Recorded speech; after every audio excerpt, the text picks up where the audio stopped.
I think in life there's plenty of time, there's plenty of opportunities that you have for perspective of not getting too caught up in a moment, not overdoing your emotional sort of payload, and kind of taking everything into total context. Maybe the thing that you just did isn't the worst thing in the world. Maybe it's just, a little mistake and you'll get over it in a second. Maybe it's not the greatest thing that you've ever seen or done before. But when it comes to sports, I like getting caught up in the moment. I like maybe flying off the handle a little bit over what I've just seen or what I witnessed the night before in a game. And I already know the response when I say this. I'm going to say something. The response is going to be Brad. It's not even real. You can't make a true judgment off something like this. And I'm going to tell you, oh, really? Did you watch Trevin Brazil last night? Because I did.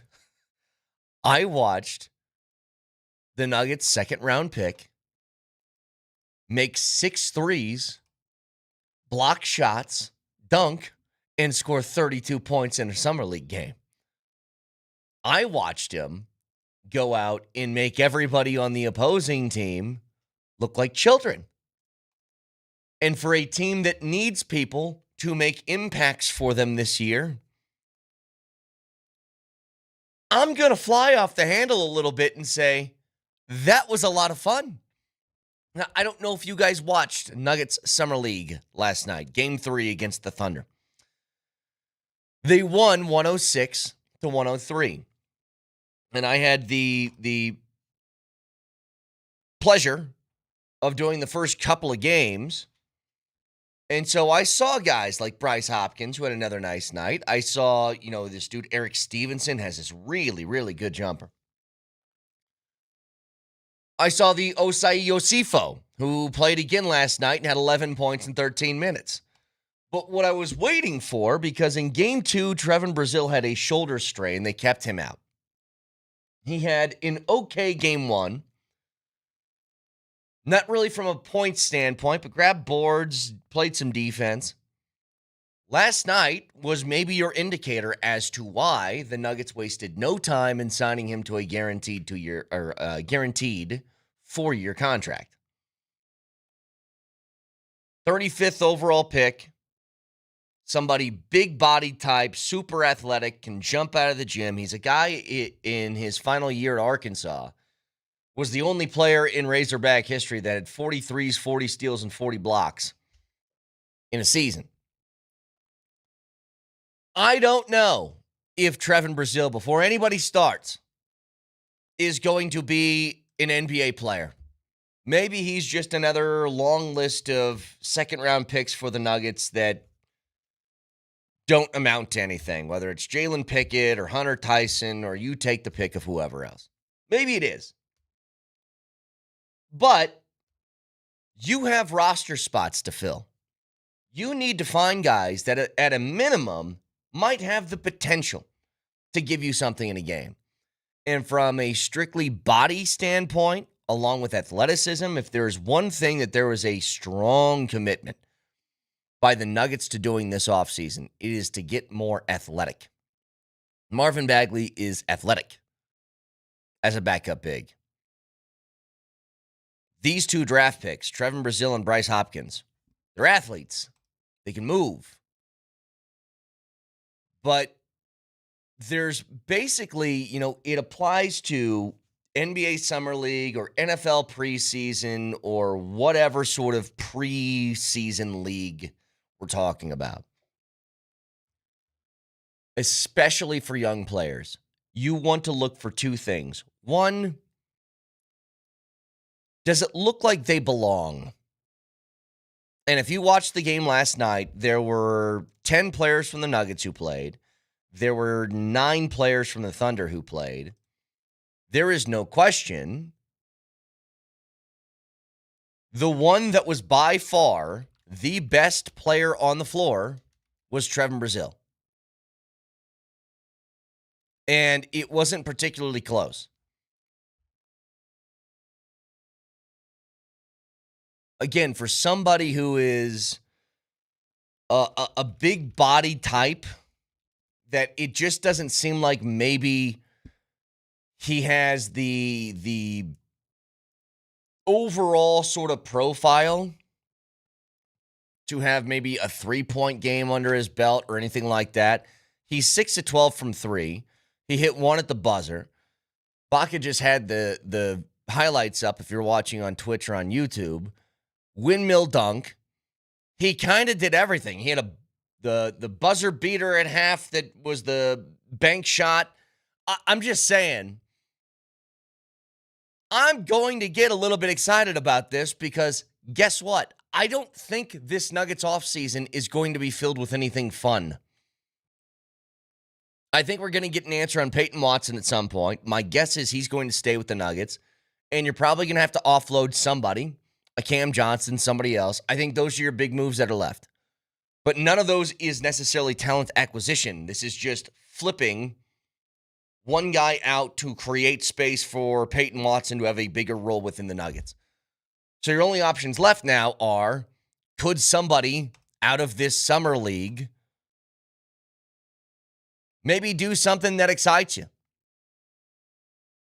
And the answer is maybe everybody that is in Nuggets Summer League right now are all guys who are not NBA players. But I like what I saw from Brazil last night. I like what I've seen from Bryce Hopkins. And I think 2 other guys that are at least interesting, maybe a stash away on the G League or something like that. Eric Stevenson, that kid can shoot. He shoots and he puts up some effort on defense. In the Osai Osifo, I don't know what to think of him other than every time he's on the floor, he goes a million miles an hour, and if he gets the ball, he's going to shoot it, or he's going to drive to the rim and get fouled, and he does that quite a bit, and he does it successfully. So, I don't know how you guys feel about this. All I'm saying is, if Trevin Brazil, and you look around Summer League, by the way, guys who have put up 30 points in Summer League are names like Caleb Wilson, AJ DeBonsa. The top picks in the draft are guys who have done that. With a couple of exceptions, sure. But if you're showing me there's somebody who's 6'10", 220 pounds, that goes 11 of 19 from the floor, including 6 of 12 from 3, and can block shots and play defense, that's exciting. And I want it. We already know, take everything with the gigantic Summer League grain of salt, right? It's not real basketball. You're going against guys who won't be in the NBA.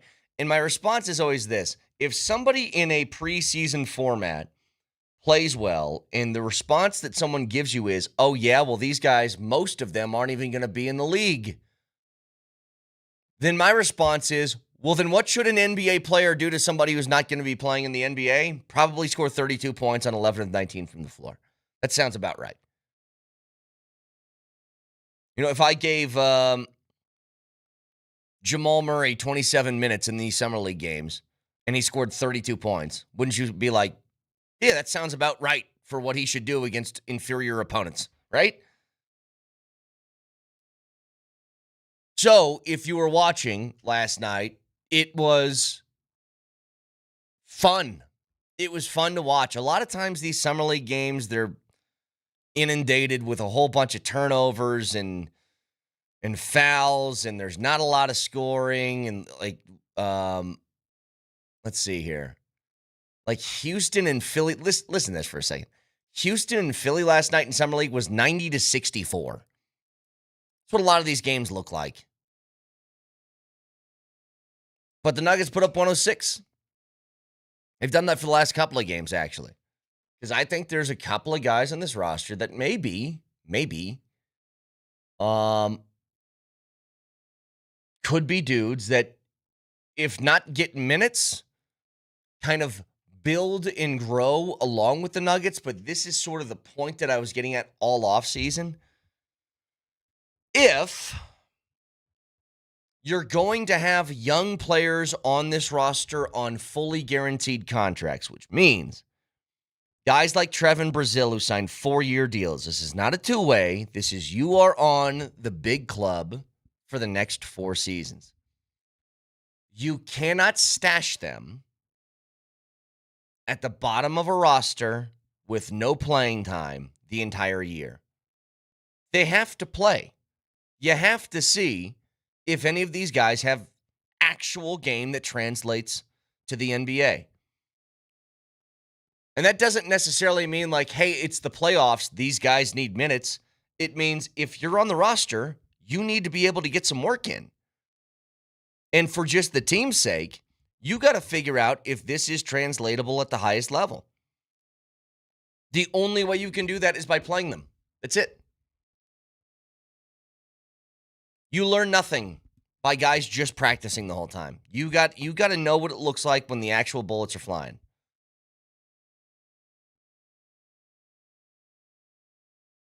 I won't make that comparison. The point is,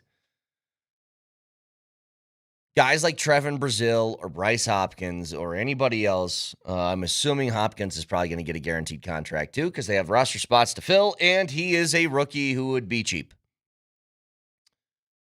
If they're on the big league club, they got to be able to get some minutes to tell if these guys are NBA players or not.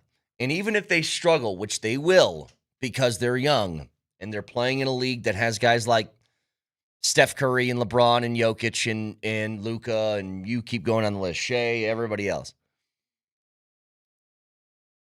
What's going to happen is they're going to make mistakes. And my response is, that's fine. I think the Nuggets need to be in a place where you might risk losing a couple of more regular season games for the benefit of, in the postseason, trusting guys in bigger situations. The Nuggets for the last 3 years have itched and scratched and clawed for the best record they could possibly come up with. Towards the end of the year last year, they won 12 straight to retain the 3 seed, and it all resulted in a giant. So what do I care if you're the number 2 seed or you're the number 6 seed? Home court seems to matter less now than it ever has. Make sure guys are playing. They're playing in key situations so they aren't bright-eyed when that moment comes along later in the year. And I hope that Trevin Brazil is one of those guys that gets minutes over the course of a season, because somebody who's 6'10", 220 pounds, is athletic, can shoot the three, and can play defense is somebody that sounds like a player you could use if he can handle the moment. So broadcasting from the back at Sachanka Studios, serious lawyers for the seriously injured. I have a whole bunch of things I want to get to today, including some of the All-Star Game stuff that we saw last night. I have a question overall about the second half of the season for the Rockies. And the lists never stop in the NFL. We'll get to all that in just a couple of minutes. Stick around.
Eric Musselman, who is the head coach of USC basketball, is going to join us at 8 o'clock this morning.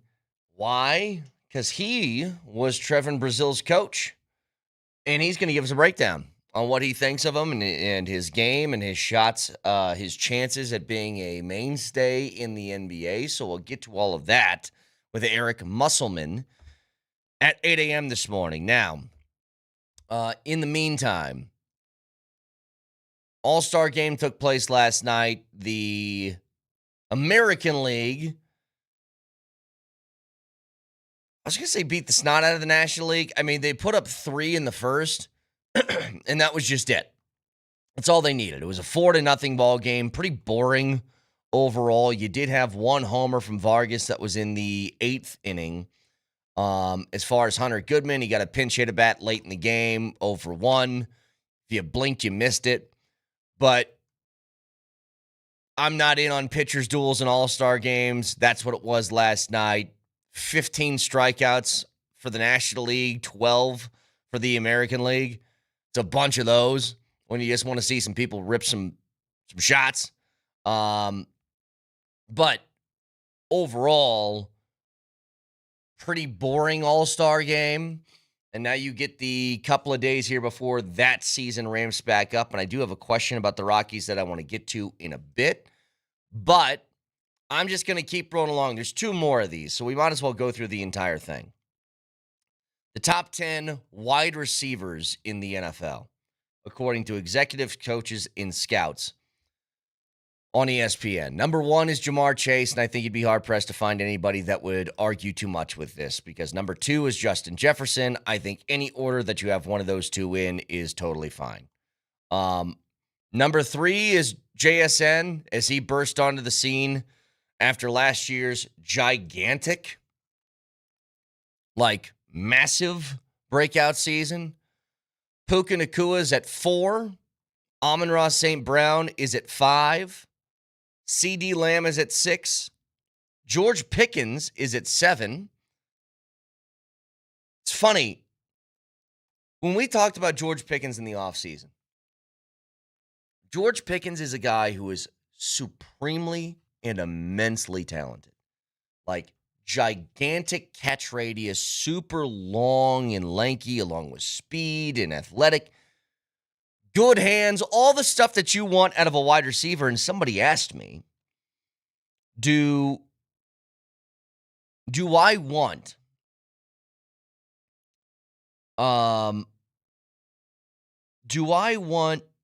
George Pickens on this roster? This was before the Jalen Waddle trade. And at that time, it felt like, George Pickens was going through the franchise tag sort of saga. Was he going to sign it? Was he not? Was he going to ask out of Dallas if they didn't give him a long-term contract? A.J. Brown was floating around out there. And I put both of them in the same category of really talented wideouts that I don't want on my team. I just think Pickens is, first of all, I think that Pickens has an opportunity to be a guy that once he gets this big-time contract, does not play hard anymore. He had trouble last year in a contract year. He would straight give up on plays at times. That's not something I could have here, and that's not something that Sean Payton would have here either. And so it all just felt like kind of a pipe dream to me to start with. But yes, obviously very talented. He's at number 7. Nico Collins is at 8. A.J. Brown is at 9. And Devontae Adams is at 10. So then you go through the list of who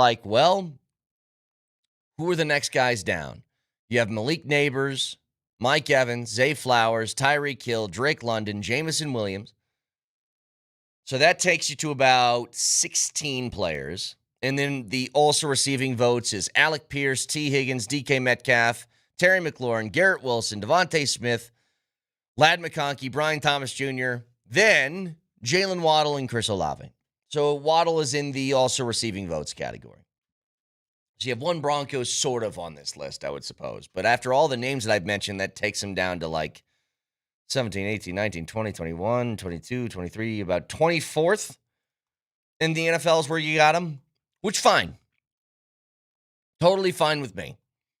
I do think he's another sort of guy that after a year here in Denver could have an opportunity to really push that number forward, to be seen as one of the best in the league.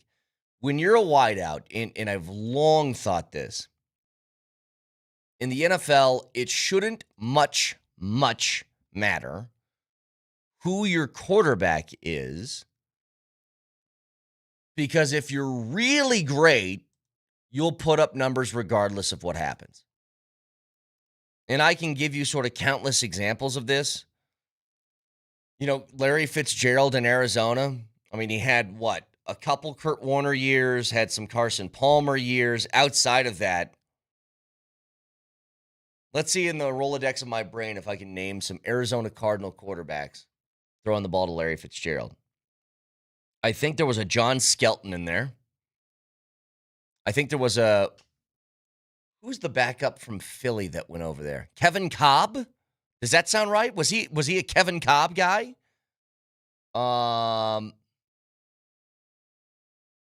Dude, they had some bad quarterbacks roll through there. Yeah, you got a list here? Well, I'm looking right here. I'm just going to quiz you. Okay. He had a former Heisman. You remember who? Matt Leinart? Yes. Matt Leinart. Hang on.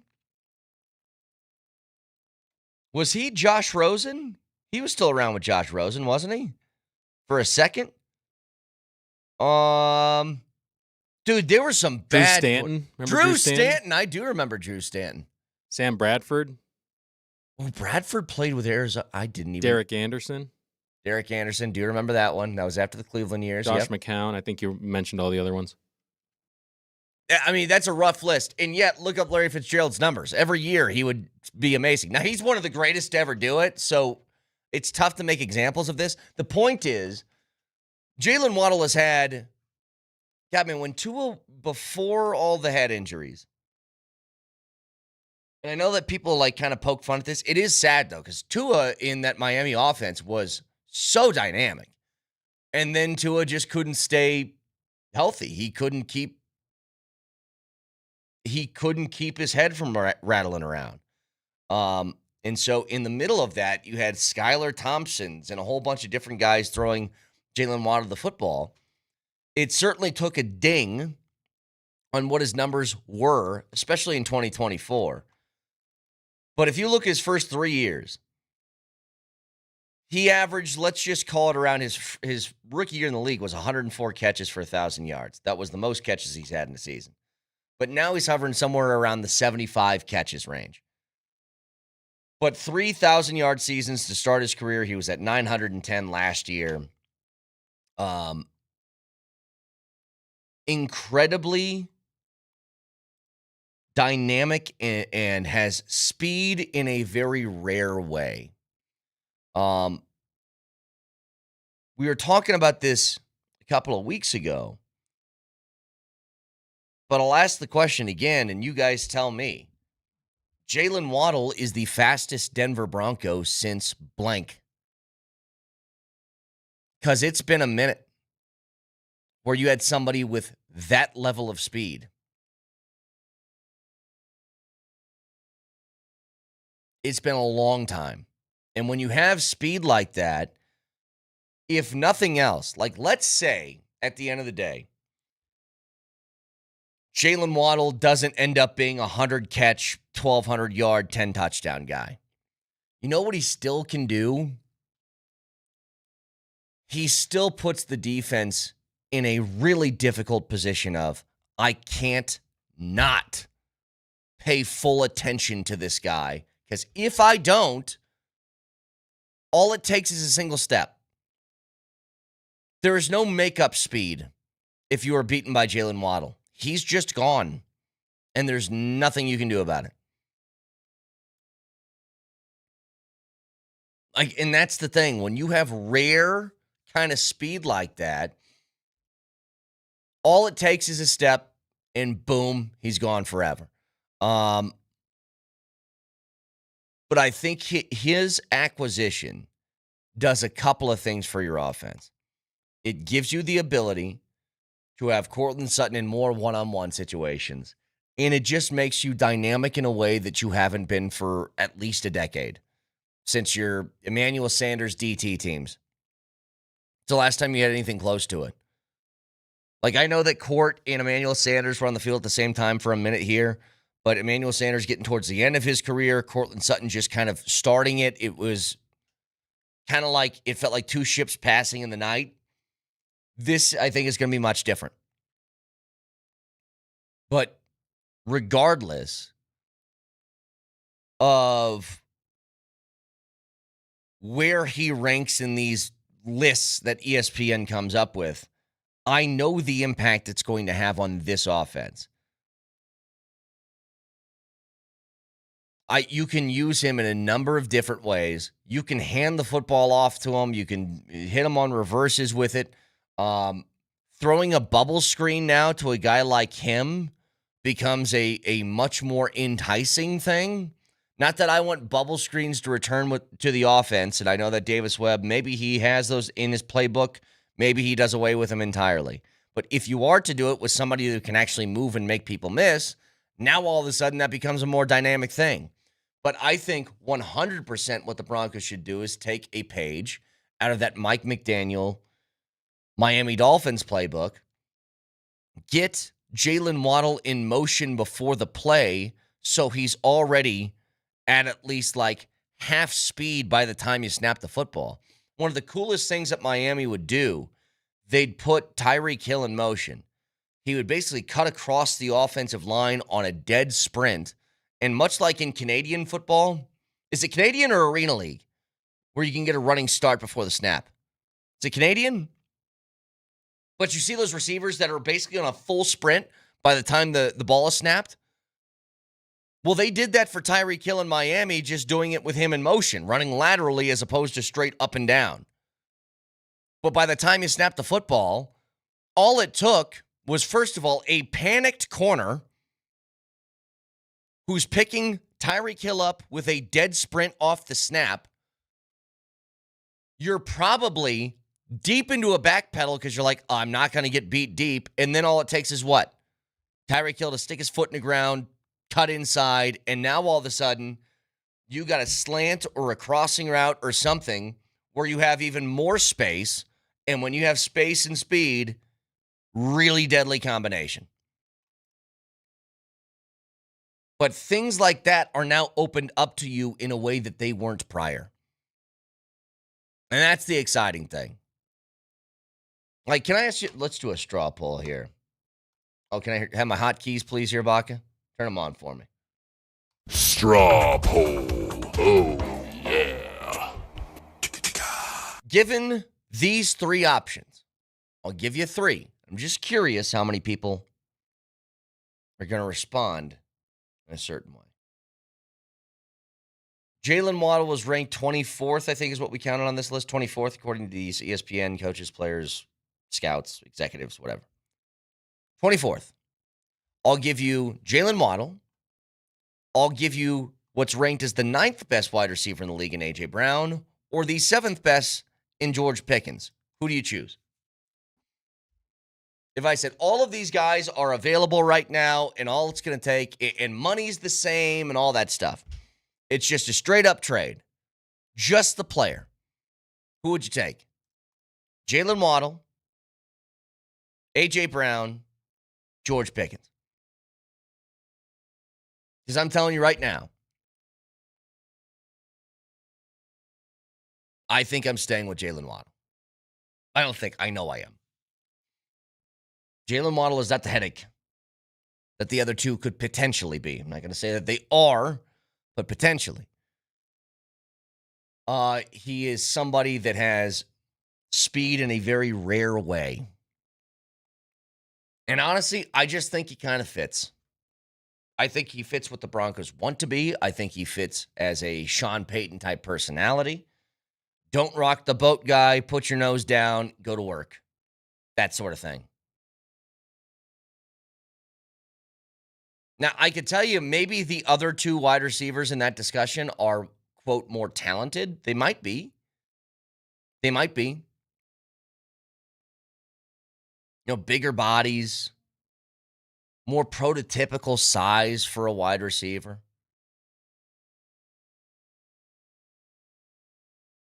But I just think, given all of it in with the context, I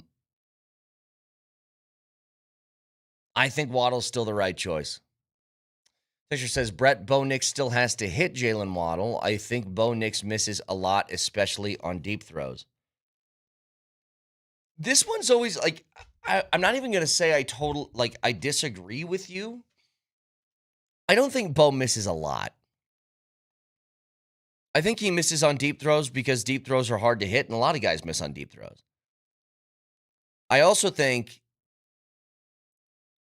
Bo Nix had, can you look this up for me, Baca? I think Bo Nix had the most 20-plus yard touchdown passes, had more than anybody last year, I think. So it's so funny to me when people talk about Bo Nix and they say something like, yeah, he can't throw the ball past the line of scrimmage. I'm like, did anybody actually see what the Broncos offense did? They had a whole bunch of series in which it was start and stop. They might have 3 straight 3-and-outs, but you can't tell me he didn't fire up deep balls. He did. The Broncos had a bunch of explosive plays last year. They were in the top half of the league. It was just the consistency that I think confused people on it. They hit deep balls last year, but they would hit the deep ball after going 3-and-out 4 times in a row, and it would just not feel like it computed correctly. You know, every number that we've talked about with the Broncos offense, it's funny. They're basically top 10 in passing yards per game, running yards per game, points per game, all these different statistics that you would look at and be like, this is what dictates a good offense. And yet, it just doesn't feel that way because it wasn't consistent over 4 quarters. But all I'm saying is, I think Bo is far from a perfect or finished product. Hey, But Brett, so he had the most passing attempts of 20 yards or more. So he had the most passing attempts. Not completions, but attempts, yes. Does it say anything for touchdowns? Yeah, he's a little far. It's Stafford on touchdowns. Oh, yeah, that makes sense. And then Goff, and then Drake May. They certainly give it shots. I mean, they give it shots downfield, but part of doing that is you have to have guys. Think about this for a second. You have to have guys open downfield. It's that too. And did he miss on a couple? Yeah, sure he missed. But a lot of times it's you got to make a perfect throw because guys are step for step in coverage. And I do think a guy like Jalen Waddle, one of 2 things. He can beat his guy to get more open and get steps on dudes. Or 2, he can force attention in a way that can get Courtland Sutton better opportunities in one-on-ones. So 303-504-0925, Altitude Sports Radio invites you to watch FIFA World Cup 26 with Michelob Ultra for England and Argentina in the semifinal today. The party starts at Sportsbook Highlands Ranch at 12:30. Michelob Ultra on site with a ton of Ultra giveaways. Raj is hosting and giving away tons of great prizes, so you don't want to miss it. Michelob Ultra, Superior Light Beer, and the official beer sponsor of FIFA World Cup 26.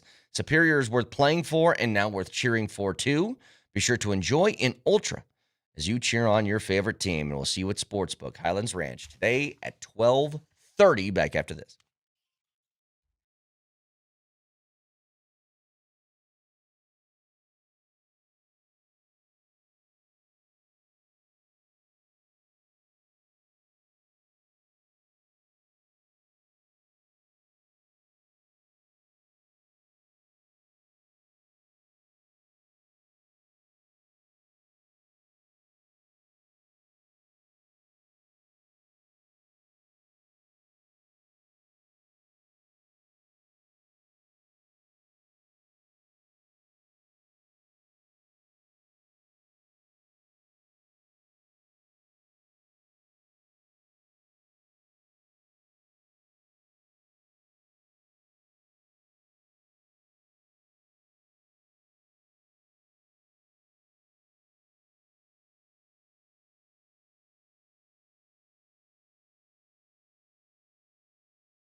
Reminder to you guys at 8 o'clock this morning. God, I love Tom Petty.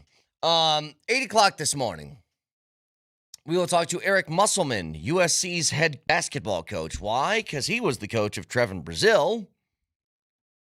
And I want to get his thoughts on what he thinks of Trevin. Because he had a hell of a game last night in Summer League. 32 points, 11 of 19 from the floor. At 6'10", 220 pounds, he knocked down 6 of 12 threes.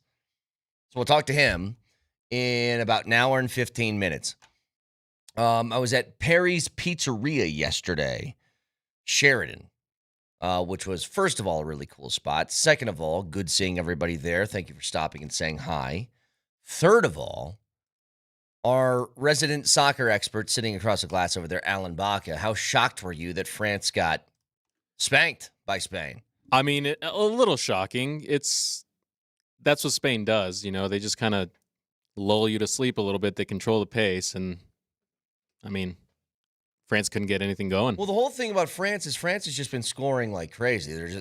They're like an offensive juggernaut. And to be held to nothing, I thought was pretty surprising. So Spain advances now to the World Cup final. And then you have, today, England and Argentina. And here's the thing, Baca, you're talking to, Vic's not going to think of himself this way. Me and Mo certainly do. I'm a casual when it comes to this stuff. Like, I watch the U.S. I don't really watch anybody else play, okay? I'm not a big Premier League guy. I don't watch the Euro League stuff. So my information is basically given to me if you've played the United States or if it's some big game that I just happen to stumble across. Now, I'll watch World Cup games, but when it comes to England and Argentina, I think you're right. Most of the world is anti-Argentina. I just can't have the Brits going to a World Cup final. I can't have it happen. I'm telling you, man. It might be two evils, but you got to pick the lesser of two evils, and that's England. Yeah, but to me, like, I don't know many I know one. Well, here's the thing. I know one Argentinian guy, and he's actually a cool guy. I like him. I know a bunch of people who are British who I don't like at all, and that's my problem. You got Jude Bellingham. Well, he's cool. So here's what's funny. I base this off of, like, bragging rights stuff, right? For example, it's hard to do it this way because you have, like, direct rivals in U.S. professional sports. But let's say for college football, because there's a bunch of teams in college football, I will actively root against teams if I just don't like the fan base. And a lot of them, or the conference. Like, I'll be anti-SEC when it comes to college football playoff time. If my team's not in it, then you know what? I want some. Like, Indiana was great last year. Indiana was pretty inoffensive at the time. I think that Kurt Cignetti's going to start to wear on people over the next couple of years. But for last year, it was totally okay. So you're like, take out your Bamas, take out the Georgias, take out those teams. I don't want them to win. I don't want them to have bragging rights. I don't want the English to have this one. I don't want it.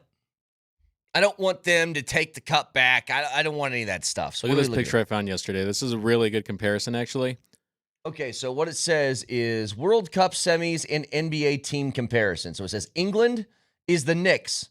Loud fan base, might finally be their year. And you know what? That is a great comparison because I rooted against the Knicks for their fans alone.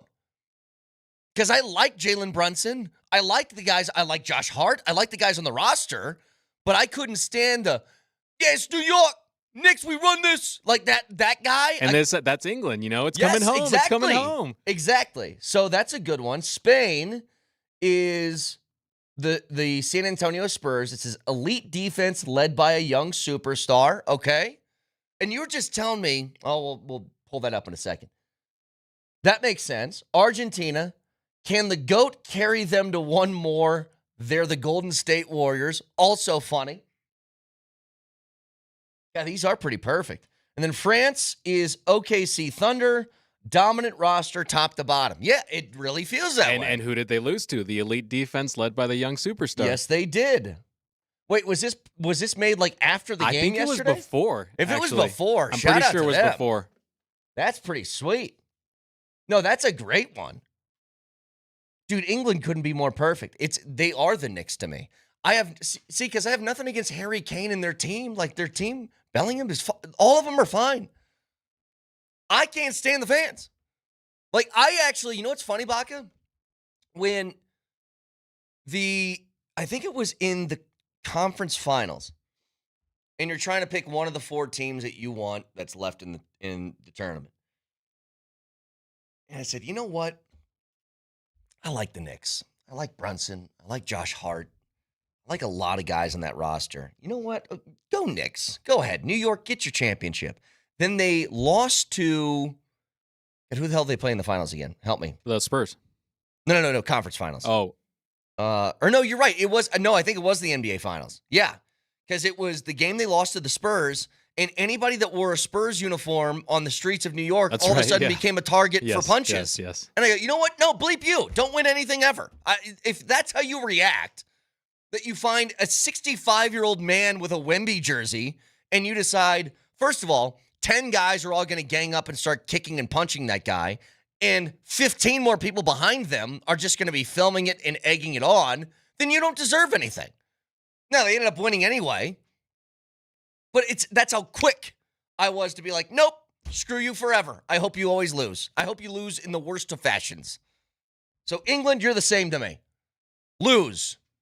And then Argentina can win today, and then Spain can win overall. Can we get on board with that? Is that fair? Let me tell you this, though. You're just looking at this from an England standpoint. The Argentina fans, and granted, I'm a Mexico fan, so that I don't like them anyway. I've never come across them, though. They're not any better. I'm sure they're not, but again, they might not have the loud platform that the English fans do. That's it. But that's what happens with Knicks fans. There's plenty of annoying fans in the NBA. OKC fans are annoying. But there's no, here's the problem. It's the air of superiority that kills me. Knicks fans are like, we're basketball mecca. I'm like, you haven't won a championship in 40 years. That's a weird thing to say. And then they just did win, so now it's hard to make these arguments now. But at the time, when they're doing that, we're the center of the basketball universe. I'm like, actually, I think there's a lot of other teams that can make that case. The Spurs have been really good for a long time. Really without skipping a beat. They had a couple of bad years, and then they get an alien. They're pretty good at basketball. But yeah, that's all it is. And don't get me wrong, I know a bunch of nice English people too. But you are drowned out by the din of your obnoxious fans. And that's the problem. It's the same thing I feel with Packers. I think there's a bunch of nice Packers fans that are out there, but you're drowned out by the ones I can't stand.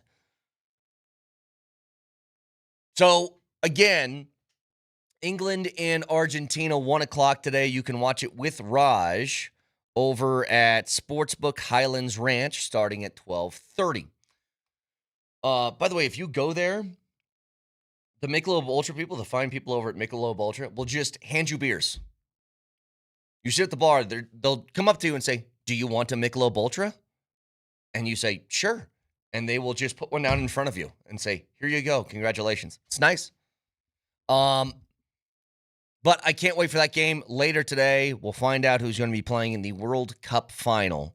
And again, Eric Musselman, USC head basketball coach, is going to join us at 8 o'clock. So, a whole bunch to get to today. Trevin Brazil with a gigantic game last night. 32 points, 11 of 19 from the floor, 6 of 12 from three. Doing that standing at 6'10", 220 pounds, playing defense. You can tell me not to get excited over Summer League. I'll tell you, I do what I want. Because that was fun yesterday. SBs tonight. You got the NHL opening night schedule getting released today. Whole bunch to get to. And you can watch the show live on Twitch. Twitch.tv, search Altitude SR in the search bar. The Altitude TV simulcast. You can also watch on YouTube. Subscribe to the channel and don't miss anything from Denver's #1 sports station. Altitude Sports Radio 92.5. Moser, Lombardi, and Kane starts next.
Oklahoma City keeps it for just a moment. Hit it ahead. Watch out. Oh! Brazil. Oh, my goodness. It is his night. Hit that thing like Heisenberg. Are you kidding me? Porro, Olmo, the return. Pedro Porro!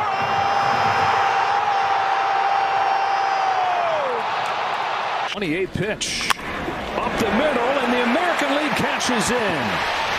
Alvarez in to score. Langalier's right behind him. 2-run single, Cody Bellinger. Hits it hard here, and that's through. The Yankees have knocked in 3 in this first inning. Witt is in to score.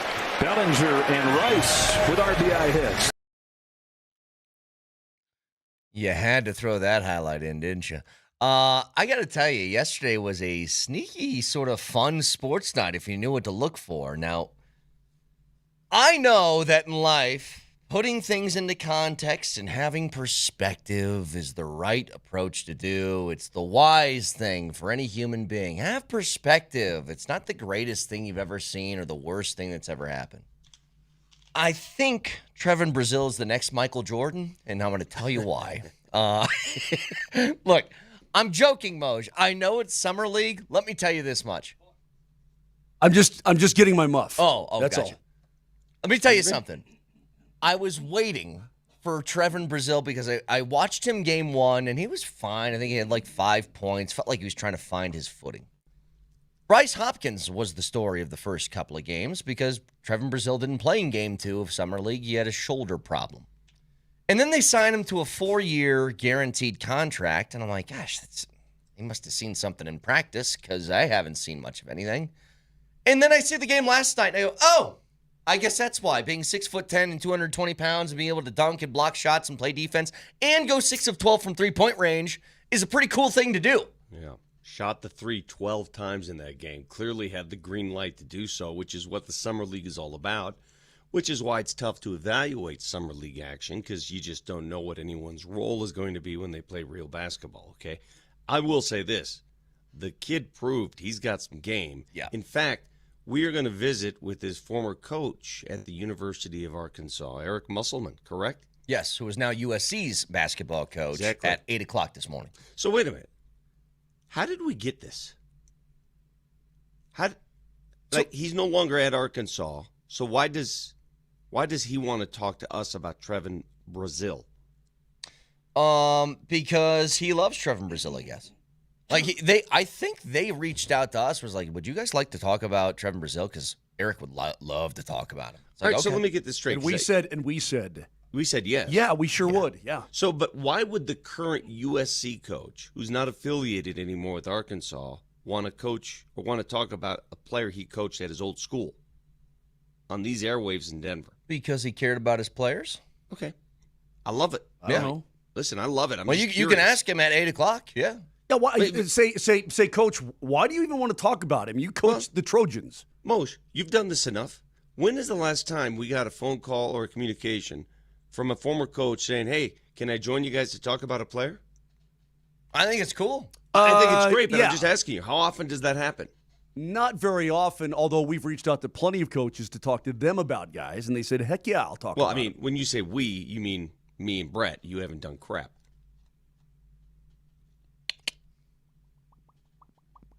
Musselman's a great coach, by the way. He is. Nevada. Well, he's been around. Arkansas, USC, yeah.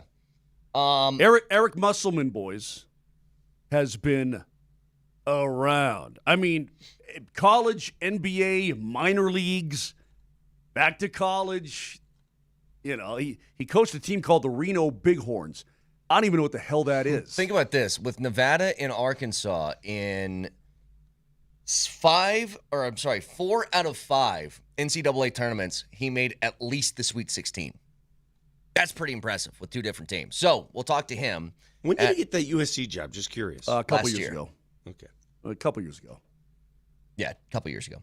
But anyway, we'll talk to Eric Musselman at 8 o'clock. Here's the thing, man. I think one thing is clear from a Nuggets perspective. They looked at the offseason and they made a real commitment to say, we are going to get more athletic.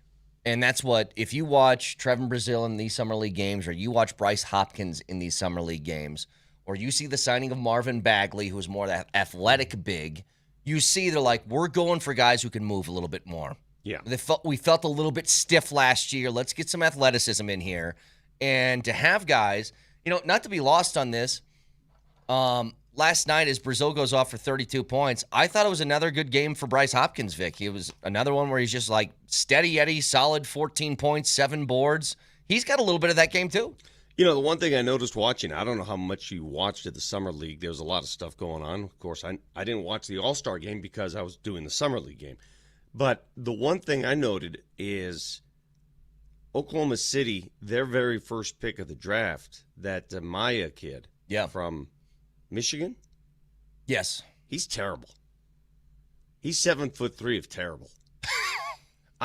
I'm being honest. I usually don't like to make my impression after what. My gosh, that guy's slow and just methodical and whatever. Just because you're 7'3" doesn't make you an NBA player. I saw enough last night to say, wow. Well, who had? I think one of Brazil's threes was right over his 7'3" frame. Right, he was coming out to challenge it, and he was just like, whoop, right over the top. He can't do anything. He can't move. He was beating down the court every time. Jeremy Lin was handling the analysis work last night for ESPN, and he was killing the kid. He was killing a lot of people. Jeremy Lin was not afraid to get a little bit critical with some Summer League guys. Yeah, yeah, he was. I didn't watch All-Star Game. You guys are gonna have to fill me in on that. Here's what it was. Everybody struck out. Everybody. Yeah. There you go. That was the All-Star Game. The American League mowed down the National League. They scored no runs, and the game was over. How's that? How do you not produce any offense at all in an All-Star game? Because pitchers are really good in the All-Star game. Dude, this is a microcosm of modern-day baseball. You use a host of arms that throw 197 miles per hour with movement. Then they go get Tommy John. Then you go get another guy.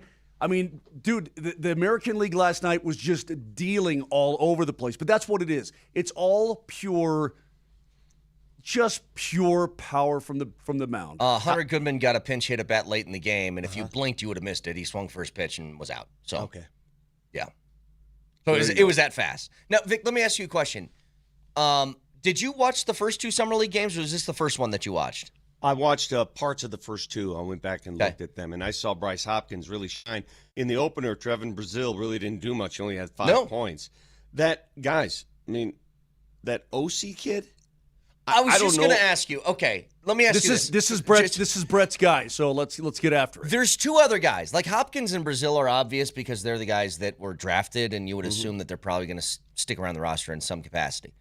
KJ Simpson, we know very well, probably a 2-way guy, that sort of thing. He is a 2-way guy. 2 other guys I just want to tell you about from what I've seen, because I've watched all 3 of these games now.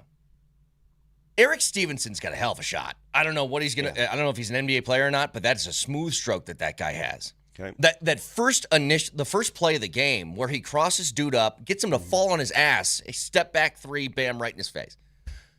Osifo. I don't know what's going on with this guy. He's played like 20 minutes total through 3 games, but he's got like 24 points in 20 minutes. Did you see he's that a block bowling shot? ball. Yes. Yeah. Huge, athletic. What do I do with him? Well, let me tell you how this works. So when you play on a Summer League team, you're not property of the Nuggets yet. You have to be signed by the Nuggets. You're just being displayed by the Nuggets. You're on their Summer League team. Yeah. So a lot of these guys play. Other scouts, other teams find them and say, ooh, we want this guy. Are they keeping him under wraps? Yeah, so maybe the limited minutes, I don't know. This is just an idea. I don't know if it's fact. Maybe they're trying to hide him a little bit because they know how good he can be. He's very athletic. I don't know if he can play yet. I know this. The dude can do just about anything athletically. Did you see that block shot last night? No, he's an athletic freak. Yeah. So anyway, if you guys missed Summer League, you missed a hell of a game from Trevin Brazil, and it's something you want to see. Like, there are roster spots to be had, okay? Like, they're out there. And at least Brazil's going to take one. You would think maybe Hopkins is going to take another, but who knows? Maybe one of the other of these guys could find their way on the roster. But to the All-Star game, Vic, if you're asking like what happened, you literally didn't miss any. It was very, very boring. It was 3 runs in the first inning by the American League, and then everybody struck out, and then Vargas hit a home run, and then everybody struck out, and the game was over. Who did they got 3 in the first. Who'd they beat up there? That was Sanchez. Okay. Yeah. But after that, it was just a whole bunch of yawn. I mean, Baca, did you watch the All-Star game? No, I had a volleyball game. Wait. Like sand volleyball? Yeah. Oh, that's fun. Sand volleyball leagues are fun. I don't blame you for that at all. Time out. Did you hold on, Vic? Hold on. Let's. Well, you play volleyball in your backyard. So I know, no, but I mean, this guy sounds like he's in a league. Yeah. I mean, it's like a casual rec league. Do you drink beer? Yes, of course. Okay. No, I've been in these leagues. They're a blast. You go out. Oh, they're fun. You hammer like 4 or 5 beers. You play a couple of games. Got to tell you, sand volleyball, decent workout. It's hard. Yeah. It's really hard. What was that? What was the place on the corner of Iliff? And they used to have the volley. It was the big like sports bar, and they had the volleyball courts on the outside. It's all gone now. What was the name of that place? Well, you wouldn't know. What am I asking you for? You're an idiot. You wouldn't know because you're a North Sider. Okay, anybody on the corner didn't live here then. From it was across the street from the Piper Inn, and down the way a little bit on the corner of Iliff and what was it? Why would people live down there? I live in Quebec or Havana. Yes. Yeah, Havana. Yeah. So, I know Piper Inn. I've been there plenty of times. So, but across the street. It's a Bubba's 303 now. And then toward Iliff, it was, what was the name of that place? Somebody on Twitch says the Island?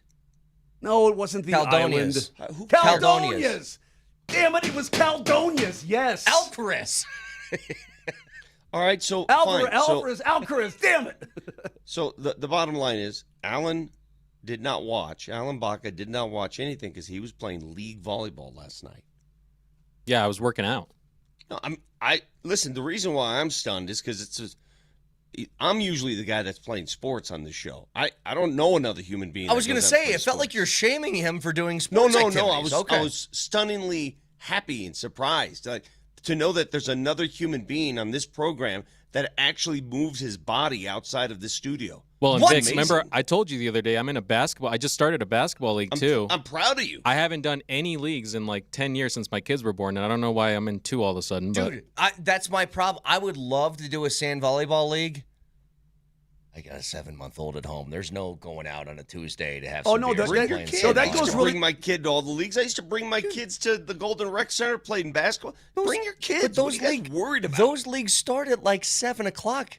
Keep them up. Baby Bull Val's got to go to bed. Right, you are missing it. You're missing it. Here's what you do. Sleep patterns and all this. You know what I hate? Yeah. My sister-in-law's like this. Gotta have us. It's got to be on time. It's got to be. Ease up. I'll tell you what. I thought the same thing because my wife was really strict about this. No, She's like, Brad, you're missing it. No. Hang on. Let me finish this. I'm giving my wife credit here. I was the same way. I was like, would you just let the kids stay up? It's not that big a deal. We have legitimately the best sleeping kids ever. Like everybody's like, it's a nightmare, kids. You got to wake up so many times in the middle of the night. It's like, not my kids. You're missing the point. This is what you do. If you want to play like in a league, softball league or beach volleyball or whatever it is you want to do, say, honey, I love you. You're staying home with the kids. I'm going to go drink beer and play beach volleyball. Yeah, that'll work. I mean, it's as simple as that. How is that even? That's not how it works, bro. You have to meet halfway. I used to just bring the kids and say, hang out on the sidelines. Of course that's not how it works. Hang on, of course you have no hope or chance in life of doing that, Brett. Until they're a little bit older, This is what's beautiful. The reason I get to play golf as much as I do is because of our job. It's because I can play golf and get home by the time the kids get home, and that's how I get away with it. How do you feel about the golfers who bring their kids? I've seen that. How old? I don't know that I've ever seen that. Little children, 2 years old, walking around as they're playing. Hey, man, sometimes you just got to get out and grind. And if it means that you need to bring the kid, you bring the kid. Let him drive. You know what? Let the 2-year-old drive while you drink beer. You know our boy Spence over at DNVR? Of course. He's got, I think he has the stroller that has the clubs in it. Well, he's a pro. I know. But I think I saw a video. He's got the stroller that's got like a golf bag attached to it. So he was taking his baby out with him. He's a pro. By the way, what's today? The 15th. So we may get some Avalanche dates today. We may get some The schedule? like some big game stuff. Yeah. I'll have to talk to Lee. He's over in Scotland right now doing the the Open. No, he's working it. That's what I'm saying. He's doing the Open. Yeah, he's doing the Open. Yeah, God, he gets all the marquee events. Can he Yeah, get me a such a hat? jer- Can I get another hat from him? of course. Text him. What does he do? Lee, by the way, Yeah, I is think that the I Avalanche think Spence producer. has one of these. Spencer, everybody knows Spencer Smith. Vic, you know, you know Yes. Spencer and Mitch. Yeah. He's a pro. He's a pro. I gotta tell you, this looks like a nightmare. That is never something I'd want to do. Well, how do you? Put I love my daughter so much. imagine trying to put that together though. How do you even fit that in your car? It's like a tank. No, you gotta have like a semi. Anyway. Well, see, you like this. You go, honey. All right, look. I'm gonna go for the kit. I'm gonna need the thing. Then I'm gonna need the space, and now I need a big truck. See, that's it's just the next logical step. Yeah, of course. Hey, last thing. I told you just real quick, Mosh. Yeah. I've Jedi mind tricked baby Jamal Kale. The last 3 Sundays consecutively, she has walked up to me and said, "Daddy, can we go to the golf course?" Because I take her to the putting green. She brings her plastic clubs. And then after 5 minutes until she gets bored, we walk inside the clubhouse, and I give her pancakes and Shirley Temples and apple juices and whatever she wants. Mm-hmm. And every time we leave, she goes, "That was so much fun." I go, "I know, because I plied you with sugar. You're going to love this place." Yeah, it's good job. But back to what Vic said at the beginning of this, and I know we're kind of jumping around everywhere. Somehow we got on Baca and his volleyball, then it all went sideways. Yeah, ease up, Baca. Jesus. I do like your Nuggets hat today, though. You're not wearing a Yankees hat. Good job. But Vic is 100% correct.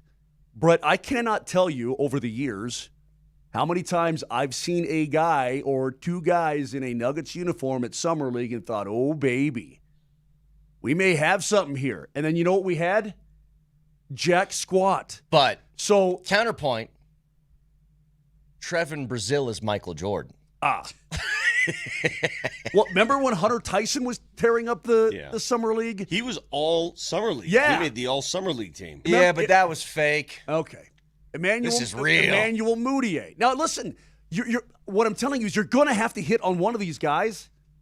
You're going to have to. I mean, you can't miss on everybody. And I'm not saying the Nuggets miss a lot. I'm not saying that. I'm saying it's just hard to get guys because there are so few spots, second rounders and free agents and whatnot, to get them up to NBA speed and be productive players.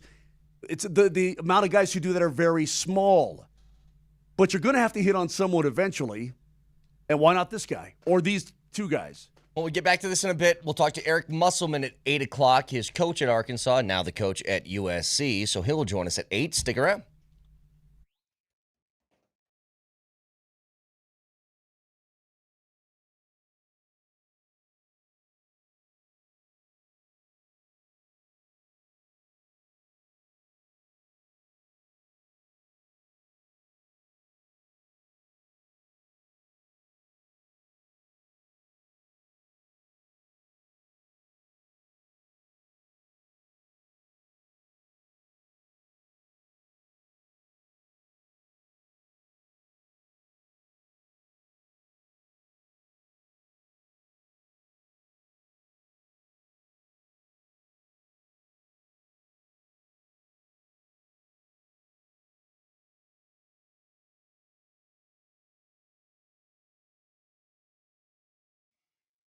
Hey, this is Brett Kane for Fanatics Sportsbook, and during this MLB season, Fanatics is where you need to be.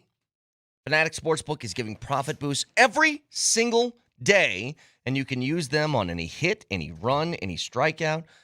Every at-bat and inning will just mean a little bit more with Fanatics Sportsbook. And new this season, they've got the long ball jackpot, so every MLB game day, you pick any player in the entire MLB to hit a home run. If they hit the longest one of the day, you're taking home a share of $50,000 in fan cash. Track your player on the daily leaderboard, see total entries, and watch the estimated payout in real time.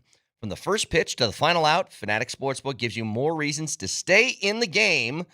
Download the Fanatics Sportsbook app and see why winning hits different here. Must be 21 and older. Gambling problem, call or text 1-800-GAMBLER. Offer not available in all states. Terms apply. See the Fanatics Sportsbook app.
All right, so this is pretty great. In the appetizer, Baca, you showed me something. Baca filling in for Nelly all week.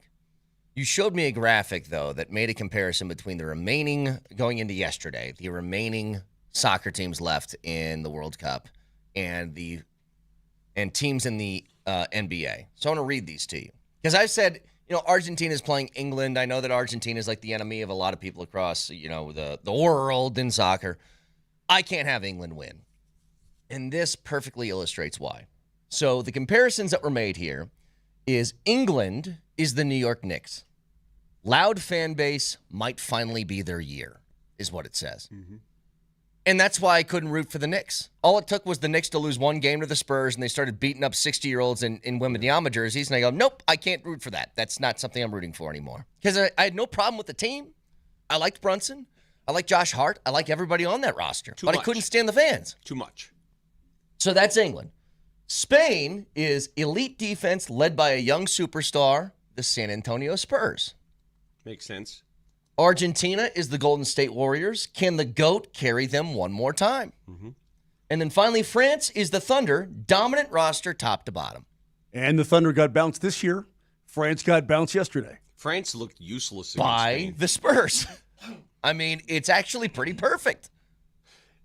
Again, the only thing that bothers me about Spain's style, and I've talked to you guys about it, and I've grown to appreciate it, to be honest with you, because it's just so hard to beat. Their little tick-tack, tick-tack, tick-tack, tick-tack, ticky-ticky, tick-tack, tick, and their ability to pass the rock. So it's just, what do? They're impenetrable. Their defense, by the way. France has some of the most explosive players in the world, and they couldn't do anything. Dude, they had that one opportunity. It was a hell of a play by the keeper. He came way out. Yeah, booted it deep. Mbappe's all alone, and it's goalie's got to make a play. What is he, 20 yards out of his box, slides, rips the ball out? I was like, whoa, big time. Once they went up on that penalty, though, I'm like, oh, now they're really – it's like, to me, Vic, again – God, let's talk about the old, New Jersey Devils and left-wing locks and neutral zone traps and all that crap. Once you got, Marty Brodeur was a great goalie, don't get me wrong. But he faced 19 shots on goal in a game because once the Devils got a 1-0 lead on you, they shut it down. It was awful. What would you say, for doing the NBA team comparisons, what's the U.S.? Who are they? Up-and-coming team that sort of failed to meet expectations was right there, and then at the end, Cleveland?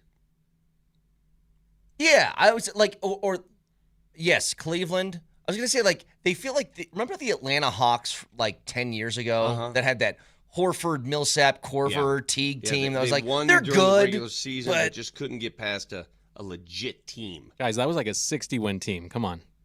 Yeah, but they couldn't get past a legit team. Yeah, but they're not that good, is my point. All right, well, let's relax here. What do you want to say then? The Maine Red Claws? I don't know. Okay, look. Right. Don't go G League on me, and I'm a little bit. I've never seen. Vic, I've got something to say. Anti-U.S. soccer, it bothers me. Let me say something. What's your problem, Baca? I have a problem with you, and now you're going to hear about it. He actually said this during the break. He goes, "Give me a second. I got a problem with him," and he pointed right at you. Where were you born? U.S. Where are your parents from? Mexico. Okay. Now, I understand. Heritage, that's awesome. That's great. It's totally cool. But can I explain to you what your parents did for you and to you? I've already had this talk. You Alan. Yeah. Your name is Alan. You ain't Roberto. You ain't Rodrigo. You ain't Jose. Your name is Alan. Yeah, your name isn't. So it's okay. Jesse can do it. Your name isn't Hito. Your name isn't Hito. It's Alan. That's fair. No, you know what? That's fair. That's so funny, Moj. Moj, I had this talk with him. Great point. Moj, were you here when I had this talk with him? No. Heritage versus country? Yes, I was here, but I just thought to myself, I know you've been putting us down. You've been beating us up. Hey, you got knocked out in the same round we did, okay? Talking about the U.S. But I'm like, your parents are like, you know what? We're in America. We're naming our kid Alan. How did they come about Alan? I think it's a growing pains Alan Thicke thing. I don't know. Well, your parents. I think that's it. Your parents did you right, man. And then you're okay. Can I just say something about names real quick? Just real quick. You are the first and only Baca I know that's named Alan. I know a lot of Bacas. I grew up with Bacas. Nobody's Alan. You find me one other. Hey, I got a text from my mom. She said, "Tell them Mom is listening." All right. Hey, Mom, how did you Baca, come about that? Good to hear from you. She's an awesome woman. She's trying to do you a favor. Well, I don't know what she's doing, but your name's Alan, bro. What's your middle name?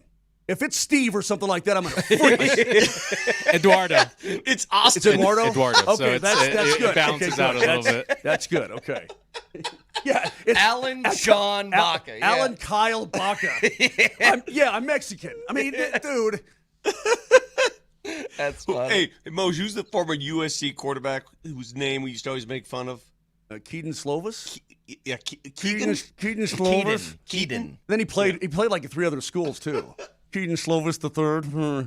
Speaking of names, I had to tell you in watching Spain yesterday, Pedro Porro is a great name. I needed a name like that. Brett. Pedro Porro, Kane. That's one. You know that what? Would hit. And Alan, this last time I'm going to say this. If your parents really loved you, they would name you the name that I want, Giancarlo. That's true. Giancarlo Baca would be a badass That's name. a missed opportunity. I agree. I want to be. No wonder Mike Stanton got away from Mike because Giancarlo is a great name. By the way, Baca, pull up the photo that you showed me during the break and explain what's going on here because this is insane. So this is a young Lionel Messi with who? Lamine Yamal. Oh my gosh! Isn't that crazy? 18-year-old stud for Spain. Yeah, so that apparently, is crazy. Lamine Yamal. Is he his father? No, he won a contest as a baby to be in the Barcelona calendar and be held by Messi. And now, isn't that crazy? Look at this. That's amazing. Isn't that wild? You know what? If Argentina were to beat Spain in the final, Oh my God. that picture is going to make the rounds as God. I am your daddy. Yeah. Well, you have to go back and watch that thing on ESPN about Messi and the videotape and all that kind of thing. And he wasn't even known in Argentina. Then Spain, like, oh my God, we've got something here because he's in the Barcelona academy, right, as a youngster. Yeah. They tried to get him. They tried to even hide him a little bit Sure. to have him play for Spain on the international stage before Argentina finally woke up. It's crazy. Just crazy. That's a great photo. That's cool. Isn't that unbelievable, Yeah, that's though? really cool. Guys, I'm pretty sure me and Brett are older than Lamine Yamal's dad. I think he's like 34. Yeah, I think you're right. my nephew is 15, and I said, "What the hell are you doing with your life?" I mean, this kid's playing in the World Cup at the highest level, and he's making plays. He had a goal yesterday, but it was called back for offsides, VAR. But my goodness, is he explosive. Spain's going to win it all. You guys realize that, right? Yeah, Spain's. I it's think over. they are. Yeah. It's over. Well, good. That's the team that it shows. And it's not their offense either. Everybody gets confused here. When you watch, Alan, help me out with these guys. They're not initiated. When you watch the history of the World Cup, usually the teams that win it are the ones that can suffocate you defensively. Those are the teams that win. Yeah, it's and not the moment these high-flying. Yeah. That's why Brazil doesn't win anymore. You get a little too crazy offensively. You expose yourself on the defensive end. It's the teams that can suffocate you and are organized defensively. Those are the teams that win World Cups. Yeah, and they just control the ball the whole time. So when they got that early goal yesterday, like Moser said earlier, it was over at that point. Yep. It's amazing that you hold France to nothing, though, because France is offensively just a juggernaut. Couldn't get anything going. You want some breaking news? Please. Steve Yzerman is no longer the GM Ooh. of the Detroit Red Wings. What happened? He's moving on up. It looks like he's going. They announced a change in hockey operations leadership. Yzerman transitioning from his role as executive vice president and GM. He will continue to serve as a senior advisor to the governor and CEO Chris Ilitch. So basically, it feels like Ilitch is saying, "Hey, man, we need a new direction." I'm not going to fire you, Right, but right. And Yzerman, because he's such a legend. I mean, he's an absolute legend. would it be But like, he's going to stay with the organization. let's say that Elway didn't have Super Bowl appearances as a GM, and it was just like it was kind of a mess. feels like something they do for him in a situation like that. Like, we aren't going to say that you're fired, but do you want to transition to this role instead and that sort of thing? Yeah, because the last thing you want to do is disrespect one of, if not the greatest player in your franchise's history. I mean, Right. So, I mean, listen, Yzerman was a good exec with the Tampa Bay Lightning, obviously, and then went to Detroit. But I think when people look at the Detroit Red Wings, Vic, and clearly it's different than it was, 30 years ago, but they are not developing as a team quickly enough. And then now you have this whole Dylan Larkin thing where he wants to be traded. as a local kid who grew up loving the Wings, Right. it's pretty weird. But he's also, but again, Yzerman wants the moon back for him, so things have gotten stuck there, and so they've decided to make a change. It looks like that's interesting. So what's happening today, Moj, with the NHL? They're basically releasing like the big games of the season. Yeah, something like that. The full schedule comes out tomorrow.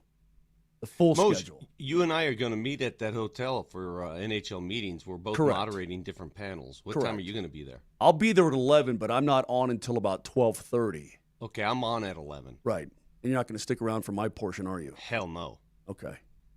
I mean, imagine that question. Why would I stick around? I don't know. I'm not going to watch your crap. I'm going to be doing my I own thing. expect you to. Okay. The full slate is coming out tomorrow, 84-game schedule. Opening night and signature events are announced today, broadcasting on ESPN in the U.S. and Sportsnet in Canada. Opening night matchups, yeah. Sportsnet Canada. Announcement will be made during the day prior to the ESPY Awards that will feature several NHL nominees, including the 2026 Olympic gold medal winning U.S. men's hockey team for best team. So, yeah, following day, Thursday, regular season announced, and that is 84 games this year? 84. Again, explain why there are 84 games suddenly. To balance out the schedule with 32 teams so that you're like some teams in the some teams would play 3 times, some teams we'd play 2 times, or everybody from the East it's home and home. But then some teams out west in a different division, you're playing 3 times or 2 times. You see what I'm saying? And so this should balance things out. So, like, cut off a couple preseason games, add these onto the schedule. That is exactly correct. You don't need 6 preseason games anymore, man. I've always wondered when you flip a schedule like this, and it's never been cutting games. That's never happened in these leagues. It's always been expanding the schedule. When the NFL went from 16 games to 17 games, there's a lot of guys that played in the 80s and 90s that were like, well, all of our records are going to get broken now. This isn't fair. Do NHL guys think that way? Well, hang on a second. They also broke a lot of records of guys who played 14 games in a season. Understood. I don't. But it does kind of mess with the math on you know what I mean? What is okay? A quarterback had a 5,000-yard season, or a running back had a 2,000-yard season. Like that was a huge thing. Yeah. But with an extra game. Well, no, back in the 14-game schedule, a 1,000-yard season was a big thing. Yeah, exactly. But reading, I don't know that they're too broken up about that, Brett. Okay. I don't think they are. I'm rereading the classic 77, the Terry Fry book, and this is on the 77 Broncos, and I'm going through it, and I'm like, oh, wait, they only played 14 games back then. Yeah. Do you know that season going into that Super Bowl year for the Broncos in 77, do you know they played 6 preseason games? Yeah. Jeez. Peter McNabb and the old Can you Boston imagine Bruins, Vic, back in the day. So how long is training camp for the Avs? Training camp in the preseason? Like 3 days. Training camp itself was like, 3.5 days. And then you play some preseason games, which I guess is technically still training camp. You play 4 of those now. They used to have a month back in the day. And the Boston Bruins would barnstorm all over New England. They'd play like 10 preseason games. 12. They'd go everywhere and play all the time. Yeah. But back in the day, you needed that, Vic. You needed 800 guys in an NFL guys training are in shape camp now in the offseason. They do more, Camp was a way to get guys back in shape after, working wherever they did in the offseason and drinking beer. Now, I mean, these guys it's a year-round thing. They come in perfect for the most part. Well, we'll get some release of the schedule at least today with the opening or the entire release coming tomorrow. We'll talk to Eric Musselman, former Arkansas coach, the coach Trevin Brazil, now head coach of USC basketball in about 15 minutes. Stick around.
When I say things like TRT, GH peptides, NAD plus GLP-1, PDA, probably sounds like alphabet soup to you if you don't really know what these body composition strategies are all about. Well, they know all about them at the Rocky Mountain Men's Clinic. Treat you for low testosterone, ED, whatever it may be, but they also have these advanced medical strategies. And so they all go hand in hand. You shed pounds, have more energy, enhance your body composition, improve sleep, and much, much more. Guys, it can work for you, and it will work for you. It's worked for tens of thousands, including a guy like me. So if I can get it done, then you can get it done. What are you waiting for? Don't feel old. Just because you're getting older doesn't mean you have to feel that way. Call today. 5 locations in Colorado to serve you. Fort Collins all the way down to Colorado Springs. No need to wait. Most guys wait a year or longer. That's crazy. Get it done. Schedule a consult and find out what the Rocky Mountain Men's Clinic can do for you. The telephone number, 720-440-7900. That's 720-440-7900, or go online and see everything they do at RockyMountainMen'sClinic.com.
All right, Eric Musselman is going to join us in 15 minutes as he will give us a breakdown of his former player, Trevor Brazil.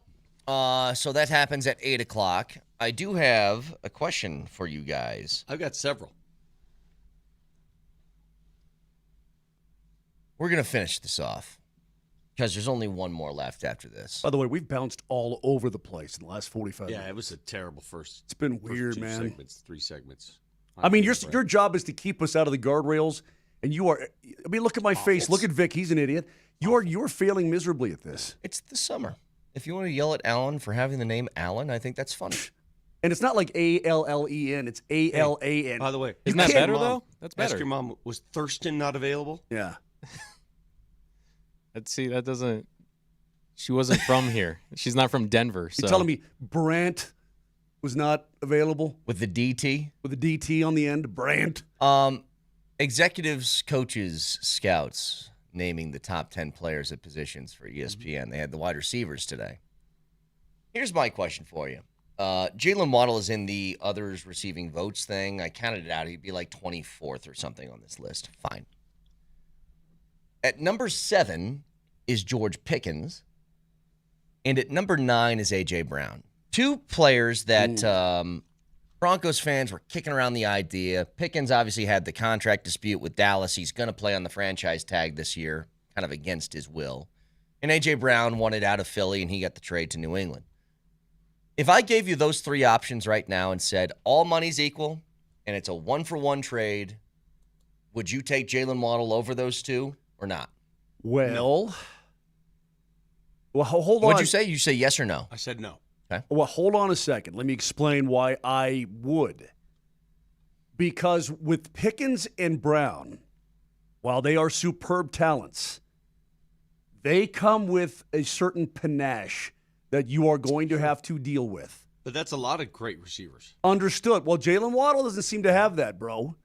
But he's not a great receiver. He's a receiver, a pretty damn good one, but not a great receiver. Okay. All right. Not yet. Okay. Well, he then, can be. Okay. Can be. Then And wait. I'm just being truthful here. Then he wait. can be, but he's not.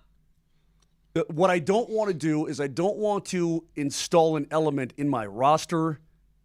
This is me personally. Not everybody's the greatest person in the world and so on and so forth. But when you know you've got a diva coming in, do you want to throw diva into your room? That's the question. Do you want to throw diva in there? I agree because with you. Pickens is a diva. He was a diva in Pittsburgh as a rookie. Yeah. He was a diva to get his way to Dallas. Has been a diva in Dallas, and we all know about A.J. Brown. You know, it's funny. In that respect, the Denver Broncos have been some of the most blessed. Some of these teams and receivers that have played here, like I can identify the two greatest receivers in Broncos history as the two of the lowest maintenance receivers ever. And if you think about it, wow. Rod Smith, you talk about low maintenance and blue collar. Demaryius Thomas, you talk about low maintenance and blue collar. 1,000%. These Those you know what they two did? receivers, They were good total luck finding that. Total pros. They did their job. They packed their lunch pail and they worked, and they were great. I'll tell you. But to echo what you're saying, Moj, there's a lot of receivers in this league who are very high profile, very high maintenance, but very, very good. I agree with you, Moj. I think that if we're just basing this off of talent, are both of those guys more talented than Jalen Waddle? At the moment, yes, they are. They're the prototypical wideout, right? They're 6'4", huge catch radius, big, physical, fast, strong, all the things that you want. But I said it from the very beginning. Before Jalen Waddle was even on the table, we were throwing out the idea, this was months ago, of would you take Pickens or would you take A.J. Brown on this team? What was my answer? No. Like, there is nothing about them that fits what the Broncos are as a cohesive team unit right now. There's Courtland Sutton. I went through this the other day. He had, I think, 3, maybe 4 games last year where he had 1 catch or no catches. Not a peep. In fact, they asked him about it after a game, and they said, I know you guys won, but do you feel like you want to get more involved in the offense? Almost prodding him into, give me the diva answer. Give me the diva answer. And what did he say? We got the win. I don't care. And maybe he did deep down, but he's not going to say that out loud. I just think from when a coach takes over a team And the first thing they say at the microphone is what? We're going to change the culture. Peyton changed the culture. And now do you want to invite somebody like that into it? I'm trying to think in his time as a coach in the NFL. Has he had a super diva player on any of his rosters before? It doesn't feel like it. Was Michael Thomas a little bit of that, maybe? Maybe a little bit, but he was... With a contract dispute thing and... Well, it's wanting to get your money is one thing. Yeah. But causing drama to cause drama is something that's completely different. Yeah, not over-the-top guys. Now he's transformed some dudes. I mean, Jeremy Shockey was a little over-the-top, and the Giants organization came to New Orleans and changed, right? Yeah. I don't think he's ever, I don't think he ever wants to deal with a potential problem like that. And maybe, you know what? Perhaps Sean Payton is so good in that category that he's got the structure where he can put the kibosh on that stuff. I don't know. When did Sean Payton take over the Saints? 2006 or something? I'm trying to think. It was pre-Katrina. Okay, I'm trying to think if he had Joe Horn. Because Joe was a little... Yeah, the flip phone. Well, but he wasn't. I don't think he was a locker room problem. I mean, I'm just trying to imagine here. I don't think so. You know what it is? At 2006. The irony of Sean Payton, and you're so right, he just doesn't suffer fools. He doesn't do this stuff. He just wants ballers who want to remain ballers and nothing more. Sean Payton, as evidenced by the recent article, and we've seen it, he's the diva. Yeah. Everybody else is sort of, you play, I'll play that role. Yeah. And I mean that in a respectful way. Right. By the way, the whole list here, Jamar Chase was number 1. Cool. Justin Jefferson was 2. Right. JSN is 3. Right. Puka 4. Wow. Amon-Ra St. Brown 5. I believe that. CeeDee Lamb 6. Yeah. Pickens 7. Nico Collins 8. A.J. Brown 9. And Devontae Adams still is number 10. He's a good player, man. Devontae? Yeah. He's 33, too. He's still a really good player. Are you surprised there's 25 names on this list? I've actually asked this question before. I guess this is the answer. So with the honorable mentions and then the also receiving votes thing, I've asked before, do you think Courtland Sutton's a top 25 wide receiver in this league? Of course he is. Well, he didn't get any votes. Well, he is. Watch the games. Yeah, he is. The other guys that are mentioned here, by the way, Alec Pierce, T. Higgins, DK Metcalf, Terry McLaurin, Garrett Wilson, Devontae Smith, Ladd McConkey, Brian Thomas Jr., Jalen Waddle, Chris Olave. Those are all really good players, too. So they have Jalen Waddle ahead of Courtland Sutton? Yeah. Well, I'll ask you guys, who do you think's a better receiver? Vic, Jalen Waddle's kind of pretty that's good. kind of an unfair question. And Jalen Waddle's been the number 2 at his spot. He's been the second option. Again, I guess I'm in that prove it to me mode, right? I've seen enough Courtland Sutton over the years to know. I mean, when they go to him, he produces. He's produced some of the most remarkable catches in the NFL over the last 3 years. Before Tua's brain got a little bit scrambled, I mean, the first year in the league for Jalen Waddle, he had 104 catches for 1,000 yards and 6 touchdowns. That was his rookie season.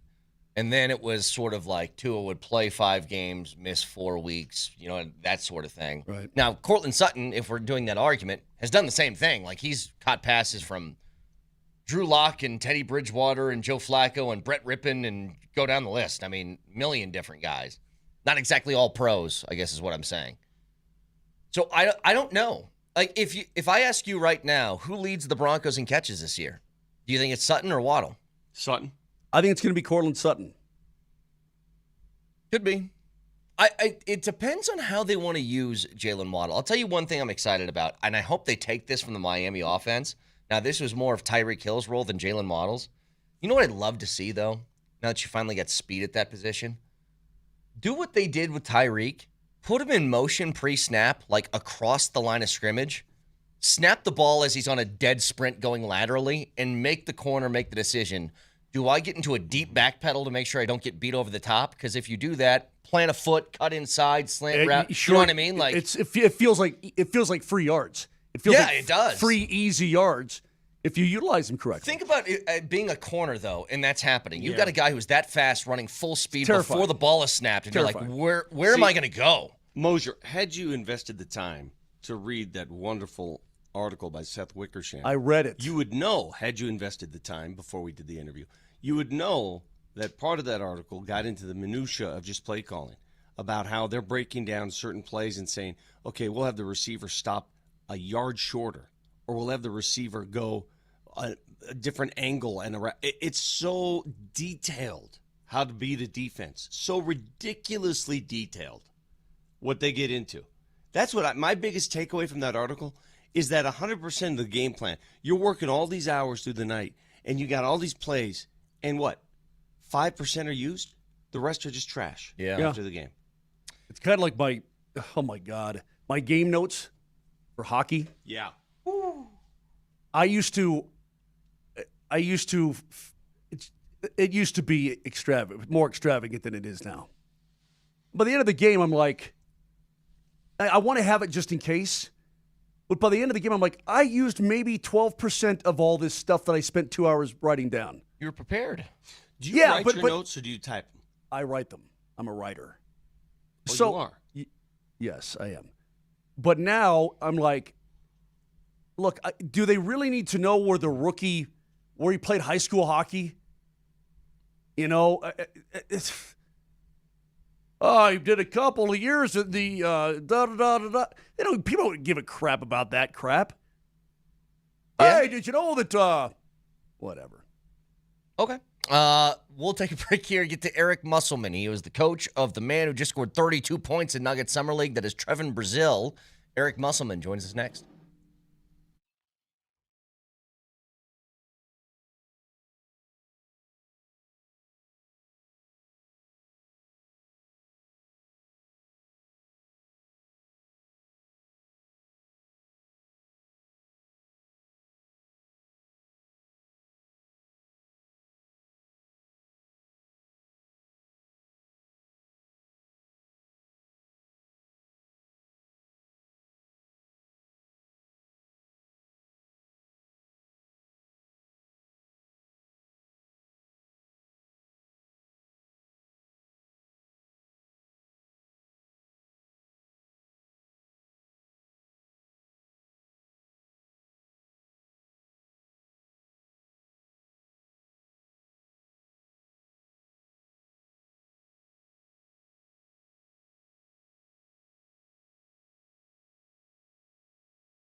All right, let's head out to the Ramos Law Hotline. Car accident, you need Ramos Law. Medical doctor and attorney, ramoslaw.com. Happy to be joined after Trevin Brazil's 32-point Summer League night yesterday by the head coach of USC, but his former head coach at Arkansas, Eric Musselman, joins us.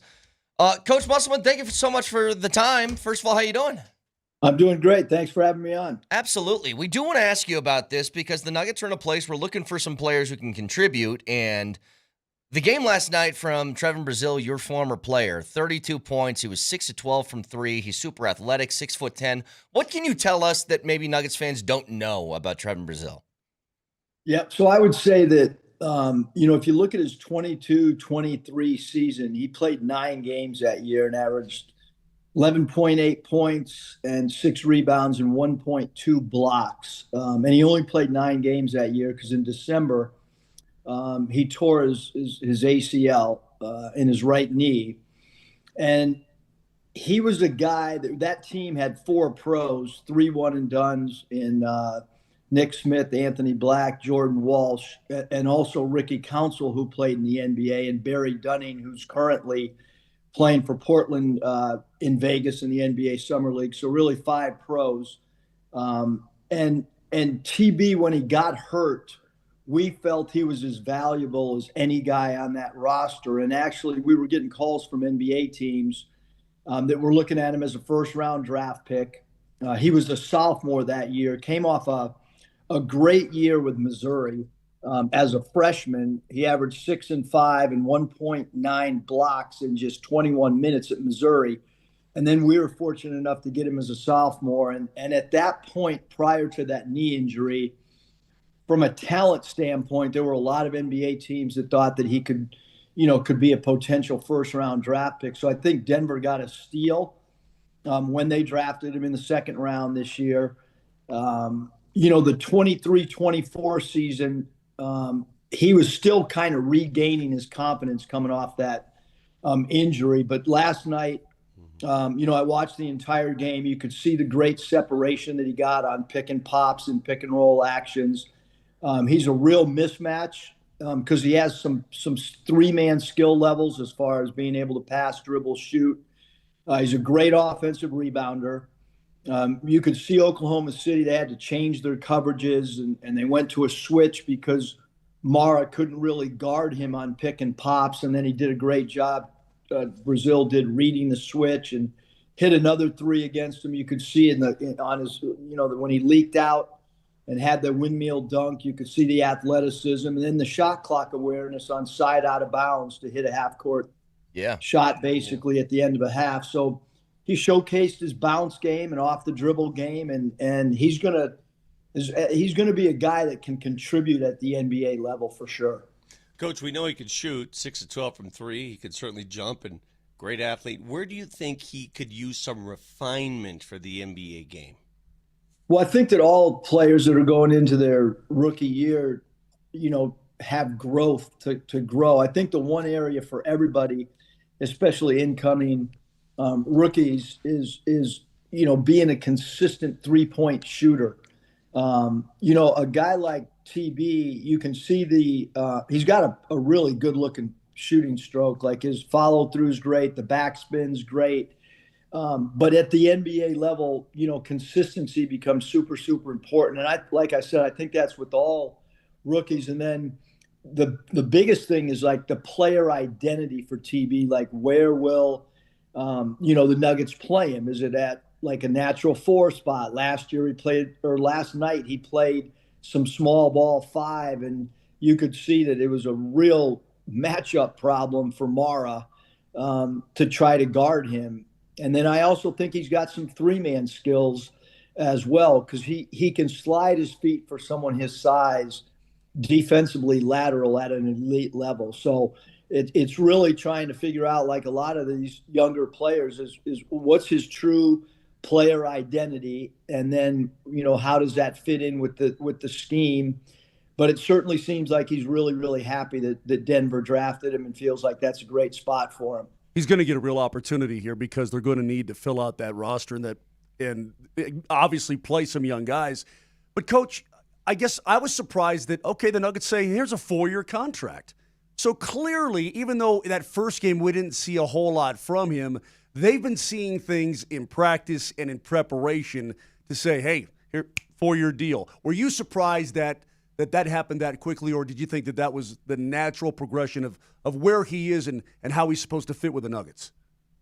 No, I felt like anybody that would draft him, once they're around him and they see, day after day, whether it's a summer league practice or a couple summer league games, and I know he had the shoulder thing and missed the first game or whatever, or missed a game in summer league, but not a surprise because, even though he's played in college for several years, his upside, to me is so intriguing. Some guys, have a ceiling that they're really not going to be able to bust through.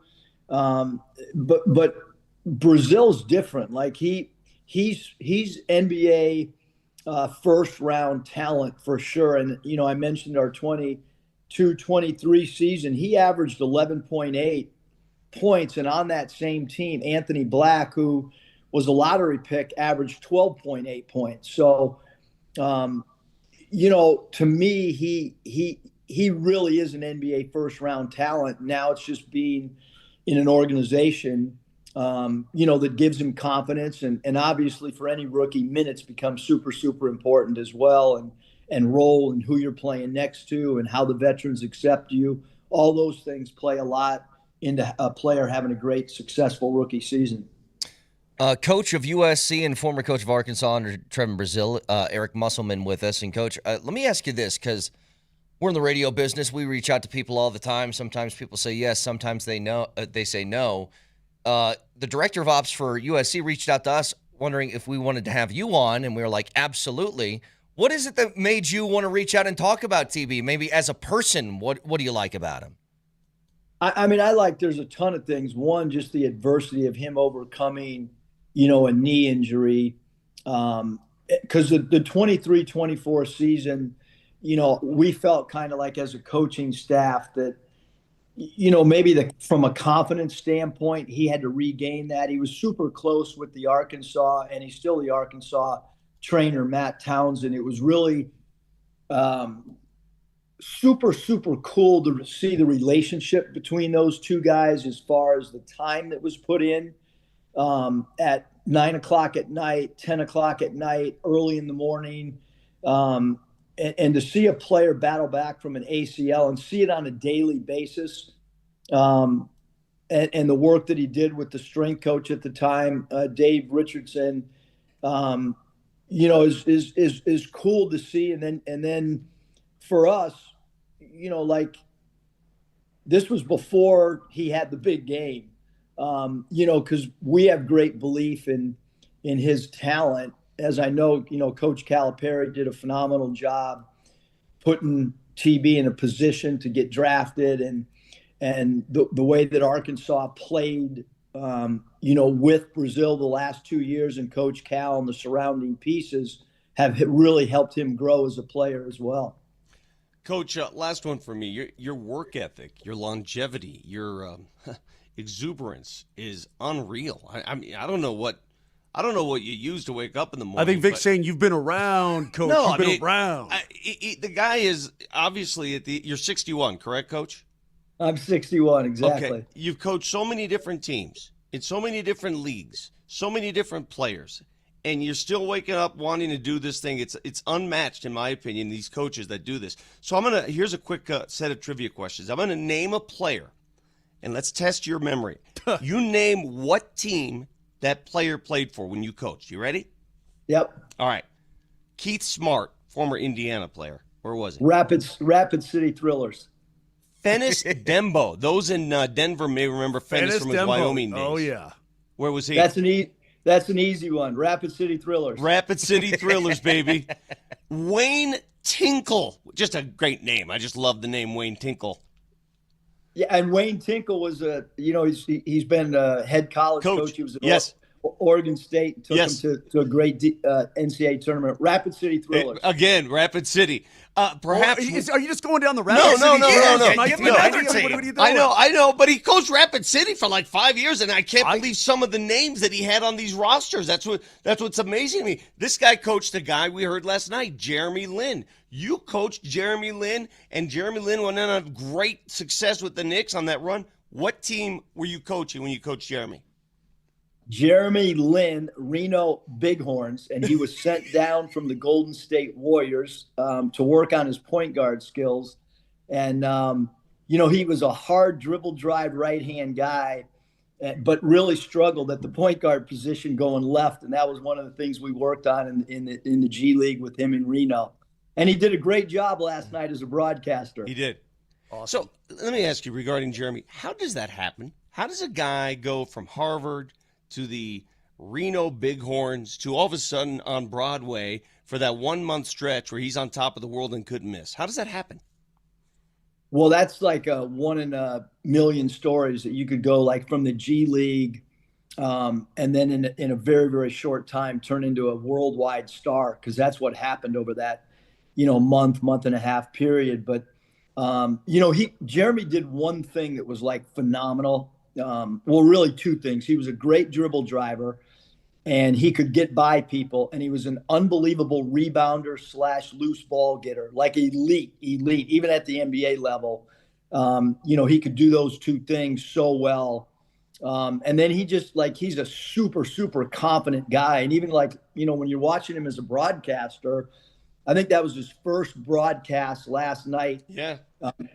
As far as doing a game, he's done in studio or whatever, but even last night, you could tell how confident he was as a broadcaster.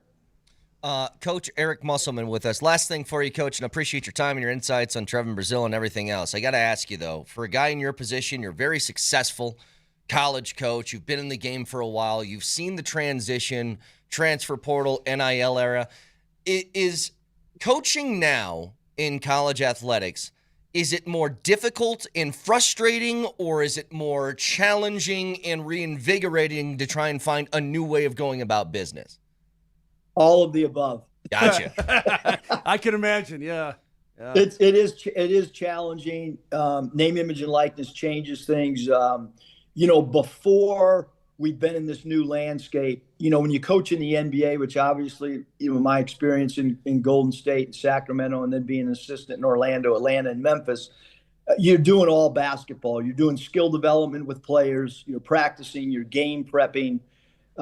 As a college coach, even 10 years ago, the coaching aspect was a part of your job along with a whole bunch of other stuff. But now when you kind of add in the name, image, and likeness, balancing, a roster from a financial standpoint, fundraising, all those type of things have made the job, even more different and taken away a little bit more of the basketball piece, which is interesting why, maybe a guy like Dusty May, leaves a place like Michigan. I can't speak for him, but you could see how a coach, given that opportunity, and that age would look to go coach at the professional level. I got one more for you, only because I called his high school games. Nick Fazekas.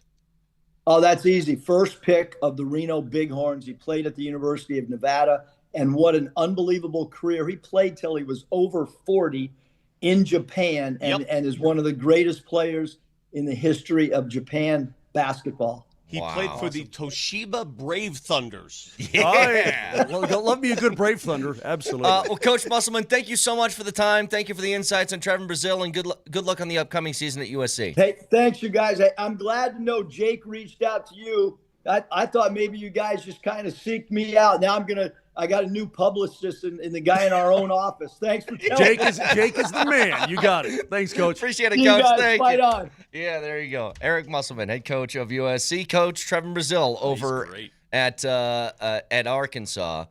He loves the guy. I mean, you can tell. He thinks. Well, I mean, he said it. He thinks the Nuggets got a steal out of TB. I just can't get over some of the places this guy's coached. Right? Let me just go over his resume. Vic, it's incredible. He coached He coached, this is just some of the places, again, Dallas Mavericks, the Tulsa 66ers, the Clippers, some place called Base Ostende, JDI Dijon, is that a mustard? Well, he coached in China. The Petron Blaze Boosters. Sweet. Dude, he coached Minute Bowl for the West Palm Beach Dogs back in 1995. The Petron Blaze Boosters are a Filipino professional basketball team. That's awesome. He's coached. I love him. He's a lifer. He's a gym rat. I love this stuff. I love it too. It's great. He's a great coach too. I told you guys, he went 4 out of 5 years through 2 schools, Nevada and Arkansas, went to at least the Sweet 16 with a couple of Elite 8 appearances. Yeah. It's a hell of a coach. So, big and thanks. he's turning that program around down at USC. The problem, well, say a problem. And Big Ten basketball is good. Very, yeah. Big Ten basketball is good. So, Eric Musselman, if you guys missed any of that, it'll be on the podcast shortly back after this.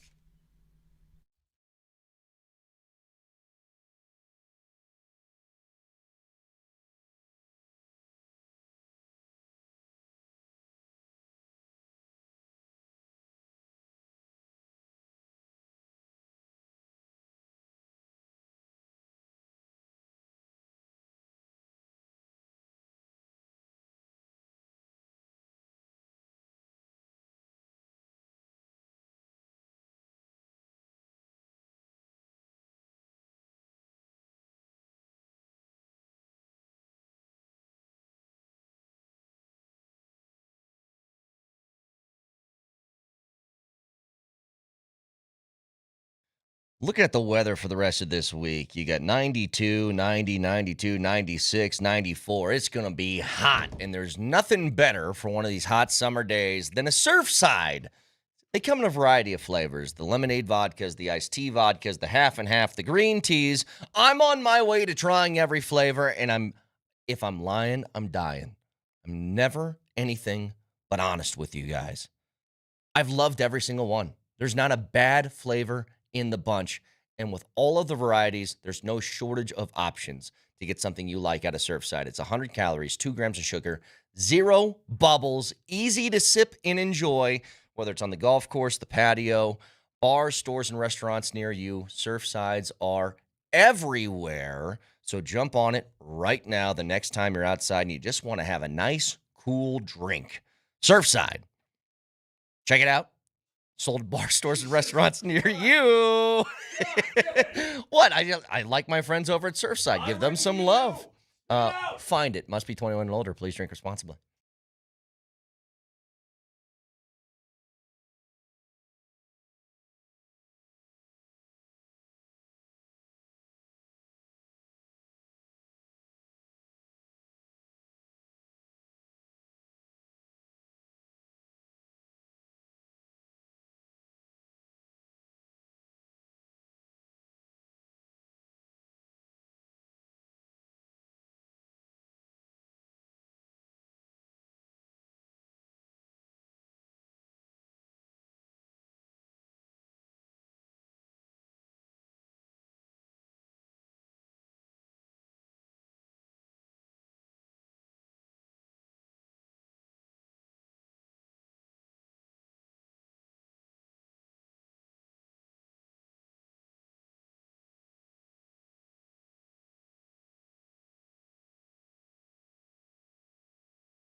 Big thanks to Eric Musselman for joining us in the last segment. I got a question for you, Vic. What are you doing on September 30th? That's usually around the time the Nuggets hold their media day. You don't know because you are dumb. Season opener for the Avs is September 30th against the LA Kings right at Ball Arena. I can guarantee you that's a Wednesday. It's a Wednesday, and I can guarantee you that is going to be on national TV. So you go. I will not be working that night in terms of doing that game. That's a Wednesday night. That is a TNT. Dynamite. Man, this season starts early. Vic, 84 games, and what's better about this is we'll still be back-to-backs. In fact, I think I know. I know a lot more than I'm letting on. Yeah. And you're holding out on me. Yeah, a little bit. Moser knows everything. He knows what's happening. But the back-to-backs are going to be a lot less than they have been the past couple of years with the Four Nations and the Olympics. Just for the record. A lot less. It's just a little over half, I think, which is good. For the record, you opened the season last year also against the LA Kings. Correct. In LA. Right. But that was on October 7th. So we're a full week earlier. Plus, this year again, you're going to have bye weeks again, so teams will get their bye weeks, which is great. But there's no shutting down for 3 weeks to do this and to do that, and everything else has to be crammed. But this is the first time ever starting in September for me. And I've been with the Avs for 30 years. Well, technically, Almost you won't 30. start in September because it's going to be national television. So you will start in October. Yeah, you're right. Yeah, Alan just sent it. Okay, yeah, TNT. It's going to be Pittsburgh at Philly, followed by the Kings at the Avs. Man. Oh, so we got one of those 8-15 games to start the season. Yeah. I expect it, though, because the Avs, this is why the Avalanche are going to be, I tell everybody this. I hate missing games. You know that. But the national television people take away from us the max. The maximum number of games allowed by law. That is correct. Now, not all of them are exclusive. They take away the max. They take away the max exclusives. Some of them are called side-by-sides where we'll broadcast to our audience and the TNT and ESPN people will broadcast to the rest of the country. Okay. You guys opened the segment by asking me a question. Now I will ask you a sports trivia question. You ready?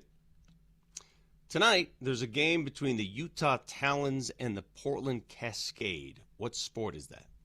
Wait, the Utah Talons and the Portland Cascade. Yeah. That... cribbage. Wait. No. I know this. Hang on. I know this. Is that the professional softball league that's starting up? Yeah. Bing, bing, bing. Tonight, there's also a game featuring Gotham FC and the Washington Spirit. What sport is that? Well, FC is football club. I would say women's soccer? Women's soccer. You got that. Moj, what's happening at 1 p.m. this afternoon in Denver?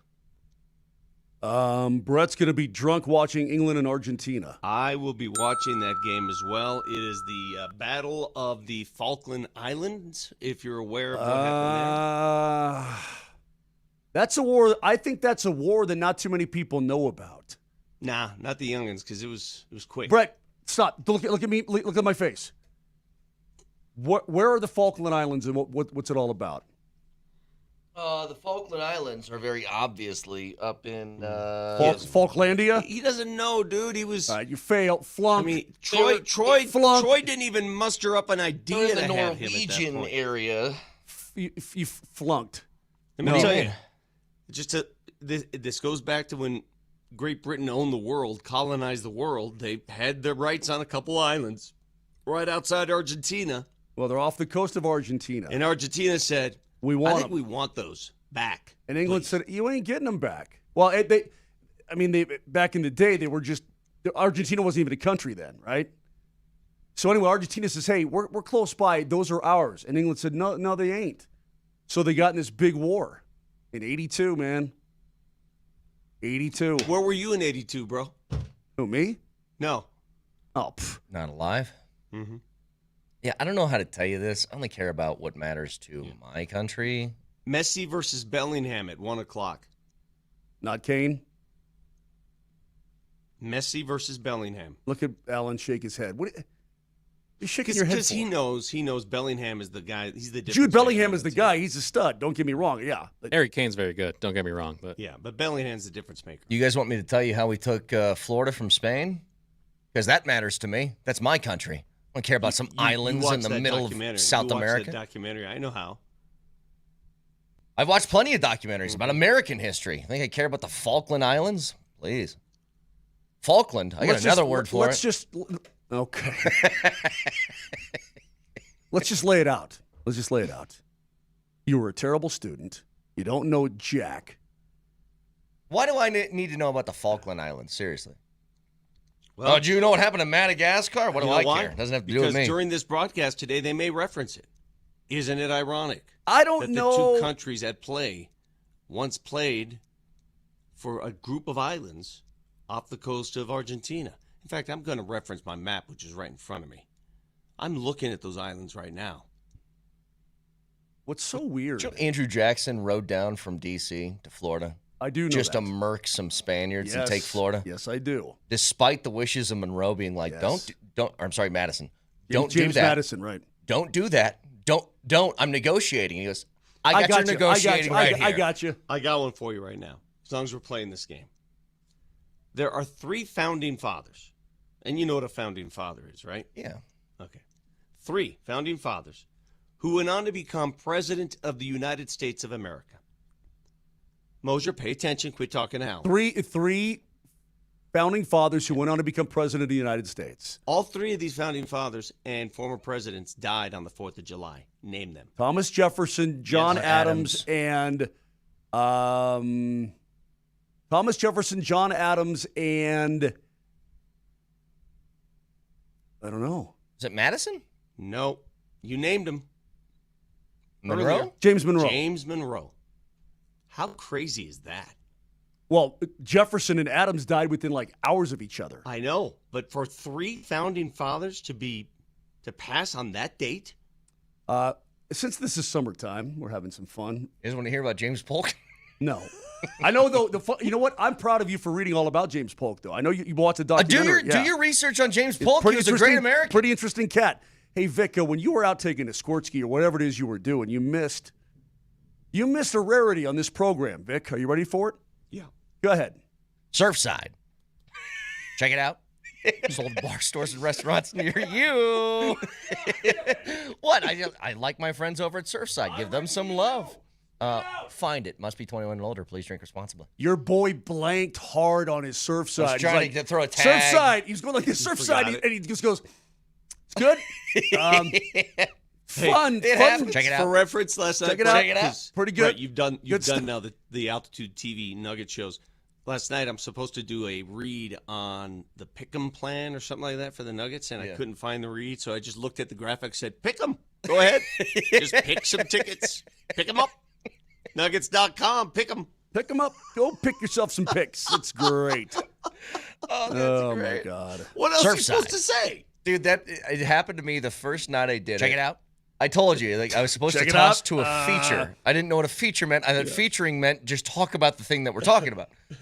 And I paused for, it felt like 8 minutes, but it was like it a feels second like an and a half. eternity. And Hands was no help at all. He just stared at me. I was like, Hands. Katie was laughing at me. Katie was just making fun of me last night. I love it. It's great stuff. Hey, speaking of, just real quick, I have become, maybe it's just through osmosis because my wife watches every College World Series game, women's College World Series game. Do you think the softball thing is something that can pick up or not? This new professional women's softball league? Because I looked this up. I was wondering how much they got paid. I still don't know. I can't figure it out. But it looks like anywhere from like 40 to 45,000. Well, I think women's sports is growing a lot. I don't doubt any sports at this point. Yeah, but I think softball, it's just, I say this every year now. Like, if you guys don't watch the Women's College World Series, do it. The games are like an hour and 15 minutes. They move quick. They're incredibly good. Like, they're fun to watch. I watched for me, this is for me now. I watched an extraordinary amount of women's college softball this postseason. Yeah. And I can't get over, the talent is there, obviously. You're playing at the highest level. But these pitchers are wicked. They are. Now, I tell you what, I would find more joy in it, this is me personally, if they moved the mound back about 8 feet. Give the hitters an opportunity. That'd be too easy. 8 feet, Moj? No. Well, give the hitters an opportunity to put the bat on the ball because the best pitchers who can really deal, unhittable. Well, I'll tell you what. Bro, I'm talking about an ERA of .26. There's unhittable. One thing I love about softball. They have to play a clean game. If you bobble a ball, they're safe. Like 100%. you have to be clean in everything that you do. Anyway, interesting. So is that starting tonight, Vic? Is that what you're talking about? You said the Talons or what were the teams that you just mentioned? That's just a game that's on tonight. Oh, it's just a game. Okay. Yeah. I didn't know if it's like the open to their season or something like that. Hey, so, I have some intel guys on. So the Nuggets have 3 roster spots they still need to fill. I'm hearing that Bruce Brown probably won't fill one of those spots. Through Bruce Brown's doing, or the Nuggets not asking him back? I don't know. Okay. And I'm hearing that David Roddy may not fill one of those spots, even though I know he's a fan favorite here. Played well in that San Antonio game. So those 3 roster spots, barring something crazy, may go elsewhere. I still think they need another ball handler. Right now, the 2 ball handlers on the team, Jamal Murray and Tyus Jones. Does this include KJ Simpson on the two-way? No, not yet. No. KJ is obviously an option. Yeah. That's interesting. The other thing, too, the more I think about it, fellas, with this LeBron James stuff, I'm going to read something to you. I think it's either going to be Cleveland or Philadelphia at this point. And that's it. I've said Philly from the jump. I'm not going to waver off it. I'm sticking with Philly. Yeah. And a couple reasons why. And I didn't realize it till I read it. Philly, their guy, Tyrese Maxey, is making an all-out plea. He's on a campaign to get LeBron there. So what did Tyrese and LeBron have in common? Well, Tyrese Maxey is Clutch Sports. Mm-hmm. Is there anybody who's not Clutch Sports? How many people? It'd be easier to make a list of not Clutch Sports basketball players. Yeah, he's a Clutch Sports guy. And it just looks more obvious to me that partnership would go longer than anything else. And the other thing, I'm reading Sean Keeler's piece today in the Denver Post, and he made such a good point. The more I think about it. So LeBron's already said in his final year, this could be it, 41, going to be 42, he is going to bring with him a camera team to document the season. That is, the entire year, yeah. So I'm going to read from Sean Keeler's column in the Post this morning, and he makes a valid point here. Quote, can you picture Nikola Jokic ever being comfortable with camera crews that aren't his, hanging around everywhere to chronicle his every move in the Nuggets locker room or on the bench? I just don't see that connection. I don't see it. Maybe I'm wrong, and who knows? I could be. But I just don't see that dynamic. Oh, you mean those two playing together? Or what? Those two playing together and that dynamic working. Of where the camera is around in the Nuggets locker room all the time. He's as private as they come. Correct. He does his media. He's very responsible for that. He never skips a beat. But do you think he's going to want cameras following the Nuggets everywhere they go? I don't think so. And are we talking on the team plane and team hotels and everything? Who's going to stop LeBron from running the show? Yeah, I wouldn't. Look, I know people are going to make this out. There's got to be some certain sanctuaries where players can just be themselves and not worry about being videoed all the time. Well, hang on a second. I know people are going to make this out to LeBron being self-indulgent, and sure, he is. Landy had a whole camera crew following him on his comeback too. I mean, that happened in different circumstances. Never thought about that. But that did happen. But they were in the locker room. They were around. Just a little bit. It was mostly Landy and just himself, just his own rehabs and doctors and all that sort of thing. It wasn't a ton of. You're not on the team playing. You're not, you're not I at understand. team meals. You're not But all this guys, kind of thing. they have an entire documentary called Quarterback on Netflix, which has cameras following around like 4 different quarterbacks over an NFL season. I don't think guys are as bothered about that stuff. Well, but as Nikola we might Jokic think. is a different cat, man. He doesn't have to interact with the cameras. They're just I there. understand that, but if you ask Nikola, I trust me, we've asked him numerous He times. would probably Brett, say he wouldn't want it. Yeah. I asked him. I said, "Hey, dude, I'm going to come see you in Sanford this summer," and he looked at me sharply and said, "You will not find me." And it's basically he doesn't. It's not he doesn't true. Want this? I'll follow the sound of the music at night to whatever bar is playing live music, and I think I might find you shirtless I'm just gonna post up at the harness track, and I know you're gonna be there at some point. It's interesting though because he doesn't want that attention, but personally, he's so affable. I told you the story of 2 Denver fans who decided to go to Sombor. They were in Serbia. They said, "Let's just go to Sombor, see if we can find Nikola Jokic's house."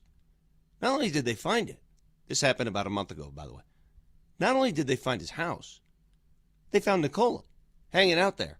He invited them up, took pictures, and took these 2 guys to his horse stables to show them around. They hung out for like 2 hours. I'm going to say something that is incredibly kind and nice of Nikola Jokic to do that. Secondly, Joker, don't ever do that again. Those could be psychos. Leave them on the outside. Keep them beyond the fence. I think he's got a good sensibility of who's who. Like when he probably spotted you in the Nuggets locker room after they won the championship and everybody's partying, probably looked at you and said, "The hell's that?" Probably did, but I was in there for an hour and a half before he was there, so it was weird. We're in there, we're looking around, we're like, where's Joker? Everybody's dancing, throwing champagne everywhere, and Joker's nowhere to be found. Was he in the pool? No, he was like with his daughter outside. Oh, hanging out? Yeah. Would you say, Brett, and you're young in your climb here, you have a lot of career left. Us old guys. That's what you think. I'm thinking about which coffin I'm going to pick here. Would you consider that? There's Baca and Brett. Alan. What? Alan, you and were there Brett. too? Yes. Oh, that's the MVP trophy. No, it's the normal trophy. Oh, that's the normal one. And I was trying to hand it to you, and you didn't want it. And someone handed it to me, and it was a lot heavier than I thought. Alan, I don't remember you in that room. Vic, Did you you were smoke some kind of of those out of it. I stogies? remember you being in there. You weren't all there. No, I smoked like 3 stogies in 5 minutes, and I was just flying. So I grabbed one off the floor, and I just held it because I thought it looked cool, but I didn't smoke it. What we did to that locker room, I mean, it was Animal House. It's illegal. Yeah. It's illegal what we did. I still remember I had it, and I go, where do I ash this? And somebody goes, on the ground?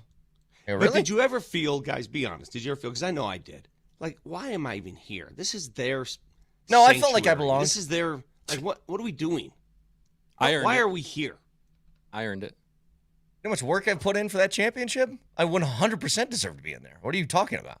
In fact, I've been on the I find it record saying- offensive that guys like Ben Stiller get to do stuff like that, Listen, but me, totally and you deserve will it. hear different from different people, and I mean this with all sincerity. So we got rings, right? We got a championship ring.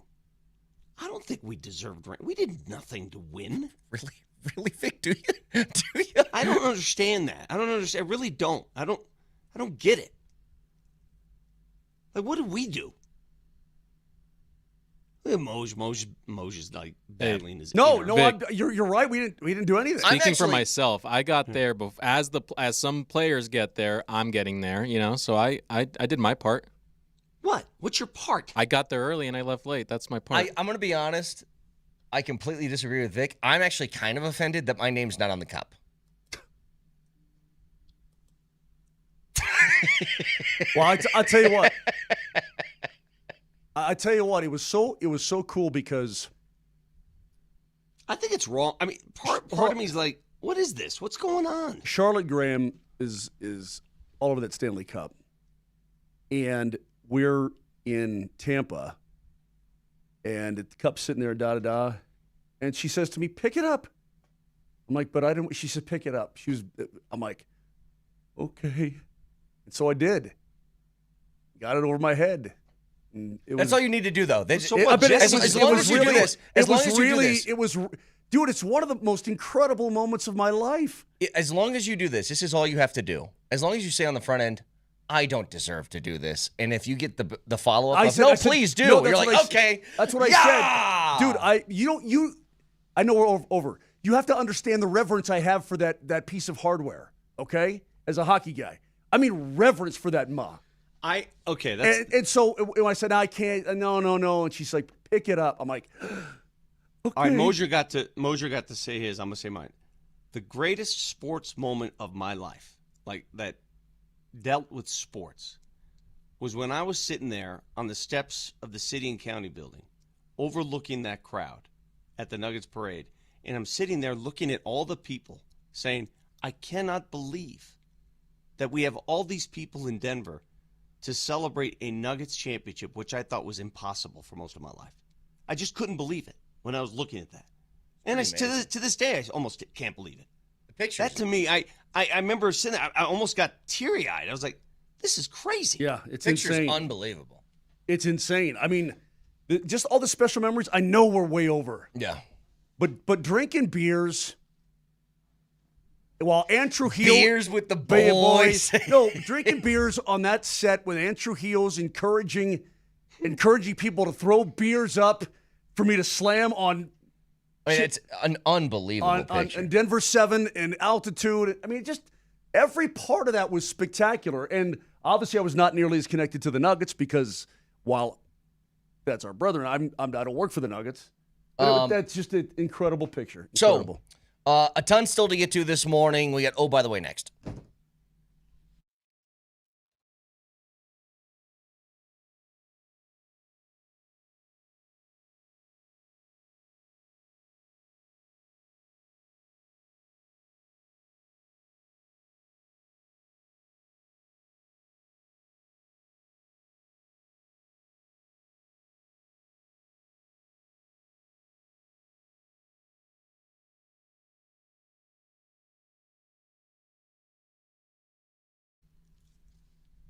Vic Lombardi here for Flatirons Fire and Design, and I've told you about the deal they have going right now. You can't find it anywhere else. If you need to upgrade your patio because it is summertime in Colorado, you need a cold plunge, maybe, a sauna, whatever, beautiful outdoor furniture, some fire features, create that outdoor space and do it right.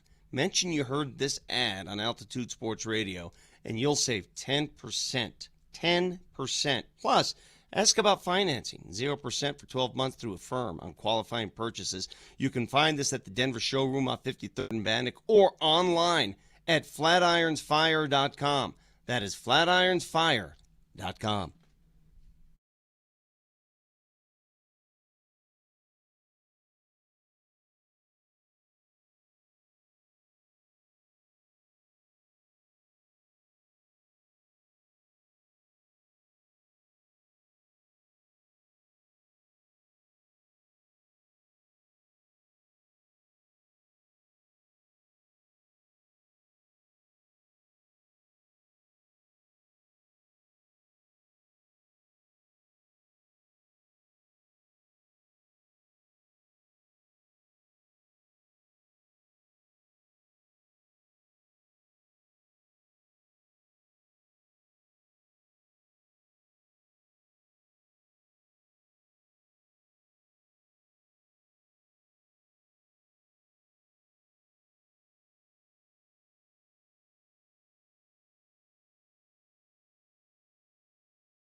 Oh, by the way, stories around sports in the world we feel like you should be aware of. The artist formerly known as the British Open will start tomorrow, the Open, in a very weird press conference leading up to the tournament starting. And we'll start with Scotty Scheffler, who was asked about legacy and what that means to him. Can I ask you, you mentioned history, we're all going to die someday and all that kind of stuff. Sorry. No, it's good. It's true. But There's not going to be a quote after this year. Last year's what's the point? And this year we're all going to die. What are you going to do next year? You got to get even darker. So stop right there. He was answering a question and he said, well, I don't really care. Like, I'm going to be dead. It's about his legacy. Yeah. Yeah. And then Rory came to the microphone and this happened. How concerned are you with your legacy past when you'll be on this earth? How concerned are you with how you'll be viewed in 100 years? Do you think about that kind of thing? Does it matter to you since you won't be here? I mean, how does that go? No, I don't really care. I would like to think that the people that love and care about me think a certain way of me, but yeah, I'll be long gone. I'll be dead. I don't think I'll be seeing what people say about me. I'll be 6 feet under. I don't think I'll be a ghost. I don't think I'll be, I don't care. Yeah. What are we doing here? Got dark. What are we doing? I honestly, to journalists out there, I think the legacy question is one of the dumbest things you can ask an athlete because what are they going to say? I hope everybody thinks I'm awesome forever. No, exactly. But can I expand on that a little bit? Today's young golfers. Say Bobby Jones. Who? Sam Snead. Who? Ben Hogan. What? Ben Crenshaw, for crying out loud. Like, these guys are all forgotten. People today don't know. They don't know. They're all forgotten. And these were their Tigers and Rorys of their day. Mm-hmm. I mean, some of the best players in the history of the game. But you're just like, oh, Sam Snead. Yeah, he was really good. That's just kind of how you do it. Well, yeah. But see, I'm with you on this. The legacy thing can be tarnished and changed. I mean, you have no control of your legacy. Right. You can just live. Someone else's narrative controls your legacy. Another thing that happened, speaking of the Open, we don't have to play the audio. Brandel, I always want to... Chambly? Yeah. I always want to say Chambly. Brandel Chambly. He obviously has it out for anybody who's ever participated in a live event ever. Oh, yeah, he does. And he hates Bryson DeChambeau. And as, Vic, you're a journalist. You used to be a journalist. You are a journalist, whatever you want to call it. But you used to be on the news. As somebody who's sitting in that TV chair as you're talking about, you're covering an athlete for an event on the TV channel that the guy's going to be. He's also a former pro player. I understand, but he says, quote, it's almost like Bryson went from chasing Scotty and Rory to chasing Grant Horvat. It's like he wants to outdo every YouTuber in the game instead of outplay everybody in the game of golf.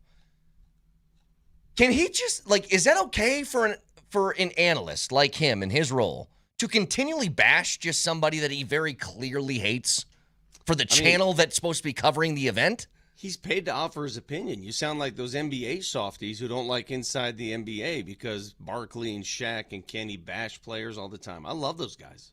It's their opinion, man. You may not like it. You may think it's over the top, but that's what he's paid to do. Brandel Chambly is paid by the Golf Channel to offer his opinion on players and the tours and all that goes with golf. So what's the problem? Well, no, here's the difference, though. Is that whenever something happens in golf, I'm told it's the gentleman's game. I'm told everybody's there's a certain code of conduct that you need to adhere to. And if you don't adhere to that code of conduct, then you're a giant jerk who doesn't respect the game. When Chuck does that, it's basketball. They're talking bleep. You're overthinking this Okay, thing. gotcha. Let me get one for you here. What would you pay for a collection of baseballs autographed by 21 presidents? From Teddy Roosevelt all the way to today. What would you pay for that collection? But I love Teddy. See, I was going to say I have no use for the memorabilia starting, stuff, but I love Teddy. Starting in 1918 with Teddy, all the way up to today. So each baseball is signed by a different president? Correct. Huh. That's got to be very rich. Can I pick and choose my presidents? Yeah. Can I just get the Teddy? I just want the Teddy ball. You want the Teddy ball? Yeah. All right. You're not going to go after the William Harrison? Yeah, I'll pass on like the Gerald before that, Ford yeah. and stuff like that. Okay. And, yeah. You look at you blow off Gerald Ford. He's a great football player at Michigan. I'll say that goes for, I'm sure you're going to throw us a preposterous number. $1 million? It just sold. $3,055,000. No. For what? Somebody goes to your basement and you just say, look at all these baseballs are signed by presidents. And somebody goes, that's cool. Well, and then that's it. Some That's of the balls have provenance on them. Like the 1918 ball signed by Teddy Roosevelt includes a letter from Edwin Collins, the son of the former president of General Motors Cadillac division, who got the ball as a gift when he turned 18. It's only one of 2 known baseballs signed by Teddy Roosevelt. Okay. Yeah, I would take the Teddy ball. I want the Teddy ball. Fellas, you're in sports. Alan, I'll start with you. What is your greatest known collectible that you own? Sports collectible. Your name's Alan. Alan Baca. What'd I call him? Thurston? No. He just, I don't know. Did you hear him? Baca, he's talking to you. Oh, my bad. I'm trying to roll on stuff that you're asking for over here. My bad. Sorry, What'd you say? Alan. What's your number one collectible? Your number one collectible in your house. I'm not a big memorabilia guy, mainly because I don't like to pay for it. But I mean, I have a Demarius Thomas nice jersey that's signed. Nice. Okay. Brett, what is yours? I have a Nolan Ryan signed baseball and a Nolan Ryan picture of him with the bloody lip also signed. Okay. Mark Moser, greatest collectible you own. Sports? Yeah, dude. I don't care about your cars. Well, no, I've got black sand from Iwo Jima. The beaches of Iwo Jima. Listen to me. Just what is it? Sports collectible. I don't know. My cup ring, I guess. I don't know. I don't have any autographs. I don't do that. I don't do any of that kind of thing. It's not my thing. I guess to each his own is what I'm saying. That's a very subjective question. You don't think having black sand from Iwo Jima and sand from Omaha and Utah is He did say sports memorabilia. I don't give a rat's butt. And I'm going to tell you right now, it doesn't hold a candle to my best collectible. An autographed Vic Lombardi, 8x10 glossy. The blue ribbon for your bubble gum blowing contest. 1983 8th grade Catholic football champions. Yeah, of course. Holy Family, the last to do it. 1983. No one's done it since. Catholic League folded soon after. Beat the hell out of St. Mary's. They thought they were something special. They showed up with their faces all painted like they were going to intimidate us.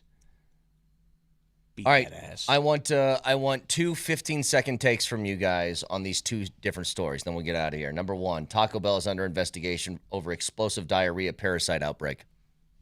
Thoughts? They're under investigation? Yeah. Yeah, legitimate investigation. Like in the lettuce or something. Yeah. What you guys think?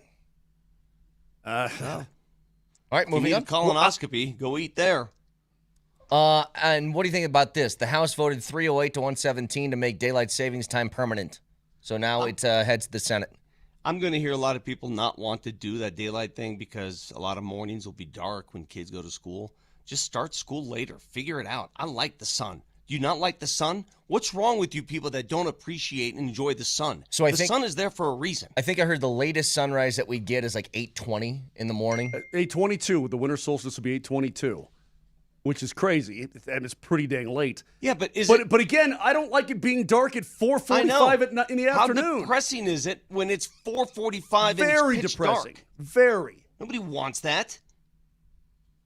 Oh, by the way, stories around sports in the world we feel like you should be aware of back after this.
All right, reminder to you guys that at 12:30 today, Raj will be at Sportsbook Highlands Ranch for England-Argentina semifinal.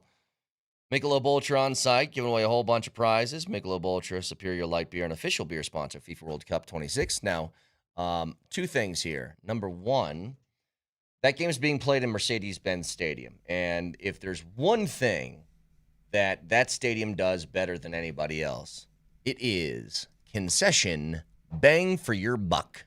I wish every arena and stadium was like this. They just unveiled for today's game. This is $20. This is what you get for $20 if you're watching England and Argentina in Atlanta. You ready? A giant bag of popcorn, chicken tenders and fries, a hot dog, nachos, a slice of pizza, a pretzel with cheese, and a soda for $20. $20. That's pretty damn good. Remember we bought that, who was it? Was it you, Brett, that bought that beer at the Chargers small stadium in LA? Oh, my God. I got two beers. I got a beer for me and a beer for Moser. And look, they were the big bomber tall boy beers. They were big. It was like $42. Yeah, it was. I'm like, what do you mean for? These are Bud Lights. Keg? Did you buy a keg? I got the first ones. I'm like, I know Moser told me the price. I was like, damn it, I got to pay that one back. Yep. I got to reciprocate. And then you're like, hey, Ashton Kutcher, what's up? It's Kaner. How you doing? You got a couple bucks? I just need a beer, please. But this is how it all should be. Come on, you already got us in there. The tickets are expensive. I'm trapped inside your stadium. Don't gouge me. Can we also give a shout out to our friends over at number 38, by the way? Did you see, per Lyft's June trend report, it is the most frequented bar for World Cup watching in the country? Wow. Is number 38. Dude, the outside area. The number one bar. The outside area, we've all been at number 38 a bunch of times. It's a cool place. The outside area there, dude, it looked like a rock concert. I mean, there were so many, you know what I mean? It looked like awesome. It looked fun. Why did they call it number 38? Anyone? I don't know. Is it on 38th Street? 38th Ave? No. It's on Oh, we are the 38th state? That's what is that what it is? Probably. Yeah, I guess, yeah. Yeah. Centennial State, 38th State, yeah.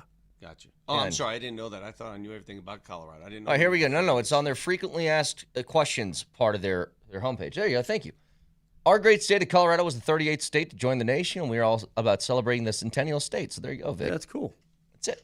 God, we were late to the party here. Get it together, Colorado. What the hell's going on? Wait, late by being the 38th state? Yeah. Yeah.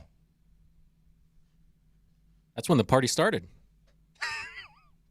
Yeah. All right, guys, we got it. It's the 38th state. Our bad. Can I play a piece of audio for you from Colin Cowherd? We haven't heard from Cowherd in a while.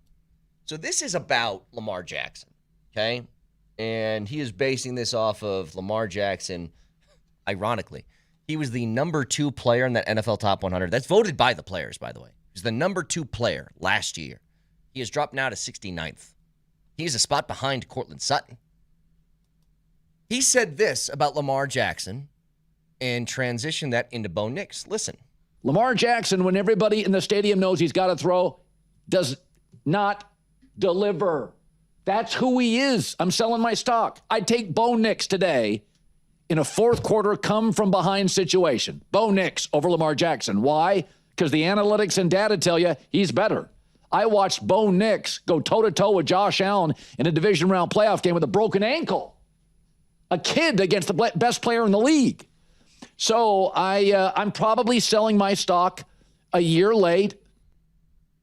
So here's what I tell you. We went through the top 10 ESPN list of where Bo Nix is. He was like 18th best quarterback in the league, something like that. Mm-hmm. When it comes down to crunch time, how many quarterbacks would you take over Bo Nix as of right now, given the evidence through 2 years? When it comes down to, I need a drive at the end of a game to put us in field goal position, to get us in the end zone. If there's one thing that I would say has been elite level for Bo Nix since entering the league, isn't it that? Isn't that the one thing that he does? And it's a pretty important quality for a quarterback. It's been pretty good under that pressure. I know we want consistency, Brett, and sometimes you get 3/4 in the fourth quarter of greatness and whatever. You're right about that. He's gotten better at it, and he's really good at it, and it's something to recognize and commend him for. I think there's one quarterback I'd take above everybody else. Well, Stafford, Mahomes. Stafford and Mahomes, I think, are the top ones. Well, right? yeah. I mean, they all have displayed the ability. Hell, Sam Darnold displayed the ability to do that this year. Trevor Lawrence has displayed the ability to do that, but it's the consistency and the belief that's a big thing for him. Can I play devil's advocate here? Sure. How many years has Lamar Jackson been in the league versus Bo Nix? 2 years for Bo. How many years for Lamar Jackson? What is he on? 7, 8, something like that? Bo Nix in 2 years has taken the Broncos to a place Lamar Jackson has, and he did it in 2 years. Yep. He's been, how about this? Yeah, 8 years. He's going on year 9. 8 years. Okay. So Bo Nix has done that. He's already matched what Lamar's done. Yeah. Why is that devil's advocate? We were kind of saying what you were saying. To support Colin's theory, I guess. Okay, gotcha. All right, let me ask you, this is a dumb question. This is really dumb. Let me do this, though. I want to see what happens with the people. I need my hotkeys, please, here, Baca. Turn those on for me. Straw poll. Oh, yeah. If Baltimore offered you straight up Lamar for Bo Nix, would you take it? Golly. I want to see what Broncos fans say to this question. Yeah, that's a great question. So straight up. Well, it's because the age difference. If they were the same age, I would say absolutely. Keep in mind, 2 years ago, Lamar Jackson was MVP. Right. If they were the same age, I'd say absolutely. But as you're talking about going into year 9 versus year 3, and the wear and tear on the body. That's an outstanding question. That's a more difficult question to answer. Questions that will elicit a 50-50 response, which makes it a very good question. But part of me feels like I would be an absolute moron if I didn't say I would take Lamar Jackson. And part of you would say you'd be an absolute moron to give up on a kid 2 years in. Yeah. I mean, I get it. But I want to see 303-504-0925. Say Lamar or say Bo. Who would you take? Straight up, 1-for-1. Bo Nix traded for Lamar Jackson. If you're sitting in George Payton and Sean Payton's seats, would you do it? What do you think they would do, by the way? What do you think Sean would do? Sean would not do it. He's grooming Bo Nix. I mean, that's his guy. He handpicked him. He's hand grooming him. Let's just, for argument's sake, let's just make money the same. Whether they make $50 million or $8 million or whatever Bo's making, it's just the same. Just for the sake of argument to make it even. I don't think the Broncos would do that ever. Would I do it? I would say no. I would not do it. There's a lot of Bo's coming through here. There's a lot of Bo's. That's good. But here's my thing with Lamar Jackson. Brett, how much abuse has he taken in his career? Well, now he's gotten better, but when he was young, how much abuse did he take? You were listening like I was during the break, and Cowherd made one really interesting argument. The thing about Lamar Jackson, and I'm not one of these guys, Lamar can throw the football, okay? He can. Of course. He's a good thrower of the football, but his game is predicated on doing both. It is the threat of him running and doing all that. His rushing yards per game 2 years ago, let me make sure I have these right. He ran for 915 yards in 2024. That number went down to 349 last year. Now, hurt for a few games, yes, but he did play in 13. He went from like 60-some rushing yards a game to 25. And that's a huge part of his game. Is that because he was hurt and trying to gut through it? Is that because he's getting older and maybe he can't take off like he used to? Maybe he doesn't want to get hurt, so he limited the number of times he runs. But being north of 30 and the accumulation of hits on a body over the years, I don't care how good a shape you're in, man. These are NFL defenders who are trying to take your head off, and he's been hit a lot. We're officially in midsummer. Would you rather? I got one for you. Bo Nix, Sam Darnold, straight up. No. One guy won a Super Bowl.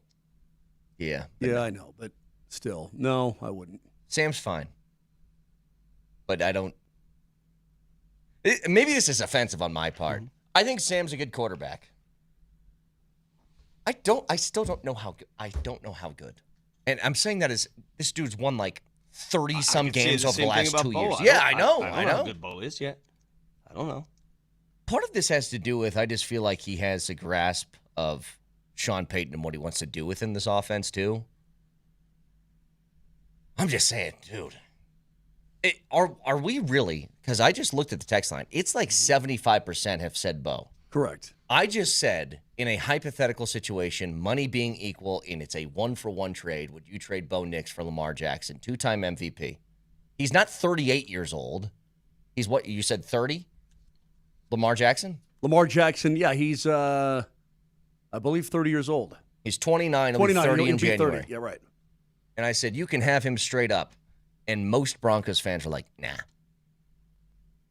But then I asked Broncos fans, like, what do you think Bo Nix is? They're like, he's pretty good. I don't know how good. I'm like, well, I just offered you a 2-time MVP. It sounds counterintuitive when you, it does. You know, the reaction of, well, you know, how good do you think he is to the MVP or former 2-time MVP?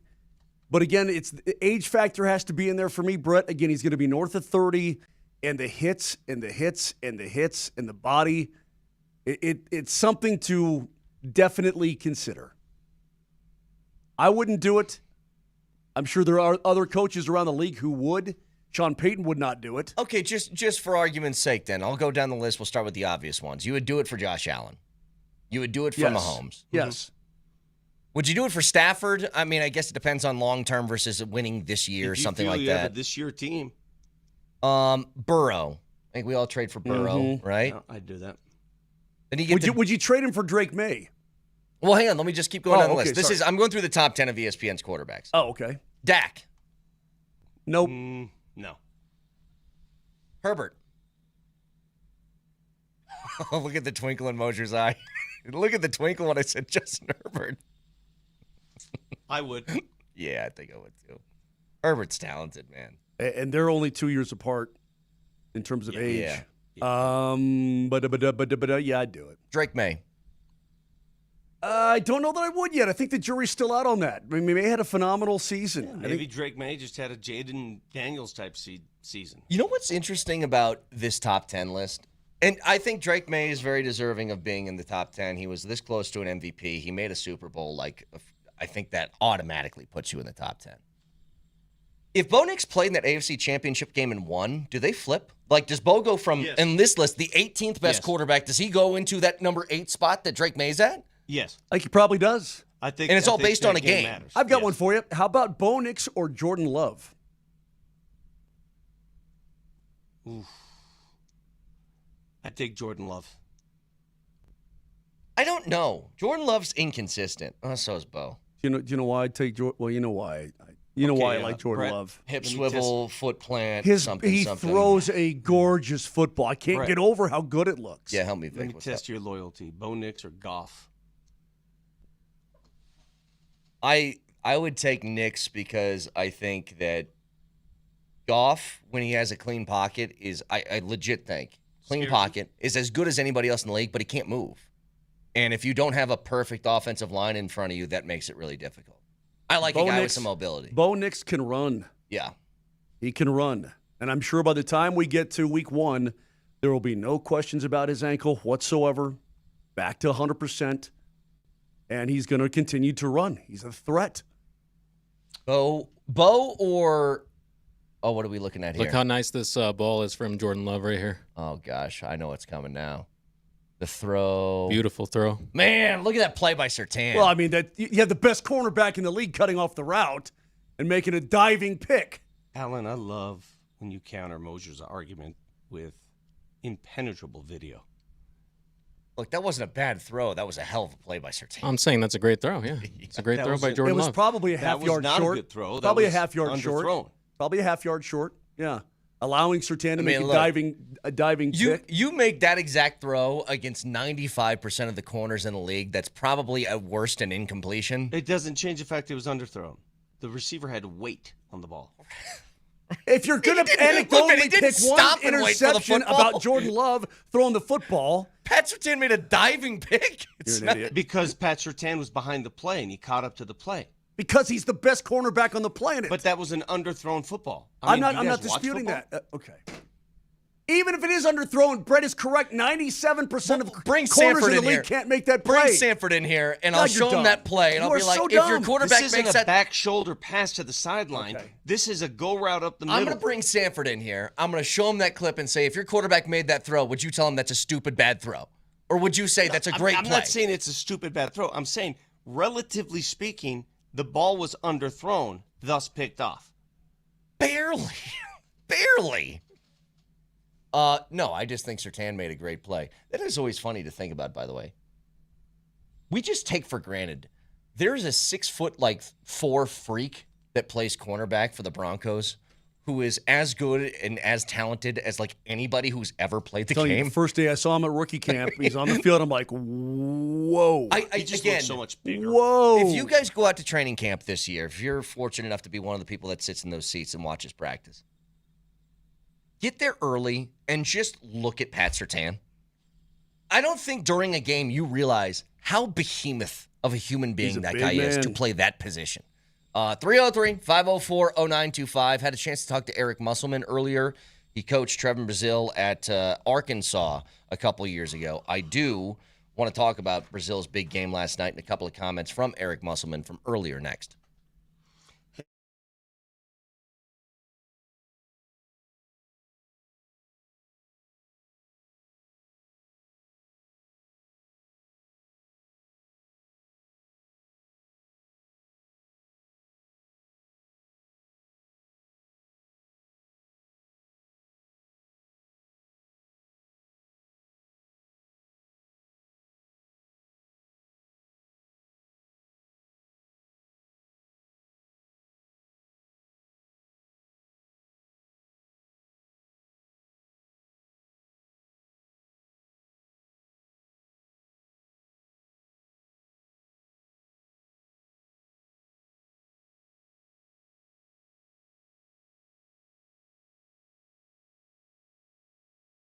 Hey, this is Brett Kane for Fanatics Sportsbook, and during this MLB season, Fanatics is where you need to be. Here's why. They're giving profit boosts every single day during the MLB season. You can use them on any hit, run, strikeout. So every at-bat and every inning means just a little bit more. New this season, they've got the long ball jackpot. Every MLB game day, you pick any player across the entire league to hit a home run. If they hit the longest homer of the day, you're taking home a share of $50,000 in fan cash. Track your player on the daily leaderboard that's right there in front of you. You can see all of the total entries of everybody else you're competing against. You can watch the estimated payout in real time. So from first pitch to the final out, Fanatics Sportsbook gives you more reasons to stay in the game. Download the Fanatics Sportsbook app and see why winning hits different here. Must be 21 and older. Gambling problem, call or text 1-800-GAMBLER. Offer not available in all states. Terms apply. See the Fanatics Sportsbook app.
last night, I watched the entire game. You could see the great separation that he got on pick and pops and pick and roll actions. He's a real mismatch because he has some three-man skill levels as far as being able to pass, dribble, shoot. He's a great offensive rebounder. You could see Oklahoma City, they had to change their coverages, and they went to a switch because Mara couldn't really guard him on pick and pops, and then he did a great job. Brazil did reading the switch and hit another three against him. You could see on his, when he leaked out and had the windmill dunk, you could see the athleticism and then the shot clock awareness on side out of bounds to hit a half court. It's Eric Musselman, who joined us earlier in the show talking about his former player at Arkansas, Trevin Brazil, who had a 32-point night last night, 11 of 19 from the floor, 6 of 12 from three as a 6'10", 220-pound man. He played great, and we've seen in the other second-round pick, Bryce Hopkins has had fun games in Summer League, but that was a different level of fun, Vic. You watched it. Yeah. The next move will be to do that against NBA players, not Summer League players, and we'll see that obviously in preseason and camp. But the kid proved he can shoot. He went out to prove he can shoot. He attempted 12 threes. Obviously he wanted to make that apparent. There's a three from the top of the key as we're looking at the video. He had that one at the end of the half. At one point he scored, fellas, 11 straight points in a span of 72 seconds. Yeah. 3 threes and a tomahawk. I like him coming off that pick and just catch and shoot. Here's the windmill. It's a smooth windmill from Brazil. Do they Good have stuff. windmills in Brazil? I don't think they do have windmills. I mean, I'm sure they do, but not like the kind you're thinking, like in Holland or whatever. The kind that there's got Karaticus Potts had it in Chitty Chitty Bang Bang. Yeah. Yes. They have thousands of massive onshore wind turbines. Yeah, figured as much. Well, those are wind turbines. When he says windmill, I'm thinking like Holland, Chitty Chitty Bang Bang. He doesn't know what the hell Chitty Chitty Bang Bang is. The kind on a farm that Look pump at Alan, the water. Alan and Brett are looking at you going, what the hell is Chitty Chitty Bang Bang? I mean, that sounds fake. I know one Chitty Chitty Bang Bang, and that was in Bad Boys, where if you don't have my daughter back home on time, it's going to be Chitty Chitty Bang Bang. I mean, you think That's, Alan by the way, Baca- that is one of my favorite all-time scenes in cinema history. How old are you? 16? When You look 30. When Reggie Alan. shows up to take out his daughter, oh my God. Alan, what is Chitty Chitty Bang Bang in your eyes? I mean, I don't know. Some old movie. I don't know. It's an old movie. I know I mean, that. Moser thinks everybody's got their Dick Van Dyke self-help book handy. I mean, what are you doing, Moj? It's What a else you gonna 1968 musical fantasy comedy film directed by Ken Hughes, starring Dick Van Dyke. And Sally Ann Howes. I missed that one. All right. Okay, let me, Alan, I'm going to send you this right now, and you can put it up for. God, you guys are such idiots, man. Okay, Moj, so wait a listen to minute. me. Listen, Moj. This picture of Dick Van Dyke from this movie, he looks like what's his name? The old British actor that's in every movie, Michael Caine. Yeah. He looks like a young Michael Caine. I'm going to tell you what bothered me about the movie, besides the stupid flying car that was all fake. Let me tell you what bothered me. What bothers me is dudes who are very happy, overly happy, and they do that kick where they tap their heels together when they jump. Don't do one? that. Hang on, this one right here. Yeah, let's see. Yes. Don't do Lucky Charms. Don't do that. That, in fact, What if I I would blew like my somebody Achilles? in the NFL or the NBA to adopt that, so I can instantly dislike them. You make a three, tap your heels. Baca, I'm sending it to you right now. I send you a better one. What are you sending him? That he's A what do you picture of think the house with the flipping windmill on it, bro. Okay. We all know what a windmill is. No, you really don't, because when he's talking about windmills, that's in Holland, dude. That's Holland. If you guys had to guess, check your phone. I don't know how to Baca. put the stuff you send me on my phone here. I know. I mean, leave him alone, dude. If you had Well, to then Google guess, Chitty Chitty Bang Bang Windmill. Nobody Oh, cares. for God's sake. Well, now Nobody cares see, about now your the problem movie. is now the problem is summer's supposed to be a relaxing time. No, here's the problem.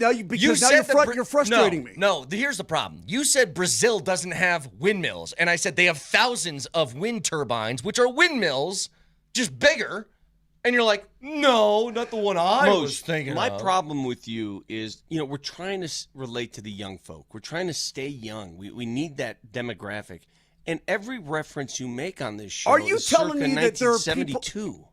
How do people not know? It's like a kid's movie, bro. Because it came out before I was born, for crying out loud, but I know what it is. By like 2 years. There you go. Look, that's a friggin' windmill.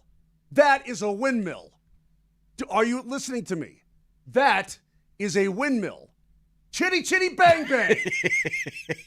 Is that the car? Is that what it is? I wish you were calling. That was his girlfriend's car. Bro, I wish you were calling an Avs game because we would force you to use that call. Chitty chitty bang bang? Oh, yeah. I'll be proud to. Lekkonen!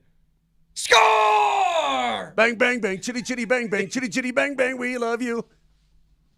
I know that from Ace Ventura. That's what I was going to say too, It's like exactly right. It's iconic. You guys are just stupid, Not man. in the way that you're trying to make it. I don't know the movie. I didn't My know there was a daughter flying is car. 20 and she's seen Chitty Chitty Bang Bang Because probably 10 times. Because you subjected her to all of your nonsense. Let me ask these boys this question because this is another movie that's I iconic, gotta interrupt the meeting. I gotta take a poll. I'll be right back. What? It's typical of Moser. Just leaves the radio show. Just leave the show. Have you guys Leave your ever job. seen The Sound of Music? Of course. Yeah. Okay. No. Same era. No, I think Sound of Music, Mary Poppins, Wizard of Oz, all of those are things like most kids probably have watched. You've never watched Mary Poppins? Spoonful of sugar helps medicine go down. Supercalifragilisticexpialidocious. Calm down. Now, I do believe Wizard of Oz, as much as I enjoyed it, it's sort of a freak show movie. Oh, I had nightmares when I was a kid about that. A witch that had me on a spit or something Yeah, like it's a that. It was freak show bad. movie. Not gonna lie. Did you hear the conspiracy theories that the Wicked Witch of the West was actually the good one? And what's the other witch called? What's the good witch in the movie? What's her name? They made her quite attractive, But it's like Ariana Grande. No, it's that the good witch is actually bad because he's having Dorothy and all the other folks doing all the dirty work of taking out her sister. No, I'm like, that does freaked me sound out- pretty evil. What freaked me out is when they used her uncles and they showed the uncles, and those uncles were actually the characters. Tin Man, Straw Guy. Yeah. Straw Guy, yeah. Yeah, that freaked me out. The fact that you said Straw Guy has me I can't remember his name. Scarecrow, jeez. You guys do that to me all the time. You make up a name for something and then I can't think of the Moser, actual. what are you going to report back to us after you left the show? Well, nobody knows Chitty Chitty Yeah. Bang Bang. No. That's what happened. No, about half did and about half did not. That blows my mind, Does man. it? The movie came out in 1968, Mose. You're working with people who are in their 20s. I've been trying for years to get you to catch up with society. Here's what you need to do, Mose. Go home, go in your closet, throw away all those old CDs, 8 tracks, throw them away. I don't have any of that crap Wait, so anymore. Baca, have you seen the OG Willy Wonka and the Chocolate Factory? No, I don't. I haven't seen a lot of those old movies. Dude, I really? was not into Okay, those. well you're a little weird then, because I think most kids have I'm seen in the minority those. there. Yes. I mean, you've seen Wizard of Oz, though. No, Only no, recently. we were just over. I've only because seen that recently. You Stop left this the show, conversation. so you'd have no idea. Stop this conversation because I swear to God, this is going to impact whether or not I continue doing the show. Alan, you've seen Rocky, right? Yes. Okay. Yes. I thought you were going to be one No, of no, those no, no, no. freaks, those weirds. No, my dad was really into those growing up, so Okay, I saw all those. This all started because it was a windmill from Brazil. All right. So let's get back to how we. All right. Let's get back to it. Honestly, if we tried to follow the path of where we start and where we get to, Usually that you're is the one who brain takes damage. us off. No, you're I the do one not. who takes No. us completely off the rails. So Okay. I'm going to ask you guys. The Nuggets currently have 3 roster spots available. Predict for me who will fill those 3 remaining roster spots. One is Dick Van Dyke. God, Who will fill the remaining 3? Where do you think they go? Well, you know, Hopkins? if you're telling me that Bruce Brown is not there, Vic. I think Hopkins is getting I one. think Will Peyton Watson fill one of those spots? He's currently that's not included. Yeah, but I'm gonna see that as a net zero, though, because I think if he's signed, then somebody else is on the way out. Correct.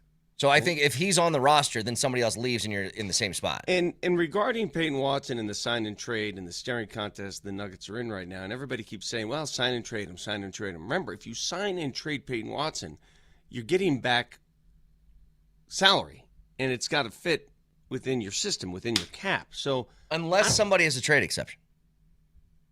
True. Or unless you're getting draft picks, assets.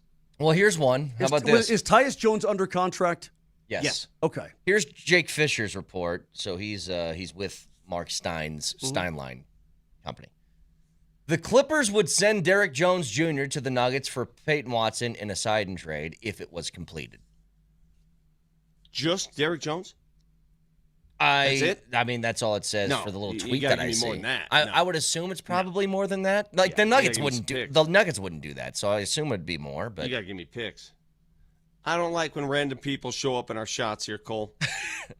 I don't like how Baca's got a smile on his face over there. What the hell are you guys doing?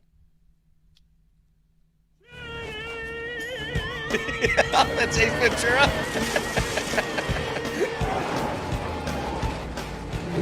Oh, that's where he's flipping the car over. Why don't you get him singing this? I'm watching Chitty Bang Bang. Why don't you get him singing it because everybody go on chitty chitty weedy pan, bang bang chitty chitty bang bang, our plans for tender pan, bang bang chitty chitty bang bang, our fine for vendors. Yeah, that's the only way I know chitty chitty bang bang. That's all I know. Yeah.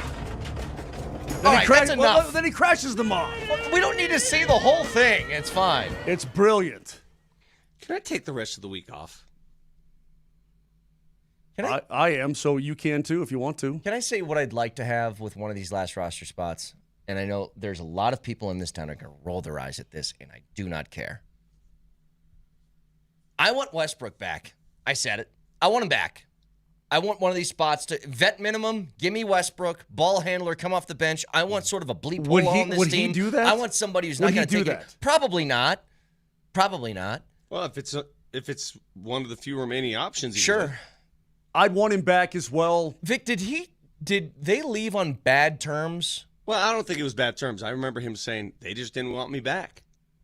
And that's why he rejected the player option, because he had one. Exactly. He had the option to come back for a salary, and he said, I don't want to go where I'm not wanted. Well, that's a little bit of a poor me attitude, but I'm telling you after... Well, no, that's just no, a legit... I think that's really mature, actually. Exactly. That's grown up. He didn't force them to re-sign him. Right. Okay, I see what you're saying, but he's like, well, they didn't want me. Well, I mean... Well, he goes, Moj, he just said, I'm not going to go to a place where I'm not wanted. Okay. Basically, I'm not going to hold them hostage over a player option. Let me say this. I think we were all surprised and disappointed with the way the Nuggets ended season, right? It didn't end the way we had hoped. We had what we believed to be a championship roster, and they lost in the first round. So they certainly underperformed. Isn't it possible for a season that they underperformed? Isn't it possible for the inverse to be true? Maybe they overperform. Maybe they have a roster where we're like, God, this team doesn't look. Maybe they do something that is unexpected. If one can happen, why can't the other? Okay. Now, I'll play devil's advocate. Perhaps they did kind of overperform. Maybe what they were in the first round was what the team was. And we got fooled a little bit by... would you say they overperformed in January when everybody was hurt? Because I would say they did. Yeah. I didn't expect them to go, what was it, it was 13-9 or something, whatever the record was. Yeah, it was surprising they were able to hang 10-6. so tough, yeah. Like, I would say for the roster they threw out there every night, 10-6 would have been overperforming for my expectations. So I don't know. I mean, you could be right, Vic. But, by the way, a texter says... The full proposed trade in that Derek Jones thing was Derek Jones, 2029 first-round pick from Indiana and 2031 first-rounder from Toronto. So 2 firsts and Derek Jones Jr.? Yeah. In a sign and trade. Give me Derek Jones Jr. salary, please. I believe it's $8 to $9 million. I believe. Let's see. You want to talk about an athlete? He's an athlete. Yeah. He is making 10 per. Okay. Yeah, 3 for 30 is what he's on. Okay, so you would cut that. Yeah. See, that's a consideration. But again, the Nuggets hold the cards here. Sure they do. Yeah. And I think Dude, it would take an offer that blew me away to let Peyton Watson walk out of my building. That's how good I think potentially he could be. Maybe not right now, but and potentially. Derek Jones Jr. has been around, man. He's been around. Well, he was a dunk contest guy for a while, One, right? 2, 3, 4, 5, 6 teams, and he's only 29 years old. 6 teams. Yeah. Well, think about that. He's the same age as Alpha Diallo, who's coming in here as a rookie. God, they need bodies. Need bodies Boy, on this roster. They are getting more athletic, though. Oh, for very, sure. Very athletic. I mean, Alpha Diallo, an athlete, shot blocker, gets up and down. Osifo. Trevin Brazil, athlete. They are getting athletic. 303-504-0925. By the way, if you missed the Eric Musselman interview, you can find that on the podcast, iTunes, Spotify, Moser, Lombardi, and Kane. Fact checker next.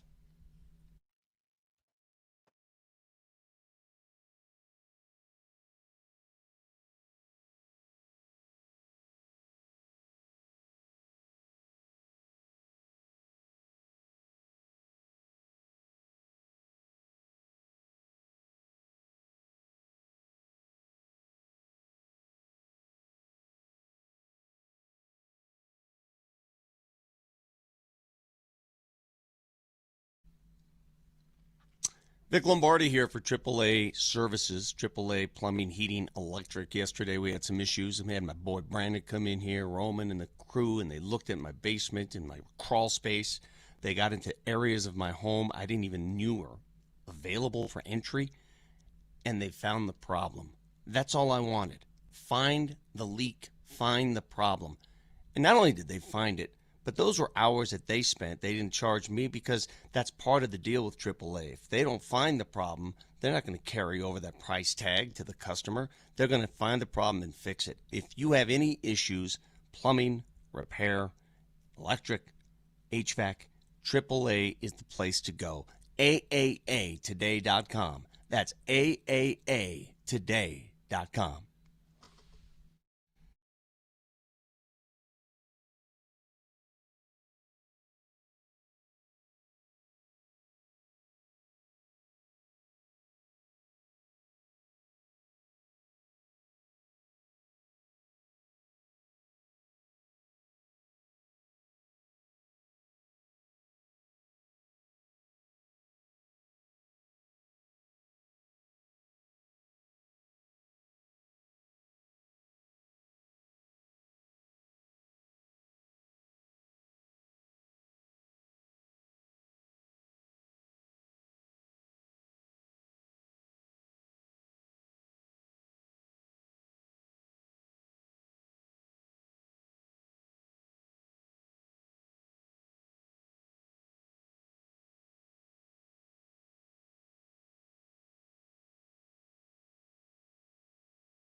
Moser, Lombardi, and Kane.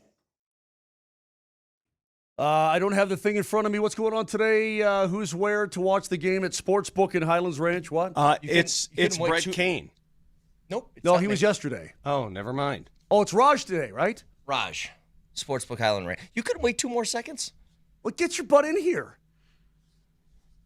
You just left the studio for 5 minutes of our own show. In the middle of a segment. I'm less important than you are. Well, that's true.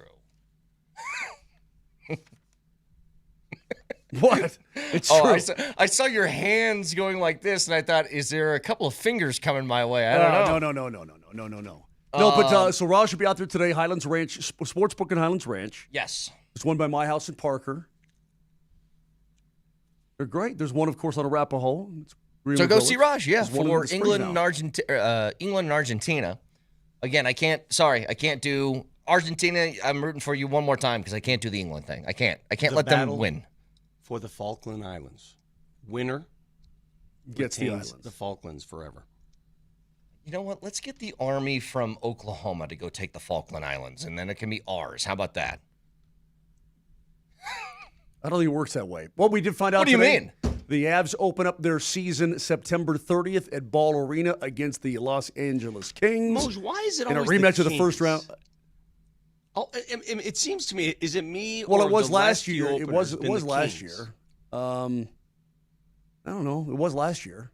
I think the Kings and Avs open up an awful lot, and I want to know why. No, we've had different teams over the years. But that's going to be a national TV game, I can promise you that. So couple of things. What do you guys do with, I know you guys like to watch all of the majors in golf. For this one that starts, the first tee time is 11:35 p.m. tonight. Moj, I think you've said you've woken up middle of the night to watch this before. Absolutely. Are you doing that tonight? I don't know that I will. Because if you're just looking at some of the bigger names, let me see here. So, I mean, there's a couple there at the beginning. What's the last start time? Like 8, 9, 9:20 in the morning. 9:20 in the morning. Okay. What I'm looking for here, let me just look. And the cool part of Scheffler tees off at 2:58 a.m.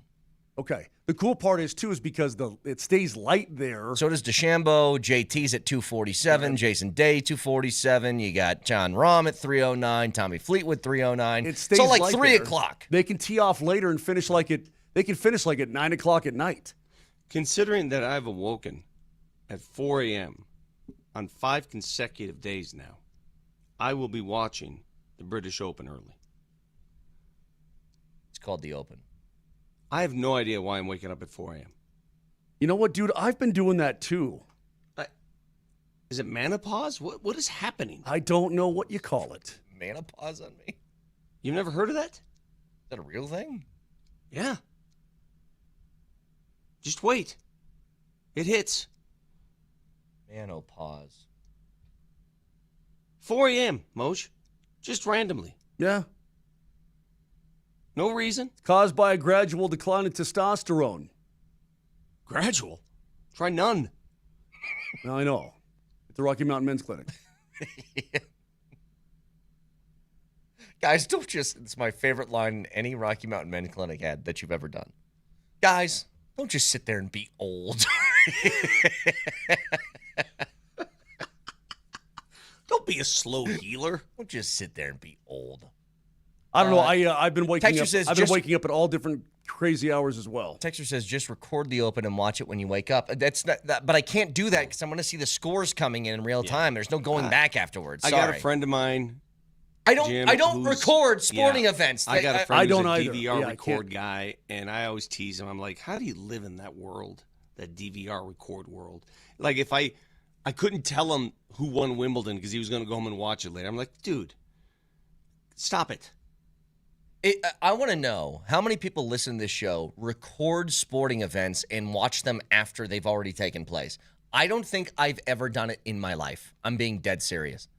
I can't know the result of something and then go back and watch, and I can't stop myself from seeing the results as they happen in real time. I remember as a kid driving around with my father, listening to the ball game on the radio. And he would say, all right, we're going to tell you who won the Indianapolis 500, so if you don't want to know, because it was not on live, it was tape delayed till nighttime. Mm-hmm. The Indy 500 was a night, like they tape delayed it till night. Moj. So turn down the radio for a little bit if you don't want to know. Oh, this is funny. This did happen to me one time. I was doing a 2 to 6 show, but I was doing it in Lincoln, so it was like 45, 50 minutes to get back home. But the Lions were playing on Monday Night Football. It was the first game of the year, the opener, and they just hired Matt Patricia. So you got a new coach, you're like, everything's going to be different. I get there. They're playing against Sam Darnold's Jets, his first start ever in the NFL. I'm like, nobody call me, nobody text me. I'm staying off of Twitter. I'm staying away from everything. I'm going to drive home in silence. I'm going to record the game. So I'm like 30 minutes late. I turn it on. First play of the game. Very first play, Moj. Mm-hmm. Sam Darnold's first play, first throw as an NFL quarterback was a pick six the Lions took to the house at home. That place is rocking. And I go, oh, my God, this is it. We're going to the Super Bowl. This is our year. They went on to lose that game by 30 points. And so I'm tweeting during this. I go, pick six, yes. And I get these responses saying, this is going to be fun to watch. And it was an absolute disaster. And from that day on, I'm like, I can't do this ever again. It's too hard to stay away from things. So. Cannot do it. I'm not waking up at 3 a.m. to watch this. Sorry. Does it get better as the days go on? As this I can't remember. As the tournament goes on, like day 3, does it start at like 5 a.m. or something, or 6 a.m.? Well, yeah, do they push it? Because they have a cut. And well, so they I know push that. It, yeah. But if they're starting at 11:35 p.m., like how much farther can they push it? Well, that would be Royal Birkdale time. That would be up at like 7:35 in the morning. 7:35 a.m. is the first tee time. And so you see the last one's at what time again? 8 a.m.? The last one, I mean, these are nobody I've ever heard of, Okay, but that's 4 in It's at 9:20. 9:20. That's 5:20 at night at Royal Really? Birkdale. Yes. As I told you, they play into the night there because it stays light. They're north. England is up there, bro. England is north. I would say anybody teeing off from 7 a.m. and beyond, when most people are getting up in the morning, the names that you would see, Patrick Reed's at 7:20, Moser's boy. Less. Adam Scott's at 7:30. Sam Burns, J.J. Spahn, Morikawa, Chris Gott are up. They're all like 7:30 to 7:45. Okay, so you have a few. You have Wyndham is at 8 o'clock. Rory's at 8:15. Xander's at 8:15. Okay, you got a few. You got a few at a reasonable time, I would say. But, like, Scheffler's going to be done by the time my show starts. That's it. I don't like it. That's my take. 303. Vic, how about this? How about you get up, because you're going to be up anyway, and you give us live Twitter updates on what's going on at the Open. How's that sound? Oh, Vic's asleep already. Good. 303-504-0925. Well, he's getting his nap time in during his show so that he can say he can be awake. He's got like a 2 in the lazy morning eye tonight. going on right. Bro. What? I've been up for, what time is it right now? 9:54. I've been up for 6 hours. Go drink a Monster then. At least for 20 minutes you'll have a little pep in your step. 6 hours already. And now I got to go do a thing. I've been up for 6 hours. I've got to go do a thing, too. I got to go do a thing. But I'm a good kid. But you're a good kid. Can you say that? Can you call Gary Bettman a good kid today? Hey, everybody, there's the commissioner of the National Hockey League. He's a good kid. He's a good kid. Fact checker, please, Baca. Nelly monitors the mistakes in today's Fact Checker. Fact Checker. Presented by Backus and Shanker, serious lawyers for the seriously injured. Not a lot of mistakes I found today, guys. I mean, in the little that I was paying attention, but I did learn about the Falklands War, apparently. Yeah. I didn't know there was more to this game today, politically. So it was a 74-day conflict in 1982. And that's all I learned about it. but I didn't know it before. Me and Brett learned something new. England stomped them pretty good, dude. Is that a preview of today? I don't know that it's a preview 44 years later, but England stomped them at the time pretty good. Texture says, all right, Grandpa, let's get you to bed. Vic, let's get you to bed.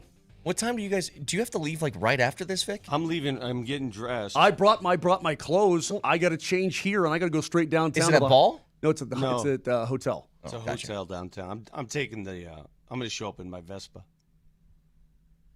I'm going to be one of those freaks wearing a suit on a Vespa. Oh God, I'd make fun of you so bad. I know, but that's what I'm going to do. How about you take some sort of 5-hour energy or something like Dude, that? If this is what's going to happen, is it safe for you to drive a Vespa right now? Yeah, no I just want you to know you guys are breaking me. Look what you're doing to me. Look what you're doing to my body. You do morning radio. How long have we been doing morning radio, Moj? How many years? It's probably been about 9. Close to a decade of morning radio. I think a decade of morning radio takes 5 years off your life. Let me wake you up a little bit. Let me help you out. All right. Ask AI. How many years? I know what you're. Hang on. Can I guess what you're gonna do? Let me guess. Hey, chitty chitty bang bang, chitty chitty bang bang, we love you. Hey, let's go. Chitty chitty bang ready now. Chitty chitty bang bang, we love you. I knew chitty bang bang, bang bang bang bang. That's why I'm chitty me, bang bang bang bang bang. and you're you. No, is because if you wanna I hype know me up- what you're gonna do bang, before bang. you even do it. If you want to hype me up, Alan, give me some of that song that I fed you yesterday that we played as a bump bank. Do you have that? He's like, no, there's 10 seconds left in the no, show, sorry. Vic. No, we don't have that. I don't have Sorry, it on my Alan, I thought hotkeys. more I'm of you. sorry. I mean, your parents. This named is you all we Alan. got. That's all we got for you, Vic. So take that to break. iTunes, Spotify, Moser, Lombardi, and Kane. Have a great day. We'll talk to you tomorrow. Love you. See you.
It's the morning sprint, Altitude Sports Radio 92.5. Alex Ryan-Emmy alongside the coach, Mike Sanford, who's taking selfies with, I assume, Mark Moser's phone? This is Brett Mark Kane's Moser's phone. Huh? And I am having the time of my life. Are you in? Oh, I'm in. There's no passcode on the phone? Guys, Mark Moser Lunacy. is he is the definition of unk. The cool kids call him unk. Old people. All right. He has his phone set to a setting that doesn't require a passcode or a Face ID. I mean, I've already taken 11 selfies.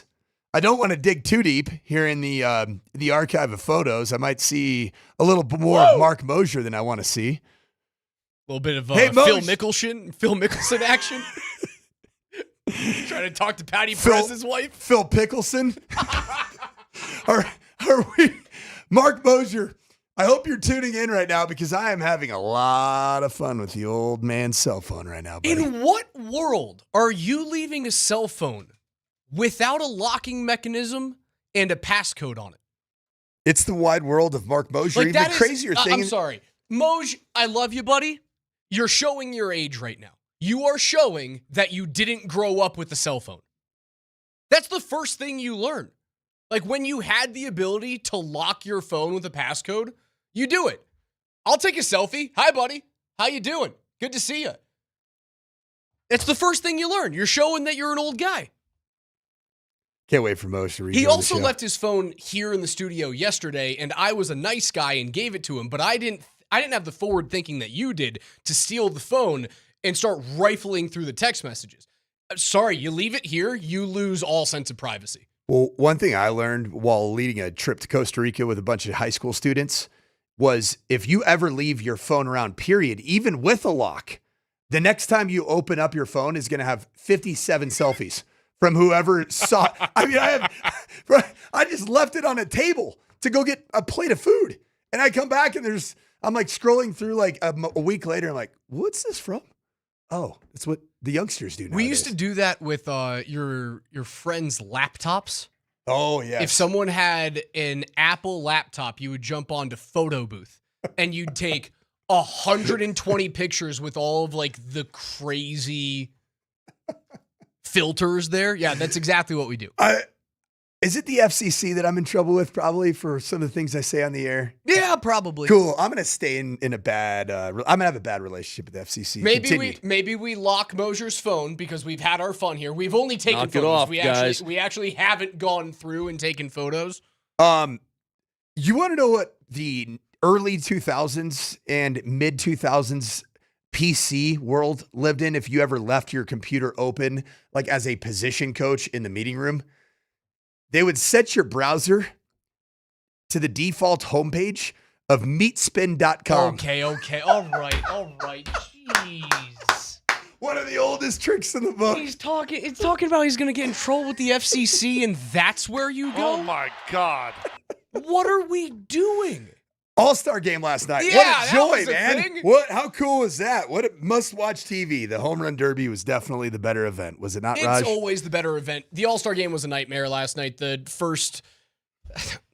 National League doesn't know how to play. It was just a strikeout fest. Is that what we're going to be living with in the All-Star game going forward? Because everybody throws 102 now? It's too many good pitchers. It's the age of the pitcher. And it's not just like an ace. It's like everybody's got two or three of them.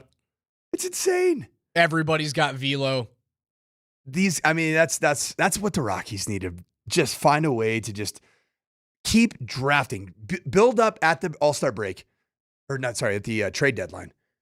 Deal decent pieces to get a ton of picks and a ton of assets, and all of them should be those that can throw greater than 100.2. Oh, okay. I didn't think we were going to go here. Why didn't we? I didn't think we were going to go here. Picks, assets, arms that can throw. Do you trade Hunter Goodman? Yes. At 26, still under team control for, I believe, another 2 years. Maybe even more than that. You trade him. Now, right, the Rockies aren't going to be in postseason contention for at least 3 years. And I think it was the morning show that was talking about the Chicago White Sox and their turnaround, and now they're in a division where they can compete, and they might make the playoffs this year. There's some underperforming in their division from the Royals and stuff like that. They could make the playoffs. And they had 3 consecutive 100-loss seasons. They had the worst season in Major League history. And they're now back at it because they drafted well. They've got some really good young players that have turned out. They fleeced the Mets on a trade. And now they're right back in it.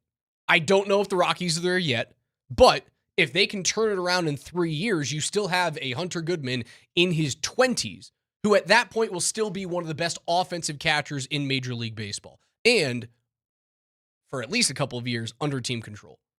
He would get some assets back for you. He's the best player on the team. Do you feel like a catcher that can hit bombs has too much value? Because that is a bit of a unicorn in Major League Baseball. There aren't many catchers that truly hit for, upwards of 30 home runs on a consistent basis. Not that Hunter Goodman, you can say that he's going to do that for the next 5 years, but he's done it for 2. I'm not saying 5. He could do it for the next 3 where you have control. Sorry, it's the next 2 seasons after this one, control through 2029. Yeah, there aren't a lot of those guys out there for catchers. Braxton Fulford would probably be, he's 27 years old. He's the 3rd guy right now after Sullivan in your catcher depth organizationally. He's more of a You also drafted one. And you did draft one. It's the guy that I think continues to be a bit of the enigma in terms of should you deal, should you not, because of the tools, because of the athleticism, because of his ability to be plus at the position is Ezequiel Tovar. And I know his value is plummeted because he's hitting right at the Mendoza line. He's a 200 hitter. He does have 8 home runs, 32 ribs.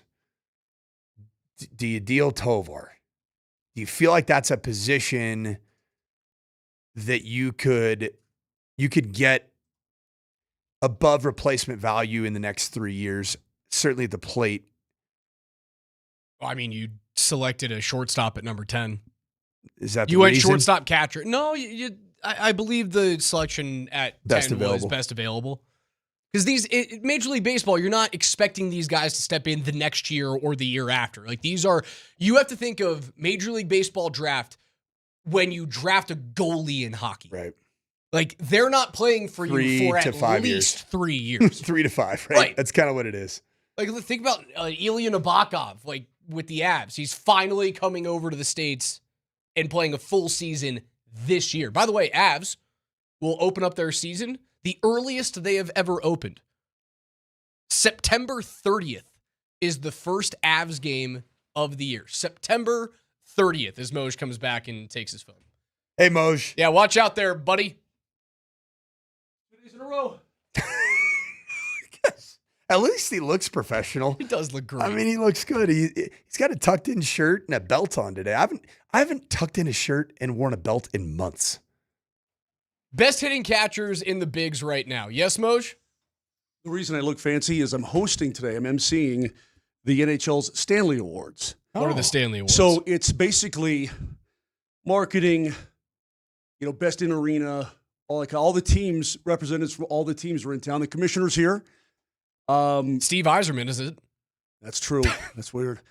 Gary? But the presenters are going to be like Anson Carter and Jeremy Bloom and Ryan Harris. Yeah, so it's going to be cool, man. So Alan Roach and I are going to do this thing, and I got to get downtown. You got a haircut too, didn't you? Looking good, huh? You are pretty looking good. You got a little bit of a tan going. While you're at it, man, I'd just go ahead and scroll through some of those photos I left for you there, buddy.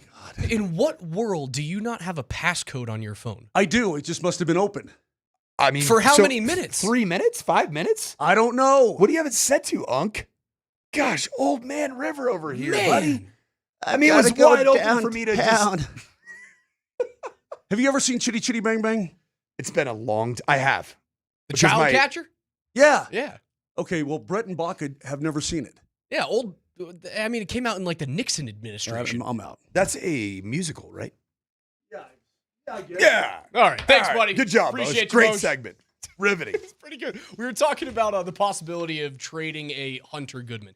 Yeah, there aren't a lot of great offensive catchers in the game today. He has the most home runs by far out of any catcher in the game right now. Now, the RBI numbers are not as high as they should be with 27 bombs, but if you're a team that is pushing toward the postseason and you do not have a stud offensive catcher, he should be at the top of your list. He could bring back a haul of players and prospects. But it's only if you don't think that the Rockies can be a wild card team within the next 3 years. How close are they to doing that? They're going to lose about 100 games this year. 3. I think like 2029. I feel like 2029 would be the first year that you could say, we're going to this year, and this is a team that if there continue to be good signs, 2029 is a year that you think, yep, there could be at least some fun baseball into October. Now, the other wrinkle in this is if we don't have baseball next year and a salary cap gets imposed, he's going to be one of the guys that eats up a whole bunch of your salary cap, Hunter Goodman. He's the best player on the roster. So do you get ahead of the game if you're the Rockies and you're DePodesta and you go, hey, we don't know what the situation is going to be moving forward. If we can move that possible money off of our books to get more young, cost-controllable players because we don't know the landscape of Major League Baseball next year, the year after, 3 years down the road, I can see that being a pitch made to the fan base going, hey, we're moving on from this guy. We might be locked out next year, and it's going to put us in a better position in 28, 29, and 30. Well, but once you shed the Chris Bryant payroll and the salary cap hit, do you really have anybody currently that's going to be a massive hog of the salary cap on the Colorado Rockies? No, but Bryant doesn't come off the books until 28. 28. And is a hard cap potentially being possibly? What do the Dodgers do? What do they do? That's the reason why I don't think we're having baseball next year, man. I think it's gone. Did you imagine your Mets? What are your Mets going to do to get under the cap? I don't know. Trade everybody. They suck. They're terrible. Who's going to take? At least the Dodgers are great. Who's going to take those players off your hands at that anybody at that value? Albuquerque can take them for all I care. The only guy who's worth his salt on that team is Juan Soto. He was good. The rest of the team is garbage. He was good. He was a. I'm sitting here as a born and bred fan of the richest team in baseball right now, begging for a hard salary cap. Also, my second favorite team, the Rockies, begging for a hard salary cap and hard salary floor. I think it would behoove them to trade Hunter Goodman at the deadline to a team that is going to make the playoffs, that desperately needs offense from the catching position to continue to get younger and cost controllable. Yeah, I would do that. The Colorado Rockies right now are 22nd right now in projected total tax. And of their 2026 active roster, luxury tax, who would you say is the number one highest paid player that is on the active roster in 2026 currently? And what do you think his cap hit would be in a cap space world? It's probably Kyle Freeland. You're 100% right. 12.9. Antonio Senzatella was second at 10.1. Also got to trade him immediately. Yes. You need to trade him 4 weeks ago, man. You want to get something back for a 31-year-old relief pitcher? Trade him now. Tovar 9 even, 9.07. Yeah, he's 24. I'm not moving on. No, for sure. Willie Castro's been I think he's been a good revelation as a free agent. Mickey Moniak, he's a $4 million player. And then you go down to the injured reserve list, and guess who by far is just eating up the biggest chunk of salary, and that's Chris Bryant at $26 million annual value. I mean, outside of that, you're actually not in a bad place. If you're the Colorado Rockies, you are desperately rooting for a hard salary cap to be put in place. You would be positioned pretty damn nicely to make something happen in the next 3 to 4 years in the postseason.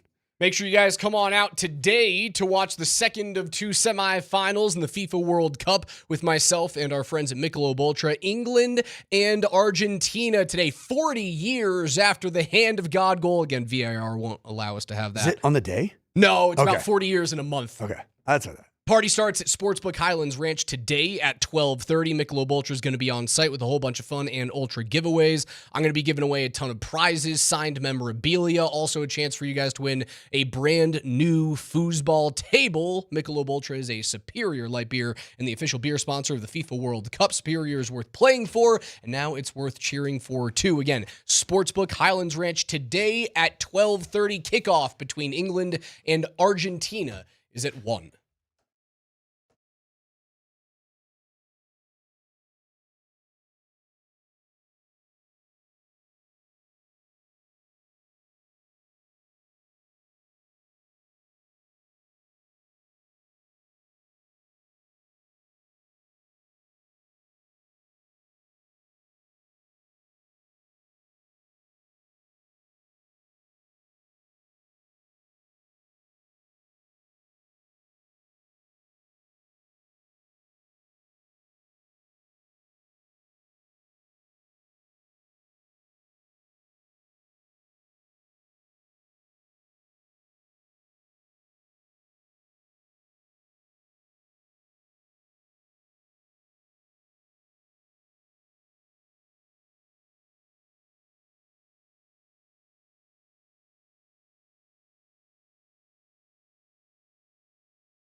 Coach and Raj, the morning sprint, Altitude 92.5. You can watch us, twitch.tv/AltitudeSR. Hang out in the chat room with all of our friends. Text us at 303-504-0925 on the Shop Mazda text line, or subscribe today on YouTube. Just search Altitude Sports Radio so you don't miss a thing from the number one in Denver sports talk, Altitude Sports Radio 92.5. And it's not particularly close either. Humble brag. Keep going. Attaboy. Keep going. Yeah, let's go, man. Spin that DMac energy. Spain dismantles France yesterday. Was that shocking to you? It was incredibly shocking to me. But you know what it brought up for me is, and this ties into other sports, particularly the AFC Championship game for the Denver Broncos. So Spain hasn't really been this awe-inspiring brand of soccer that you just see copious amounts of goals being deposited. This is a team that started out their World Cup campaign with a 0-0 draw. To whom? Cape Verde? Cape Verde. Aha! How wild is that? To think that this is now the team playing for it all. But you know what they don't ever do? Spain doesn't make mistakes. They possess the ball. They're brilliant in passing. Their defense is compact. They get great goaltending. They play clean brand of soccer all the way up and down from their front to all the way to the back line. What if the Denver Broncos would have just gotten clean football in the AFC Championship from Jarrett Stidham? If he doesn't make the backpedaling chest fumble, they're in the Super Bowl. Now, they're going to get dismantled by Seattle without Bo Nix, but they win the AFC. That one play, it's that one singular play that killed them. And Spain doesn't make that play. Think about the United Bo Nix doesn't make that play. No. Think about the United States men's national team in their moment against Belgium. What did they do? It was defined by the word error. Yeah, catastrophic mistake. Catastrophic errors. It was Serginho Dest watching a ball just drop right into his own penalty box without challenging the ball, and then boom, boom, goal, 1-0. It was so avoidable. It was Matt Freese kicking the turf while coming well out of his own penalty box and just giving the most ridiculously easy goal to a international superstar. Sports sometimes is defined by the championship teams. Sometimes are the teams that just don't suck. They don't even have to be absolutely elite. They just can't make the insane errors. I think the Seattle Seahawks are a team that was, granted, Sam Darnold turned the football over in the regular season at a fairly decent clip, and that's kind of what it became known as. Like, he's not perfect, but overall as a team, the Seattle Seahawks don't make catastrophic errors. Darnold threw 14 picks last year in the regular season. Which isn't crazy, but it's not good. He threw 0 in the postseason. Exactly. 61% completion percentage, 672 yards, 5 touchdowns, 0 picks. And nothing spectacular. No. Spain. Just kept it between the mayo and the mustard, man. Yep, that's pretty good. I've never heard that. Between the navigational buoys. Because he had an elite defense with him. And that, again, Stidham would not have been able to get it done in the Super Bowl. But without that crazy mistake, you're at least there. And I think that brings us back to the Bo Nix conversation that we were having yesterday is he's not a top 10 quarterback yet, but he's knocking on the door simply because he gets it done when his team needs it the most. He is not careless with the football. And the guy simply wins. He just wins football games.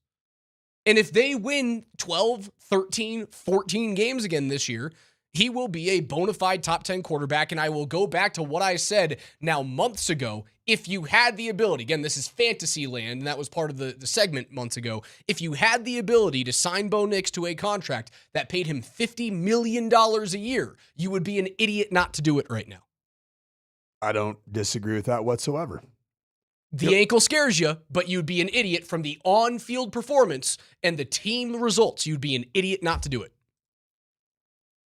It was really interesting. One of these lists that's come out, and I'll be transparent, my brain can't keep up with all the lists that have been released in terms of top 10 quarterbacks, top 100 players, top AFC. Oh, I have the top 10 wide receivers. That came out this morning. I do want to have we that can conversation. Talk about that. Let's get into that here in a second. Although, don't expect me to remember that tomorrow because I've had 75 other lists in my head.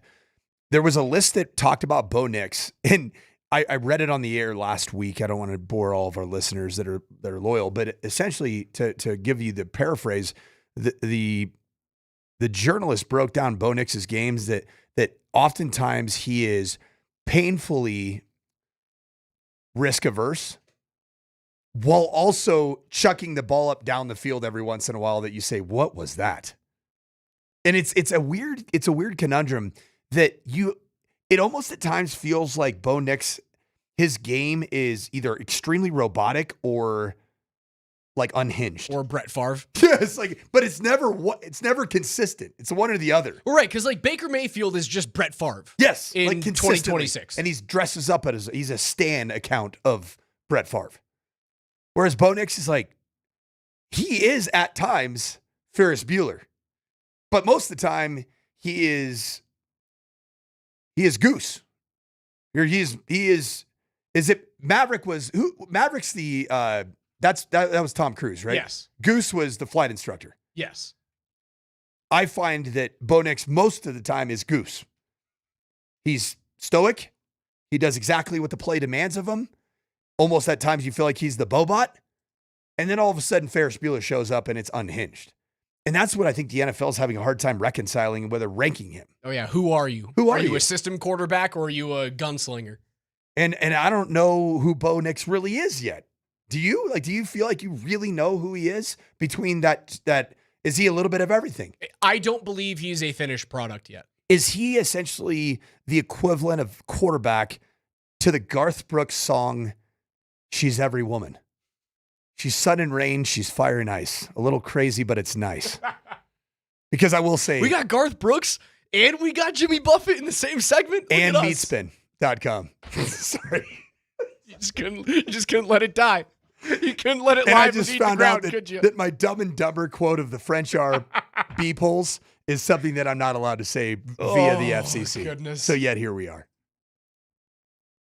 So I guess my question on Bo Nix is, what is the best version of Bo? The best version of Bo is a Bo that doesn't turn over the football. It's the Bobot. It's the Bobot. But does the Bobot win at Philadelphia? Does the Bobot... Does it come back from down 24 against the Giants? That's the game I was looking for. Because that was a little bit of... That was Maverick.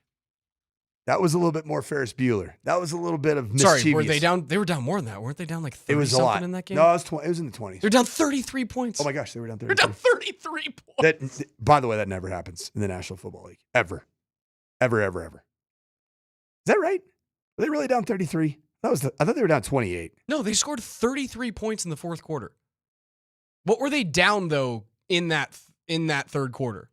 They were down 19-0, and they were down 26-8. So they scored 33 points in the fourth, but they were down 26-8 in that quarter.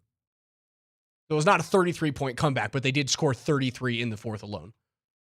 That's insanity, man. Think about the craziness of that game. And everybody in New York's going to tell us all that Jackson Dart's the greatest thing since sliced bread.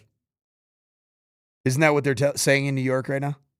They're telling you, who is hanging out on their little cute Jersey shore, which is just full of Giants fans. They're telling you that they got a better quarterback than your quarterback that's taken his team to the playoffs in back-to-back years, that got his team to the AFC Championship. There's no way. Bo Nix is a much better player than Jackson Dart. It's not even close. Not even close. Did you see what Cowherd said about Bo Nix yesterday? When it was coming out that Lamar Jackson was ranked by the NFL players as the 69th best player in the league, and I still believe that Bo is going to show up on this list ahead of him. I firmly believe that's going to happen. What did old Colin say? Cowherd said he sells his stock on Jackson, and if he had to choose between the two players right now, he takes Bo Nix as his quarterback over a two-time MVP. Again, 2 years removed from winning the MVP, Lamar Jackson. I heard the guys in the morning talking about this. If you had a 1-to-1 trade, Would you deal Bo Nix for Lamar Jackson? I wouldn't, but I am historically a non-believer in Lamar Jackson. Talk to me about the top 10 wide receivers in the National Football League. Top 10 wide receivers in the NFL, according to ESPN and their polls of execs and coaches and scouts. Number 10, still on this list, Devontae Adams at age 33. Still so awesome. A.J. Brown comes in at number 9. Interesting. Nico Collins at 8. I thought everybody was telling us that we're idiots for thinking that A.J. Brown would have been a really good Denver Bronco football player. A.J. Brown would have been awesome on the Broncos. Yep. Now, the headache is something that, as I am not an NFL coach and I do not put together NFL locker rooms, that's not something that I can really speak to. Could Sean Payton have dealt with the headache? Possibly, but he came in here and he got rid of headaches. He doesn't even try, Sean. He doesn't even really want to touch him. No. What's the one thing that we've all heard about Jalen Waddle? For such a supremely talented wide receiver, he is the extreme opposite of the diva wide receiver, the malcontent, just give me the damn ball vis-a-vis Keyshawn Johnson back in the day. If I'm putting together a Madden roster with the Broncos, I'm taking A.J. Brown off. Yes.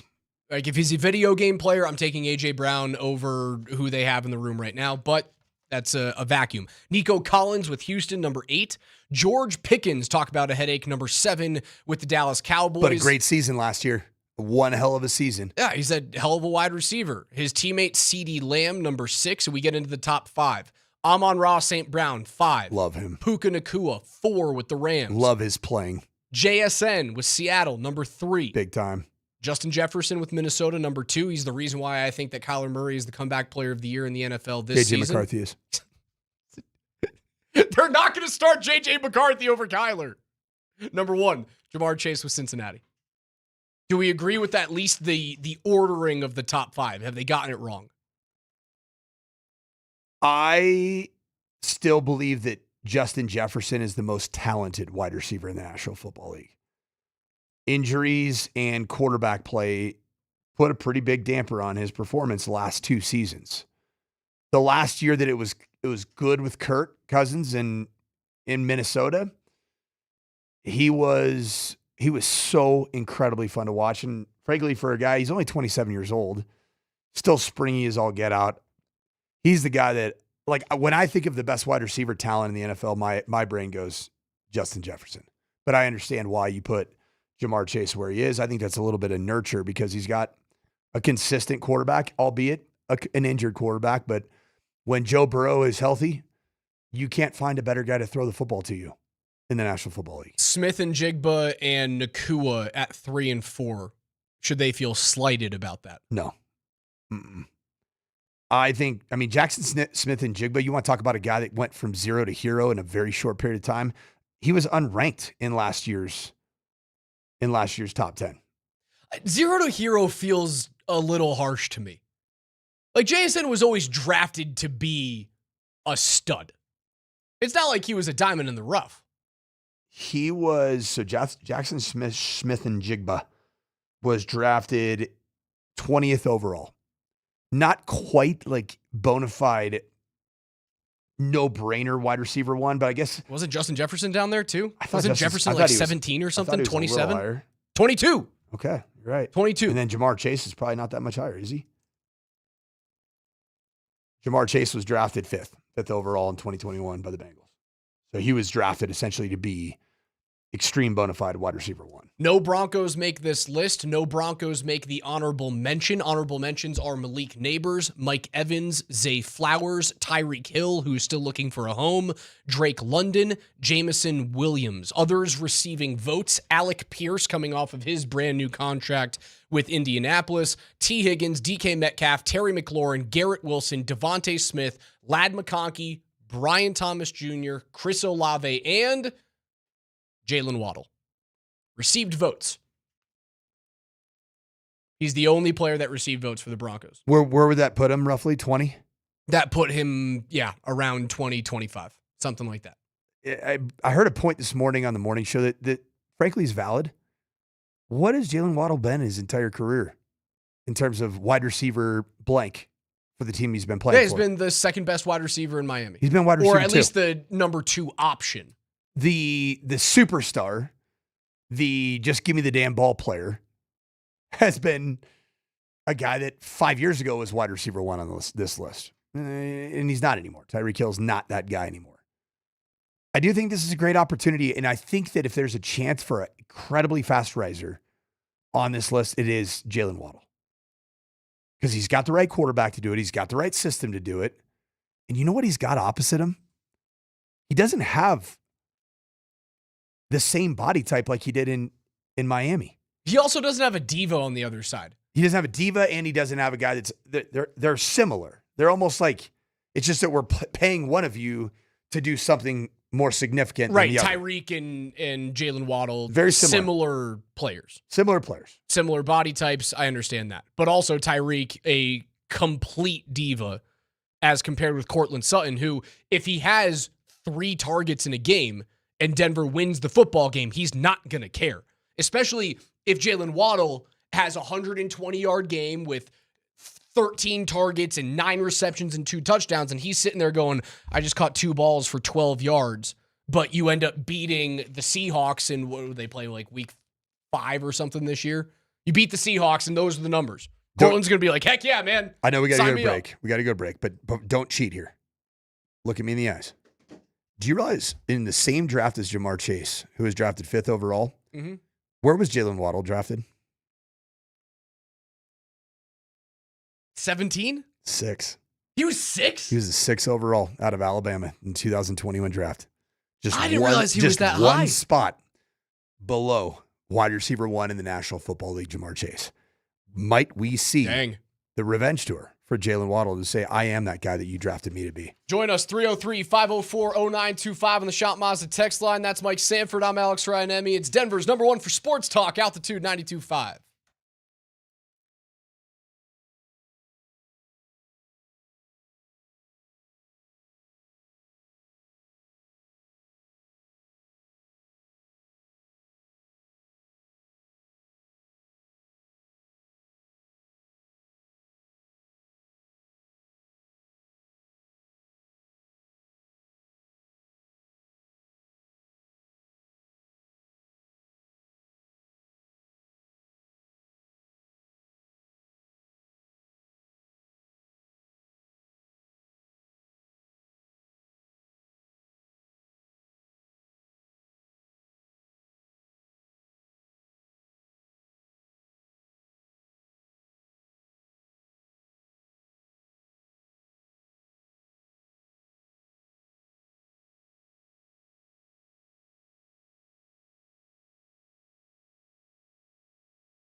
We're going to get the earliest start in Avalanche history to a season. September 30th at 8 p.m., the Avs will open up their season against, I'll give you one guess.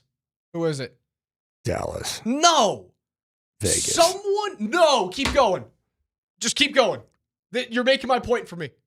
I think the New York Islanders would be a great keep start. going. You know, a really natural rivalry here. I always think about the Avalanche and the Tampa Bay Lightning. Keep going. Who do you got? They're opening up again against the LA Kings. I don't know who around the National Hockey League thinks that the Avalanche and the Kings are some sort of like heated rivalry. Beat LA. Beat LA. Like, where did this start? I guess they played each other in the Cup run in 2001. Like, that happened. You know what we learned yesterday on the air? You were asking who owns Crypto.com Arena? Yes. It's the Anschutz Entertainment Group. All right, there you go. So Yeah, it's the NHL's connection thinking of 3 layers deep. Philip Anschutz, the Colorado native, and the Colorado hometown team. So it's an Anschutz Kroenke hate watch. 3 out of the last 4 years, the Avs have opened up the season against the Kings. For why? Why? Is Artemi Panarin still that big of a pull? Huge pull. Who just retired again from LA? Anze Kopitar. Kopitar. I don't understand the connection between the two teams. I really don't get it. I know they played in the postseason last year, but like, whatever.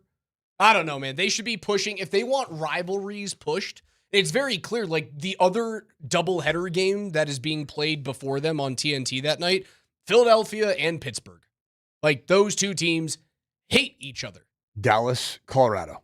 Why not? It should be Dallas and Colorado. You know what they should be pushing because of the Winter Classic next year? Should be Utah and Colorado. You want to get that thing going? Utah added some new players. They're not bad. That's not a bad hockey team. No, it's a scary hockey team. That's a hockey team you're going to have to deal with, I think, at some point. That's a playoff hockey team next year. Vinny Trocheck and Anders Lee go They were over a to playoff Utah. hockey team this past year. They were. And it was a good series. Yeah. Their opening series was a contested series. Utah's legit. They should be pushing that. Something else, man. That wasn't the play. Maybe you go Vegas and Colorado again. I also why not Colorado and Minnesota? That was fun. That was spicy. I guess I'm being a little upset over 1 out of 84 games. So the whole schedule comes out tomorrow. 84. It just doesn't roll I don't off the like tongue. it. What's the perfect number? 72? 70, 72, 70. something I like like 70. that. 70 is a good number. I think it's the perfect number for both the NBA and the NHL. And you know what you could do? You could have the All-Star break at 35 games. Perfect. Sweet. Nice and 70 round. divided by 2. Nice and round. 35. Yeah, so they'll start off September 30th. That is an early start to the hockey season. Just 2.5 months away. Avs still have yet to extend Cale Makar. Arturi Lehkonen is up for an extension as well. They're like $400,000 over the salary cap, but they're going to be able to make that work by moving some entry-level contracts in and out of the roster. Maybe there's some trades to happen later on for not big-name guys. Steve Yzerman loses his job in Detroit. Some other news from around the NHL. He is stepping down. What's gone on in Detroit? The Yzer plan has just failed A miserably. very, very proud franchise. What do they call it? Is it Hockey City, USA? Hockey Town. Hockey Town, Hockey USA Town. hasn't really been playoff town, USA for quite some time. No, the Yzer plan when he came over from Tampa Bay, and Yzerman was the guy who basically created those Tampa Bay teams that won back-to-back cups. Now, he wasn't with the team when they won them. That was Brisebois, who was the general manager. He had already moved on, Yzerman, to... A little Tim Connolly-esque? Yeah. In a sense? For sure. Little Tim Connolly-esque. Had already moved on to Detroit. Found a couple of draft steals at the top end of the draft in Moritz Seider and Lucas Raymond, and he kind of beat the lottery that year, where those two players, if you redid the draft right now, would be picks 1 or 2 in their respective drafts. Everything else he's been atrocious on. He's gone. Toast. A Red Wings legend. He is to the Red Wings as Joe Sakic is to the Avalanche. But Joe makes the playoffs and wins games and already has a cup to his name. Raj, you remember when I predicted that Joe Sakic was probably going to be the general manager acting in and practice? I laughed at you. Any other feel just from having been around other, Avs adjacent individuals? How much fun do you think Joe Sakic is having right now with the challenge of wanting to build a championship again? Because last time he had the title of general manager. This is a team that won it. I think he's enjoying it, knowing that this is not long term. I get that. And I never said that he was going to be the general manager in 5 years. I don't think he's going to be the general manager in 2 years. But he is going to be the general manager in July. Yeah. Which is different than what... I think he's enjoying it right now. He has some other things on his plate. He is helping bring in a USHL team to San Diego, which is it's the best junior league in the States, the USHL. I think he's out at like Jordan's club or something like that. So he's out at some club in Florida, and Joe's a stick, and he's a great golfer, and I'm sure he's getting close to that age of like, I've been there, I've done that. Is he 55? Joe's got to be pushing 60. Has to be. How old is Joe Sakic? 57. Okay. Now you're getting there. You're getting into the prime years of like, just get me out on the golf course, man. Like the he could have done that a long grind. time ago, though, man. He could have done that. He could have done it a decade ago. I'm sure he's having a lot of fun. And I'm sure if they get back to the promised land and they get to a Stanley Cup final this year, he'll go, look at me. Like, y'all think there's other better general managers in the league? There's a reason why they don't pick up the phone when I call. Raj, we got a text here, and it's a bit of a different subject here. And I think this is an important text. Yeah, get me off hockey. 386 texted in, why are so many people on the station so down on Bo Nix? I listened to the morning show talk about who they'd trade Bo for, or who they'd trade for Bo, and Bo beat 90% of the quarterbacks that they'd rather have on this team. And the texter said, I'd really like to have Coach Sanford's take on that. Please. It's a really good question, and there is this tension in this market that there's not the fulfillment, the complete fulfillment to say that Bo Nix is the John Elway, Peyton Manning of the Denver Broncos yet. It's been 2 years. He's won 25 football games. He's won 25 games in 2 years. Is it just because it's looked different than certainly the Elway era did, the dominant era of Elway, or the pre-Super Bowl era of Peyton Manning, where numbers were off the charts? Do we forget that John Elway sucked in his first year? Oh, yeah. I didn't forget about that. And that he also, I know he won a lot of games in his second year, but threw a million interceptions in his second and third years. Do we forget about that? I know I wasn't alive, but the stats don't lie. My take is this. Is a lot of us, including myself and starting with myself, did not have Bo Nix as a top 5 quarterback in the 2024 NFL draft. Frankly, nobody else did either. He was the 6th quarterback taken in the 2024 NFL draft.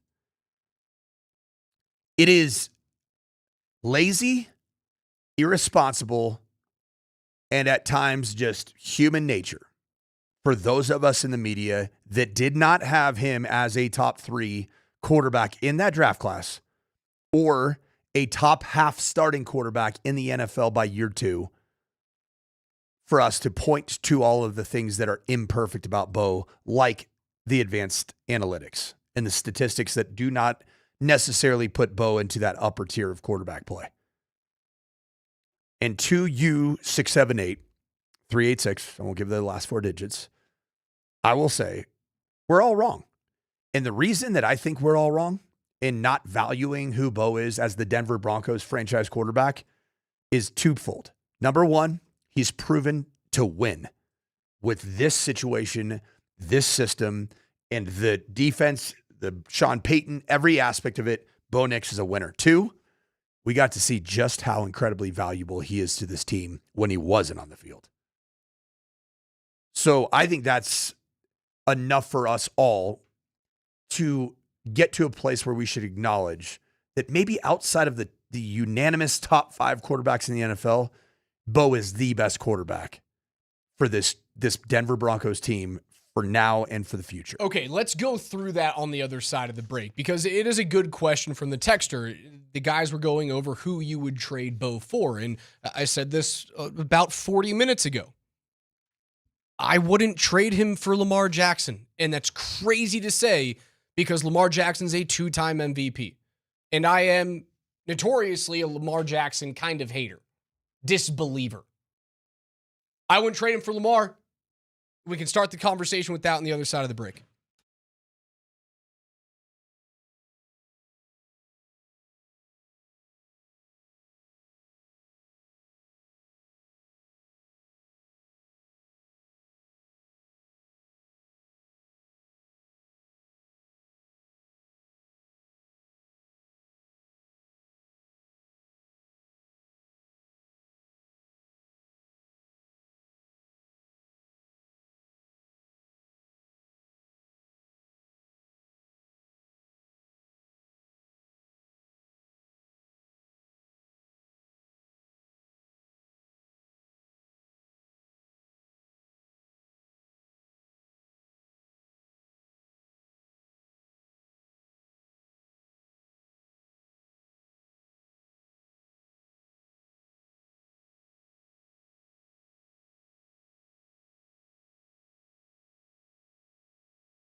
All right, let's keep that conversation going.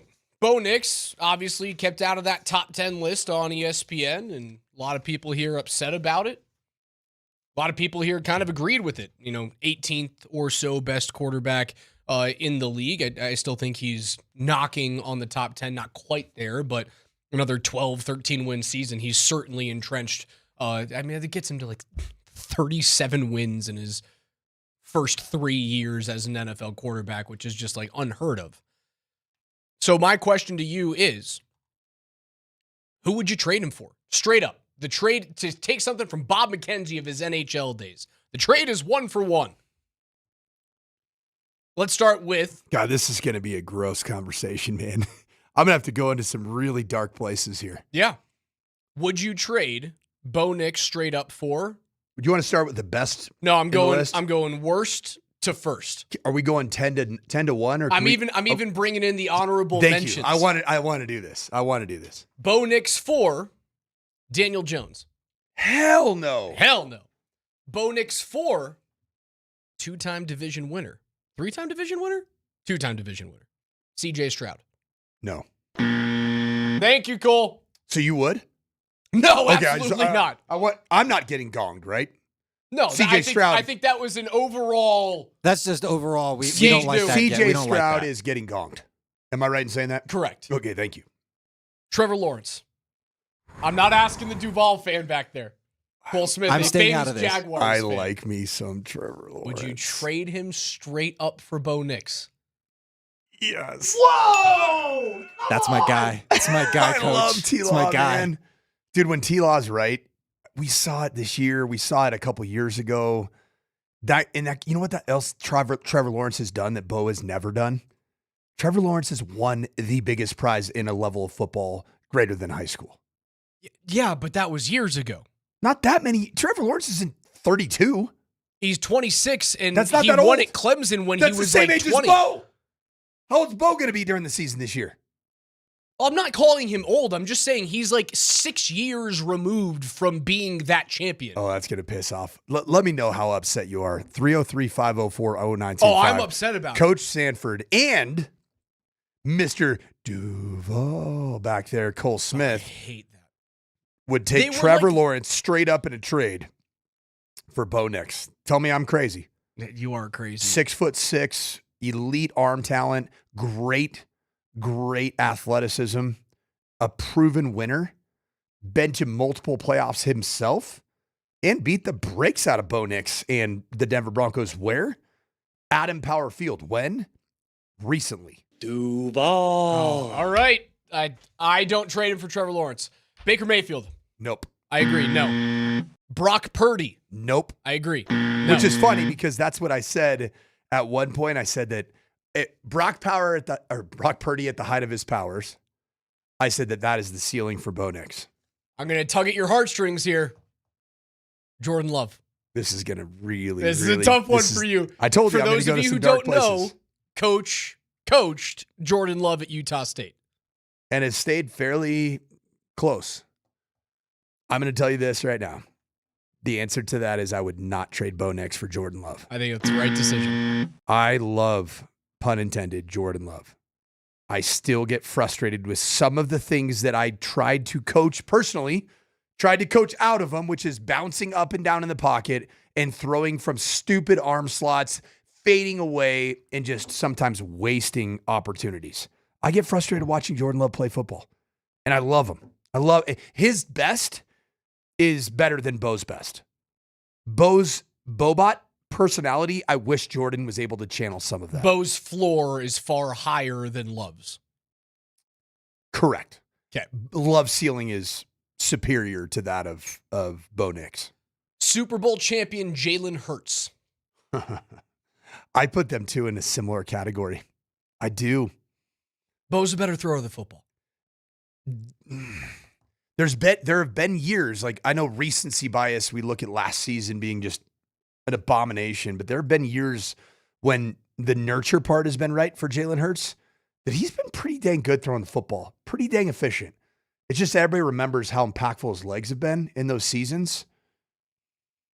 I would say to the answer to that is no, but it's close. keep in mind these questions that I'm asking. I'm not going, hey, would you trade him for the prime version of quarterback X? Okay, so the 767 said I'm an idiot, all right? What you did in college talking about Trevor Lawrence has no bearing on anything to do with the NFL, okay? Well, then let's also talk about what they did head-to-head at Denver. I'll give you that. Let's look at that game. Yeah, T-Law smoked him. And how did Bo look in that game? He looked bad. He was bad. Continue. Jaden Daniels. It's tough. It's tough. Both have had injury setbacks in their 2-year careers. Now, Bo has missed fewer games. Daniels has been out for more and puts himself into those positions where he can get hurt more often and has a body type that can get hurt more often. No. You would not trade Bo for Jaden Daniels. I know. It's really hard. It's hard. Jaden Daniels is a hell of a quarterback. The nature of who Jaden Daniels as a thrower, as an athlete, as even a pocket presence player is so hard to say. I wouldn't love to get my hands on his talents as somebody that you could coach.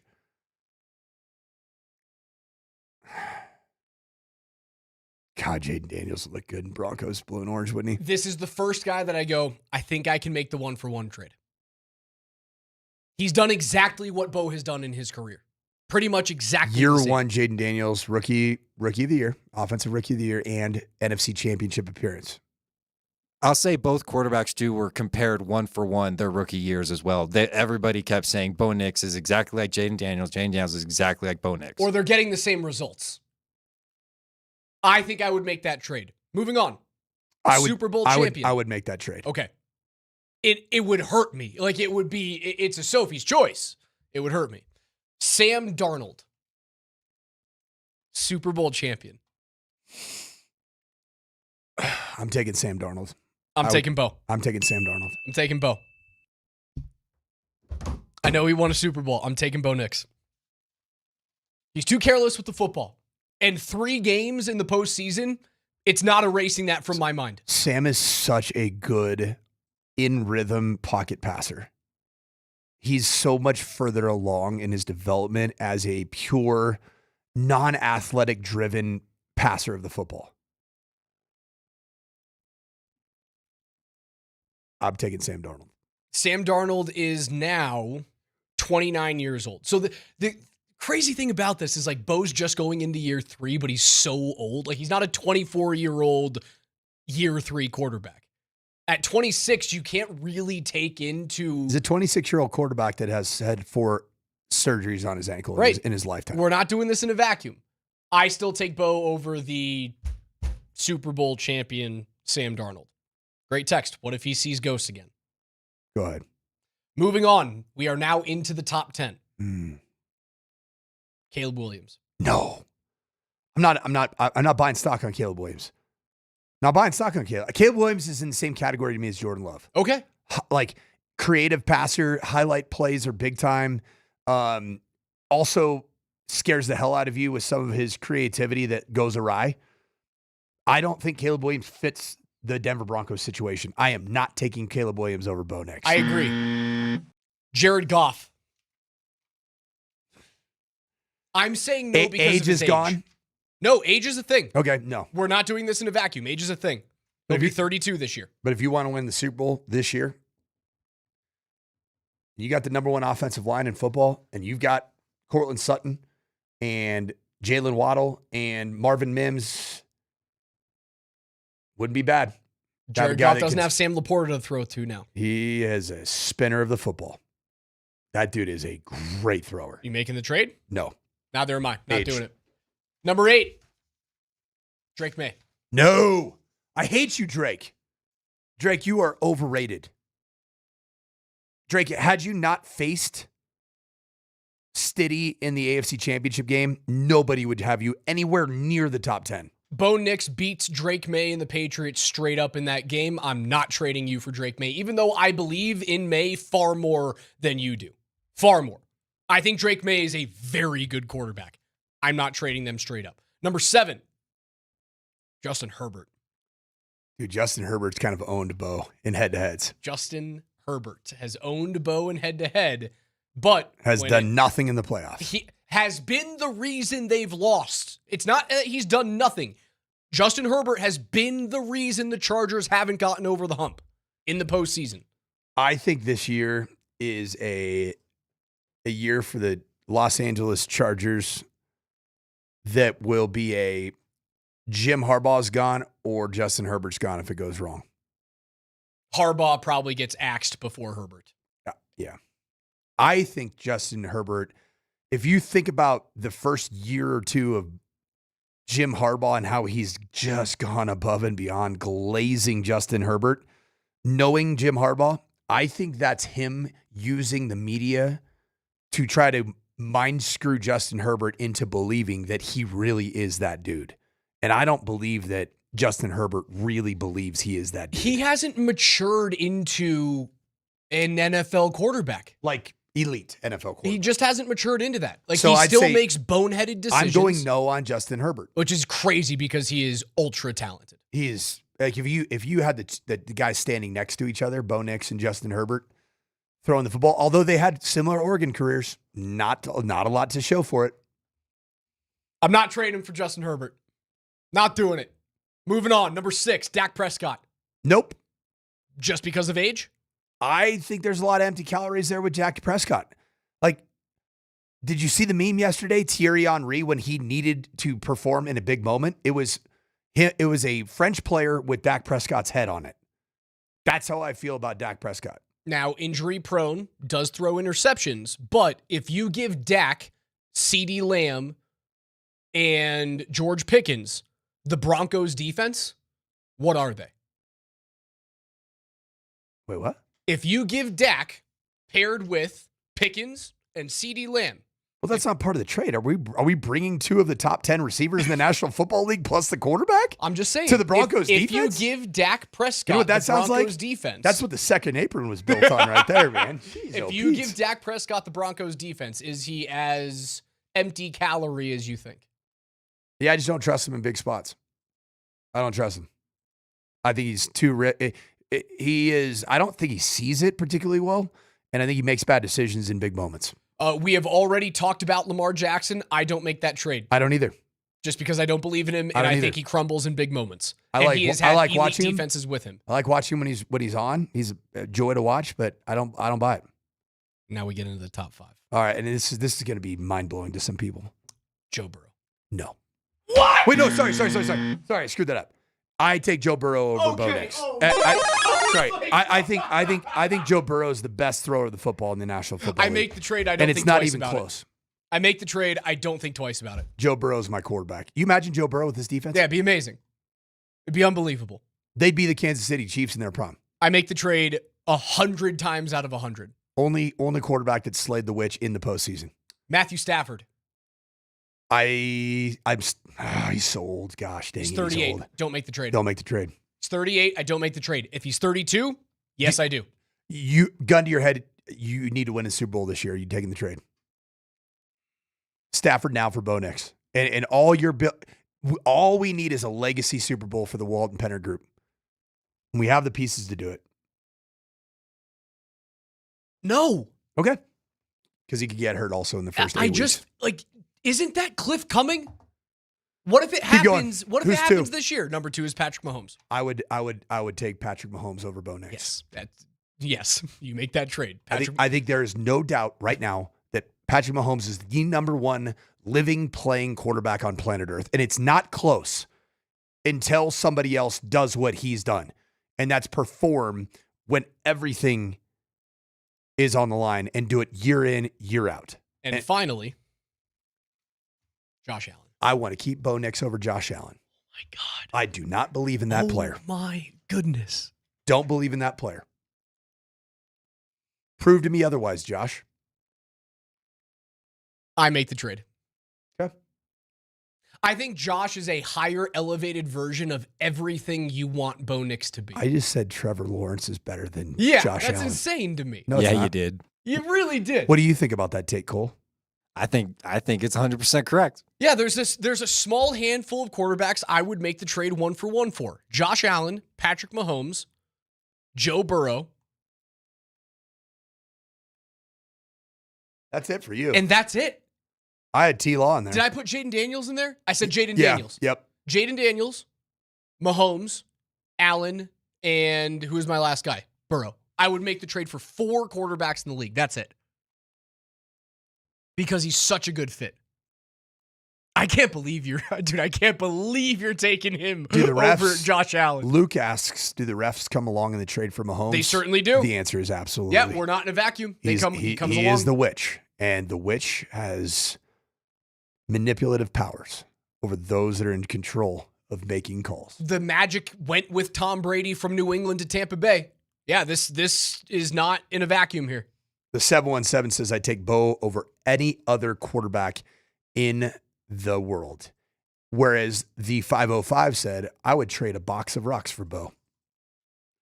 And that right there speaks to the overall contradictory world that Bo Nix finds himself at in terms of where he stands in the quarterback hierarchy in the National Football League. Cole Smith's NFL notes on the other side.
Every day here at 11:20 on the morning sprint, we go through the biggest stories on the gridiron with NFL notes. If you guys are looking for somewhere to spend your lunch hour or hours, how about your lunch 90 minutes? Go to the sports book in Highlands Ranch. Hang out with me. It's the summer. Yeah. It's like 100 degrees outside. You're not working. It's one lunches that has one beers. Right. It is fine. One halves of soccer. That's all you got to do. One extra time half. Maybe one penalty shootouts.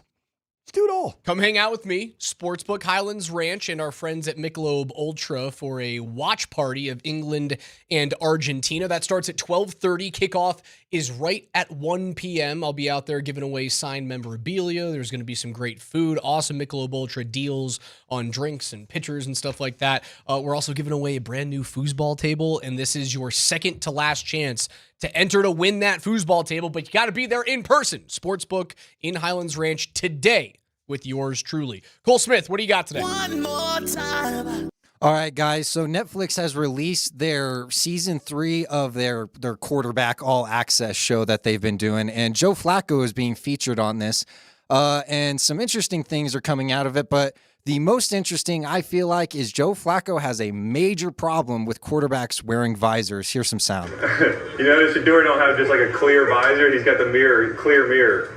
Why do they when you're growing up, they're like, visor. Who do you think you are? It's like, it's that. Yeah, but if you wear a visor, you think it's for look. You think you look sweet. It's that era. Is Joe Flacco getting a little too old for the NFL in its style? No, I just think more I like the contrast of Shador Sanders and Joe Flacco, which frankly, even though we said the quarterback series this year is going to be a little bit boring, I'm actually kind of looking forward to some of those interactions. And right there was a really good leak or an advertisement, a trailer, if you will, from the quarterback series. I'm looking forward to it. Shador's 100% the last dude that Joe Flacco wants to be in a room with, right? You never know. But it just feels like Joe Flacco is the guy that coming out of Delaware had to earn every inch of respect, had to earn every cent that he made in the league. Now, I mean, but Shador Sanders came out of Jackson State University. He's had to earn everything, man. What are you talking about? You think Delaware's hard to come out of? The mean streets of Jackson State? HBCU football. When's the last time that you've seen somebody come from Jackson State? I hate what you're to doing be in the right national now. football. What am I doing right now? now? Do they call this gaslighting? We're going to establish a new day. It's infuriating. He can't love that guy. He really can't. Although, I don't know, suppose Shador keeps him young. I think visors are dope. So visors are sick. I don't. I think they're lame. Mike They Vick in a do visor? fog up. Now, Mike Vick was different. Mike Vick was Everything Mike Vick did was sweet until he got into dogfighting. So is that the argument actually that Joe Flacco is making? It's like, unless you're Mike Vick, take it off. And Shador would say, have you seen every kid in America still holding up their wristwatch after they celebrate? I'm pretty cool too, guy. I've had that conversation with hockey players in the past of kids wearing white skates and white gloves. And I go, are you Sergei Fedorov? No, I'm pretty sure you're not. Then wear black skates like everybody else does. Sergei or like Fedorov. Yellow laces, you Alexander Ovechkin? No, then wear white laces like the rest of your Are teammates. is that all just in paying homage to the old CCCP, the old communist Soviet Union? Is that what Sergei Fedorov was doing? What, with the white skates? Yeah. No, they didn't have white skates during Soviet Union time. It was just, he's a flashy Russian. Once everything settles down, eventually with Russia in the world, isn't it better for hockey and for the four nations? And isn't it better if we get Russia back in international sporting events eventually? I miss having Russia in hockey. The World Junior Championship feels diluted. Feels empty. Honestly, the gold medal last year for the U.S. was awesome. I'm not going to take anything away. Russia should have been somehow, some way in the way of the U.S. winning. Not having Russia in that tournament took away from the product. Like, the players aren't going to war.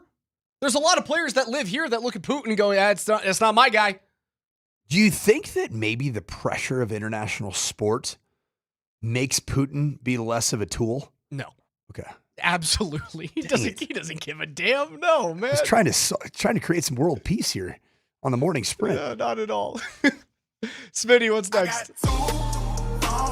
All right, one last snippet from Netflix's quarterback show. Episode 1 highlights something interesting. Joe Flacco was playing the Ravens in week 1 of that season, and he shared a phone call with Ravens owner Steve Bisciotti, and basically clarifying in this phone call, Joe Flacco is guaranteed a spot in the Baltimore Ravens Ring of Fame when he retires. Guys, I wanted to ask you, is Joe Flacco Ring of Honor worthy, or is he even Hall of Fame worthy at this point? He is certainly Ring of Fame worthy in Baltimore. That guy should be on there the moment he retires. Yes. You won a Super Bowl. It was a crazy run. You're the reason why Ray Lewis walked out a champion. Is Trent Dilfer in the Ring of Fame in Baltimore? I would expect that Trent Dilfer is in the Ring of Fame.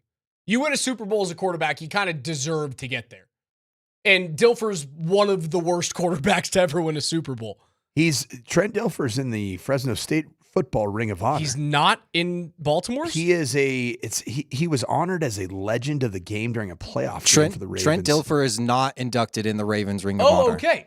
Flacco's a better quarterback He was by miles than Trent way Dilfer. better and had I mean, you know what Trent Dilfer did not have that Joe Flacco has had is staying power as a guy that's capable of being a starting quarterback in the National Football League. He's been in the league for 18 years. Yeah. He's a Ring of Famer. He is not a Hall of Famer. He's Hall of Good. I don't even know. Is he Hall of very good? You know what he is? He's Hall of pretty damn good. He was on a trajectory in the middle of his career. If they had gotten to another Super Bowl, if they had even won another Super Bowl, that he could have been in that conversation. But he's just not there, man. He won't get there. He's Hall of a pretty good quarterback, man. Good Super Bowl run, devastating to Broncos fans. You get to be in the Ring of Honor, but no, you're not making it to Canton. Not happening. You're really leaning into hard T's. I'm trying my best. Where you used to just go Canton. No, I never said Canton. Yeah, you did. Canton. No, you said Canton. I'm trying my best. I am doing my best I've noticed that. Better myself. Since you've gotten back from the Jersey Shore, it hasn't been just Jägerbombs. It's also been Canton, Brighton, Thornton. I'm trying my very best to put some T's, some dental T's in the middle of very words. dental, not dental. Goldsmith, what's next? All right, guys. So kind of pertains to home, kind of not. Dallas Cowboys outside linebacker Charles Snowden has officially been suspended for 3 games of the 2026 season. Now, it was not specifically stated why he was suspended from the NFL, but there was a plea agreement in January to resolve a DUI arrest from 2024 while he was playing with the Las Vegas Raiders. And guys, I wanted to ask you, with Jonathan Cooper's situation with the Broncos, is this maybe a precursor? Could we expect a 3-game suspension for Cooper? Yeah, get ready for that. That's happening. If you're getting suspended from a DUI in 2024, it's happening for Jonathan Cooper, man. Like, he will miss time. It's going to happen. Yep. I think it's going to be more than 3 games. I don't know that he's going to be on this roster when it's all said and done. Is what it is. If he's on the roster, is it a 4-game suspension? Is it 6 and gets appealed and reduced down to 4 or 3? Just depends on everything that happens in the trial, right? Yeah. I kind of agree. Like, it just feels as though they'll eventually, the Broncos might cut bait on it. That's what I feel like. I feel like that's going to happen. No insider information, just a vibe I get. Cole, give me one more. All right, guys, last one. Some interesting news coming out of LA. Aaron Donald was spotted last week running a variety of drills, conditioning work, even wearing pads. Adam Schefter of ESPN reported he told the team he wanted to go out there, work out, see how he felt, and see how he reacted. There has been no news as of yet, but could we be seeing the former Defensive Player of the Year and the quarterback Grim Reaper return to the NFL? He just turned 35. He has not played since the 2023 season when he had 16 games, 3 forced fumbles, 8 sacks, and was yet again a first-team All-Pro. He made 8 All-Pro teams, every single one of them first team. Is Aaron Donald going to be a coworker of ours again? a Kroenke Sports and Entertainment coworker. He shouldn't come back early. No. Again, he should do the Roger Clemens a thing. week 10 coworker. Yes. I think that, man, I'm calling it right now. Aaron Donald comes back for the Los Angeles Rams, gets to the Super Bowl. The Denver Broncos face the Los Angeles Rams with 10th week edition Von Miller. That'd be sweet. And they face off in the Super Bowl. How sick would that be? Why wouldn't we? That'd be awesome. And we get the battle of Walmart. We get the battle of like Colorado sports owners. Let's go, I man. would love that. I've been sitting here banging the table for Vaughn for 2 or 3 years. We get the battle of Unk returning to their homeland. Who do you think is more serviceable right now? Aaron Donald. Really? He's so good. Vaughn had a pretty good season last year. He did, but Aaron Donald hasn't played in 3 years. He's otherworldly. He hasn't played in 3 years. That's probably why I think he'd be more ready, because he's fully healthy. Vaughn had 9 sacks last year. Have you seen a picture of Aaron Donald lately, though? Have you seen a picture of Von Miller? Aaron Donald looks a little bigger. He's always been bigger. Aaron Donald's a freak, though. You ever heard a guy named Bruce? Bruce Banner? That's what Aaron Donald looks like. Yeah, he looks like the Hulk. 6'1", 280 compared to 6'3", 250. He's a larger human being. He is a thicker dude. He plays a different spot. His deltoids are the thing of legends. They're amazing. And you know what he does? He is a game wrecker in every way, shape, or form, and he can play up and down the interior of the defensive line. You know what? I kind of look at it this way. Like, would you rather have Travis Kelce or Rob Gronkowski on your roster right now? I'd rather have... Like, I think Gronk could come in and be a serviceable player for you and a red zone threat. You know what I'd rather have? But, like, Travis Kelce played good football last year. I'd rather have Lucas Kroll. No, don't do that. Come on. Don't be that guy. The superstar of the offseason last year. Did you see that running back from Tennessee, as Tyjae Spears, says the team will have a winning record this upcoming season. Eventually, something has to change, and I quote, and this is the year. We have a new logo, a lot of new things around, so we're going to have a winning record this year. The new logo is dope. If you had, how's this? Let's go through the divisions right now before we get into it. Yes. We're going to choose the division winners solely based off of how dope their logo is. So we'll start with the AFC South. Houston, Indianapolis, the Jacksonville Jaguars, and the new Tennessee Titans logo, which is essentially the Houston Oil Derrick just turned into a T. Indianapolis Colts. It's iconic, I love it. Get out of here. That's the lamest logo in the AFC South. Okay, second. What do you got? Tennessee. The new logo rocks. He's a Jacksonville fan. He's biased here. I'm going to go with Duval. Tennessee 1, Jacksonville 2, Houston 3, Indy 4. You're picking a letter over an actual fierce animal. Absolutely. You're picking a letter. Yeah, because the color scheme is sick. The Colts have one of the most iconic looks. And show it to you in your nightmares. All right, continue. Moving on. AFC North. Pittsburgh, Cleveland, which is a helmet, Cincinnati, Baltimore. Who's winning the logo division championship? Pittsburgh's also so freaking iconic, man. The Steel City with the yellow, red, and blue diamond. I'm right there. Is that who you got? I'm right there. Or the Cincinnati Bengals. It's either Pittsburgh or Cincy. I'm going Pittsburgh. I'd take Pittsburgh. Cincinnati number 2, Baltimore 3, and Cleveland is a helmet, so 4. It's terrible. So Cleveland will finish where Cleveland will finish this year. Cole, who's winning the AFC North logo battle? Oh, that's a great one. I got to go Ravens. Ravens? That's what? a pretty, yeah. All right. I got to go Ravens. I think it's Bengals dude. is a, well, what are we doing bad with the high Bengals? school logo, like, is that like the B or are we doing the actual tiger? The B. That's their typical logo. Yeah, then no. Yeah, it's Ravens. Yeah. All right. Yeah, I can see that. AFC East. Bills, Dolphins, Pats, Jets. Bills is pretty hard. It goes hard. Bills is dope, but the Dolphins Yeah, color scheme is sick. That's my 1A, 1B. 1A, 1B? Yeah. I'm right there with you. 1A, 1B. I hate the Patriots logo. It's better than the Jets, It's dated, though, man. The Jets sucks. I like the Jets, just simple colors, though. Like, there's times where the jerseys hit. So you're putting Jets over the Pats? We're I just hate going the logos. Pats. We're only going logos. I hate the Pats. All right, so Pats are last. Who's winning the AFC East, Cole? That's so hard. I guess Bills. Don't die. The AFC Dude, East seriously, is hard. don't ask Cole another question. I'm not He's gonna going lie. to die of saliva in his throat. The AFC East has got the worst logos, in my opinion. AFC West, Broncos, Chiefs, Raiders, Chargers. That's easy. Is it? Come Chargers. on. Oh, what? Dude, the bolt hits so hard. I don't love the Bronco. Like, if it was the If old, it was the D, give me far and away. Inject D into If it's my the D. person. Give us the D and they win the division. I don't want to say this in the You're Mile gonna High say- you're gonna City. say the Don't Chiefs. say it. Dude, the Raiders logo is iconic and it's sick. All four are pretty iconic in a sense.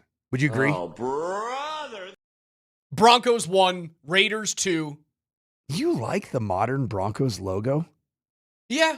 I don't know, Would you- muscular Bronco. It would looks you- like he's been doing like those. Is it those, Bill those Romanowski in his those prime Bronco? Looks maxing dudes who just like chew on rubber all day. They've got like really good defined jaws. That the Broncos Yeah, Bronco they call him Giga Chad. has a defined jaw. I think that would be pretty solid. All right, we'll do this quickly. NFC East: Cowboys, Giants, Eagles, Manders. The star. It's the Cowboys. Eagles. The Philly Eagle is pretty mean. He's a mean-looking eagle. I don't hate the Manders either. Manders, if they were the team before the Manders, I say yes. Eagles win it for me. Okay, I will go Eagles. Eagles, Cowboys, Manders, Giants in that order. Yep. NFC North: Bears, Lions, Packers, Vikings. Packers. It's a Packers. The G. A G. The G is iconic. Why are we picking letters, guys? No doubt. This is ridiculous. Why are we picking letters? I agree, Cole. It might be the best logo division in football, and you're choosing. The Vikings is gross. It's sick. No, it's not. He's got freaking braids and a mustache and a horned helmet. Has actual detail. Yeah. The Lions is lame. Oh, I think you're so off The base on Bears this is one. good. The I Bears go is great. Packers and Bears 1A, 1B. Bears 1, Vikings 2, Lions 3, Pack in a deep fourth. You are In so a wrong. Deep fourth. You've never been to Lambeau. I sure have. Oh, yeah. NFC South: Falcons, Panthers, Terrible. Saints, Terrible division. and Bucks. Gosh, that's a bad division. A flag, a fleur-de-lis, a bad high school logo in the Panthers. I go number 1, the Falcons. Falcons win it because the Falcon makes an F. I didn't know that until I was today years old when There I you figured go, that buddy. out. Falcon makes an F. NFC West as we close this up: Cardinals, Rams, Niners, Seahawks.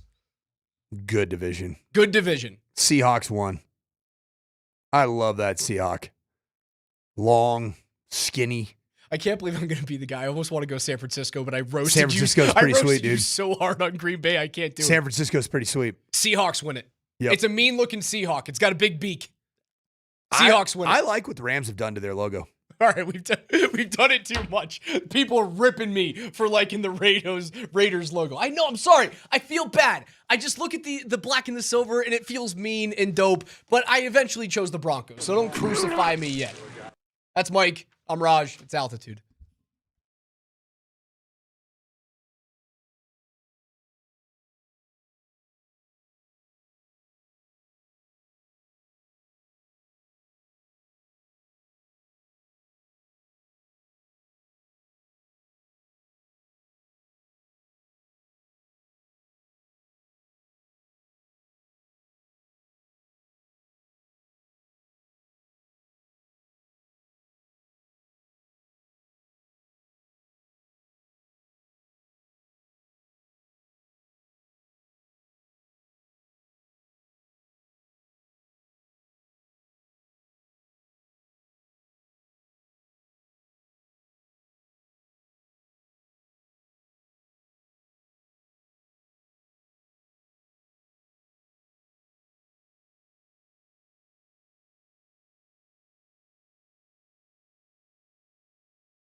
Join us live at the Sportsbook in Highlands Ranch alongside Michelob Ultra starting today. About 45 minutes from right now, we'll have pregame of Argentina and England. What's your plan for My this? plan? Yeah, like what like you have to have a game plan going into this as a host. Berto's plan was to start popping the top and get after it, man. And I said, Berto, you got to work, man. He goes, really? Is that work? I'll just get in front of the mic, give it away for some free stuff. I'm going to have a Michelob Ultra There we go. or two. There we go. I'm going to have a Michelob Ultras. Yeah, have a Michelob's. Yeah, I'll do one of those. A Mickey. An Ultras. A Mickey Ticky. Yeah, one of those things. So come on out. You guys Not can me. win some signed memorabilia. You can win a foosball table and just watch the game out there. Enjoy some drinks. Like, just go out for your lunch hour. Take a late lunch today. Kickoff's at 1. You can watch at least the first half. I'm sure you could probably stretch it into the second half. I've always found myself like rooting for England in international tournaments. I don't know. I think the reason why I root for England is in the years I played the FIFA video game, England was good and they had Wayne Rooney. And I thought Wayne Rooney was dope to watch because he looked like an American football player, like a fullback playing soccer. I believe this is the year that England gets it done. I really do. Did you know that the World Cup final and the final round of the Open Championship, which starts like 12 hours from right now, happen on the same day? So how cool would it be if like England wins a World Cup and then hours later, Tommy Fleetwood or Justin Rose lift the claret jug? Both of those championships coming home. Fleetwood, by the way, Liverpool kid, where Birkdale is. I'm rooting for that. And I know a lot of people here in America hate the English. Like, I understand the rivalry. That's a really, really old rivalry. Like 1776, I don't really relate to. It's been 250 years. Cool it. You know what? We won the Revolutionary War. Let it go. Like the Denver Broncos in their Super Bowl wins. Like I don't think many Broncos fans still have animosity towards the teams that they beat in their Super Bowl victories. You conquered that beast. I mean, I don't hate the Commanders and the 49ers anymore. No. I kind of hate the Seahawks. That's still fresh. 2014 is still fresh. I'm talking about the Super Bowl losses to Washington and San Francisco. But I'm saying because the United States, like as an American, people who are still still don't like the British. Even though you won? You won. You're good. I never found myself like disliking the Carolina Panthers. No. Even going into that game, I was like, yeah, Cam Newton is pretty dope and Luke Kuechly rocks as well. Yeah, and I kind of still root for little Bryce. He's so cute. Bryce. Was Christian McCaffrey on that 2015 team? Was he in the league then? No, I coached against him in 2015. Okay. But he was a Panther shortly after. Stanford beat the Notre Dame Fighting Irish in 2015 in a game that would have had us in the college football playoff Final Four. Yeah, like there's no animosity from me to the Atlanta Falcons. No animosity from me to the Green Bay Packers. Yeah, it's nonsense. I agree with you. Give up the ghost. Root for the 3 Lions today. Yeah, I think it's time. Harry Kane. Bring it home. Jude Bellingham. I'm a Jude Bellingham Jordan fan. Pickford. I like Jude. Jordan Pickford bothers me, but he's so good. Why does he bother you? He just a little prickly. He's very twitchy. He's just a very twitchy athlete. Eric goes, coach sounds like a red coat. Lobster back. These mean lobster backs, get them out of our country. Oh my goodness, man. It's too good. It's too good. Did you watch any of the Nuggets Summer League last night? Trevor Brazil, 30-point drops? No, I missed it. Boys in the Morning were talking about, like, that's a player you think can make the roster and contribute this year. But we were also saying that about, like, Hunter Tyson a couple years ago. You think it's real? It's Brazil hype? It's real because it might have to be real, Raj. Name the end of the bench right now for the Denver Nuggets. It's probably going to be some youngsters. Trevor Brazil is athletic. He's a rim protector. He can go up and get it.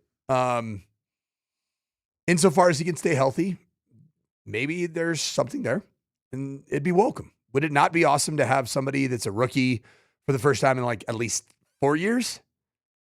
Since Peyton Watson, I guess that was 3. I mean, kind of Christian Brown in the championship year. Yep, that was it. Christian now a far higher draft pick coming out of Kansas than Brazil was a second rounder. Yeah, it'd be awesome. You kind of need that to happen. You need one of those dudes who are a minimum or rookie deal player to hit and give you legit minutes. Not 18 minutes a game, but 4 to 10. Yep. Maybe 10 to 12. Yeah, you need one of those things to hit. But as the days go on, like Peyton Watson still isn't signed. Like it feels as though it's been this roller coaster ride with Peyton Watson and the projection of his contract. Right, it started at like 25 during the season, got all the way up to like, oh, could it be north of 30 if the Clippers are involved or if the Lakers are involved? And then it goes back down. And now you're talking about how, oh, Peyton Watson might be losing money because there aren't that many suitors left for him because most of these deals have been made. It was just waiting it out the proper approach for Nuggets brass. It's about the only option right now, it appears, right? I mean, it doesn't seem like anything else is going to be. I still don't overpay. That's the number one. Don't overpay. You already did. Learn from your last mistake. You overpaid Christian Brown. You have no choice. You have no choice. I don't know if you overpaid Christian Brown. It's been 1 year. We'll find out this year. It's been 1 year. Because I've heard some things that didn't sound too positive from Vic about this ankle being potentially like a chronic issue. It's something that he's continuing to bring into this offseason.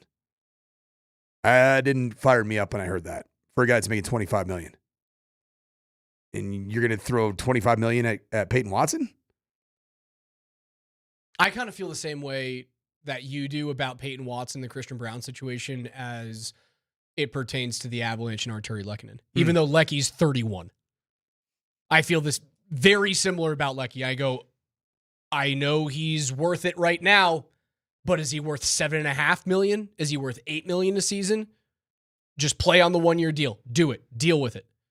Speaking of playing for pay, how big is 2026 for Bo Nix? Massive.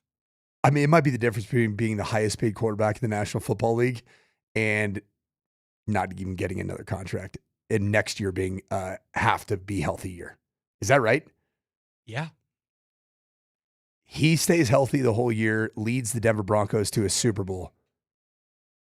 You're most likely going to see Bo Nix. $60 million quarterback. He's going to surpass Jordan Love. He's going to surpass Patrick Mahomes. He wins the Super Bowl? That's what I was saying. I know it was a fantasy land and it couldn't have actually been done when I brought it up. Ankle explodes in week 8. Oh, don't do that. Why would you put that out into the world? Because I believe in the reverse jinx, Raj. It's the no-hitter, like, oh, this guy's not going to throw a no-hitter. There's no way. You start doing it in the third inning. Then fifth, no-hitter. That ain't happening. It's going to do it for us today. Come hang out with me at the Sportsbook in Highlands Ranch. I'll be out there at 12:30 hanging out for the rest of the England and Argentina game with our friends at Michelob Ultra. That is Coach Mike Sanford, Cole Smith behind the glass. We'll talk to you guys tomorrow morning at 10.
What's up, Mile High City, and welcome to PhD on this Wednesday, July the 15th. I'm Mark Bertinelli, filling in for one Darren McKee, who is doing whatever he does when he's not here. Joined by Scott Hastings, the legend, and Tyler Polumbus.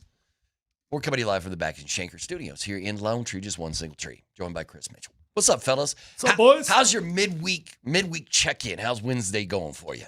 Well, how's the middle of July treating the two of you? It's like a Thursday for us, right? That's true. Yeah. Tomorrow's our last day. Yeah, we get a 3-day weekend, baby. We do? Yeah. Yeah. Oh, you didn't know that? Yeah. Don't show up on Friday, Scotty. What's going on Friday? Friday's whatever you want to day do. off for the whatever the hell you want reason. Yeah, it's the we out. Check out, Scotty.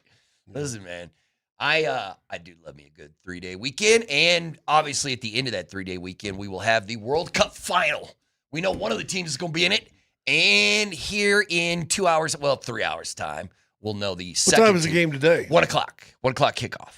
Matter of fact, you can go hang out with Raj. Chris, where is Raj at? I guess I could check my email. I think he's in the sports book. Please check your email. He's in the. I think he's at the sports book in Highlands. Let me see. Yeah, Sportsbook Highlands. Yeah, there we go. Hold on. Altitude Sports Radio invites you to watch the FIFA World Cup with Michelob Ultra for England and Argentina in the semifinal today. The party starts at Sportsbook Highlands Ranch today at 12:30. Michelob Ultra will be on site with a lot of fun. Ultra giveaways. Raj is hosting and give away tons of great prizes, so you won't want to miss it. Michelob Ultra is a Superior Light beer and the official beer sponsor of the FIFA World Cup. Superior is worth playing for. Now it's worth cheering for. So he's at Highlands Ranch, not the Highlands. Nah, my bad. It's Highlands Ranch. That's Highlands, like another one of those Highlands is Midtown, downtown. Denver. Yeah, it's down. Yeah. Low high. Which most of the watch parties have all been, like in Denver or the surrounding areas. I of got Denver. lucky on mine. Mine was off Arapahoe Road at the sports book. Yeah. Well, that's probably why you volunteered for that one. Actually, you know what? I if I could have picked, that's the exact one I would have picked, location-wise, but we didn't know what we were volunteered for when we signed up. We did not know locations. You know, every time I think of Highlands Ranch, I think of Coach Michael Malone, because Michael Malone bought a $10 million home in Highlands Ranch. I know the spot he's at. And then 10 months later, he got fired. It's like, oh, bro. Hey, good news, though. Is he still living at that? I mean. I got good news, though. Yeah. He can still afford it. Yes, he can. It doesn't matter that he North got Carolina fired. plays Because you know what happens when a coach gets fired? He gets all his money. Yeah, he gets that entire contract. They owe him that entire contract. How's that expensive? I didn't think it was that expensive. Oh, no, because at first I thought it was more expensive, and then me and DMac looked it up. There's like an article, like the Denver Post did a whole article on it. Like, you can look at the home. It's got a tennis court and a basketball court, and I was like, man, look, it's what happens when you win the NBA title, brother. But it's also what happens when you win the NBA title. It's not for long, because he bought that new home and then got fired. He got fired owing $36 million. Yeah. So that's true. They had to. Yeah, there's this one little nook in Highlands Ranch that if you know where to go, the You're right like, spot. Whoa, these homes are. Yeah. Yeah, that's where Coach Malone used to live. Yeah, and now the rest of Highlands Ranch is a bunch of track homes that all feel the same. But then there's this one little nook. You're like, man, people, and I was because we were making fun of Malone, or somebody was making fun of Malone for buying a house. They were like, Highlands Ranch, Coach, what's that all about? It's like, yeah, man, it's what Mama wanted. So, and Mama gets what Mama wants. So I'm wondering if they still live there, or has he officially moved to Carolina? Is he out? Well, we got to probably sell the house eventually. So I think didn't his second daughter just graduate? Well, or is she a senior? She's a senior at North Carolina. She's a star of their volleyball. Well, I don't know. Well, no, he has two daughters. One's at North Carolina already. And one's about to go to North Carolina? And one was, but I don't know if she's going into her senior year or if it's. Oh, so you're saying that maybe you stayed here in Denver for her to finish school and all that kind of stuff, so move the whole family or something. All right. So we got a World Cup game today. We got one of the hugest sporting events in the world going on right during Tyler's show. So, it's what we got, man. Matter of fact, I'm going to be watching it. I'm ready. What did you guys think of yesterday's match? I mean, we were obviously on the air during it. It was kind of anticlimactic. It didn't feel like there was a whole lot of tension or a whole lot of right. It felt back like and forth. You're like, France, do something, man. Like do give me something.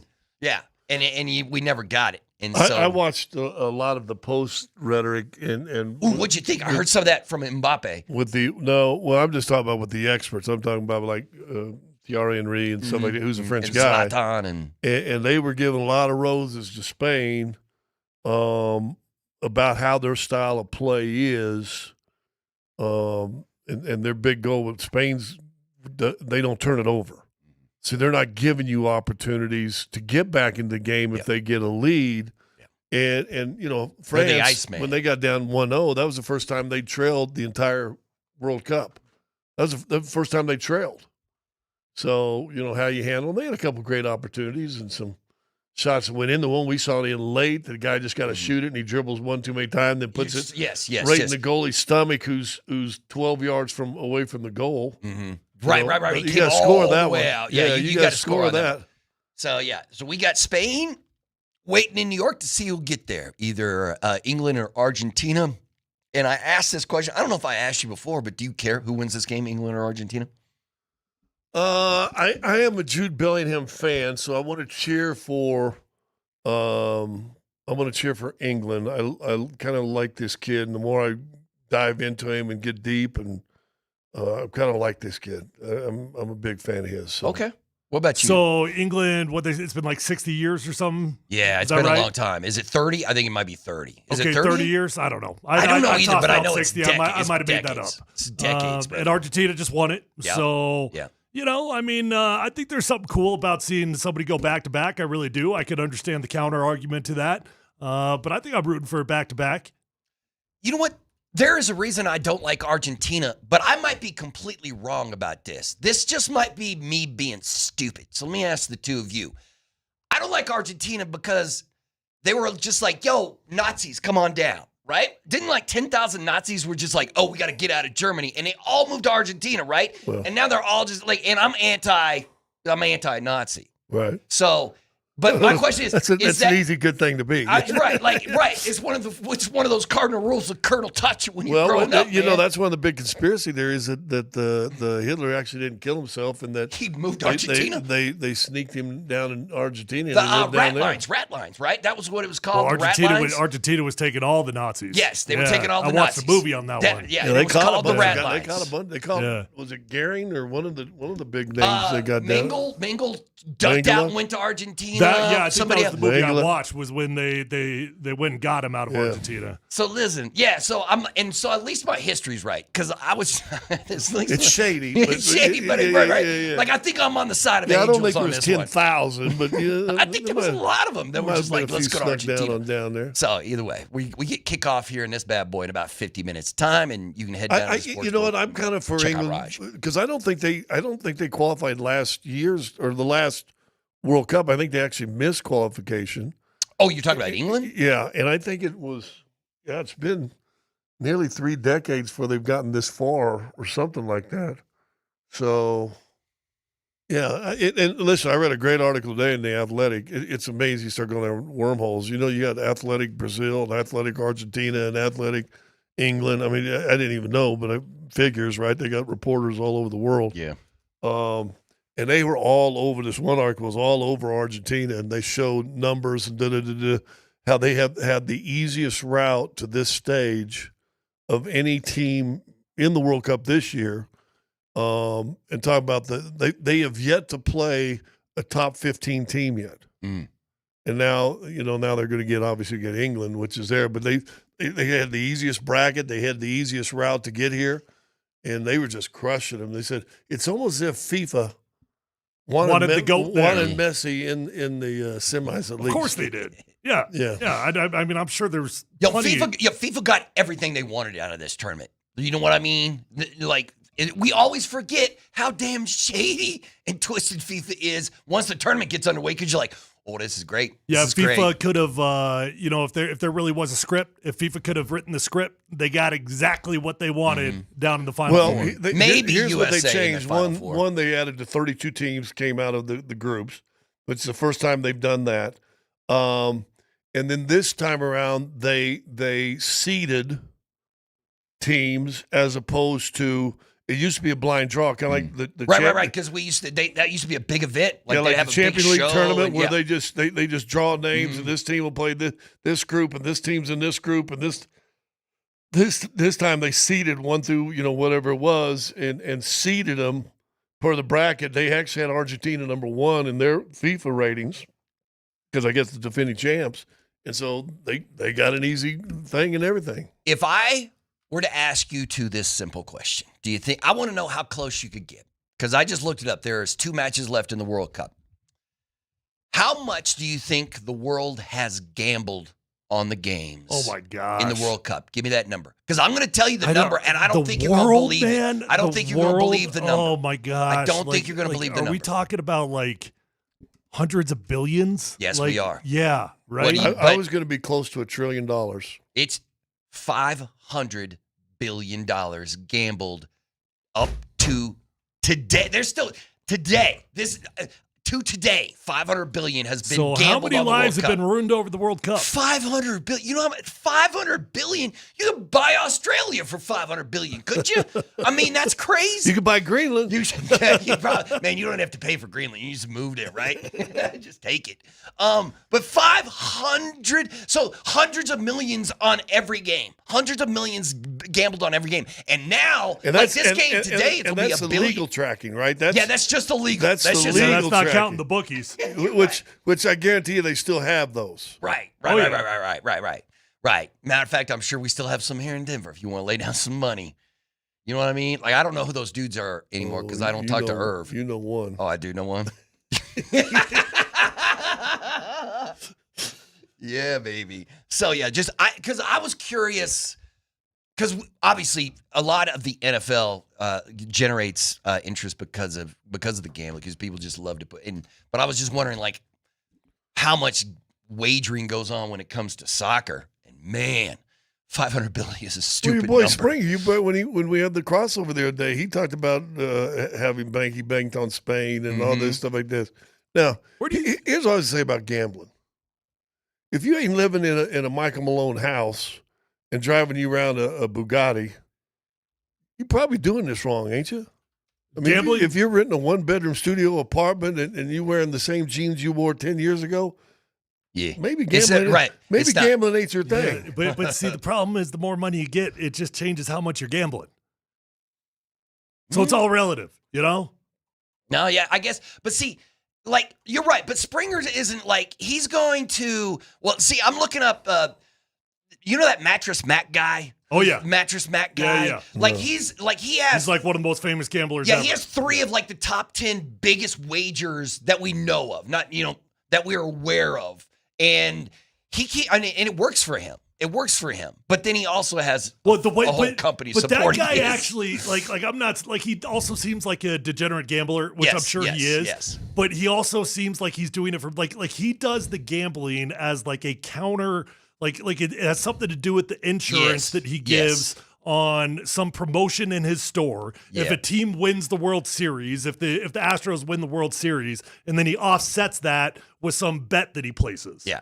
In Is that the cat from Houston? Yes. Yeah. And so in 2022, he put $3 million down at Caesars on 10-1 odds for the Astros to win the whole thing, and they did. And then he was like, "That's great." So the next year he put $10 million on I him. would never make a bet ever again the rest of my life. Yeah, if you win $75 million, you're good. But he jumped right back in. Yeah. He jumped right back in. He's like, "I got $10 million on the Astros. Let's do it again." Say that, but then all of a sudden you're like, well, 75, that could be 150. Let's go. Allegedly, that's how they get you, Scott. Listen, I like that those way. wagers that we don't know exactly who and what, because allegedly there's a famous rumor that back in the day in 2019, somebody put millions of dollars on Tiger Woods to win the Masters at 14-1 odds, and it hit. Nobody knows who that is, but that might be like the second or third largest payoff in sports betting history. We just don't know who that guy is, or woman, or whoever it was. But yeah, millions and millions of dollars at 14-1. The Tiger's going to win the Masters. I was on my vacation, and they have Roku TV, right? So it's all free. Well, there was like races from Sarasota, and we watched this one horse race. Horse came back out of the pack and won this thing, 27-1. Won that thing, and I think a $1 bet paid like $1,500 or some stupid number. I'm like, well, if you're not going to ever bet $1, are you? Are you ever just betting $1? No. I don't even think you can. I don't know. That's a good question. But I mean, somebody had to put down 100 or 10 but that was a nice day they had, didn't it? Yeah. But once again, get yourself in trouble doing that, man. You get yourself dig a big hole. You start doing that. getting into that business. I wonder where sports, like in sports, I wonder where soccer ranks in terms of sports that people think is easy to bet on. Ooh, that's a good question. Like, and I bet the sports that people think are easy to bet on are really not easy to bet on. People is easiest sport to bet on is NFL. Football, I think football's got to be one of the hardest. I mean, listen, I'm not a professional gambler here. But I think the NFL to me is be the easiest. Really, the parity in the NFL, it feels so unpredictable to me. I don't know. Let's see what I got. Sometimes some of those tennis and basketball is what I'm seeing here. Sometimes some of those college football spreads are so insane. They're like 35 points, crazy. And you're like, how do you not take the points? And then all of a sudden the team ends up covering 35 points. Yeah, they lose by, it's crazy. It's crazy. But you also get the different options, right? And like I said, I don't never gamble on this stuff, but you have options to take the odds, or you can bet straight up. And or you bet like Joker triple double. I mean, you can find a good team that in the NFL is going to win, 13 of the 17 games or 14 of the 17 games, guess what? You're going to make money that season, aren't you? Yeah. People who do that professionally that's kind of crazy because that's a wild lifestyle. But either way, we're continuing with PhD. We'll take a quick time out. When we come back, we got to talk about the All-Star game last night and the NBA Summer League, and we got some news and notes from around the NBA. All that is coming up next.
Welcome back to PhD on this Wednesday.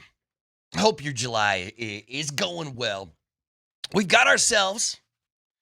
Well, first off, did either one of you watch the Major League Baseball? Did you watch the Midsummer Classic last night? Were you locked in there at Citizens Bank Park in Philadelphia? Watched the Home Run Derby as much as I could, the majority. Did not watch a single second of the All-Star game. Wow. Not one single second. It was pretty. Had zero interest. It kind of sucked. I mean, and I bailed like midway through, and most of the runs happened in the top of the first inning when that Phillies pitcher got lit up. Scotty, did you? I mean, were those drone shots that they were using it? Because they were doing this thing in the pregame, like Patti LaBelle was singing the national anthem, and I'm like, yeah, let's go Philly, let's go Philadelphia, bring it, man.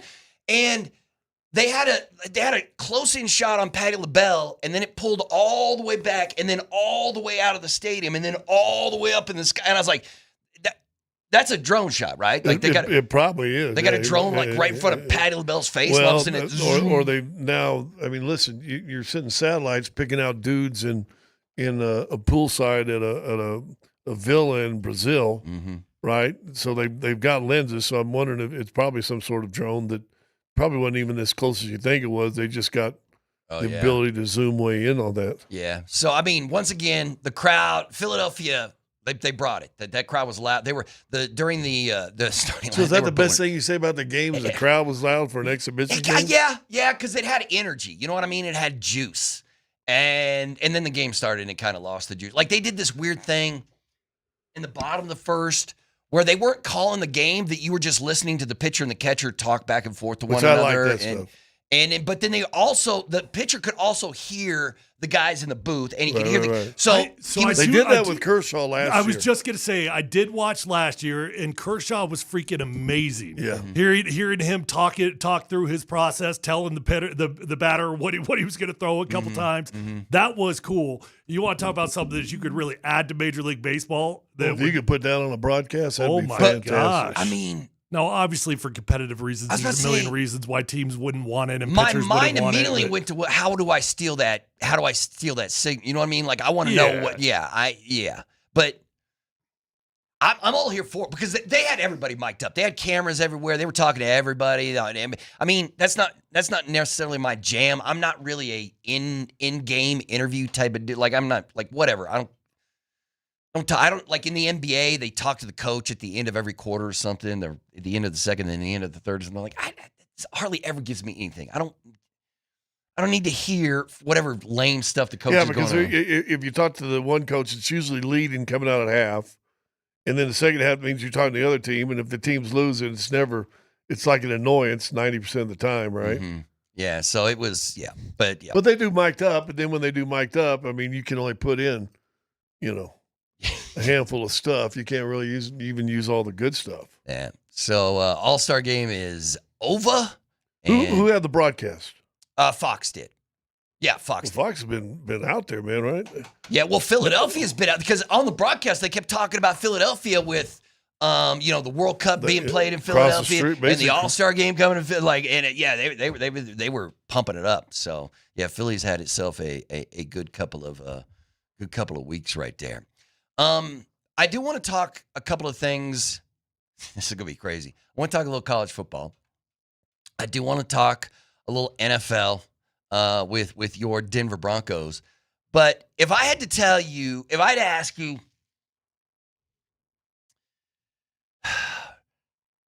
when it comes to college football here in this state, I have a list right here of the 2026 hot seat rankings in college football. So they listed every team and they gave them a number 1 to 5. If you're a 1, you can lose all your games this season. You're still going to be the head coach of that team next year. Okay. If you're a 5, this could be interesting. If you're 5, you better win now. You win now, or you're going to lose your job. You're going to be fired. So that like Troy Calhoun at Air Force, he's been there for 17 years. They're like, he's good. He's a 1. He's one a or 1. two. I think two on a bad year. Troy Calhoun is a 1. What do you think Deion Sam Jim Moore is good because this is his first year. Jim's the 1 because he's the first year. Yeah. So he's good. He doesn't get a number at all because he's going to make it through this year. That's a 1. But if I had to say, what do you think CU and Deion Sanders is at. I don't think it's that high. Deion's record there is 16-21. Yeah. It's not a 5. It's not a 5, which I thought they might give him a 5, but they didn't. Do they do points at all? Kind of. Like I think it would be closer to a 4 than a 3. It's a 3.1. It's a 3.1 for Deion. So that's like right in the middle. Like there's some pressure in terms of you better not only win 2 games. Yeah, like you better show me something. If you've got a disastrous season, 2 games. Well, by the way, the buyout does go down significantly at the end of the season, so it does become more feasible in theory. Mm-hmm. But I mean, if Deion wins 5-6 games somewhere in that ballpark, 6 games and gets you to a bowl eligible, which is sad. I like as a Buff. I'll be the first one to tell you it's sad that the bare minimum is a bowl game when there's only 9 coaches in college football making more money than Deion Sanders, and I'm like, hey, just give me a bowl game. Can we get 6 games? I'm with you. You know, it always comes down to this. And I'll say the good before the bad. He revived this program. He brought national interest to this program. He's actually brought some really good players into this program. He was helped by having a Heisman Trophy guy that came with him from Jackson, and his son, who's whatever he turns out to be in the pros. He was a hell of a college quarterback. Heck yeah, he was fabulous, and they were legit. They were absolutely legit. That team should have competed for a Big 12 championship. It should have been better. You know, I think sometimes their egos got ahead of them. I don't know. And again, my only knock on Deion is I don't know if he's a great coach. Right. I don't think anybody I think, you know what, and help me what you would call it, Tyler. I think he's great at managing egos and personality and motivation. But as far as game planning, and I think he knows football. I ain't saying he don't know football, but I think he's a horrible coach. Well, here's the deal, Scott. Football, of all the sports, in theory, might be the easiest sport to successfully coach with the style that you're talking about. I agree. I mean, you can literally be a manager of a football team. That's what you can be as a head coach. You assign all the X's and O's to your coordinators. You hire the right coaches to coach the positions. It seemed like baseball, you could get away with a little bit too. Baseball for sure. If you got good hitting coaches and catcher coach and pitching coach, and but football, as far as like real major sport, yeah, for sure. But Alfred used to always say, and I know he said it to you before, head coach's job in the pros is to coach the coaches, not the players. And so, we talked yesterday about Davis Webb getting the new OC. Guess who he's going to be coached up by? Yeah. Sean Payton's still coaching. Yeah. Now he gets to coach up a young, maybe too early, getting the responsibility he's getting. He's going to be coaching Davis Webb up. Mm-hmm. It doesn't mean he takes the play call over, but he's you were out there at 5 last night. We got a game plan we got to put in tomorrow. But here's going to be the challenge for Sean. Can he coach him in a mentor type of way, or is he going to tell him what to do? Well, he needs to be a mentor. And there's definitely a huge difference between the two. But the point being, Deion can't do that. Deion can't coach an offensive coordinator in here and say, hey, we got to run the ZY split 24. He's not that kind of coach. He can motivate these coaches and say, guys, we got to get the ball, whatever. We got to do this, whatever. I just don't think he's strong enough X and O's really on either side of the football that he can sit down there and be a Sean Payton. Right? Our biggest concern with Sean Payton is stepping all over Davis Webb this year, right? I mean, that's one of the concerns. Well, that is. What if they disagree on a play? I have no doubt that Deion Sanders knows ball. I have no doubt that he's got the capability of sitting in any meeting room, fully understanding exactly what's going on, and educating people, both on the offensive side and the defensive side. It's not implying that he doesn't know ball. That's not the implication. But there are different there's different callings in life that we're all given, right? And there's teachers, there's motivators, and his calling is a motivating dude, like a management type of guy. Like at least that's what I think of his calling as, and that's not a disrespect. Like that's not a shot at him in his football. You gotta know your mind. strengths and play to the best of your strengths, and that's his strength. Yeah. Well, that's his strength. Would you say it's worked? Is it working? It hasn't since he lost a Heisman Trophy wide receiver cornerback. Because let's be honest, he won the Heisman Trophy because it was outstanding on both positions, right? Yeah. I mean, that's why he won. He wasn't the best wide receiver or the best cornerback, but he was in the top 2 or 3 in both and playing in college at a high level. And at quarterback, that I'm telling you, Shedeur was a great college quarterback. It'd been nice to get him here one more year. Yeah. But he hasn't shown now that he can develop. I mean, who's he developed? Who would you say, Tyler, that Deion, since he's been here, he's developed? Yeah, I don't know. Jordan Seaton was going to be the closest, but he wasn't a developer. He walked in as a dude. That's not true. He worked at a 5-star guy, right? But I mean, he would have been the closest you would have had to like a day 1 to day 4 to year 4 type of guy. Nobody, but I also think that you got to hope he's doing this with Juju. It's probably not that different at any university. So? It's just the way that college football has gone. Well, development's kind of out the window, and that's the word, gone, right? Because back in the day with Saban, right, he could load 5 stars on the freshman squad, redshirt a whole bunch of them, get them to get bigger, stronger, lose baby fat, grow into being a man, whatever it is, and then all of a sudden you're graduating a bunch of seniors or juniors to the pros, and then guess what? You got this kid who's now almost 20, and he's going to be a redshirt freshman. Yeah, don't work. He's ready to play. Not anymore. He's already that goes away because now them guys that are that good and you ain't playing them their freshman year. Yeah, they're getting paid to go play somewhere else. Yeah, they're going to take money to go somewhere else. Yeah, I'll say this: and Julian Lewis, from the reports that came out of spring ball, he didn't even look better than Isaac Wilson.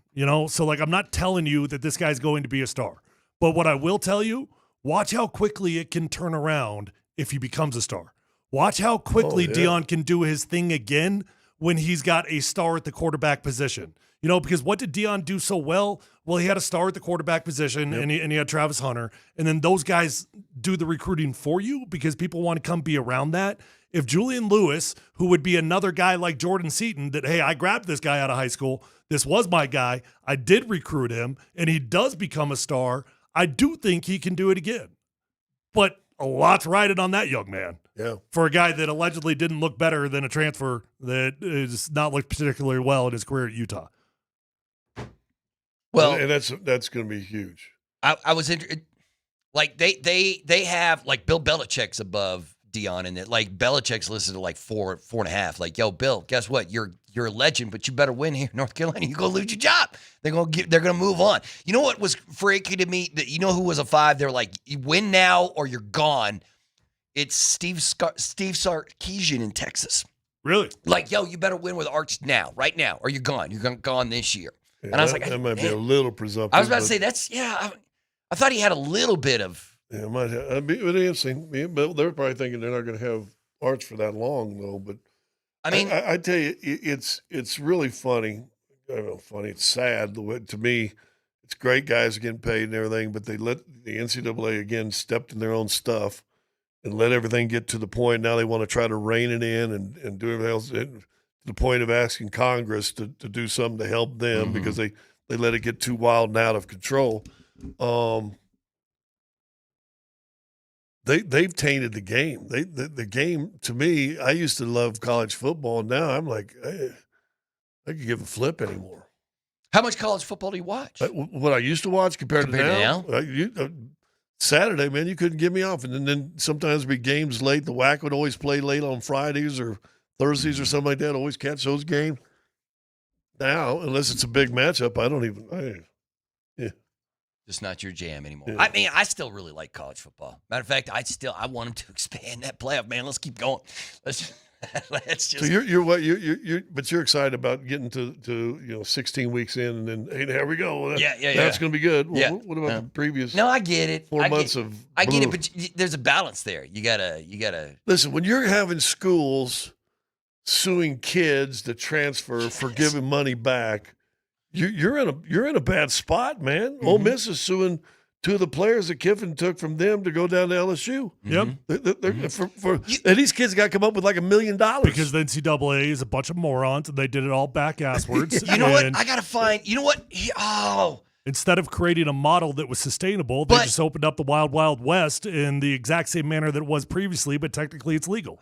Where is it? I wish I could find it, give you the exact number. There is a game being played in college football at the beginning of the season, here in just like a month and a half, and it's got a sponsor. And you know what the sponsor has done? They've invited the two teams to come play for this game, and they got $6 million, and they're going to split that $6 million among the players. So they're like, come play, and we're going to give the players $6 million to come, and they get to split that up amongst the starters, I think, or not the starters, but the entire team, but not the. So it's like split up $6 million between whatever it is, 45 guys. I don't know what that. Tyler and I'd be the guys that the star quarterback's already getting $5 million a year to play, and we're getting maybe $15,000. And all of a sudden go, hey, here's another $5,000. Thanks, thank you, thanks for playing the game. Yeah. So I'll look and see which college program that is, but it's like Georgia or something. They're playing a game. Did you see split $6 million? So the Big 12, the conference, sold like a conference-wide sponsorship to Monster Energy. How much would you think that would go for? No. Is it like a multi-year? Yeah, I forget how many years. It's not like long term. I want to say it's like 4 years. 4 years, I would say 50+ million. Dude, they're getting crushed like in an embarrassing way because they sold it for $20 million. Everybody's like, you sold a corporate sponsor for the whole league, and all you got was $20 million. Monster getting over on them. Yeah. Still, that's a lot of money in college. Well, I guess not anymore. Was it the Big? Did Dr. Pepper have the Big 12? It was yes. Yeah, it was. Yes. What was Dr. Pepper paying? Yeah. Ooh, that's a I good don't question. know, but they were just like they were sponsoring everything for the Big 12. Yeah. They had you throw the footballs in the Dr. Pepper ball and get $1 million. $1 million, all that kind of stuff. Don't forget to join Raj at the Sportsbook Highlands Ranch today to watch England and Argentina in the semis of the World Cup. The party starts at 12:30, and Raj is giving away prizes all game. See you at Sportsbook Highlands Ranch. We'll be right back.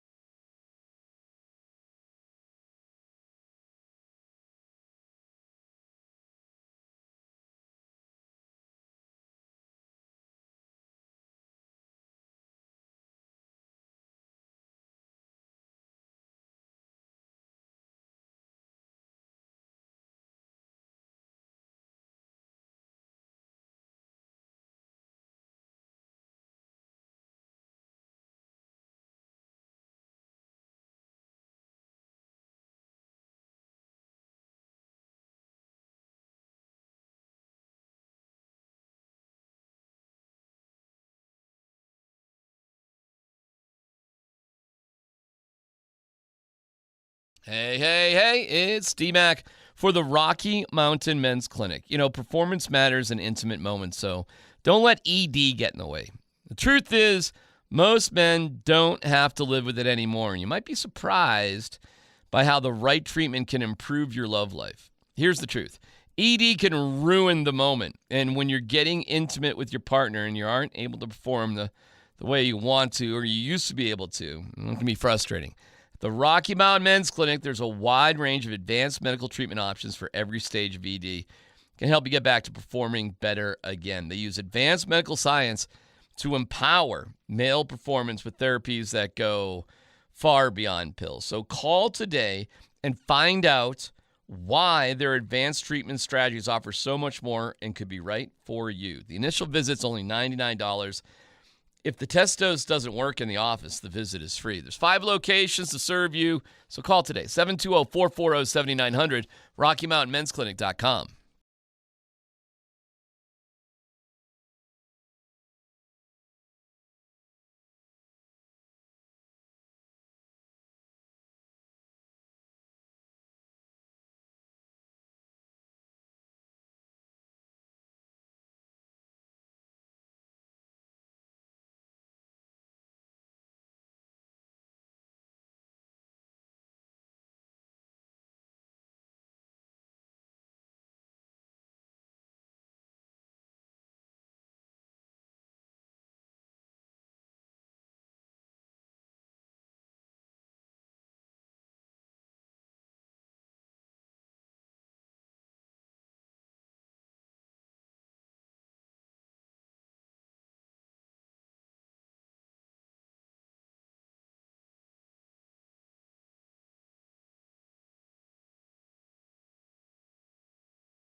Call me Big Poppy, Berto.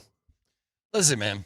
How long has it been since Biggie Smalls passed when he got shot? How long has it been 30 years? More than 30 years? I don't know, but I took my daughter and her friends to Waterworld over the weekend, you know, and one of her friends was rocking a Tupac t-shirt. And you were like, and I was like, no, I loved it. I was like, hey, that t-shirt is awesome. Yeah. I had no idea that kids were still rocking Tupac t-shirts. That's getting in mom or dad's closet. No. She said she wanted to go buy it. She bought that sucker. I asked her all about it. I wanted. You remember? You ever seen that picture of Tupac in the Rockies Catch the Fever shirt? I have. And I was like, man, I always wanted one of those Catch the Fever T-shirts, and I never got. But just because Pac was rocking it, I was like, look at him rep the Rockies, gentlemen. We have. Oh wait, hold on. Mark your calendars for Friday, August 28th. It's the first ever wine time at Egypt's Gardens. You'll get to sample what it's wine time. Oh. Wine time, baby. It's what I called my 30s.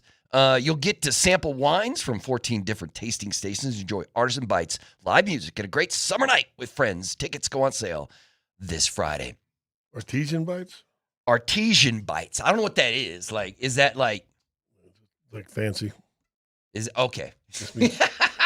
It's not Ritz crackers. Cool. It's what's that cheese that comes in a can? You know, spray cheese. Yeah, it's probably not Whiz? that. Probably got a Whiz little cheese. few Cheese canopies, whiz? you know, stuff like that. You're good. Gentlemen, we have, and I'm not sure you care.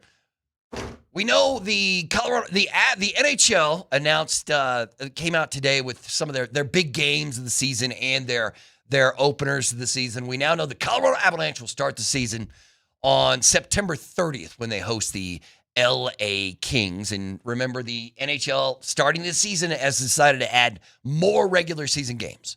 So we're doing 84 regular season games this year. Also, and I don't know if you two remember this, do you know the Avs are playing in an outdoor game this year? I did not. Yes. They're playing the New Year's Day game. They're playing in Utah. They're playing at Rice-Eccles Stadium of the University of Utah. They're taking on the Mammoth outdoors. Well, that'd be cool. Yeah. So that's basically, and that's that that screams national attention playing in Utah. Yeah, it'll be that fun, the big game. Listen, I don't like Utah either. If you want to sit here for the final 10 minutes here and take shots at Utah, I will take shots, if bro. I'm going to do outdoor game, the Avalanche is fine. But give me the Avalanche in Edmonton. Right. Well, give me. This is a treat for Utah. Boston and New York outdoors. I think the league is hooking the Mammoth up because of how they got the whole with Arizona's crashing. We're going to take them, and and because they had that owner only had like a couple of months to get that team ready to play hockey in Utah, and so I think this is kind of like a gift. Like, hey man, y'all did really good when the Arizona did us dirty, and we're giving you this outdoor game, and we're giving you a marquee team to play against in the Avalanche. So I think it's more of a gift to the. But you know what I'm saying? Shouldn't those outdoor games for the league? Don't you want like the marquee teams? Yeah, I mean, like when the Avs and the Red Wings played at Coors. Avs and Red Wings. Yeah, at Coors right there. That had juice. Rangers, Boston. Mm-hmm. Would that not be a game? Montreal and Toronto in an outdoor game. Give me that right there. Yeah, let's see. There are obviously. Let's see. There's more than one. One of the cooler scenery ones was that Tahoe game, but it was a mess because the ice was so wet. They had to delay the game like 5 hours, didn't they? Who you talking to? I'm the one on air who had to fill that. Me and Connor talked for an hour and a half about nothing. Because he was just, and I was like, well, as the ice. But scenery-wise, it was incredible. Seriously, we used to talk about some stupid stuff, man.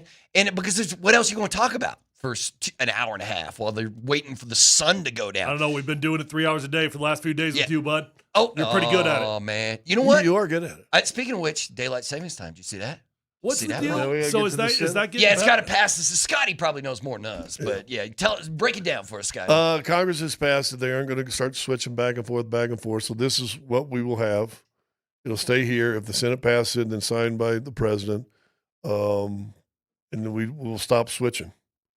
Which means what does that mean for us? Do that for us, this morning show talk about it on the winter solstice. Sunrise is 8:22 a.m. So you will be driving kids to school in the dark. Yeah, you'll be walking kids down to the bus stop. Don't have kids. Okay, fine. But in the winter, how long do I have daylight in the evenings? Well, it usually gets dark at like 5, so you'll get to 6. Okay. You get an extra hour. Yeah, I'll take that trade off. I'd rather have it be dark in the morning and light at night. See, no, this is I know perfect. there's work some nights, parents so. with the school drop-offs. I hate and all both that. of them. I hate both of those. But I mean, I do too. But Would I you hate like it the other way? I hate feeling like my day is forced to an end at 5 p.m. Yeah. You know, like I've got nothing else to do. I can't go outside, do anything. Yeah. When I would get down to the arena, I would try to get there by 4:45, and I would be catching the last bit of light driving into the arena. So. Has anybody ever talked to you about running for political office? Would you be could you handle being the governor of Colorado? Like you have a name recognition. I couldn't Scotty. screw it up any more than anybody else. Right, Right, man. Right. I got too many ghosts. And that's true. Yeah, that's true. Well, I mean, look I'm at all the great politicians ghost. who are doing it right now. They have some Well, that's shady true. dudes. Listen, I wish we get back to just having citizens run it instead of all these propped up politicians. Yeah. Well, once again, money. It just is. People can get rich by doing it. So yeah, I don't. Why did we get on daylight? What were you talking about? Daylight savings time? Because it's you. Because it's you and you squirrel all the time. Oh, my bad. But I just like. It feels like it's a big deal, right? Like because you're messing with everybody's life. I remember. But I'm here for it. In fact, we have to look and see when they switched it to start flipping the hours, because it feels like when I was like in kindergarten, we were going to school in the dark, and you'd be sitting in class, and it'd be pitch black outside. Let's see, 1918. Daylight savings time was first enacted in the U.S. on March 19th of 1918 as a energy saving measure during World War I. Of course, that's AI. Who knows? Now, did they flip back? I don't know. That's a good question. Let's see. Today, most of the United States observes it by circulating forward. Blah, blah, blah, blah, blah, blah, blah. No, they never. It doesn't look like it. Although it does. Yeah, it looks like it. In 42, when the war was going on, they changed it around. It looks like Franklin Roosevelt did something with it, or I don't know. So there you go. Political talk for you right here, live on the station. I'm sure it's going to turn out well for all of us. We've got just minutes away. They are taking the pitch right now. England and Argentina in just a massive match to see who will face off with Spain. The Uniform Time Act started in 1966. 1966? Yeah, so okay, a little later than 1918, which would have put me like in kindergarten, first grade. So I remember going to school in the dark. Okay, well, I mean, will you tell me? Is it going to pass the Senate? Is this happening now? I think an act earlier had already passed in the Senate and then lost in the House. Back when the Democrats ran the House. Mm-hmm. So now this one gets passed there, and they think the Senate will pass it. Before we go to break, when we come back, I do want to talk a little bit about the Denver Broncos and the Denver Nuggets. But before we dive into that, and I was just talking, I mentioned the Avalanche and the Mammoth are playing that outdoor game. And when does their preseason start? When does training camp start for that? You know what? They sent us that, and I don't remember the date, but it's I mean, it's around the corner. Yeah.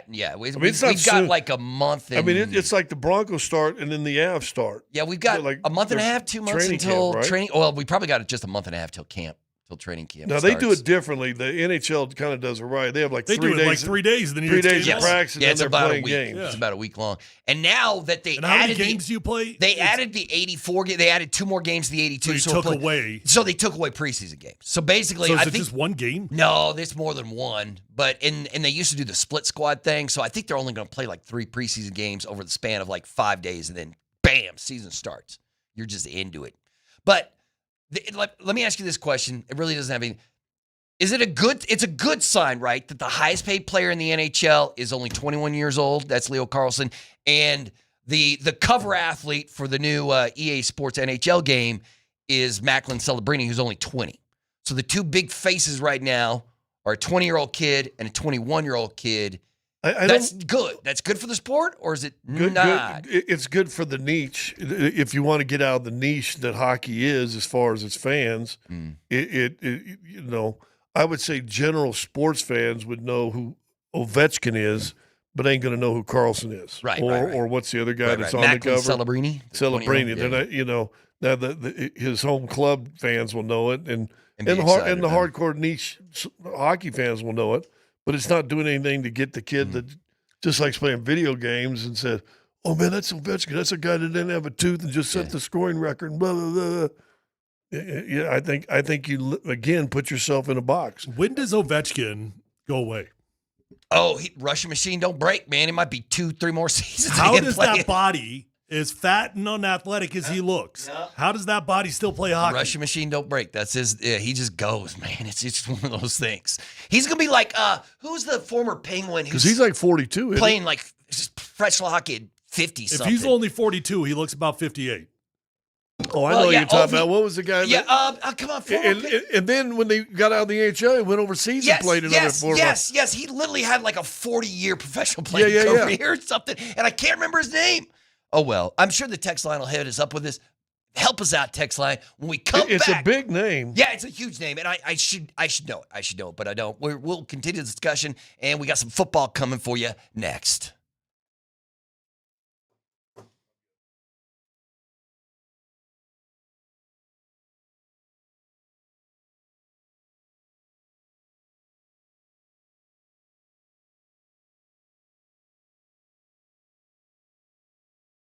Hey, if you're in the market for a newer pre-owned vehicle, do yourself a favor. Go to the best dealership in Colorado. It's my friends over at Phil Long Ford. Guys, you're going to love your experience at Phil Long Ford.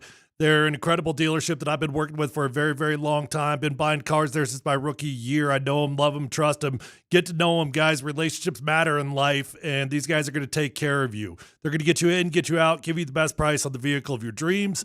And you're going to find the vehicle at the best price. It's one-stop shopping. Over 1,000 cars, trucks, vans, SUVs, electric vehicles, even commercial fleet vehicles on their lot right this minute.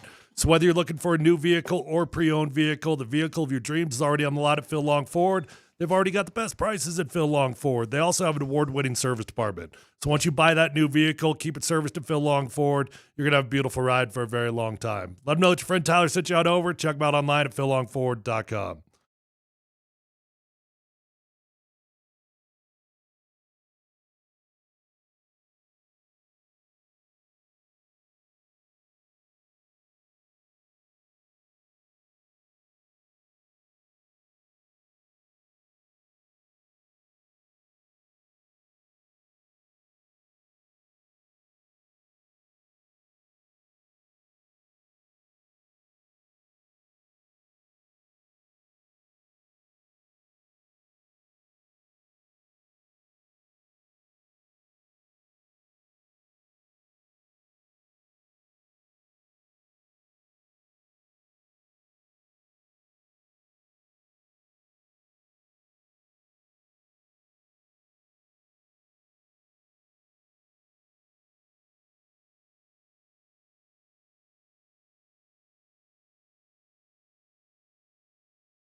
This is the night that Tyler really gets excited because it's the ESPYs. And you know how Tyler gets locked in on the ESPYs. Well, I dressed up for it so many times in my career, walked the red carpet.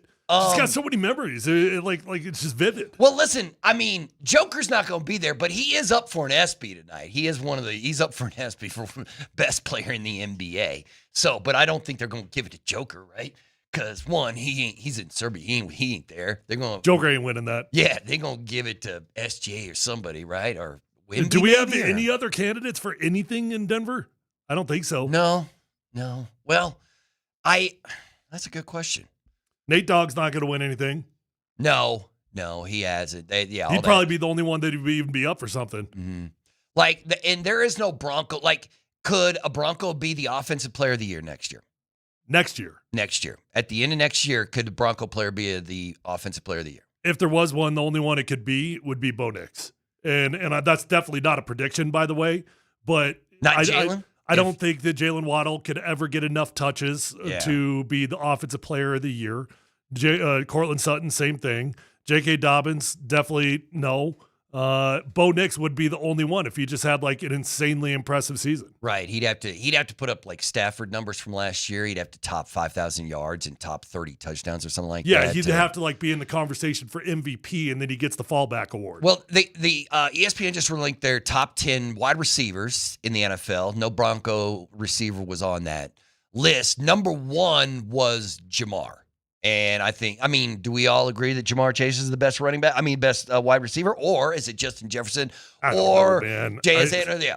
Just give me one of those guys. Like that's it. You just need one. Well, I will say that, the NFL's they're still releasing their top 100. They put 5 more out today, and Cortland Sutton is on that list. So they have Cortland Sutton as the 68th best player in the NHL, and they say that Cortland Sutton is Bo Nix's truest target. They're like, when Bo needs to get the ball to somebody, he's probably looking for Cortland. But would you be, 68? Once again, I'm a sucker for a list, but I don't know what that means for the Bronco. Like, great, Cortland's the 68th best. Like, trying to think, like, I guess I'm assuming now that means Jalen's going to be ahead. We're going to get Jalen in there. Or do you think Cortland, because this is the list voted on by the players. First off, I was surprised that Cortland Sutton made the list. I'm happy for him. I think that he is in that category and worthy of the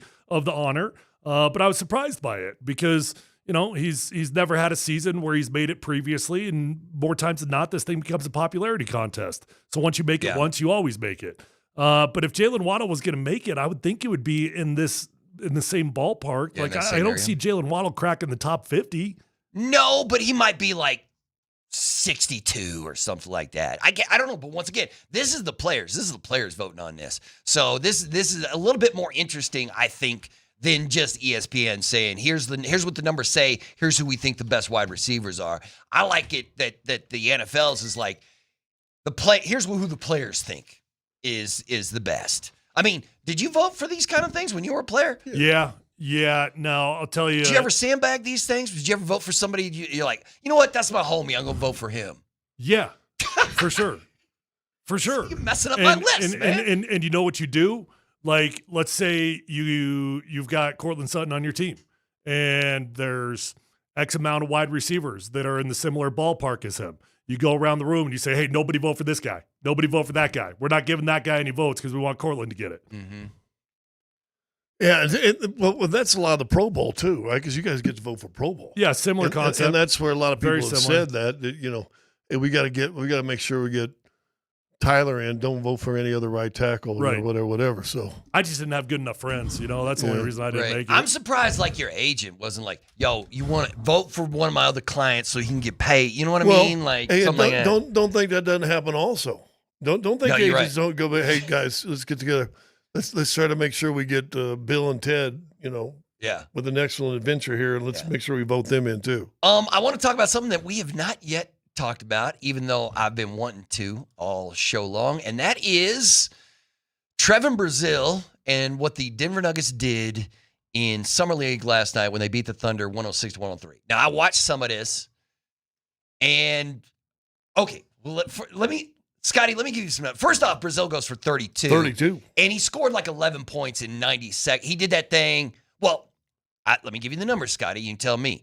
Almost half of every shot the Nuggets took last night in the Summer League was a 3. They took. Well, you also got a little guard that's coaching this year, right? Yeah. Is it JJ? JJ Yeah, like, JJ, jack it up. let's jack it, man. Let's go. And good thing in Brazil is 6'10", he can say, well, I could do that too. Brazil. He got 12. He put up 12. He put up 12. He made 6 of them, and he kept making them in bushels. Like he would get hot and make them bushels.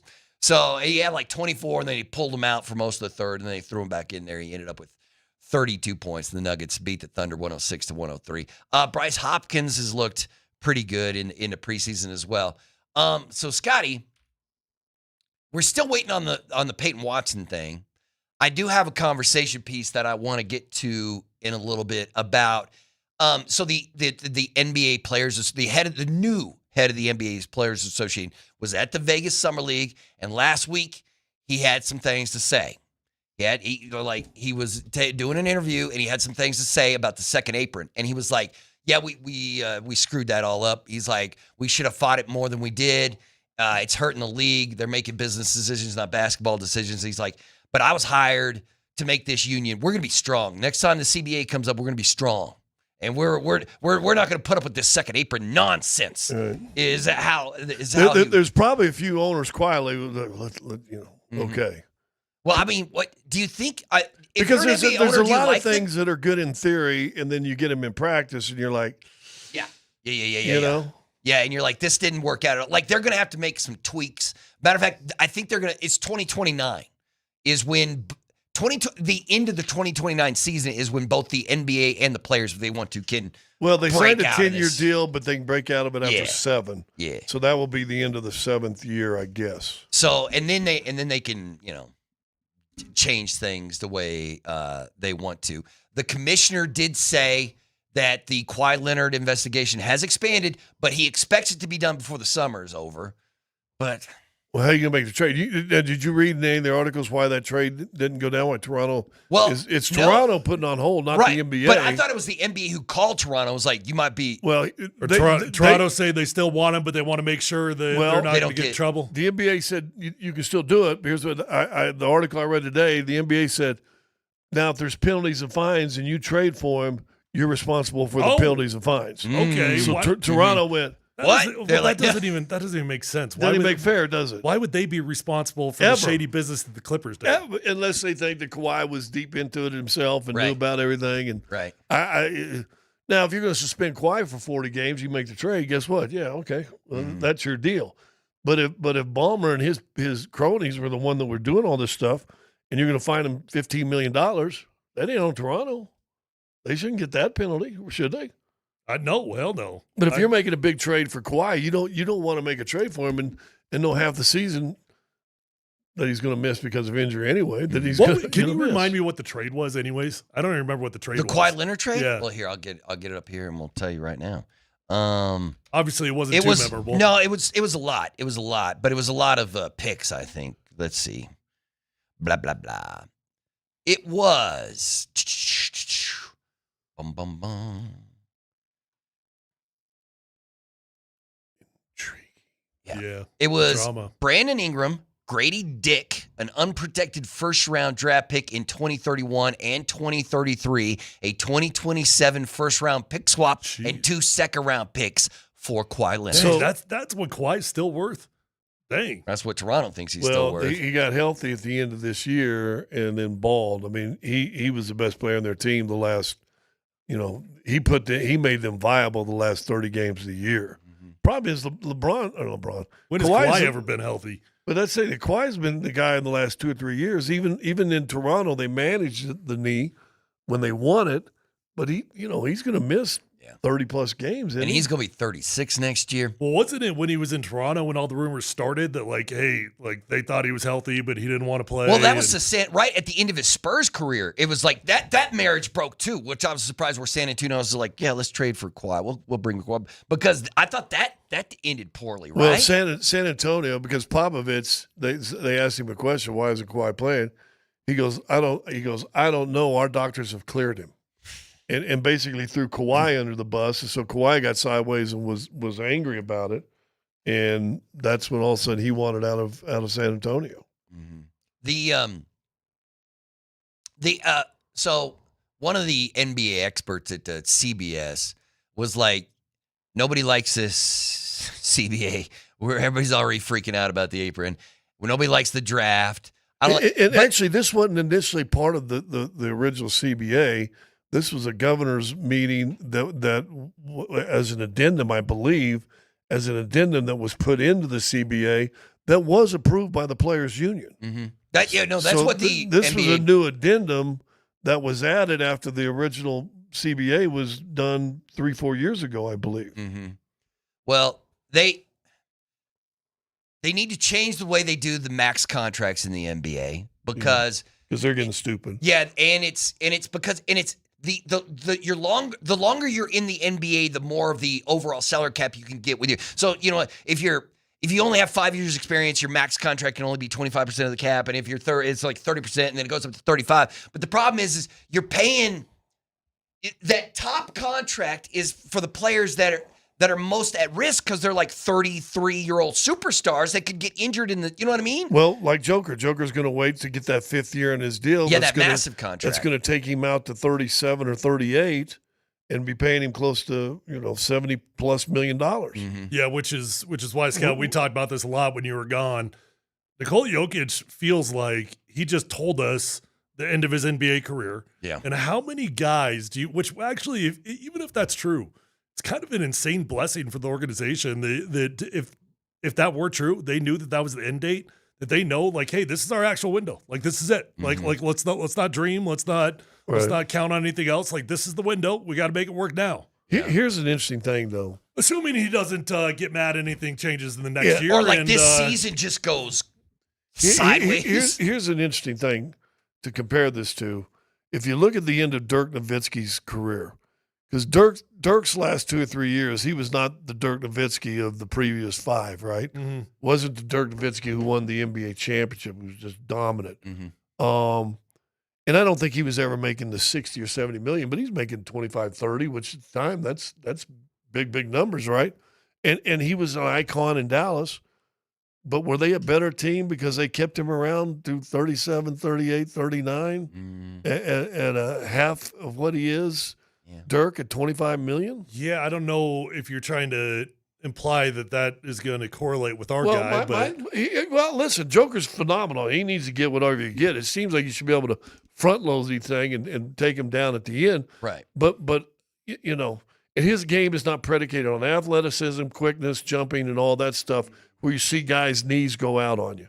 But age still affects guys, especially bigger guys. Back, we've seen some back issues with him and stuff like that. And if he's making $70 million when he's 37, 38, and leave it to Joker that would prove me all wrong, but I'm like thinking, is he going to be playing worth $80 million then? Well, I'll tell you this, though. I mean, we had this conversation off air yesterday about some of these older athletes in soccer, like Ronaldo, and looking like a Greek god at 41 years old or 43 years old, however old he is. Messi apparently is even, apparently he's pretty dang jacked. Yeah. A lot of these guys that are getting up there, their bodies are as well maintained and taken care of as ever. Well, Nikola Jokic this offseason looks pretty dang good, It is what it takes when that engine starts getting older. Yeah, he's looking real good. England, Argentina is kind of chippy, fellas. England, Argentina, let's get a little chippy on this thing, but we're still scoreless in minute number 15. It is 0-0 between England and Argentina. Don't forget to join Raj at the Sportsbook Highlands Ranch today to watch England and Argentina in the semis of the World Cup. The party starts at 12:30. So what's going on right now? Get out there. And Raj is giving away prizes all games. See you at Sportsbook Highlands Ranch.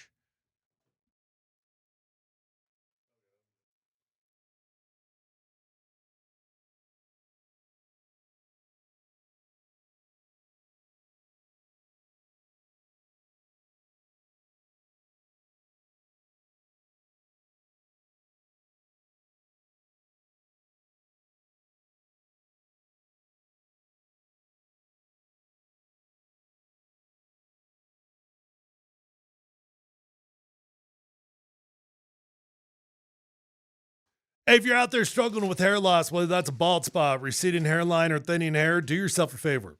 Call Advanced Hair Restoration. Call them today, 720-459-HAIR. Call Advanced Hair Restoration and ask about their Advanced FUE because nobody can offer anything like the Advanced FUE found at Advanced Hair Restoration. They've already changed tens of thousands of lives, and you deserve to be the next one.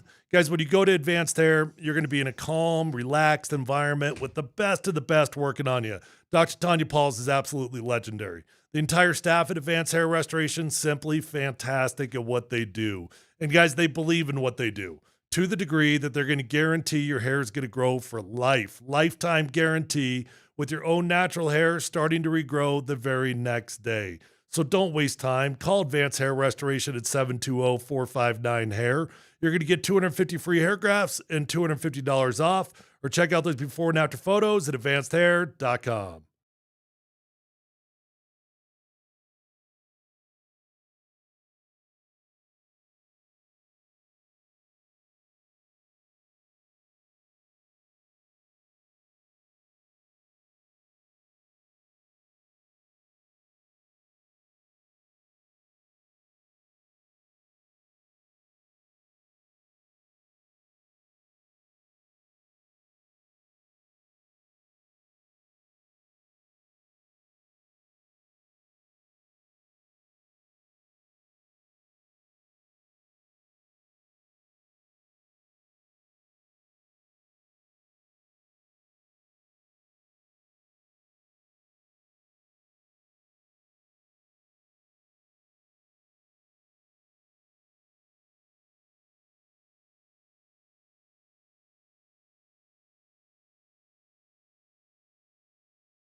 I wish I could sing like this, dude. Tyler, do you have a singing voice, a good singing voice? Could you sing? I have a good singing voice, brother. I've got a single octave and it's low. Yeah.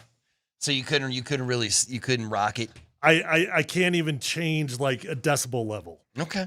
All right, man. Listen. Even right now, you can't. You know this game. We played this game. You are pretty monotone. Yeah. Like you've never done karaoke before? You never got drunk and was like, let's go on there and sing some Garth Brooks or something? Not since college. Not since college. Up there. Old Sushi Zanmai, I did that a couple times. You know what you could do is you could do the pause on that Oak Ridge Boys song. Oh yeah. Bop boom bop boom bop bow bow. Nice. You could do that one. Nice. Yeah. I just got to find the right role. Right. You can be in Nelson's band. I do that on purpose. My daughter though, she hates it. Like when you sing to her. When I drive to school, because I used to have a high voice. I don't know if it's all the years of broadcasting or whatever, talking radio. my voice is dropped and I can't sing high. So Wednesdays I'm allowed to sing the songs. Oh, is that right? But only on Wednesdays. Okay, well, that's a good deal, though. Yeah, which is good. Which I took her to the soccer camp today, so I got to sing on the way, and it was kind of cool. But I'll do it on purpose. I'll try to sing high, and it literally sounds like a screeching owl when I do it. It drives her crazy, and in a dad teasing your daughter kind of way. But you love it. But I love it because it drives her a little crazy. No, do it. Like Roxanne, can you give me a little rock? Roxanne! Not bad. You don't. I don't know. What's it? You don't know how to turn on the. I don't. You know don't what have to turn on the red light. You don't have to turn on the red light. There you go. Yeah. No, I don't have a singing voice either. I often get in the text line, if you read it, when I fill in for DMac, people are always like, "Who the hell? What the? This guy sounds like a cartoon character." Because that's just. I'm like, listen, man, it's my voice. I don't know I don't want to tell you. That's how my voice sounds, brother. Yeah, you kind of got a beatnik. You're kind of a combination beatnik from the 50s / Flat Lords of Flatbush, kind of Backstreet Boys. But there's also like a draw Lingo. in there, like some sort of weird Waco accent kind that of draw. Well, you're right. doesn't belong. If I start drinking enough, the Texas draw comes back. Yeah, I'll be like, hey, what y'all doing? But you went to Baylor, right? Yeah. So are you still follow Baylor? I mean, I have to because they email me every week asking for money. How much? Listen, I'm in sports radio, Baylor. What you asking me for money every week? They're like, hey, just give us $10. Give us $10, Berto. We'll stop emailing you. But yeah. Although I haven't been back to Waco in years. It's been years. Okay. So I had my very first Whataburger was in Waco, Texas. Are we getting Whataburgers here in Denver in actual aren't they going to bring some, or is it down in the Springs? There is one up in the Springs or down in the Springs. Yeah. But Dude, I was taking my brother with my dad to a doctor appointment he had in Tulsa or outside Tulsa. And it was after thing and said, well, let's get something to eat. And we're driving by. Tulsa's got a Whataburger. Hey, I'm just begging for a Whataburger. And I get outvoted. We go to, God, I can't think of the name, but I always thought it was like Sizzling Sirloins. Was it like Steak Shack or something? No, it's a famous name, but it's basically one of those things you go in, you got the buffet. Mr. Gaddy's. No. Golden Corral. It might have been Golden Corral. Golden Corral. Is that Fur's Cafeteria? That's the other no, one. I think it was Golden Corral. And it's the first time I've ever been to a Golden Corral. And you thought it was a steakhouse, and you're like, I thought it was like what Sizzling. the hell? And they just have like tubs of pudding and stuff. I thought we were going to like Sizzling Sirloin's competitor. Golden Corral has going Sizzler. No, you thought you were going Texas Roadhouse. You end up at Golden Corral. It's a different, right? Yeah, White man can't jump. I love that movie. Buddy. We going Sizzler. We going Sizzler. But I thought Golden Corral was like Sizzler. No. Oh no, it's like Fur's Cafeteria. No, I've never been to Sizzler. Oh wow. Do we have? Where do they even have Sizzlers? Right? I think they're all gone. When I was now, in right? college, they had one in Fayetteville. I went one time. Okay, it was like high dollar. You go there and pick your steak out. Oh no, my bad. No. There's plenty of them. It looks like. Hold on, not now. There's one in Arizona. We can go check it. There's a Sizzler in Arizona. Right? There's one in Utah. No. There's one 430 miles right now. That fits in Utah to have one. There's one in Utah. Is there a Golden Corral here in Denver, though? Yes, there is. There's multiple. I think there's one off Wadsworth somewhere. Yeah, there's one. There was one right by the watch party that Raj just did. Or no, Raj is at the sports book today. Watch it. Oh! As we speak, who was that? That was Argentina who almost scored. Offsides. Oh, it was offsides. All right. Well, we're halfway through. We're about to do the hydration break here. Oh, no, it's a penalty. The guy's holding the goalie. Ooh. See, that wasn't going to go anyway. Oh, well. So either way, yeah, you can go to Sizzler in Utah if you want to. Yeah. But once again, I don't even know how we got on the topic of Sizzler. That's how we live in this. You know what? Because I went to Golden Corral, and I always thought Golden Corral was like Sizzler. No, brother. And the Golden Corral So was wait, like what did you Fur's. get at Golden You've been Corral? to Fur's Cafeteria before. I have not. They used to have one here, didn't they? I don't even know what that is. It's a Golden Corral. Okay. It's Golden Corral before. Is there Golden another? Have you never been to when you walk in there, you pay your money, and then they got all sorts of food? When's the last time you went to a buffet? It's like a buffet. See, if I own a buffet and one of you two chuckleheads walk in, and I got like a 6'10" dude and a 6'8" dude, and I'm like, oh, this buffet's about to but take I a beat. did easy. You want to know what buffet I used to crush in college? Which? Cece's. Okay. Cece's Pizza. You just house that. Oh, brother, we'd go there as an So offensive they got line. a pizza No, buffet. We the would whole just take offense, CU offensive line rolls we into would that take thing. that place down. They would literally be out of food. No, that's a good stuff. I like that. Pizza Hut used to have a pizza buffet at lunchtime too. Yeah, that was pretty good. Yeah, there was salad bar was good. Yeah, listen, man. I ain't eating salad if there's just free pizza just sitting there. Well, it's not free, but you know what I'm talking about. Yeah. All you can eat, just go at it. This is the slowest day in sports, usually, but instead we got a massive World Cup game going on, and then we got the ESPYs tonight, and that's the only sports, right? There is nothing else going on. You guys watch the ESPYs? When they first came out, I don't think I missed them. Now they repeat them so much. The only reason I check in is because they put it at the perfect time of the year when it's the only time when you would tune in. There's nothing going on, so they pick literally like the best day of the whole calendar to do it. Well, and that's why they did it initially. But I just I haven't had the interest over the last couple of years that I had the first. I usually 8 or 9. check in, check out, see what's going Well, on. they come replay back. it so many times, right? Yes, you they can do. catch it 100 times. Joker is up for best NBA player. I'm Yeah, sure he he's ain't not gonna win it. He's not going to win it. So I'm sure they're going to have a lot of the Winter Olympic athletes there, right? They're going to have. I mean, the Knicks are going to get all the awards because they just won it, right? They'll win best team or something. The nominees for Breakout Athlete of the Year. You tell me who wins this. Macklin Celebrini, the guy we just said, 20-year-olds from the Shark. Alyssa Liu, the figure skater. Drake May or Fernando Mendoza. Ooh, I think it's going to be Mendoza. You think so? Well, I don't know, Drake man. May, I mean, maybe? hold on. Or I mean, Alyssa? so you're doubting on old Kirk O'Chains, huh? You don't think Kirk's gonna be hold it down? Well, I think he's going to start, but this is breakout athletes from last year. Mm-hmm. The awards for what he did last year. I'm sorry, my bad. Gotcha. Yeah, for the ESPY, Gotcha. the ESPY breakout Gotcha. athlete. That was what he did last year.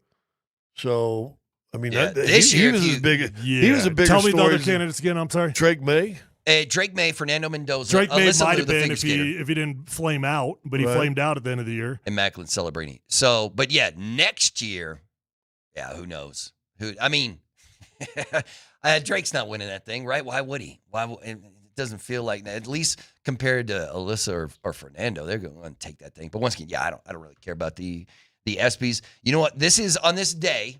You like the baseball All-Star Game exhibition, but you won't watch the ESPYs. No, I mean, like, if I'm flipping around, I might stop and see. Like, it's the crew from SNL who's hosting this thing tonight. I think it is. It's like a couple of people from SNL, or just one or two guys from SNL will be there doing it. So I don't know. We'll see if it's fun. Like, I like it when athletes host, and who were like when Peyton hosted or something like. Didn't Jeter host one time or something like that? But I like the potential for just a crash and burn host. You know what I mean? How about, what was it? Was it Barghese that did it the one year? I think he did it last year. Just last year? But then he maybe because he done more than one, or was it last year when he pointed out, hey, I want to say hello to Cynthia Roberts, the WNBA, and it was a friend sent by his wife. Oh, that's right. It was just some rant. Yeah. And everyone's like, yeah, you go. I know you didn't watch it. She don't play that. Yeah, buddy. Yeah. So that was a couple of years ago. I think when Shane hosted and pulled that out on him. So you know what? On this particular day, your good close friend Steve Nelson. We talk about the slowest day in sports, and I was talking with him about Nelson because he's like, I'm on vacation. I don't have to deal with the slowest day in sports. And he's like, you know who does the best sports talk show on the slowest day of sports? And I was like, Scotty? He was like, no. He said it's Nate Kreckman. And you know what Nate Kreckman does on a day? Like Kreckman's got today off too. But you know what he usually does on this show every day? He's like, my brand of sports talk radio is a little bit elevated compared to the rest of the chuckleheads on this station. But on this particular day, I'm going to get down in the mud with you people.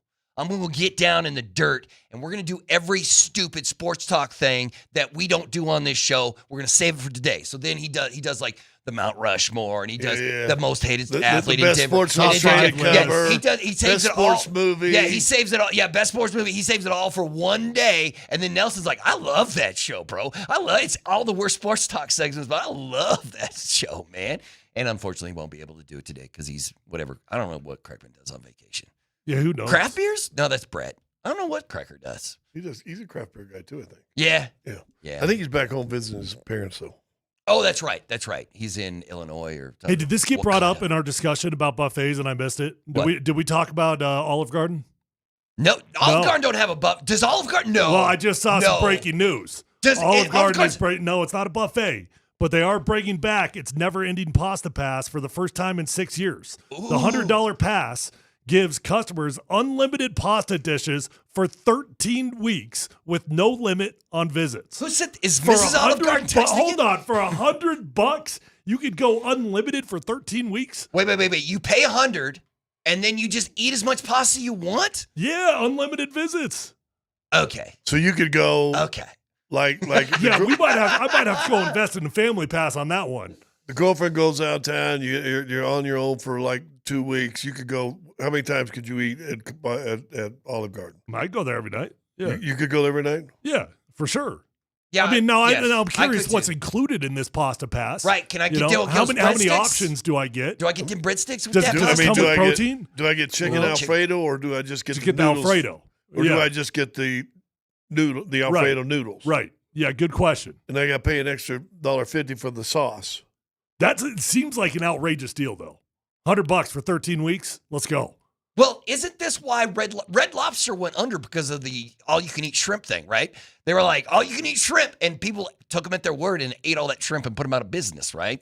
Is that why a bunch of, like, we used to have a Red Lobster across the street that's now a Capitol Grill or something, right? There's a Capitol. Can I ask another dumb question, though? Yeah, go ahead, brother. Oh, wait, we're not there yet. Why sure. 13 weeks, not 12? Why not 3 months? Maybe why 13? I don't know. A Taylor Swift fan, right? Isn't that Taylor's favorite number? Okay, is that what it is? Maybe that's where where tap in. Olive Garden is. Give you a bonus week just to make it look like you're getting a better deal. CC's Pizza Buffet is coming back.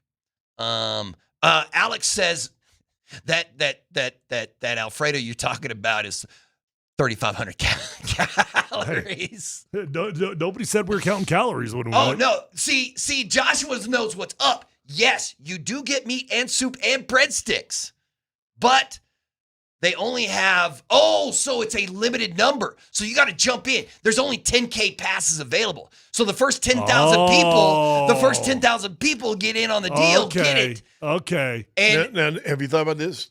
First 10,000 people get it. Olive Garden just made $1 million.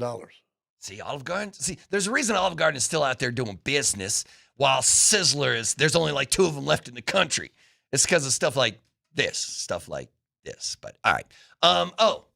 It's 13 weeks because that's the baker's dozen, according to the 475, I guess.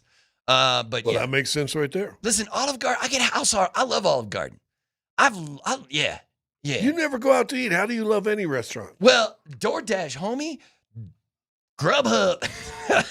Actually, I live close enough to the Olive Garden in Littleton that they will deliver to me. The Olive Garden will deliver. Really? Yeah. Olive Garden's got their own delivery, huh? Yeah. Wow. You can just go right to their website and order Olive Garden delivery. It's hella, like... My daughter loves Olive Garden. I live by it's me and my dog, and it cost me like $50, but it's still... Do you Grubhub food for your dog also because you don't order dog food? Well, she does eat way too much human food. I am that kind of guy. It's like, you want a burger? Here you go. Like, that's not bad for her. No, it's good. It's good. So like the $20 delivery fee, have you ever thought if it is that close to you, why don't you just order and go pick it up? Yeah, I could because I'm hella drunk. You know what I'm talking about? That's why I don't. So, yeah, that's when I'm like, okay, yeah, it's time to hit up DoorDash and see what's up, see what's going down. But we're still scoreless in England, Argentina. We still got 0-0 on it. Scott, have you been paying attention at all? I've only been able to catch. As soon as I say that, Argentina gets in the no, England gets in the box. England's white kits. Yeah, the blue-white is throwing me off. The Argentina blue is that dark blue instead of that baby blue that they usually rock. So it's kind of freaking me out, but we're doing all right. Doing all right so far, at least right now in the World Cup. I questioned Tyler's Italian heritage if he would actually do all you can eat at the Olive Garden. Whoever wrote that clearly does not know that I'm the fakest Italian of all time. I'm 6'8". I've got freckles, and I take no pride, unlike Vic. You know, like right. Vic goes back to the old country sometimes. My origin. I do know my origin story, and it goes back to Prata Poligna in Italy. That's where my great grandfather immigrated from. Okay. And I did used to have a different last name, and it got changed to Ellis Island. And the Italian last name is Polumbus, and they made it more American, and they made him change it at Ellis Island, made it Polumbus. There's a Polumbus clan still going on in Prata la Poligna. Where is that? Dead central in Italy. Central north-south, central east-west. You can go find it. My whole family's been there. So do I have some Italian roots? Do you got anybody alive in your family that can speak Italian, and why can't you? No, I don't. Yeah, no, it's like gone. Like that's all gone. See, I didn't even realize my father spoke Italian until I was like 17, 18. We went to a big family event, and all of a sudden he's like, hey, blah, blah. And I was like, what is this? You've never said a word of Italian to me my entire life. I had no idea he spoke Italian. It was just out of nowhere. He just starts talking to the family in Italian. I'm like, where the hell did this come from? Asked my dad that not too long ago because I would have thought my dad would speak Italian because his dad was alive when they immigrated, you know? Right. And so I was like, why don't you speak Italian? He's like, I don't know. My parents just, they spoke to us in English. No, I get it. They wanted to assimilate. Yeah, I get it. So, yeah, this entire segment is taking a turn. I don't even know how Venezuela is just going nuts and trying to be. You mean Argentina? Argentina is trying to be. Oh, somebody just got hit with a yellow. Yeah, and now somebody's in somebody's face. Oh, yeah, we got some pushing. Yeah, let's go, baby. Yeah, they're going after each other. Kane's right in the middle of this nonsense. Who got that? This tiny dude on Argentina just got that yellow, I think.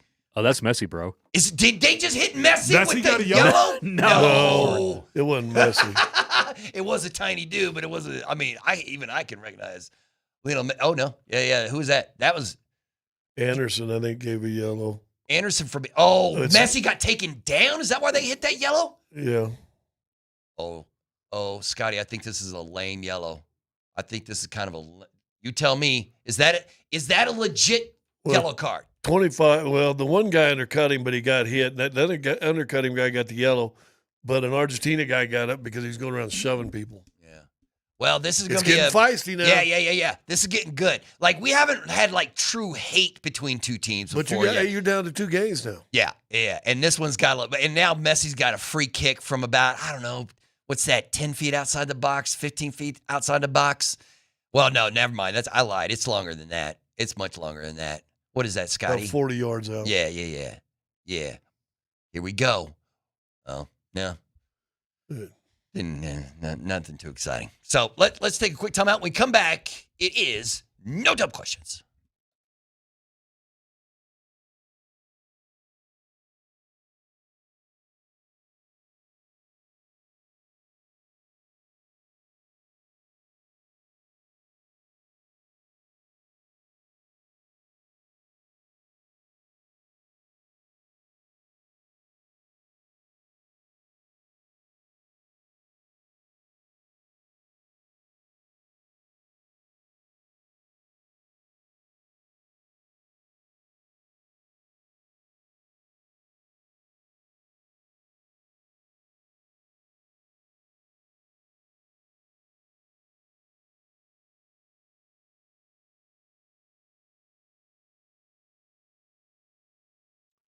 Hey guys, saving for retirement and feeling ready for it are two radically different things. Traded Wealth helped me get from one to the other. My investments, taxes, and estate plan finally working together, explained clearly with no pressure. Guys, I'm a client of Traded Wealth, and I couldn't be happier. Call Traded Wealth today, 1-855-TRAJAN1. When I sat down with Traded Wealth, I got straight talk, not a sales pitch. One team coordinating my investments, taxes, and estate plan, all working together. I saw the difference for myself, and I became a client. They're fiduciaries. Their advice is built around you, not a commission. Guys, call Trajan Wealth today, 1-855-TRAJAN1, or visit them online at TrajanWealth.com. Most people have a tax person here, an investment advisor there, and nobody's talking to each other. Trajan Wealth's family office puts all of that under one roof. Your investments, taxes, and estate plan all on the same team, working on the same plan. Learn more at TrajanWealth.com or call 1-855-TRAJAN1. Advisory services through Trajan Wealth LLC, SEC registered investment advisor. Additional services through Trajan Estate and Trajan Tax. Actual client paid advertisement. Additional disclosures at TrajanWealth.com.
Who would have thought where it came from? Listen, man. Who would have ever guessed the origin? No, listen, we were having a good time and somebody had to bring up explosive diarrhea on our No Dumb Questions segment. I don't need to be talking about no explosive diarrhea, but it's 32 states, something like that. Don't eat vegetables? Are we anti-vegetables? Is that what it is? Yeah, apparently lettuce, spinach, all that stuff. Yeah, don't eat it. I was at the coffee shop the other day and I ordered a bagel sandwich. She's like, that doesn't come with spinach due to the worldwide shortage. And you're like, great. And I'm like, what? Well, I didn't know. I actually didn't know what was going on. I was like, what do you mean? A shortage in spinach? What are you talking about? I got educated. Yeah, explosive diarrhea. All right, no dumb You know, questions. I thought Taco Bell's now being. I know. I saw it, but Taco trouble Bell's like, because of that. yo, man, we don't grow any lettuce. We just buy this lettuce. It ain't us who's making this lettuce funky. What is that? Listeria, whatever that's coming out, or okay. Taco Bell and diarrhea. Who would have thought? Yeah. Listen, you don't need lettuce to have diarrhea. Yeah. No dumb questions. That was uncomfortable. I don't like vegetables on my meat anyway. See, there you go. So, I don't put Al vegetables. Michaels? Al Michaels only eats meat and potatoes. That's the only thing he puts in his mouth. Yeah, well. I got no dumb when you're ready unless you got one. All right, no, I have one. This is an update, though, to the no dumb question we were talking about yesterday. It happened. Remember when I said that how much would you pay for a Tyrannosaurus Rex and put it in your house? So yesterday, the rancher who found this Tyrannosaurus Rex in Texas, it took like a couple of summers. He unburies the whole thing. He sold it yesterday. So I'm curious how much that cost to do the whole retrieval process. Get it made. Well, because there are some scientists. I guarantee you probably had archaeology students that did it for at free a nearby university. The university said, "Yeah, if you let us come dig it out." You ain't letting a student do this one. Oh, you ain't letting a student do the dig on a T-Rex. You're bringing the professor out, and he's going to bring his handful of people out, and they're going to show them and teach them, and then you get it dug out. You're free. putting an intern on the biggest T-Rex ever found. Every one of these big digs that you see internationally, they all got young interns and stuff. Now, here's the crazy thing: the scientists are mad. They're mad that they're selling it. Yeah. They're like, that should be. They went Indiana Jones. They went Indiana Jones. And like, it belongs in a museum. Well, then pony up. Yeah, that's what I said. So anyway. So wait a minute. You wanted to put it in a museum and you charge. That's what the site. Yeah, that's you charge it for people to come in that museum. Yeah. So why are you making money on it and this guy can't make no money? But they're a group of scientists. They're like, this should be in a museum. It shouldn't be. But here's what happened. There were 7 dudes yesterday at Sotheby's in England, and these 7 people all went at it for 10 minutes, bidding for this T-Rex skeleton. And the dude who won its final bid was just over $50 million. $50 million. So there were 7 dudes who were like, I want a T-Rex in my house, and one guy got it for $50 million. Listen, so I went to the Vatican, and we're going back in this room, and it was great because our tour guide was an art history professor. So the tour was supposed to last like 2.5 hours. That lasted 4, but we're learning everything. So we go in this one room. You kind of sit down. It was kind of cooler. Not many people. She took us to a special room. On the wall, who's the Van Gogh, the Starry Nights? We're sitting down there and sitting in this room all by itself, and it had like some tables, maybe a coat of armor or something. But on this wall, it was lit up only behind a little piece of plexiglass, a little light on it. And the warden and I'm looking at him and go, that looks like a Van Gogh, because you can see Van Gogh's drawing, how he draws, right? And sure enough, they goes, yep, have you guys noticed anything that's a little different in this room that doesn't fit? And he goes, well, that's a Van Gogh. A whoever donated this to the Vatican. Wow, just be like, to put it save in my soul. For their music, well, whatever. So the warden got online and looked up what that picture was called. It's more expensive than the T-Rex, I bet. No, yeah.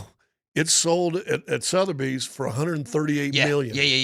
Yeah. $138 million. The guy donated. I saw one that sold a Van Gogh that sold for $100 million. Well, I was like, yeesh. A lot of times that's what ends up happening with these. So this deal with the T-Rex, right? So it was sold by Sotheby's as well. They said he outbid 6 others, and this was a phone bid. Right? Oh, so he's just on a phone. So he's on a phone. He's not in person. He wants to be anonymous. He doesn't want anybody to know who he is. He doesn't want to know where that thing's going or if he's donating it. But you can hear oil refineries going not off in like, the background.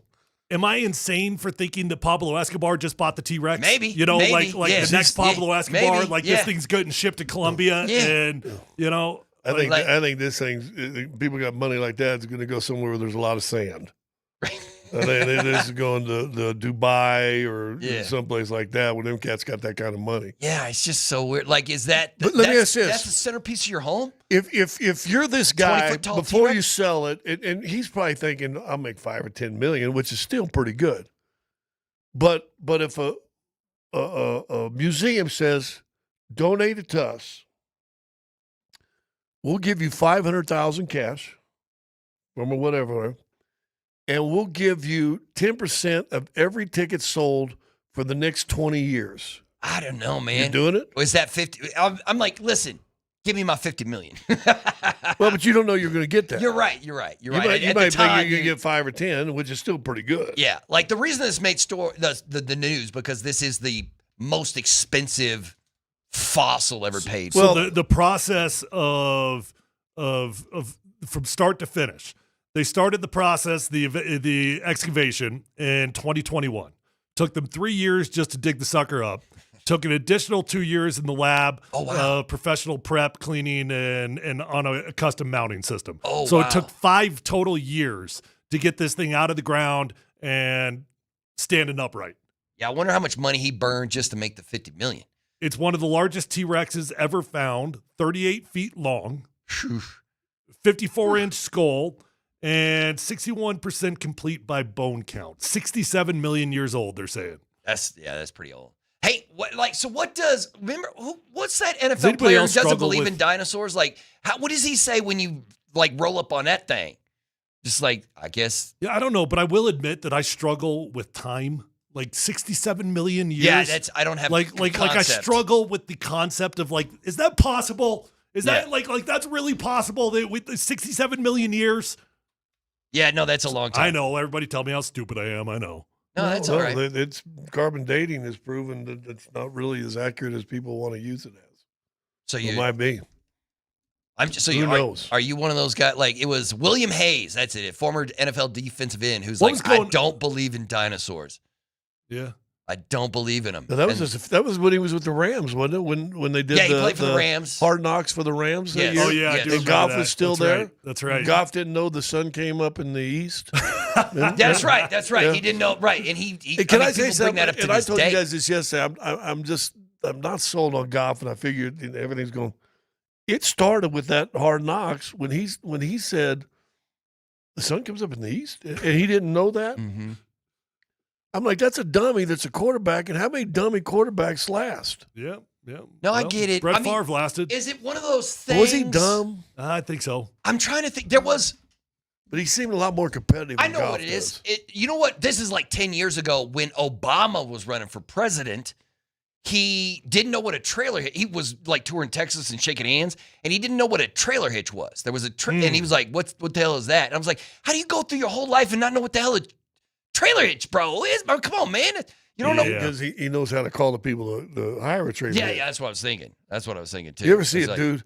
You ever see a dude buy a boat, and he's like it's first time buying a boat, and I've seen stories where guys will just go and sit by the dock with the boat ramp, and watch these guys try to back a boat in for the very first time. You gotta have experience to do that. Oh, that's funny. Isn't it? Yeah, because it's just even a little bit, and all of a sudden the boat's like, wait, yeah. You got to be a little bit of, you got to have some And skill everybody to else, do that. especially it's pressure when you got everybody coming in there. All right, that's no dumb questions, unless you guys got anything else. I got one. You got one? Go Just ahead. real fast. You put product in your hair, right, Tyler? You got a nice haircut today. Yeah, when I don't wear a hat, good. sure. It's a no hat. And so I got out of the shower today, and I was and my hair's still kind of and go like this, and my kind of like the old Pat Riley style. Yeah. And I went, ooh, I think I could rock that kind of Pat Riley style. Yeah. So what Do kind it. of product should I get? Embrace it. Same product you use for anything else. Yeah, I mean, you don't need to go with ultimate grease. I don't use any Yeah. product. I've never used product in my hair. I just use a little of the paste. I forget what it's called, but the little white paste. White. Relax. I was like, that's what you use. Relax. In your head. This what was isn't that something movie? about Mary. Chris, what was Something that about movie? Mary. About Mary. What was it? Something about Mary. This is how you do your. I mean, it looks good, but I ain't gonna try it. I mean, come on, man. That's not good at all. All right, that's no dumb questions. We will roll on with the program next.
Welcome back to PhD.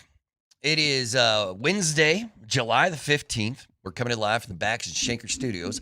If you would like to be part of the program today, the Shop Mazda text line is 303-504-0925. We've been getting in some interesting texts I today. got another no dumb question related to football. All right. Is there any doubt now in your guys' mind, because it's kind of speculated here and there, any doubt in your mind at all that Patrick Mahomes starts day one? You know, he said he had a comment, like, I think it was a couple days ago. That was the first time I'd seen it, like, even leave an inch of doubt. And he said something along the lines of, like, I really hope I'll be ready to go for week one, you know? But of course I think he's going to be ready to rock and roll.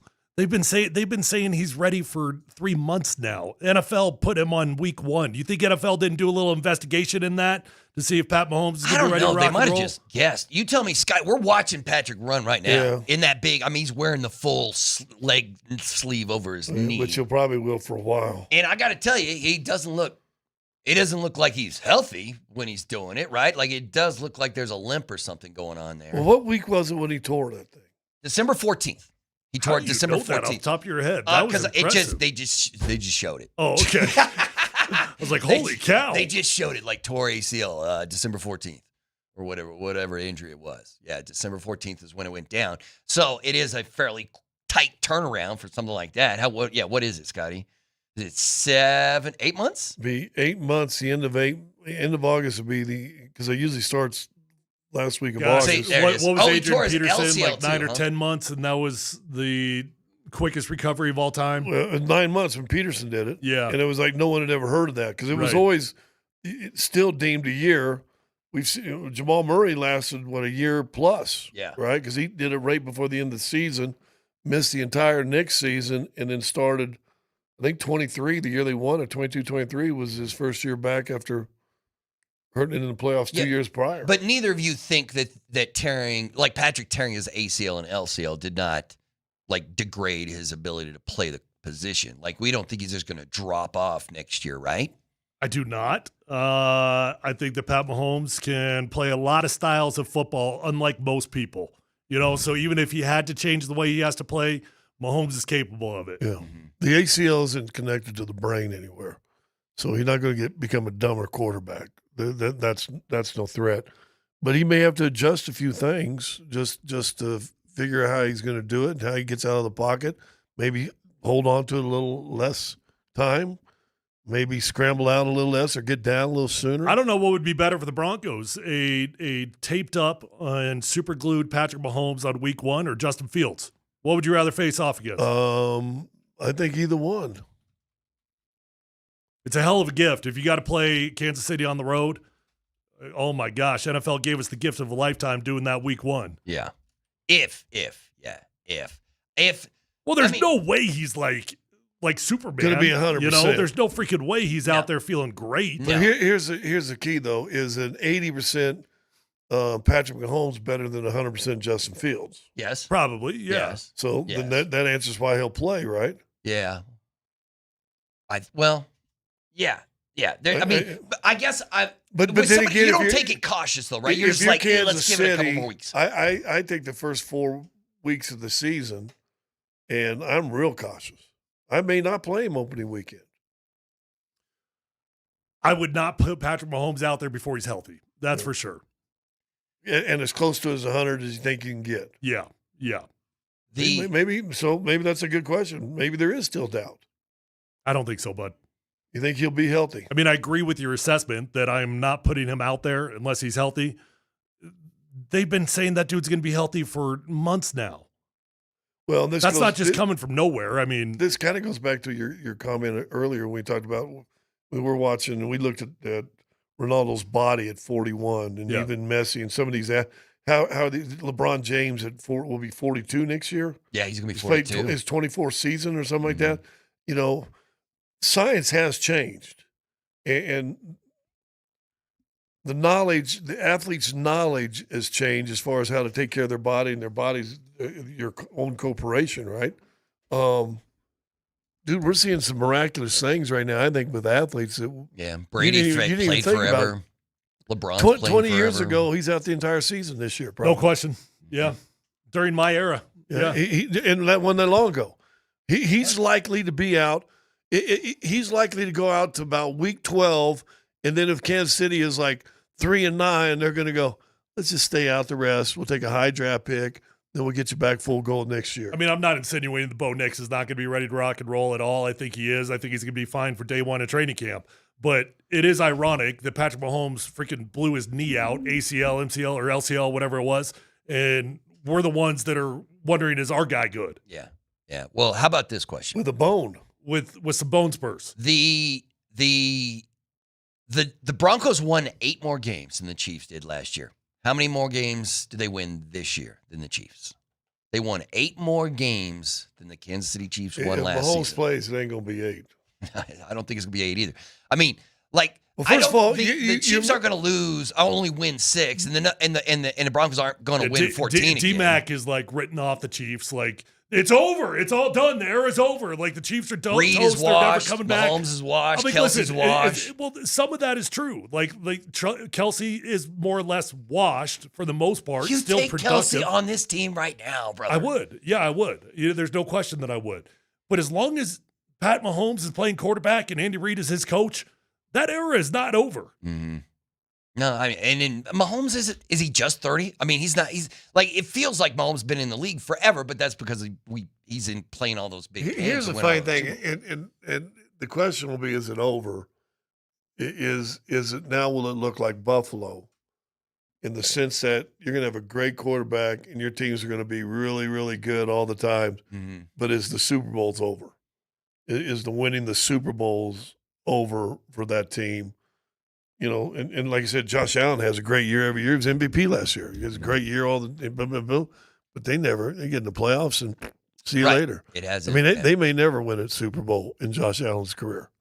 Well, they've been really good. If you can't win a Super Bowl with Josh Allen, you can't win one. Think about that era of quarterbacks, the guys that probably are never going to win a Super Bowl, and you would take them as your quarterback in a heartbeat. What, Josh Allen? Justin Herbert. Yeah, he's never won. Joe Burrow. Yeah. Lamar Jackson. Who played him one at least. And Josh Allen. Josh, to me, has probably got the best chance of all those guys. But that's 4 dudes that you would take in a heartbeat, and you're like, yeah, they're never going to win one. I think, well, and I don't think they will. Like, Herbert's not winning a Super Bowl. Herbert needs to start by winning a playoff game. Yeah. We talked about this on the morning show, and I guess the ranking of quarterbacks came out, and Bo Nix was 18th or something like that. I have not seen that. And Lamar Jackson, I can't remember but they asked, would you trade up right now, Lamar Jackson for Bo Nix? I would. It's complicated. And money's not the situation. You don't think giving Sean Payton an MVP wouldn't? But it's complicated because you've got the runway is long with Bo Nix right now, man. Well, you say that, but isn't Bo like 37 years? Wasn't he like 42 when he graduated from Oregon? Isn't he like one of the oldest players ever coming out of the draft ever? Like, Bo's not going to get that third contract. You know what I mean? Yeah, he will. You think so? Dude, quarterbacks can play forever. Okay. Quarterbacks, they play forever, assuming like he doesn't have career-ending injuries. I'm just saying, I bet you Lamar's what? How much older is Lamar from If you're asking Bo? me who would I take this season to win a Super Bowl, yeah, I would take Lamar Jackson. Of course. How about this? And their big argument was you take Bo Nix. They said money's not the thing. You take Bo Nix because of the age difference. Mm-hmm. Lamar Jackson's 29, will be 30 in January. So he's 29. You know how old Bo Nix is? No, but 34. Lamar Jackson, everybody's going to yell at me, whatever. You got to count Lamar Jackson in running back years. Yeah, no, I don't. And that was Moser's point. Moser said this cat's taking a whole lot of hits in his career. You got to account for that. But you don't trust Sean Payton to take but Lamar Jackson's only crazy. 29 and Bo Nix is 26. I mean, 3 years isn't a whole lot of difference. Well, 3 years. I'm just like, yeah. But I mean, and honestly, it's not just 3 years. It's 3 dog years for Lamar Jackson. Like times that by 7.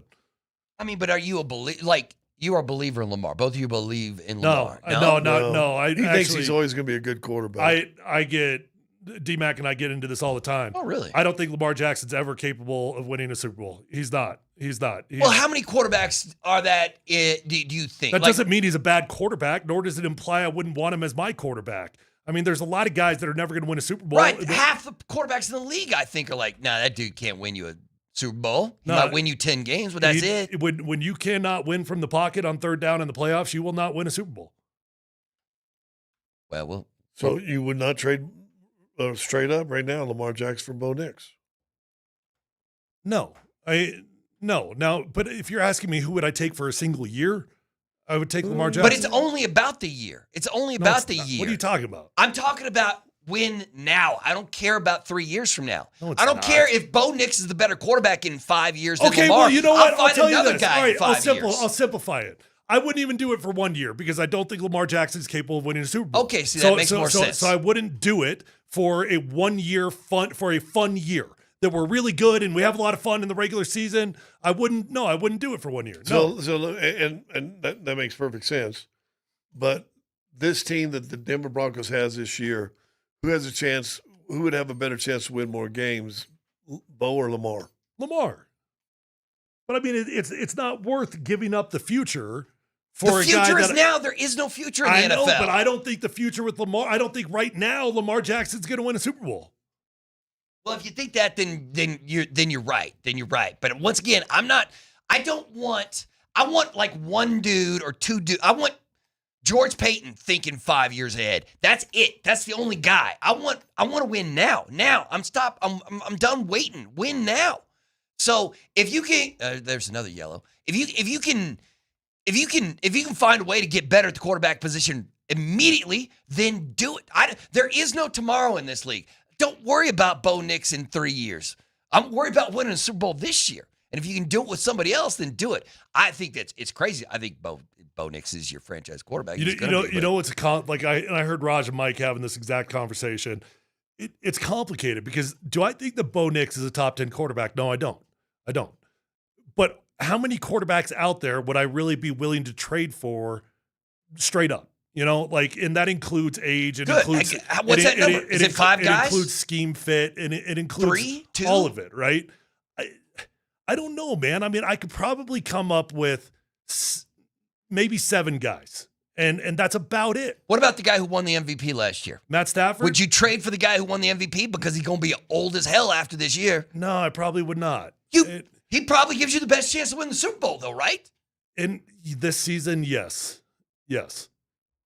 So you'd have to make that deal if you're about winning. No, I wouldn't. I don't have to go all in for a single season. If he's going to make that deal, he's George Payton. Yes, you did. See, and George Payton's saying you going 5 Calvin Booth on me, Tyler. You're going Calvin Booth on me. I don't have to. You're thinking about the future, and I'm thinking about now. I don't have to give up a good future with Bo Nix for a hope and a prayer of a single season. What about Justin Herbert? See, that one's interesting because I was just making fun of Justin Herbert today on Twitter because somebody predicted that him as an MVP candidate. And I'm like, wake me up when Justin Herbert wins a playoff game. Would I swap Justin Herbert for Bo Nix? Yes. Mm-hmm. Yes. I don't even know, Justin had a pretty good year last year under Harbaugh, right? Like, let's see, almost 3,800 yards, 26 touches, 13 picks for old Justin Herbie. So, I mean.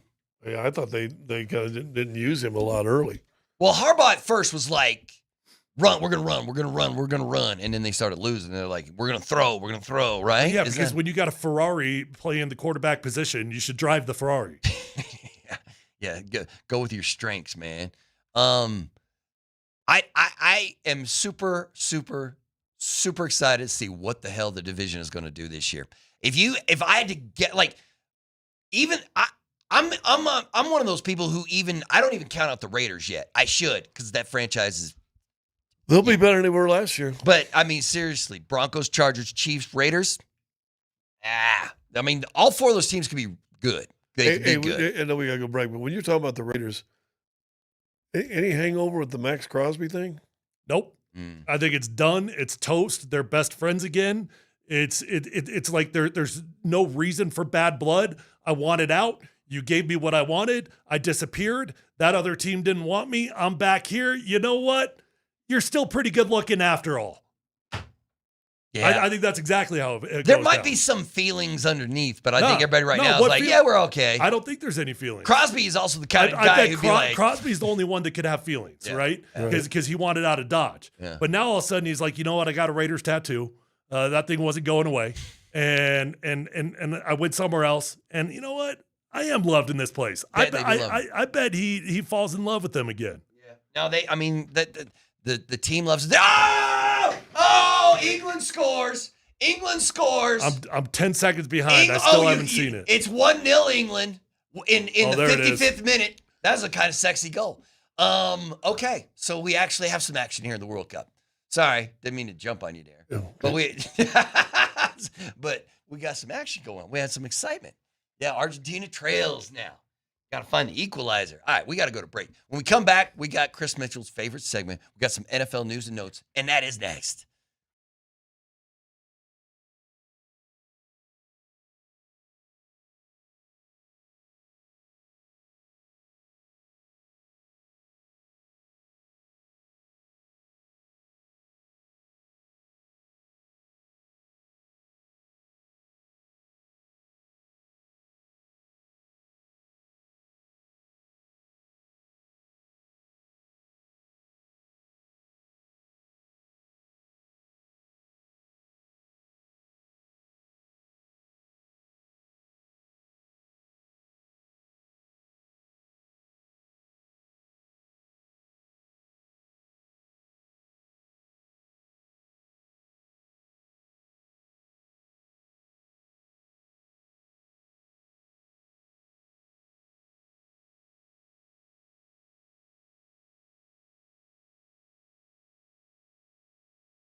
Let's football go. We do it every day. And Argentina almost scored. And we're going to do it right now. Chris Mitchell, what you got? Who are the top 10 wide receivers in the NFL? ESPN's top 10 surveys made it to the wideouts, and number 1 on that list, Cincinnati Bengal Jamar Chase. Number 2 is Justin Jefferson. Number 3 is Jackson Smith and Jigba. No Broncos in the top 10 or the honorable mentions corner, but Jalen Waddle did get a top 10 vote. Do the Broncos need a wide receiver in the top 10 to get over the hump and into the Super Bowl? Well, let me ask you two guys. And Tyler, I mean, if Jamar Chase played for the Broncos, how much better would Bo Nix be? If at all. I mean, it helps. For sure. Yeah, but now I'm looking for how much. Like, how much more would a Jamar help over a Jalen? Go back and look at all the Super Bowl winners, and very few of them have had extremely highly paid wide receivers on their team. I don't think the Broncos need a top 10 wide receiver to win a Super Bowl. No. I mean, if Courtland Sutton and Jalen Waddle can both combine not combine, I mean, if they could each individually get 1,000 yards, you don't need a top 10 guy. Mm-hmm. Well, you don't want to pay him that. I mean, how much JSN just signed a contract, right? They won the Super Bowl. Do you remember, Chris, find that contract? Or I guess I could look it up because he just got paid, right? He just got paid. And I would love that kind of talent, but you're right. I don't think you need that talent, right? Looks like 4 years, $168.6 million. 168 milli. That's not bad. You know what always says they don't need him is 120 guaranteed? The teams, they don't need him. Yeah, but I mean, it's Cincinnati with their wide receiver core. Some would say it's come at the expense of a quality offensive line. Mm-hmm. And he always leads the league in being sacked. Yeah. So you ain't going to win if you're leading the league in sacks all the time. Miami tried to go all in on the wide receivers. How'd that work out for them? Not well. But, I mean, because they got Jamar and they got T. Higgins. So. Which were both draft picks by them, right? I mean, yeah, they got and they them in the paid draft. both of them. Like, I mean, a big chunk of their money is in those three guys, Joe. I think elite wide receivers can make an okay quarterback pretty good. AKA look at Detroit. I do not think elite wide receivers can make a pretty good quarterback elite. Oh.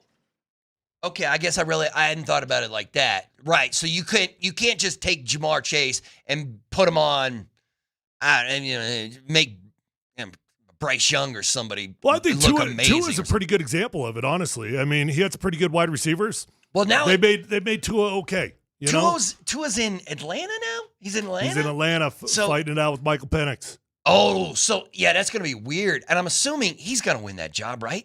Penix can't beat him out. I don't think you bring him in unless you're planning on playing him. Right. Otherwise, it makes things. It just gets weird, just strange. All right, Chris, what's next?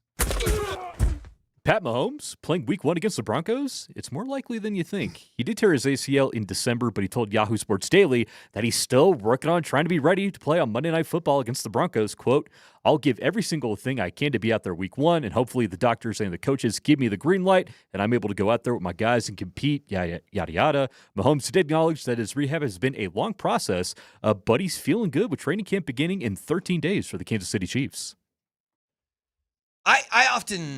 Patrick Mahomes, I think of him as like a comparable to to an NBA player. Who would that be, Scotty? Who's Mahomes as an NBA player? Like, he's not super athletic, but damn, is he not maybe the best at what he does? Steph Curry? Is it Steph? Like, yeah, just outside, just bombing shots. Yeah, just kind of Luka, different maybe? and composed and. Luka? Yeah, although Luka might be a little. Well, he is dynamic and Patrick's dynamic. So here's the difference, though. Curry's won championships and Mahomes won championships. Yeah. That's why it's more of a Curry type. And Luka's won nothing. At least so far. He didn't win nothing this year either. So I don't know. We talked about Patrick and seeing him and when's game? Is it a Christmas Day game? When's the second matchup between the Broncos and the Chiefs? I believe it's Thanksgiving. It's a Thanksgiving matchup. No, that might because be you get both the Kansas City matchups out early. But yes, exactly. I don't remember the exact date, but it's usually first you've got half a of the Kansas City game in the last 4 games of the season, and not this year. No, you don't get it this year because you get to both those games early. And see, I'm like, fine, whatever. Patrick, play, but you're right. If it might help out the Broncos if he has just a tiny bit of a setback in his rehab, because you got Kansas City in game 1, and then November 1st, they come here.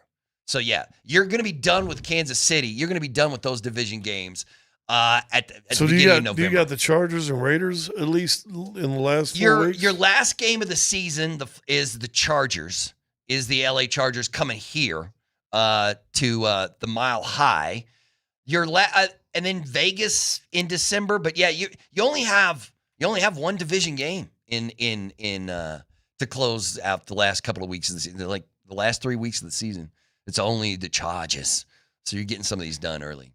But, yeah, that beginning portion of the Broncos schedule is just all right. What's next, Chris? You know what Joe Flacco hates? If you guessed quarterbacks wearing visors on their helmets, you'd be right. But don't take it from me. Why don't you take it from Joe Flacco? As soon as I get this audio up. It's around here somewhere. Tyler can do his Joe Flacco impression. He does a great Joe Flacco impression. What are we doing? It's fourth down. Are we scared to go for it on fourth down? I mean, we got nothing to lose. We're a bad football team.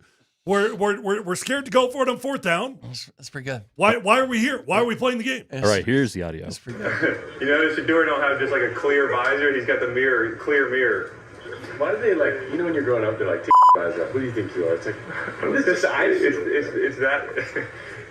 Yeah, but if you wear a visor, you think it's for look. You think you look sweet. It's that era. I don't want my kids to wear visors either. They all want visors. I'm like, guys, they're not even they're just annoying. They're gonna fog up. They are. They look sweet, and then when you take them off, you can breathe so much better. Yeah. But it looks like it's all about look. When I was a kid, I wanted a visor too, and then I'm like, the visors suck. They don't make any sense. All right, Flacco is that Flacco old man yelling at clouds, or is he just giving Shador grief just to give Shador grief? I'd say a little bit of both. It sounds like a little bit of both. The quarterback. Does Mahomes bounce back and forth between a visor? Oh, that's a good question. A clear and a I don't know. No. Am I making that up? No, Josh Allen has worn some visors. Lamar's definitely worn visors. Yeah.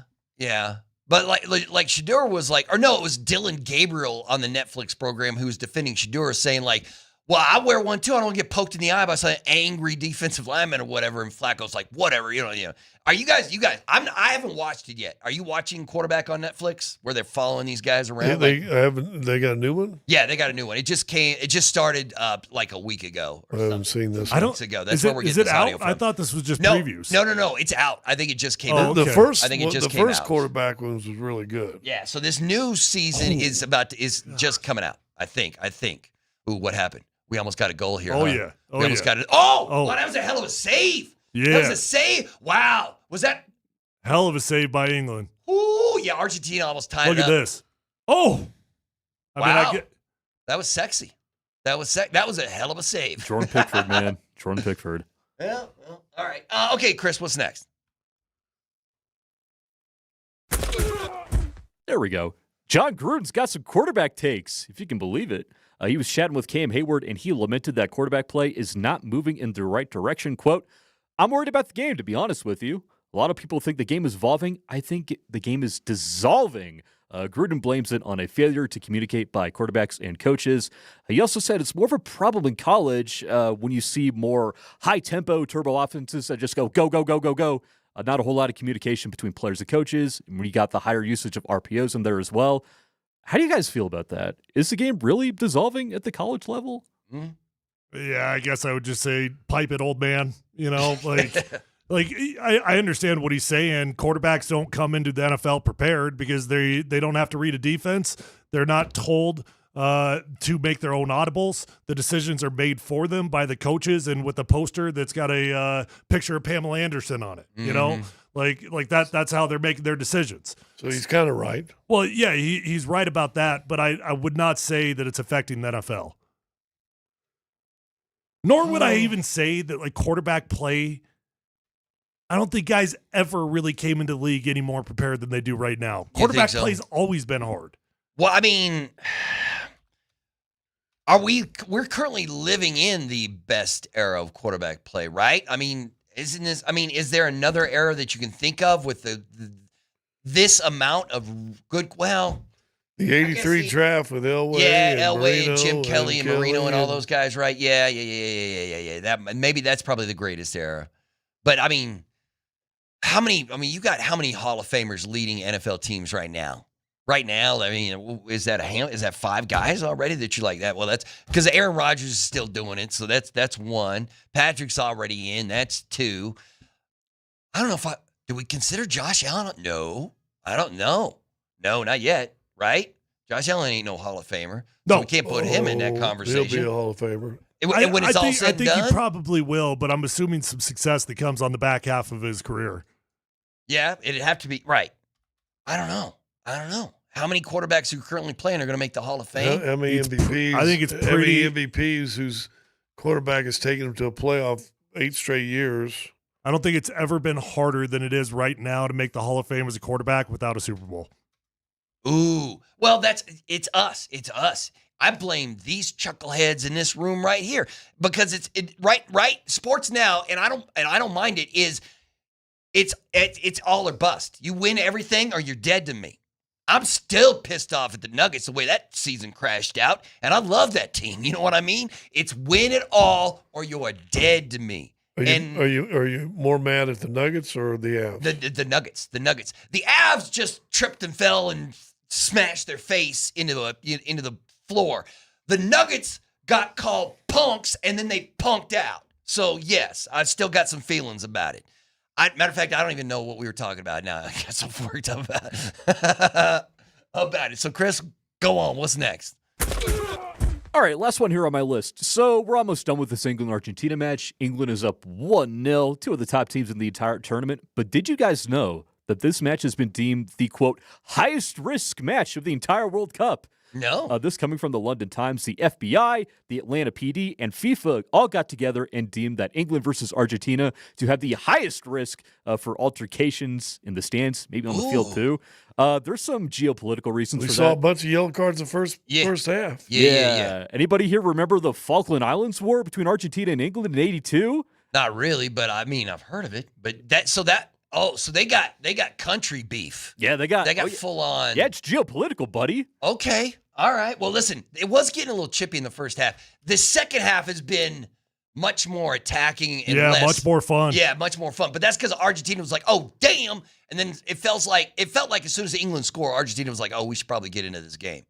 Because it's been the play's been much more aggressive from Do you want both one teams. more England-Argentina fun fact? Yeah, hit me with it. Okay, so the last time these two teams played for real was back in 2002. England beat Argentina thanks to a David Beckham penalty kick. You want to know who committed the foul for Argentina? I would love to. No. Messi. Yeah. Pochettino, head coach of the U.S. men's national team. Oh, that's right. I saw them talk about that. That's what we'll talk about it. All right, Chris. Thanks, man. Let's football go. All right. Before we wrap up this segment, I'm going to say there are 4 quarterbacks playing right now who are absolutely going to make the Hall of Fame. Okay. Patrick Mahomes. Yes. Aaron Rodgers. Yes. Matthew Stafford. Yes. Lamar Jackson. What? That one's just for you, brother. That one's just for you. Hey, I actually won't argue. Lamar, he could be one of those guys that his stats will be so outrageous. Right. I'm going to put Lamar in before I put Josh. He could make it without ever winning a Super Bowl. I don't think it's actually that insane. I mean, Elway would have made it if he never won a Super Bowl, right? He would have made it, no problem. Yeah, but he not make a Super Bowl, win a Super Bowl. He went to 5. Right, yeah. If he never would have won one. Marino's in, and he only went to 1. Right. His rookie year, was it his rookie year or second year? Yeah. And then because everyone was like, oh, he's going to be playing in Super Bowls for years, and then he never got always back. had monster numbers. Yeah. Well, maybe the quickest release in NFL history. Dan Fouts is a Hall of Famer. He never made it to the Super Bowl, did he? Mm-hmm. But he had monster numbers. Text line, if I'm forgetting somebody, let me know. Let me know. I don't think he ever made the Super Bowl. NFL quarterbacks who are going to make the Hall of Fame right now. I bet there's more than that. I mean, okay, let's think about this. It's Joe Burrow. Joe Burrow's probably, well, once again, he's going to have some serious, stupid numbers. Side post header. I think John. Right here. They almost equalized, huh? That was Argentina again. See, you just saw the replay, didn't you? How one of these not go in? No, I saw it live. I'm See, behind you Argentina guys. is all over right now. Here's another cross. No. Yeah, see, I don't know what Argentina was doing in the first half, playing patty cake or whatever, because they have turned it on but you got England's backing up and just trying to clog. Oh, yeah, maybe they're parking the bus, you think? Yeah, parking the bus a little soon. Well, I hope they're having a good time at the sportsbook in Highlands Ranch with Raj and the crew. They might get Scotty, a header, but right towards the keeper. That was almost going to be 1-1. Gosh, listen. He almost got a rebound chance too. Well, he let it go to waste time, but he almost got kicked for it. We never get sporting events of this magnitude in the middle of a work day, like in the middle of a weekday. I love it. This is my kind of jam. There's billions of people tuned into this thing right now to see what's happening. Oh, man. They just showed that replay. Hit the post. If they lose this game 1-0, they're going to be kicking themselves for not defending. Like, how can you not get one of these to go? Gosh. Can't get one of these to go? 3 inches, man. Well, look at that, though. Although they just threw up a stat that says Argentina has scored 9 goals in this World Cup after scored the 75th minute. Yeah, they scored 3 goals in 15 minutes. So they think that Argentina's probably, the odds, I bet, say that Argentina's going to find the equalizer before it's all said and done. It's in minute 77. So we'll keep you updated. Thanks for Chris for Let's Football Go. We will continue after a break. How did that miss? How did it miss that far post, Scotty? Where was that? What is going on? Oh, this is good stuff. We're just, you know what? Let's go to break so we can watch this. Yeah, okay. This we'll see it.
Last segment of PhD on this Wednesday.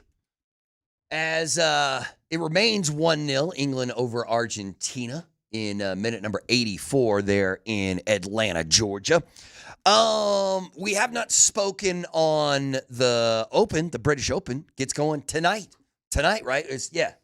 Like you can get up in the middle of the night and start watching. We got the dude fresh out of the bar with his girlfriend still carrying the bag. Yeah. That was a great story. Can we talk about that on the air or off? Is she going to carry the bag during? No. He probably has to get a professional to carry it. How does that work? Or whatever. You have to hire some dude. I think you can't just bring your girl. That's how he qualified. He did have his girlfriend caddy for him when he qualified for the Open, but I don't think they're going to let him take his girl out on the course officially. But I'll find out. They almost scored again. How many freaking chances have they had? There's 5 minutes left in this match, and then whatever we get from stoppage time. And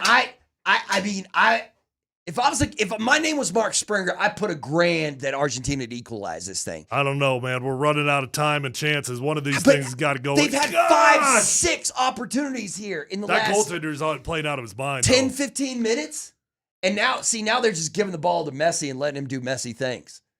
That's all they're doing. And they're getting shot after shot. There it is.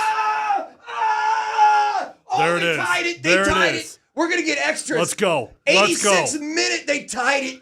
It's 1-1. Watch the Argentina dude go down and get in the goaltender's face and talk trash. Oh, hey, finding baddies. Oh, that's Messi's wife, isn't it? I was about to say they're finding baddies in the state. Okay, we tied. It's 1-1. England and Argentina. Oh, wow. That was a great goal. So 86th minute now, and we're gonna get extras, aren't we? We're going. This thing might go to penalties. This is another assist by Messi. But yeah, okay. Everybody shut up. Let me watch this replay. Okay. We'll do great radio here. I'm going to shut up. Assist by Messi, who's now had an assist in every game he's played in. That was since 18 World Cup in the 18. That was from downtown. Yeah, boys. Look at that shot. He's outside the box and just buries it. He's about 12, 13 yards outside the box. Ooh. But there's no wall in front of him. Billingham's a little late to get there. Is that Fernandez scored that? So watch a guy walk right over the goaltender and talk trash to him too. That was funny. So there we go. Here we go. Now we'll see. Now listen, it's just like the NFL. You play that prevent defense, you prevent yourself from winning. It makes you feel like if you're an English fan right now, you're hating life because you had this thing. You look like the better team. Then you got conservative. Yeah. Your German coach decided to get back and just play defense. And it was after as soon as they went up 1-0, they started backing off, and Argentina started charging at them. Yep. And now we got a tie match. All right, well, this is good. I mean, now we're going to get an extra 45 minutes on Sunday. Now you've juiced up Argentina. They want to play. Well, do you think England's going to get it together and like attack here in the final 4 minutes? They've been out of that mindset for so long. I mean, can you just turn it on that quick? I don't know. They're going to try, but I don't think so because Argentina gets the ball right back, and now they're going to go try to win this thing before we even get into 88th minute. Get a couple more opportunities. We'll see. All right, fellas. What did we learn? What did we learn today? Well, we learned what did we learn? that you're more of a squirrel than I ever thought you were. Listen, I am. I'm like you know what? I'll tell you what I learned in the last 3 days. Yeah. I just gave up on the idea of completing a sentence. Yeah, well, that I've learned just like, you know what? I'm going to start a sentence. Maybe I'll finish it later. Yeah. I've learned this is why you script yourself on them pregame shows. Yeah, because if you don't, you'd be. And tonight the Nuggets. Oh my God! Yeah, well, we'd miss tip off all the time. We miss puck drop. You know what makes me feel? You know what? Alberto makes me feel good though. Even though he's interrupting me, he gets so excited about what he wants to say next that it makes me feel like I said something really cool. You know? Yeah, no, I do need to chill out. I do tend to jump on people. But if I don't, I will completely forget what I was going to because I would 10 seconds later I'll be like, what was I saying? Oh, well. All right, 89th minute. and it's 1-1. When do the Rockies get back? Chris, do we know that? When's the Rockies' first game back? Friday, I think. Friday night? They're on the road or are they hosting? Where are they at now? I didn't. It's on All-Star break. Yeah, it's All-Star break. Today is the day where they get to do nothing, and then I they're forgot back they were at still it. playing. They're hosting Cincinnati. Okay. The Wow. Reds come to town this weekend. Reds come to town. Is that Mick Jagger? I think so. Yeah. My God. What was that? That was Mick Jagger. That was Mick Jagger. I thought that was an elderly woman. That was Mick Jagger? Yeah, wearing a crooked hat. He's 80. Hey, speaking of Mick Jagger, you know the Stones just released a new album on Friday? No, I did not They release dropped a brand new album on Friday. If you went back to the 60s and asked their fans, there's no way they would think those dudes would still be They're rocking all dead. it in All 2020. the 60 fans are there. Yeah, you're right. You're right. It's crazy. When the fans are dying before the band members, something is wrong. Right? Especially the way those dudes partied, man. I can't believe that there's a Mick Jagger with the new album. Yeah, that's I listened to an interview say, with him on Sunday when I was driving back from Oklahoma. And Lay said, well, it's a 2 disc. He goes, well, actually, if you buy it on vinyl, it's 3. That's how many songs they released on this new album. Man, I mean, I guess. What else you got to do? Just rock the first song of the album. I remember listening. It's a bluesy kind of a good beaten riff. They still tour, right? Like the Stones. Well, they did still, a few years ago. They were in Denver a few years ago, right? Stones are because some Were people. You guys trying to convince me yesterday that Messi is jacked? Well, Messi you were, is not jacked. you were the one who was trying to convince us he was jacked. No, somebody I was not. That was Scott then. It was somebody on this show, but it definitely was not me. He's built well. I mean, his arms look like they haven't touched a weight in about 25 years. No, but I bet he's got like 1.5 body percent, fat percentage or whatever it is. Like, I mean, you can't run miles every day your entire life. And but he's very strategic about his running, man. That is true. I mean, back in the day when he was younger, he used to fly around the pitch, and now he is much more. Here he is at the pool. Well, that looks jacked, but how many years ago was that? That was like this summer. That's not what his arms look like. No. That looks pretty jacked. That's either AI or about 12 years ago. I'd take that in a heartbeat. Are you kidding me, man? Of course. It's looking pretty cut on that one. Here we go. Here was the other day at the game. Okay, I mean, he looks for decent. 40 years old? I mean, he looks he looks pretty good, but he's not jacked. Tyler's pretty specific when it comes to jacked. Like you gotta be hella swole for Tyler to consider you jacked. No, I would say Ronaldo. That looks jacked in that one, yeah, but that's old. No, it's not. It was in this. It had to be old because he didn't have a. You just showed me one from yesterday, and that looks nothing like yesterday.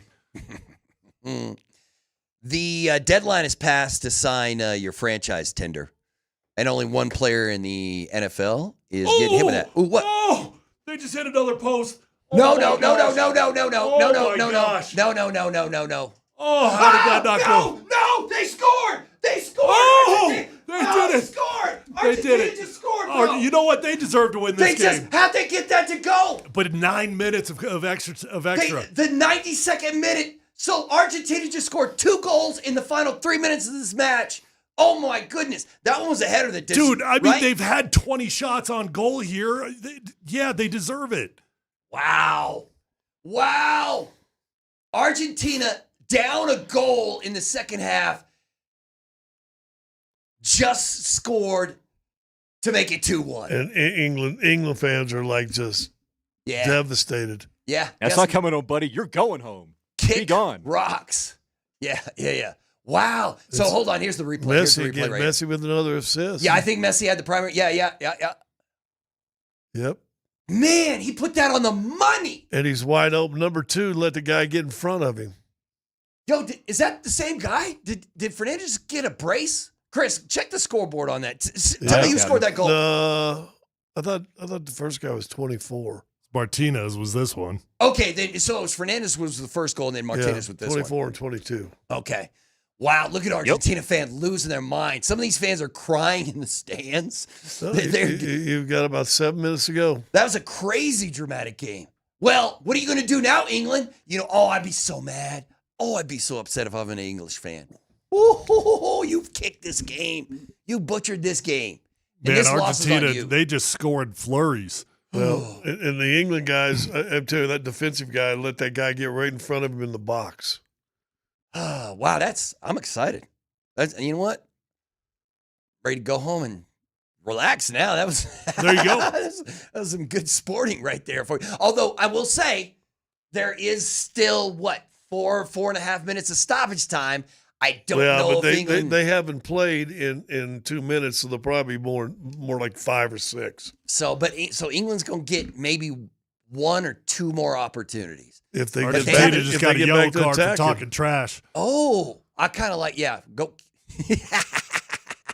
get hit with a yellow because you're so excited for scoring a goal that you're talking all the trash. Okay, all right. Well, here we're back underway, and England's going to get one more last cut at it. But yeah, see, how can you not like this? Like who's sitting at home being like, yeah, well, this one was for yesterday's game was a turd. This one's much better. But then again, the first half of this match wasn't much until England scored. Or well, I guess. Yeah, but when it turned on, when that light switch turned on this game, it got desperate. When it got desperate, it got desperate. Yeah, Argentina. Wow, they're going to have a chance to defend their World Cup title from 4 years ago. Harry Kane, step up, my man. Come on. Harry Kane's been absent this whole time. I haven't seen him do anything so far, at least yet. But now, so England's going to bring on some subs here. Woo! All right. I mean, they haven't had a shot. Have they had a shot this second half? I don't think they have. They just clammed up and played defense. Yeah, I don't think they've had a shot at all. So sorry. Right before Argentina scored an amazing goal to go up 2-1. I was going to say that it was just announced that George Pickens did not sign with the Cowboys. He just is on the tender this season, so he's making $27 million this year to play for the Cowboys, and then he'll be an unrestricted. Well, I guess they could tag him again. But at that point, it goes up 1.5 times, so it'd be 38 million or something like that if they tried to tag him again. But either way, we'll see. That's Baker Mayfield money right there as we look at old Baker talking right now. Hey, Matt Smith's here. Mark Springer's here. What's up, gentlemen? How are we doing this afternoon? Man, it was okay afternoon, and then this game broke out. In the last, I didn't even have to watch this game. You knew what was happening because I could just hear you going, "Oh!" it was great. This has been awesome. These are some nice. These doors are somewhat soundproof, but yeah, you can still hear me out there. The screams of Mark Bertinoli, they echo through. Yeah, it was awesome. Well, let me ask you, Springer. Is this good or bad for this your? This is good. You had yesterday. I told you yesterday. Now after the Mexico-England game, I was like, man, I really like England now. But, yeah, it kind of changed my tune because this Argentina team, you can't keep them down. I don't care if you're Cape Verde. I don't care if you're Egypt. I don't care if you're Switzerland going down to 10 men into extra time. No one stops Argentina. This is their toughest matchup, and they just dominated this second half. This final is going to be awesome. Spain-Argentina is going to be awesome. Yeah, I think so. England had a chance to put them away in the first half. They had a bunch of golden opportunities. They didn't capitalize, and you just felt like that second half, man, tide started to turn. Argentina had the ball possession pretty much the entire second half. England didn't touch it. It's like you can't give these guys that many opportunities, especially when they're that used to playing from behind. You just can't do it. Mm-hmm. And it bit England. It did. They're doing that, what would you call, like Dallas Cowboys thing?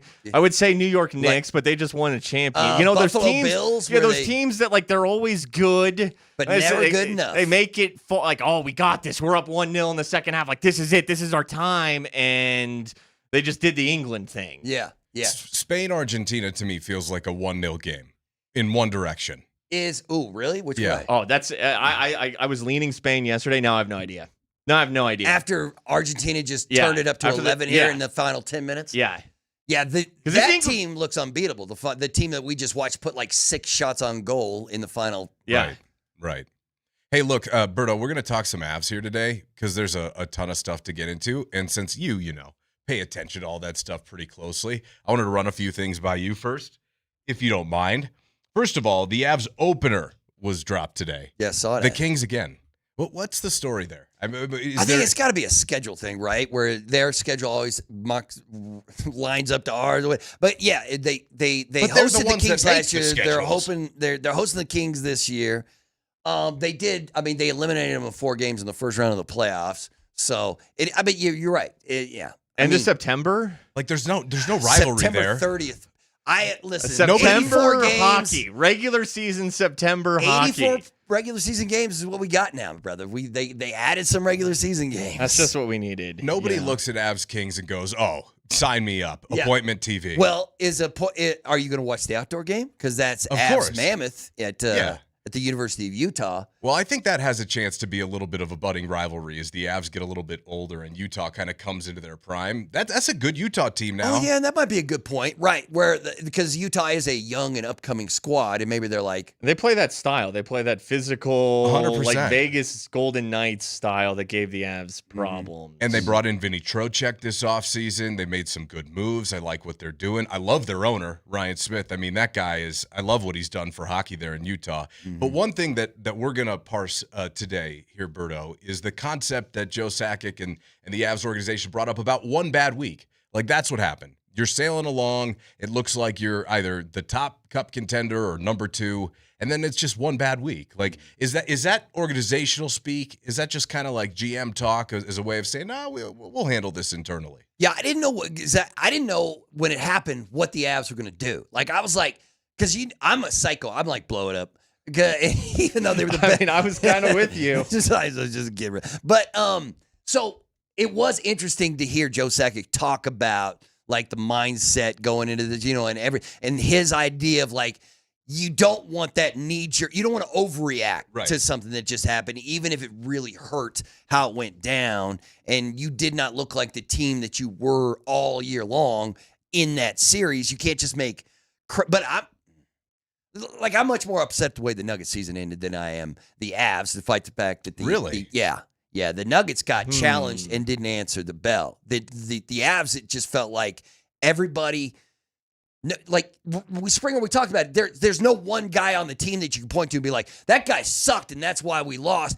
Nobody was exceptional. Yeah, Nobody everyone kind of had a bad series. So I was wait, hold on. You're saying that you're more disappointed in the Nuggets exit? Yes. Okay, but see, the Nuggets didn't have Gordon and Watson. And to me, and I know that the Wolves were heavily injured as well, but... The Denver Nuggets thought they were good enough to win the whole thing, and instead they got bounced in the first round. I thought the Avs had the better chance. Timeout. Yeah, timeout. Who thought they were good enough to win the whole I thing? thought the Nuggets had a chance. I thought they were good enough but to win the whole thing. But you knew that, they'd have to go into Minnesota, through Minnesota, through San Antonio, through Oklahoma City.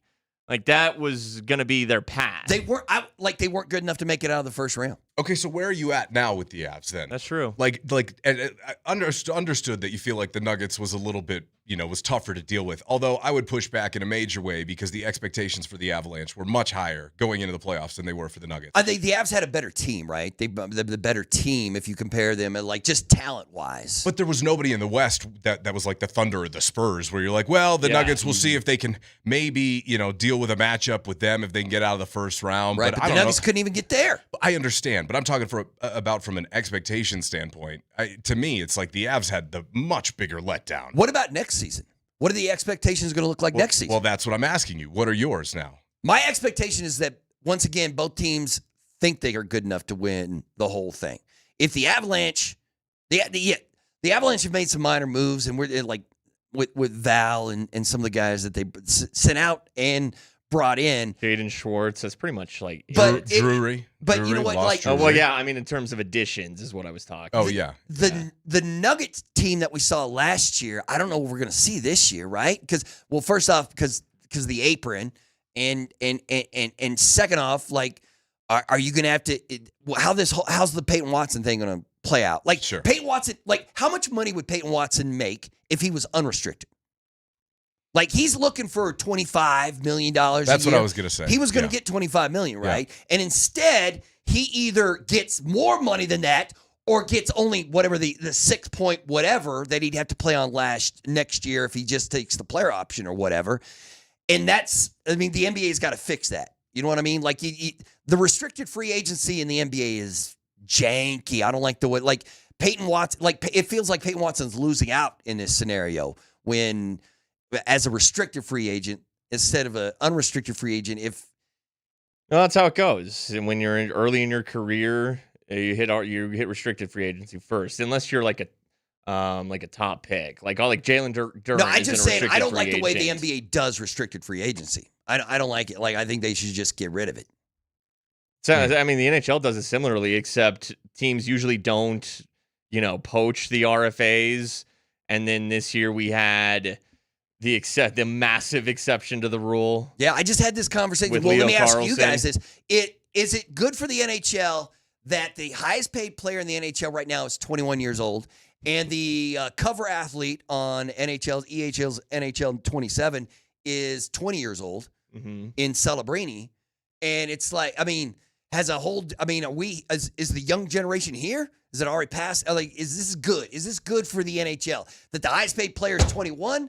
The cover athlete's 20. It's like, look at all this. We're here, baby. We're here. Or is it bad? I think the cover athlete thing is fine. Promote new guys. Start marketing new guys. Like, hey, there's other people besides Sidney Crosby and Alex Ovechkin. It feels like we're still just promoting Crosby and Ovechkin. Yeah, maybe. As far as the highest paid player, though, being Leo Carlson, like that just jacks up the market, right? He's really good. Yeah. Just jacks up the market. Did you hear him talk about it? They were like, because he was like, I had to sign it. He's like, I don't like the animosity between but he's like, it's 18. He's like, yes, I'm going to sign it. Of course I'm going to sign it. He's like, it's the only thing I could do. It's the only thing I could do because people were like, man, you kind of doing the team dirty. He's like, it's not my fault. No. It's not my fault. It's the Flyers' fault. Yeah, talk to Philadelphia people. Don't yell at me over this stuff. Argentina celebrating as they are on to the World Cup final. They will face Spain on Sunday. A 2-1 win coming from behind. What is that, their third comeback? Yeah. Of the World Cup? Wait, they scored the equalizer at what, 82nd? Like, it was in the 80th something minute when they early 80s. Yeah, for sure. Early 80s. They come back and rally. So Leo Messi in his final World Cup is on to the last stage to try and defend their title for his home country. Now, that's a cool story, man, because as far as worldwide global superstars, it does not get bigger right now. It really doesn't. No. And matter of fact, I bet you the World Cup, I bet you FIFA is stoked that the World Cup final is Argentina-Spain, right? Like that's got a good some one. that's a sexy final. Yeah, I think no matter what, between the final four, it would have been a good one. You're right, because they're basically the top 4 teams in the country. I mean, in the world. Like England would have had juice. Like, can they finally do it? Mbappe and France would have had juice. But this one's damn good. How do you feel about Mbappe? And Messi's the biggest star, even though he's 39. He's still the biggest star. How do you feel about Mbappe basically challenging the entire club yesterday after that loss? Kind of like, I don't like the way we were handling business.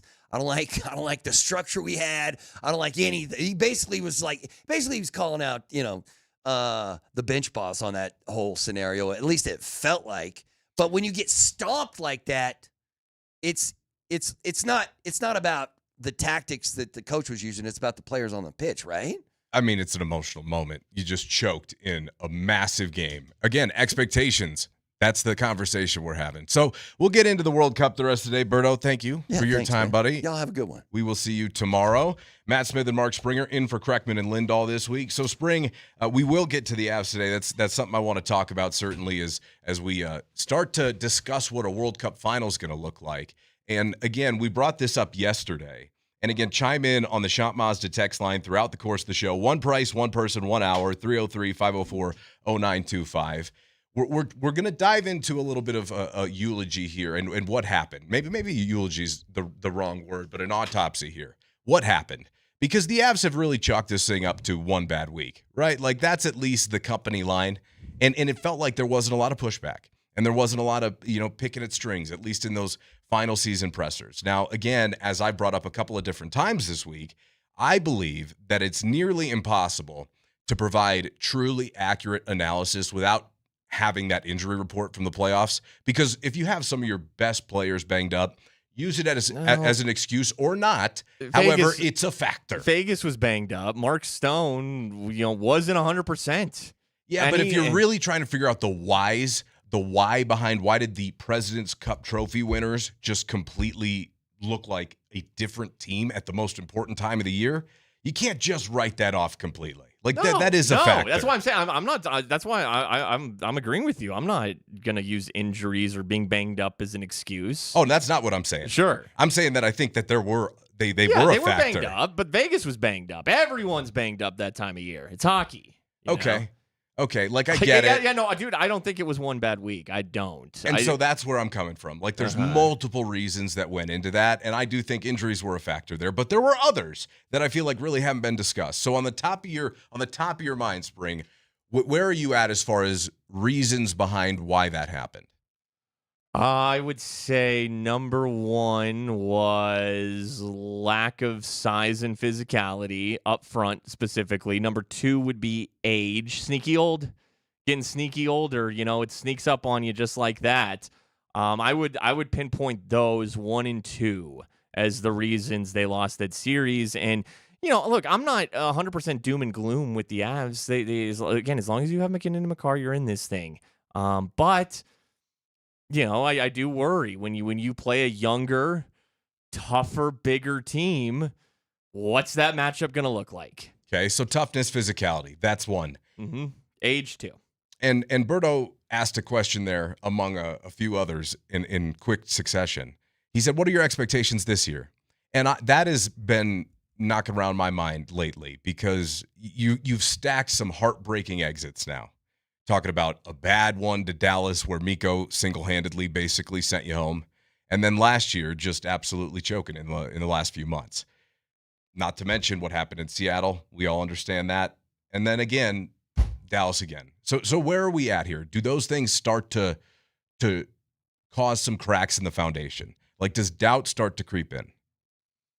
Next season's going to be so odd because they can have a good regular season, but everyone will, at least nationally, will roll their eyes until the playoffs get around, until you start playing that playoff style hockey. Like the Avs can go, whip off win after win in Calgary and Vancouver and, eat in the regular season. Fine.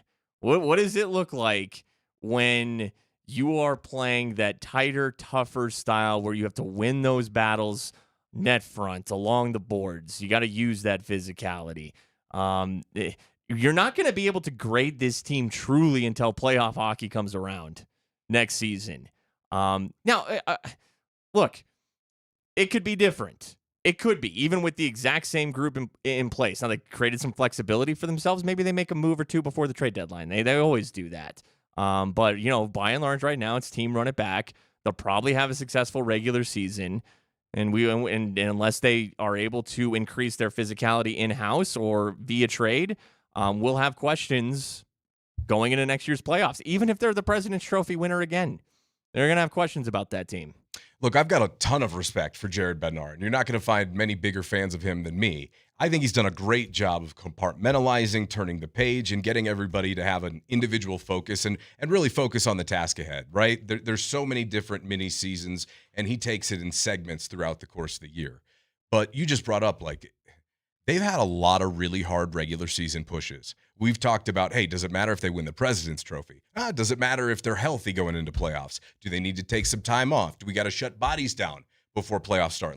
We've done it all now over the course of this run with the main core of this team. It's changed shape a little bit, but at some point, do you start thinking, oh boy, in the room, they felt so infallible. And after they won in 22, it felt like an afterthought that they'd get another within the next 5 years. If you would have asked me after they won the Cup in 22, would the Avalanche win another within the next 5 years? I'd be like, yeah, are you kidding me? Of course.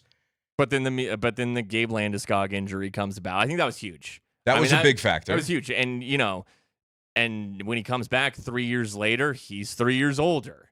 And the team is 3 years older. And you've added guys who are older, and Brock Nelson and Brent Burns and Kadri's back now. Kadri's a little old. He's getting up there too now. So I love the addition. But are we all going to sit here and say he looked as athletic as he did when he was here the first time? No, the years in Calgary have worn on him. Maybe a good summer now working with Nate and knowing what's on the table here. Maybe he gets into better shape for next season. But he did not look athletically like the same guy that he left. Sure. And that was always going to be one of the concerns of that contract. Yeah, that's why it felt like last season was that was the chance. That was the... They blew because you're only... Kadri comes over, it's a good move, but he's only going to get older. Everyone's only going to get older. again, they're still very much so in it. Of course. Yeah. Oh, my goodness. And to your original point, if you have Nathan McKinnon and Cale Makar on your team, you're always going to have a chance. And I'm not trying to be doom and gloom, but I want to know why. I feel like we don't have, and I'm not willing to accept the answer that it was one bad week. Not willing to do that. I'm not. Me neither. Because, again, if you go back against L.A., yeah, they swept them, but that was one of the toughest-looking sweeps I've seen. Like, L.A. gave them a series. And in reality, talent-wise, I understand they play defensive hockey, and they're one of the best defensive teams in the league, but there were way too many times when the Avs played to L.A.'s level as opposed to making them play to their level, and the team that won the Cup in 22 was constantly dragging teams into the deep end as opposed to having to cater to the other direction. Now, maybe that has something to do with age, but I think it's something to explore as well. Yeah, my concerns center on Marty Necas, number one, and Brock Nelson, number two. With Necas, I think, and especially if you're going to lose a Val Nichushkin, who's a big physical wing, you need to play that way. You need to play more that way. The great regular season, it's easier to have that success skill-wise in the regular season. It's tougher in the playoffs when, things tighten up and you got to move people around a little bit. So, I look at it similarly to the Nuggets. Like, hey, I'd like to move Necas for maybe a couple pieces in the forward group that are a little younger, a little more physical, maybe not the skill of Marty Necas. Now, I understand that he has a full no movement clause. Okay, that makes things tough. Similar situation with Brock Nelson, who, hey, I'm a little less concerned about him, but he's getting older. All right. You're a little stuck with what you have. And these are talented players, though, who can, change this and that about their game, perhaps, play a little bit of a different style in next year's playoffs. Let me throw, I thought of this the other day. I have no idea if this is feasible or if this would work, but considering that Necas has his no movement clause, okay, well, he'd only want to go to a team then where he'd think, yeah, I can win there. I can win there. How about this hypothetical? And the Avs just got a little more flexible, got some prospects in the draft, some picks, all that stuff. Why don't you see how the Stars season goes? And call up Dallas and say, hey, we'll give you Marty Necas and some assets for Mikko Rantanen. Oh, wow. Okay. Let's just bring it back. I was like, that's not where he's really going, is it? I was like, there's no way that's actually where he's going. Back. All right, put a pin in that. We'll swing back around to that because I'm sure that's going to fire up some ridiculous. reaction It's probably not on the text happen, line. But you know what? Now put a pin in it, spring. Hey. We'll get back to it. We've got tons to get to because on the other side, covering the Denver Broncos for The Athletic, Nick Kosmider will be our guest. It's Matt Smith and Mark Springer in for Kreckman and Lindahl. This is Altitude Sports Radio, 92.5.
On the Ramos Law hotline, car accident? You need Ramos Law, medical doctor and attorney, ramoslaw.com.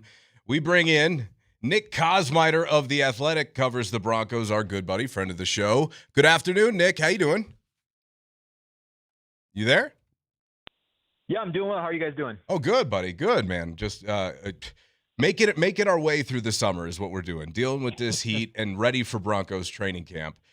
First off, Nick, let's start with what's going down at Dove Valley right now. The brand new facility opened up. Broncos say they're moved in. From a football perspective, what would you say the impact of that is? I think from a football perspective, the thing that the Broncos have been touting is the idea that their players are going to have, just easier, chain of movement in that building, right? Like the connection from the locker room to the weight room to the indoor facility. That's all going to kind of make for just shorter distance to travel. Whether that really makes that much of a difference throughout the course of the week, we'll see. But I think bigger than the actual physical, differences in the building, I think it's just this idea for players that the ownership group that they play for is kind of continuing to give them whatever they need in order to chase championships. Like that, I think that's the bottom line. And when you kind of see that reflected from top down, I think that's what we've seen with franchises. That's kind of where it has to start. And so for the players, they see that investment. They know that group is all in. And so I think more so even than just what they're going to like, whether it's, chargers in their lockers or, just different, all the bells and whistles that will come with this building, I'm sure will be great. But again, I think it's more of a philosophy thing with what this ownership group is doing. Nick, how many nights per week will Sean Payton stay at that nice new fancy facility until 2 a.m.? And what did you make of the Seth Wickersham piece on following Sean Payton around at the hip for a couple weeks there in the playoffs? Yeah, I mean, you tip your cap to Seth Wickersham for kind of having the relationships to earn that access, are unique to be able to have something like that. So there might be some jealousy for that kind of access. You kind of have to tip your cap to a reporter that earns the trust of a subject and is able to do that. And so obviously what came of that was a pretty remarkable account of what it's really like inside the two buildings. But, I had a couple takeaways. Number one was, Sean Payton is huge on sleep science when it comes to players. Like he talks all the time. It's measured in how they travel, when they leave, what their plans are for how they practice in the build up to games, all these things geared toward having players be able to sleep as much as possible and get the best quality sleep as possible. And yet, that doesn't apply clearly to the coaching staff. And while playoffs might be different, I don't think it's a wholesale change from how they prepare for games during the regular season. Like, you hear stories about just how late they're in there. And that is, I think, different than the way a lot of staffs are going in this league. So it takes a certain kind of person to be able to, work in that environment and do it that way. The other thing was just sort of kind of the candor on Bo Nix and in particular, and I'm writing a little bit about this tomorrow, but Bo Nix is, for all his success, 25 victories in 2 seasons, including the playoffs, the most fourth quarter comebacks, or tied for the most fourth quarter comebacks, tied for the most game-winning drives in that span. But he's been awful statistically in first quarters. And in the build-up to that game, Sean Payton kind of alluded to it. Like, we don't call certain things like crossing routes, shallow digs, because he's a little amped up, and we don't want overthrows that lead to tip passes and interceptions and, things like that. So in the Buffalo game, they changed it up to say, we're going to play a little more no huddle. And that was kind of what led them to an early touchdown drive in that game. So I'm curious to see if some of the lessons from that maybe carry over with Davis Webb calling plays of like, how do you get Bo Nix to be more efficient early in games, because they don't want to play this high wire act where they're having to come down to the fourth quarter every time, because they know the pendulum of that close game luck can swing the other way after they went 12-3 last year. So that's one of the things I'll really be watching this season. Nick Kosmider of The Athletic is our guest, and you're talking about that Wickersham piece, and one of the biggest themes of it was just Sean Payton's propensity and overall love for designing offense, calling plays, putting together game plans, and one of the biggest storylines heading into this season is he's finally relinquished, at least for now, the responsibility of calling plays to Davis Webb. What are your expectations, and how much do we expect this to change? And quite frankly, in which ways, Nick? Yeah, no, that's a really good question, because it's, even though Davis Webb is calling the plays now, Sean Payton is still going to be very heavily involved in the game plan. And what I think the piece also illustrated was that there is a lot of collaboration. You're in terms of assistant coaches, certainly Webb, even as the quarterback's coach, had a big say in that. But how much now that Webb is calling the plays, does he kind of take over more of the game planning? Does Sean Payton let that go a little bit? And does the detail change in that? Davis Webb himself, pretty maniacal guy, grew up the son of a high school football coach in Texas. So it's not as if he's not that wired that same sort of way. But I am just curious to see for the staff, how this sort of changes a division of operation, because we know Davis Webb will be calling plays, but what does that change about, kind of the week to week preparation for those things? What is your level of optimism for Bo Nix this upcoming season, especially considering the Green Bay game late in the season? And you could argue he outplayed Josh Allen in the divisional round. Were those performances enough to make you think that in year number 3, Bo can get into a middle higher tier amongst the NFL quarterbacks? Yeah, I think he's still on the right trajectory. And like whether we're going to, see his ceiling, whether we've seen his ceiling, and this is going to kind of be who he is, a quarterback that can do really good things as long as he's got the right pieces around him. Like maybe that's who he is, or maybe there is another gear for him to unlock with now that he has a way more dynamic player in the slot than he has had to this point in his career in Jalen Waddle, having a play caller who he seems to mesh with. And not to say, whatever you want to say about some of the publicized, sideline things or whatever. I still do think that Sean Payton and Bo Nix, we're on the same page now. Whatever it was, moments in which the plays aren't coming in fast enough aside, I do think that there was they're somewhat of kindred spirits in terms of how the game should be played and how you should prepare for a game, most importantly. But all that being said, Webb is definitely a guy from kind of a different school. He's going to have his own ideas. They speak the same language, having sat in the 2 years together. So I think everything is in position for Bo Nix to have a really good year. And then let's just put like the injury aside. We think he's going to be healthy, that he got 2 operations to ensure that he's not having to go back and deal with that ankle injury. So assuming that is not something that nags him and that he really is truly and fully ready to go come training camp, I don't see any reason why he can't take another step forward. Again, I just think they're going to need to be more efficient early in games. It's not just on him. They've got to run the football more efficiently than they did a year ago. He's got to be able to calm down and find ways to be more in rhythm early in games. Whatever that component is, that to me is his biggest challenge. Because if they can do that, they can avoid having to, have a high wire act game against the New York Jets in London that should have never been close. So those are the kind of things that they have to avoid in order for him to kind of take another step. All right, Nick, so building off of that, we talked about how Webb's now taken over and how Nix is poised to take another step. I was reading on your website, The Athletic, maybe not yours, but the one that you're a part of. You guys named the Broncos as one of 5 offenses potentially to break out this season. Why do you think that is? Will you expand on that a little bit more? Yeah, well, that was, I think, written by my colleague Ted Wynn, who does a really good job of, he's really, dissects these offenses and does a great job, I think, allowing readers kind of an inside look at some of what they did. And his thing really is that Jalen Waddle might be the most, traits talented slot receiver that Sean Payton has had in a really long time. And so the idea there is that some of the stuff that they want to do over the field that they're successful with, it's going to have like a different element to it because of his catch and run ability, because of just the way that he can bend the geometry of a defense. I think there's a lot of thought that, say what you want about Jalen Waddle's numbers. Like he didn't hit 1,000 yards the last 2 years. They had a lot of, quarterback issues and other things going on in Miami. But even when he's not necessarily putting up those same kind of numbers, the attention that he demands and the, kind of the way that he can hurt defenses with his speed really teams into some tough choices. I've been told by a number of people around the building that they think it's going to really help the running game because of the choices that you have to make as a defense, softening your zone in order to try to keep Jalen Waddle from running free and creating havoc.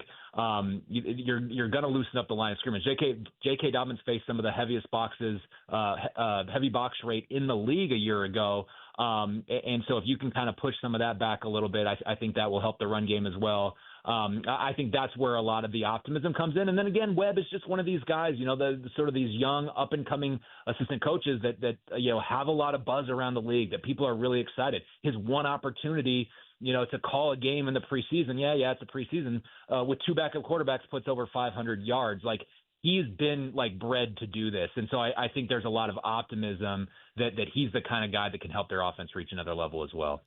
All right, Nick, yesterday, Matt and I were talking about pontificating over potentially the largest training camp storylines. What are going to be the biggest training camp storylines? I know for me, it's Bo Nix's ankle. Nick, if you see me out there at camp, if I manage to make it out there, I'm bringing binoculars, and they're going to remain focused on Bo's ankle the entirety of the practice. They're not going to move. I'm going to gauge width of the ankle, bend of the ankle, everything about the ankle. But for you, what are the biggest things you're looking for at training camp?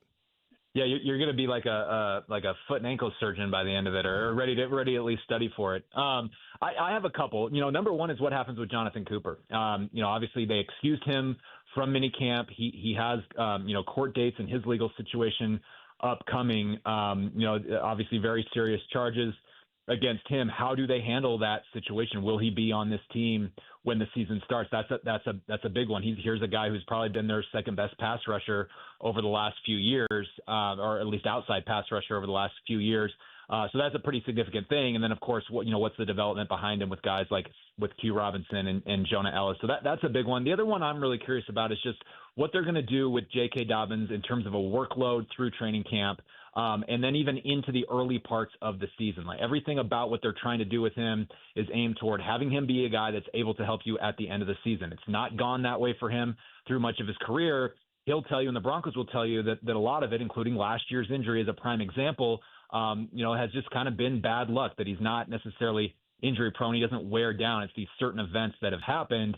But do they still limit his role, his workload, whatever you want to call it, during training camp and early in the season? And then, with that, how much is Jonah Coleman and RJ Harvey ready to be like more substantial characters in this running game than the Broncos had behind Dobbins a year ago? To me, that's a really significant part of how well they're able to play offensively this year. All right, buddy. We really appreciate your time this afternoon. Thanks, Nick. Yeah, thanks, guys. Have a good one. That is Nick Kosmider, who covers the Broncos for The Athletic. Great stuff there. I'm with you. I'm with him. I mean, Jonathan Cooper is number one on my list of what the heck is going to happen. Sure. Right? I mean, like, as we head into training camp, yeah, Bo Nix, how does he look with the ankle? But isn't that what we're all going to be worried about? Like, isn't that what is number one on our priority list to figure out? You can just knock that out of the way. I'll be out there with my binoculars. Don't you worry. You're going to just be looking for Cooper? No, the ankle of Bo Nix. Oh, okay. But I'm talking about for Cooper. For Cooper, yeah. I mean, will he be there? Won't he be there? I mean, it's really, will he show up? Is he playing? I mean, it's a yes or no, right? But you're going to be looking at Q Robinson, DeAndre Tillman, Jonah Ellis. Especially what's their if he's plan? Not there, even if he's not playing, yeah. And I like what Kosmider brought up here too, right? Can you get a developmental year and a jump up from RJ Harvey? Because what is the plan with J.K. Dobbins? He's been through a lot of these significant injuries now, spring. And this is a guy that you're relying on quite heavily. And when he played well last year, he was a major part of your offense. For a team that, A, struggled to run the football last year, and in certain cases just couldn't, okay? And B, for a team that needs to support Bo Nix a little bit more, that would seem to be their top priority offensively to me. Mm-hmm. Grading running backs in camp is so odd because – you can't really tackle them. So, like I guess first contact, they blow a whistle, but they always run through the whistle. And I'm like, wait, was he down? Could he have broken that tackle? I'm also curious to, and I mentioned this yesterday, to see Caleb Lohner and Justin Joly. Like, you keep an eye on those two at camp, the two young tight ends. Can one of them pop? Can one of them show signs that, they can be a viable, more, athletic, younger, explosive option at tight end for Bo Nix. I'm looking at Jolie and Loner as well. The Avs were connected to a major name. We brought it up a little bit at the end of the show the other day, but let's dissect what it really means. We'll do it on the other side. Matt Smith and Mark Springer in for Kreckman and Lindahl. Stay with us on Altitude Sports Radio 92.5.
Remember, whether you are at home or on the go, we are always available streaming live on the Altitude Sports Radio app, powered by the Wilhite Law Firm. Injury lawyers, go to willhitewins.com. That's willhitewins.com.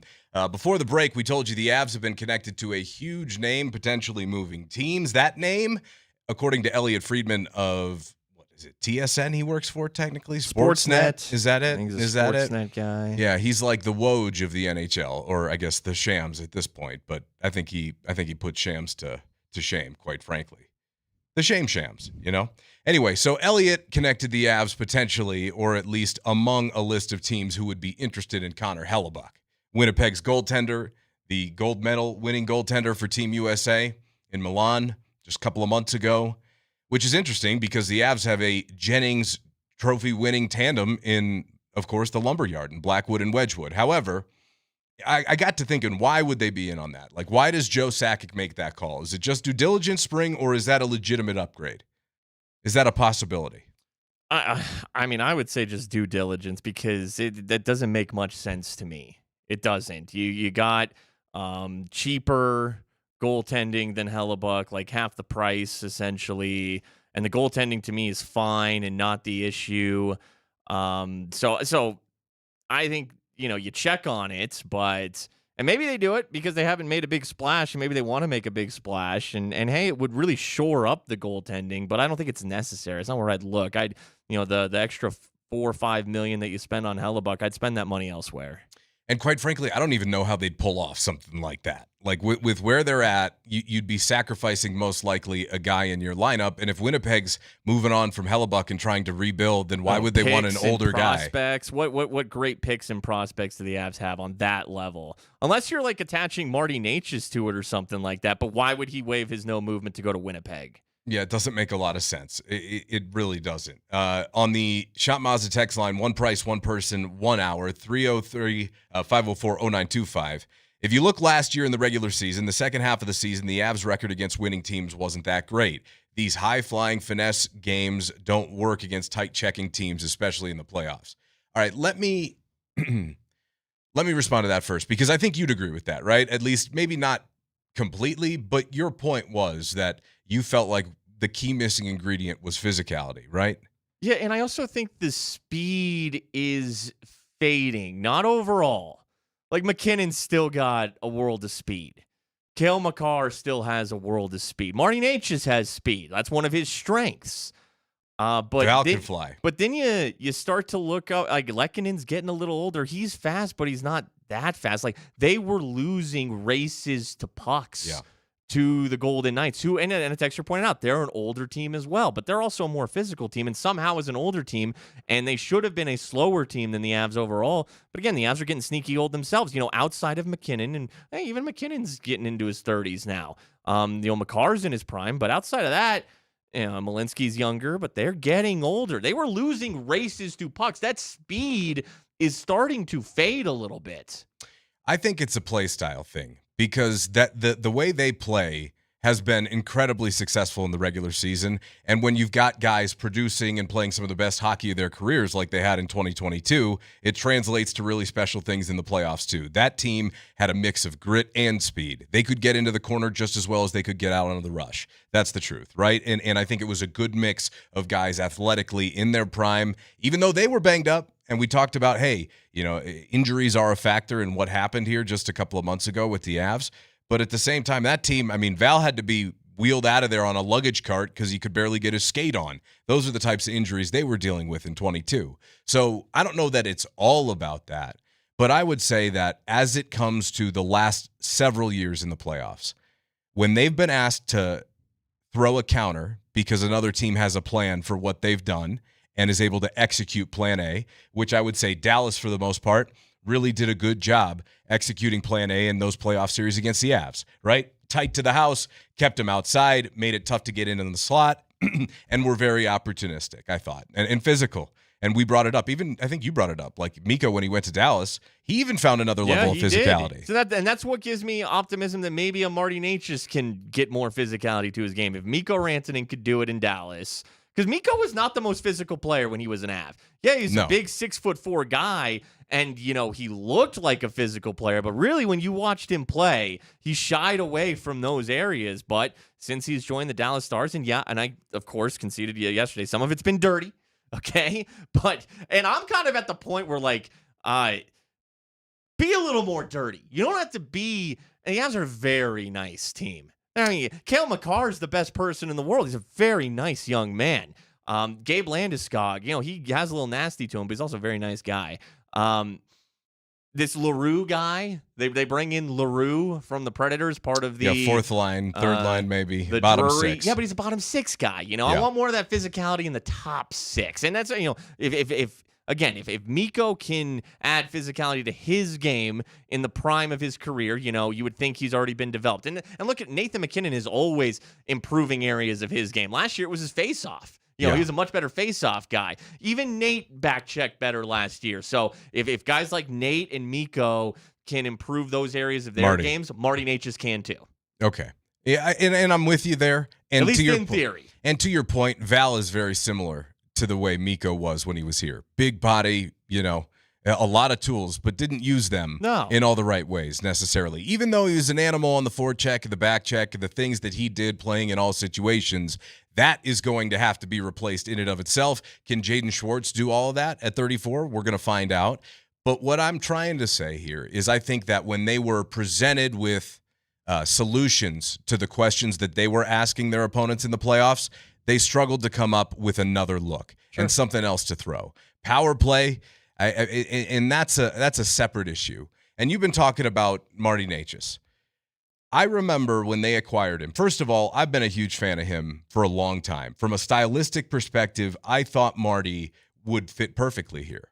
But in my head, I always envisioned it driving his own line or being a guy on the second line. You want to bring that speed in waves. You're talking about how the Avs speed has waned. Well, their top line is still as fast as anybody in the league. It's the rest of their lineup. And yeah, I get having that running mate with Nate who can also keep up with him and, get out in the break with him and maybe take some of that puck handling responsibility as far as lugging the mail away from him too. But there's another element here.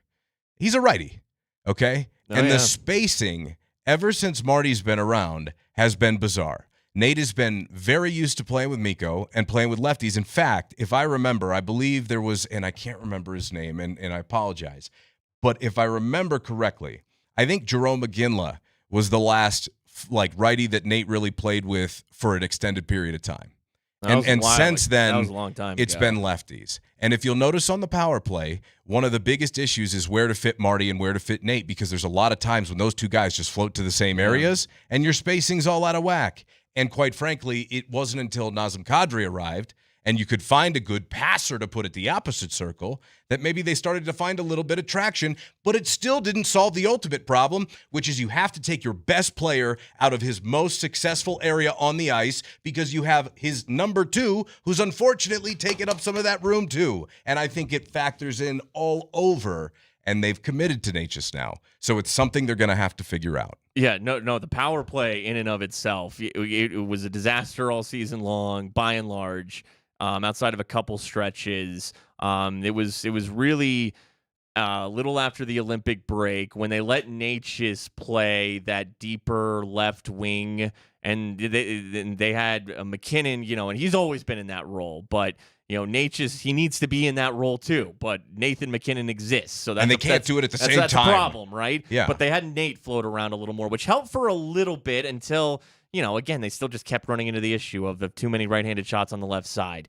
Nazem Kadri, I think, helped the right-wing left-handed shot. They tried Brock Nelson there. That never worked. It didn't. It was better than they tried Victor Olofsson when he was on the team. That's how desperate they were last year. A name that, I was looking at last year, although he was on a winning team, and now he's a free agent, is Patrick Kane.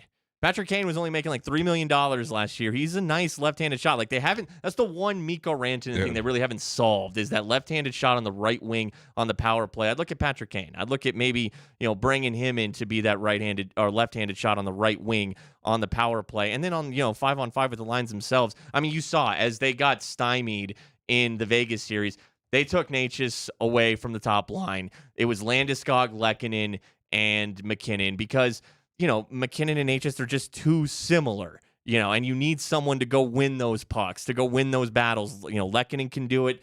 Landeskog can do it. You have both Natchez and McKinnon out there at the same time. You lose that. One of them kind of needs to lurk and float and, hit those one-timers. And if two guys are looking for that on the same line, who's winning the pucks? Who's bringing the physicality? So, yeah, I'd look this season, too, 5-on-5 as Natchez owning the second line and finding a line to build around Natchez on line 2. And unfortunately, he and Nelson haven't developed like great chemistry. I was hoping there'd be more juice there because on paper it seems like, hey, maybe that can work. Brock could still skate a little bit. He's more of a pass first guy anyway. But his production, obviously, coming out of the Olympics was up and down. And part of the reason why they ended up making that adjustment to move Natchez over to that side with McKinnon post-Olympics was because of the success he had playing for Team Czechia and all those one-time clappers from that circle. And so, look, the whole reason they got rid of Ray Bennett and they brought in Dave Haxtell was so that they could try and replicate more of what Edmonton was trying to do. With McDavid and Draisaitl, those guys basically break out the whiteboard or, the palm of their glove, and they're like, okay, you go here, you go here, you go here. And they can do it. They can execute. And in fact, it was one of the keys to their success over the last few years as to why they made such deep runs. Okay, they didn't win, but goodness, Spring. I mean, they went to back-to-back Cup finals. That counts for something in the grand scheme of things, and a big part of that reason was the power play. And the Avs just haven't found that special sauce. And in the playoffs, to Texter's original point, that finesse game, it's not always going to work. You're going to have counters. And when you cannot rely on your special teams, I'll tell you this, special teams had more than one bad week, which is why when Joe Sakic says, hey, one bad week, and look, their penalty kill is elite. Jared Bednar runs an incredible penalty kill. Really does. They do a great job of scouting and finding players They have for good that. personnel for it, too. Absolutely. You lose one of those personnel in Val Nichushkin. He was my favorite forward penalty killer. He was because of his size. But they got, Lehkonen and Drury's gone. He was up there sometimes. Parker Kelly. I expect Jaden Schwartz to play on the penalty kill. I do. I think you lose a little something without Nichushkin on the penalty kill. That's going to be interesting to watch as well. And the point is that when the rubber meets the road and you need different looks, you've got to be able to rely on what you can do with the man advantage. And there were so many times last year where it looked like not only was the power play not any better with Haxtell, but it looked like they regressed. Couldn't get clean zone entries. It was like you almost start wanting to decline power plays because you're giving up so many goals the other direction and turnovers, that way too often ended up in the back of your net. So that's a huge thing to tackle. And I haven't heard them really address the nitty-gritty of that publicly. I don't know if we'll ever get there, but that's something that internally I imagine is one of the biggest topics of conversation for the Avs this summer. All right, coming up on the other side, back to the Broncos. We talked about this yesterday, but NFL.com highlighted a very interesting newcomer for the Broncos' Week 1 matchup Monday night in Arrowhead, and it's not who you think it might be. That's next.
Happy Hump Day Wednesday. Matt Smith and Mark Springer in for Kreckman and Lindahl. Thanks for being with us. It's hot out there today, Spring. Again, I mean, it feels like throughout the weekend we're going to be dealing with this weather, man. It's warm out there. I'm enjoying it, but it's also like, okay, if I were out there every day, I feel for our people grinding out there. Delivery drivers are our people. If you're out there grinding on the side of the road, construction, all that stuff, or just blue-collar guys out there, making an honest day's living, we're with you. Like, my thoughts are with you out there. I know what it's like to be grinding. I think I saw some rain in the forecast for early next week. We'll take it. So it's coming. Yeah, we'll take it. It's coming. Yeah, and thoughts to everybody out there still fighting all those fires, dealing with the fires. I know I saw Aspen Acres is almost at 100,000 acres burned now.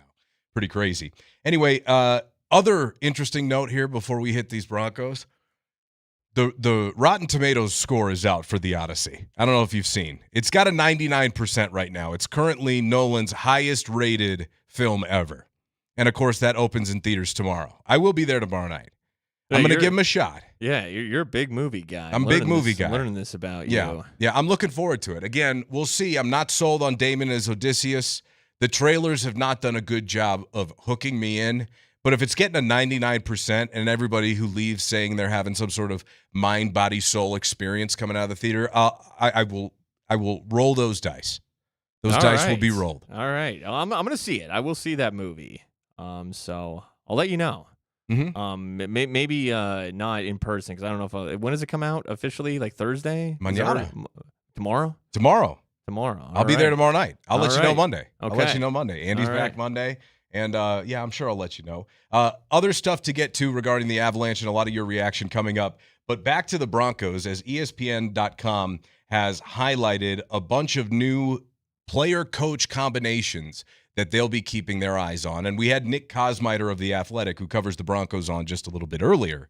And one of the things that he highlighted, and what this piece on ESPN.com has highlighted, is what a potential Sean Payton-Jaden Waddle relationship will look like. And I thought Kosmider said something very interesting just, again, in the 3 o'clock hour. If you missed it, Kreckman and Lindahl, wherever you get your podcast, go back and listen to it, Nick Kosmider. But he brought up how he thought that Jalen Waddle is going to have a positive impact on the running game, Spring, which I think is important because of his positional flexibility, because of the different places that you can line him up, and quite frankly, just as another weapon to keep defenses honest. I think that should have a positive impact on the running game, and I don't know that I really considered it that heavily before. Well, yeah, if you have a more effective passing game, then defenses, have to honor that, and they don't stack the box as much, and they play coverage a little more, and then therefore, in theory, you can run the ball better, and it can work both ways. So yes, I'm looking up here on what are his rushing numbers, because he could be a jet sweep guy.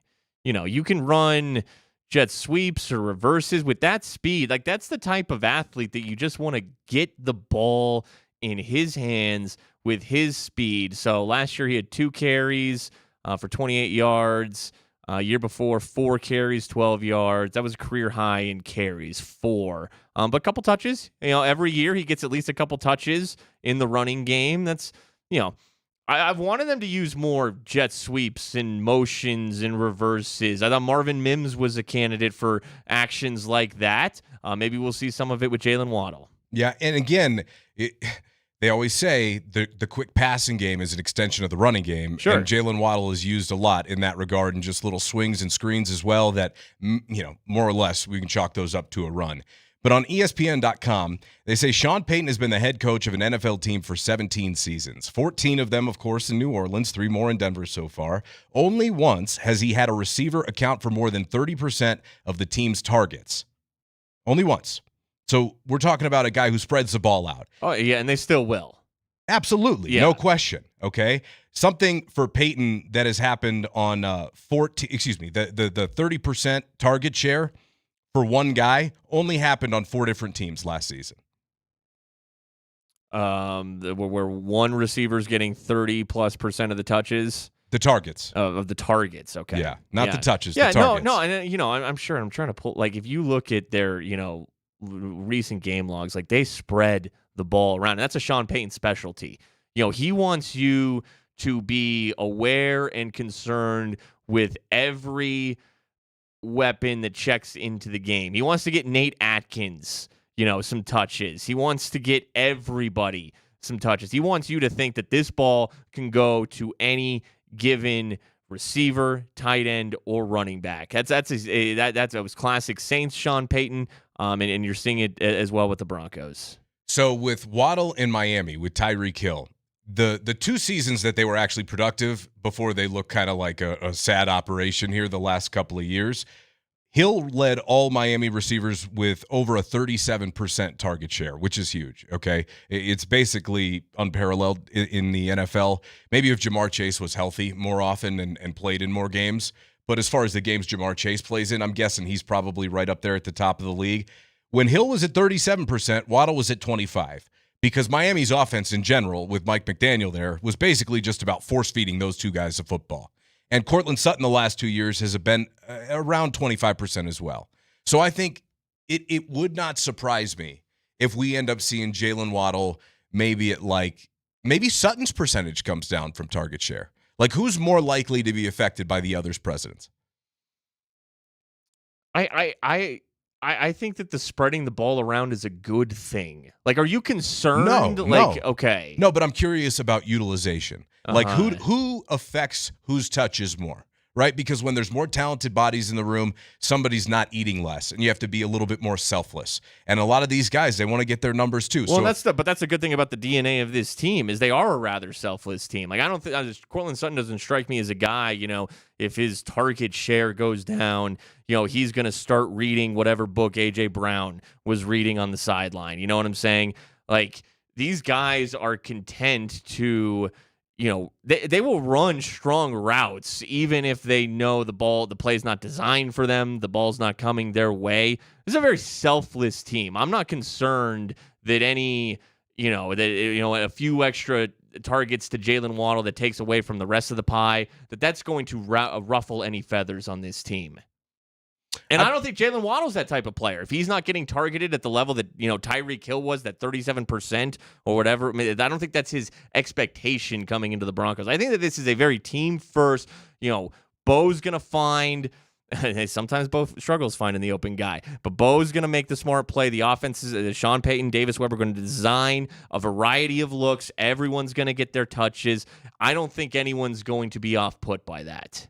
Well, the reason I bring it up is because I think that Sutton's target share would probably be affected just a little bit more than Waddle's. And this article points out part of the reason is because of zone coverage and where Denver has struggled a little bit. Among 35 qualified quarterbacks, Bo Nix is 31st in drop back success rate against zone coverage and 11th against man coverage. And in those zone situations, the Broncos really haven't had reliable guys over the middle, which is kind of why on 3rd and 4th down, if you're getting zone looks, if it's a zone blitz, then more often than not, Bo has been looking at Cortland.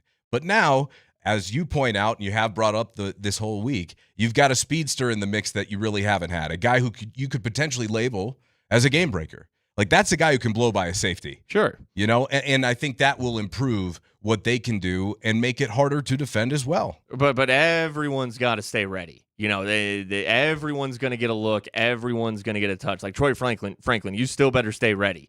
Okay, Marvin Mims, even though he seems like an odd man out right now, they are still going to, and there'll be fewer and further between, don't get me wrong, and there will be stretches this season where you say, why aren't they using a Marvin Mims or whomever, but they are going to involve everybody. But yeah, I mean, Jalen Waddle he's probably going to be the focus of the offense. The majority of design plays will be for getting Jalen Waddle the ball in space. And I think what ESPN's trying to tell us is that opposing defenses, as we talk about the quest for Bo Nix to become an all 4 quarters QB as opposed to just a 4th quarter QB, if opposing defenses see such a weakness, like if you're 31st among 35 qualified quarterbacks against the zone and 11th against man, you're probably going to see a lion's share of zone for the majority of the game. Now with Waddle, if you can stretch out zones more, the other thing he was really good at in Miami was those quick in routes, settling in a zone and being able to get to a spot quick, those little chain movers so you can turn what was maybe a 2nd and 10 into maybe 2nd and 6, right? Those types of routes I think will ultimately, it'll be the details again, because the Broncos are primarily running it back. It'll be the details that make the difference between, as the Athletic highlights, can the Broncos be one of the breakout offenses, as they label, potentially a top 10 offense in the NFL this year? Or will it be more of what we've seen these last couple seasons where they have to rely on their defense? You do you think the defense will and I asked you this a couple days ago, like do you think it'll be on the level that it was last year? The offense is going to have to step up, and it starts with Jalen Waddle. But man, I see a smorgasbord of options for Bo Nix. Like I see I again, back to what I'm looking for at camp, Justin Joly and Caleb Lohner. Okay, I think there are options. I think there are ways at tight end to get a little more pop. I think that the ability to spread the ball across the field is going to be there for this team. I'm optimistic about Bo Nix. I think that going into year 3, he's going to find the open guys in the plethora of options that they have. I mean, are you optimistic about this offense this season? Okay. Yeah, no, that's what I'm trying to illustrate here, Okay. is that this should open up a lot of different things. And I think ESPN made a really good point, as does on the text line, Jeff. By the way, Shant Mazda text line, one price, one person, 1 hour, 303-504-0925. Jeff says, if they stop going 3 and out so often, it won't be a less share for anybody else because there's just going to be more throws and maybe less of the screen game. And it's interesting that he brings up the screen game because we've talked about it as maybe one of the reasons why the Broncos want a little bit of a different approach in the play calling. It felt like, that is Sean's fallback plan. Like that's his plan B almost always, is a quick screen or a quick throw, because other than Caleb Williams, Bo Nix has thrown the most screens in the NFL since he's got into the league. All right, as I think about it, my biggest concern with the Broncos offense is actually their ability to run between the tackles. And obviously J.K. Dobbins gives them their best option at doing that. But can J.K. Dobbins stay healthy? That's the biggest question mark. And also, he's a year older. He's had, multiple, knee, foot injuries. Yeah, he's 27 years old, but in running back years, I mean, with the amount of wear and tear that's on his legs, there's no guarantee that J.K. Dobbins is as effective as he was in the first half of the season that he played last year, even if he's healthy. Yeah, he's 27 years old. I saw Todd Gurley's knees go to absolute dust at 27 years old. So J.K. Dobbins, if he's healthy, in theory, if he's the running back that he was when he was available last year, I think when he got hurt, when he exited, the roster, when he went on IR or whatever it was, he was second in the league in rushing behind Jonathan Taylor at that point. Sneaky. And we were criticizing Sean Payton, for not running the ball enough, and yet J.K. Dobbins was top 3 in rushing when he had to leave with injury. So, look, if he is that J.K. Dobbins, then, okay, that gives me confidence that they will be able to run between the tackles, because I don't necessarily have that confidence with R.J. Harvey. R.J. Harvey is very much so a bounce-it outside guy, which is fine, but I think that this team with, the best offensive line in football, they really need to be more north-south with their running game. They should have no excuses. There should be no reason why they can't do that. So, look, J.K. Dobbins gives me optimism for that. I have question marks about R.J. Harvey. I think Jonah Coleman profiles as a north-south guy. But again, if there's a concern that I have, it would be that ability to run between the tackles, which I think opens up a lot of the passing game. And again, to bring this back to where we're at here in this segment, and I think you're right, it will have an impact across the board. With Waddle, you're helped in the screen game, of which you utilize a lot, because that is one of the things that Bo does very well and one of the things that Sean does very well. You're benefited man-to-man, certainly, because of what he can do running routes and creating separation. And clearly, in an area where the Broncos severely struggled last year against the zone for multiple reasons, whether it be expand the zone, stretch it out, get past a safety, or sit down between a couple of linebackers, the options for the Broncos to continue moving the football are more than they will have had last year, and that speaks well to what we could see from their offense this season, no question. Well, and you mentioned that the short passing game can mimic the running game, which it can, unless you're overdoing it, unless you're oversaturating it. Because if your run game becomes a short passing game or a screen game, then you just press those receivers and you cheat. The defensive backs cheat. And all of a sudden, they know, oh, their run game is a screen pass. Like, I'm okay with screen passes. I know that Broncos fans get frustrated with them because they run a lot of them, but they can be effective. It's when you overdo them. It's when you run too many of them and it becomes predictable that is your version of the run game. Then you anticipate them and you can intercept those screen passes. So, you can use that to mimic a running game, but you actually have to have a running game.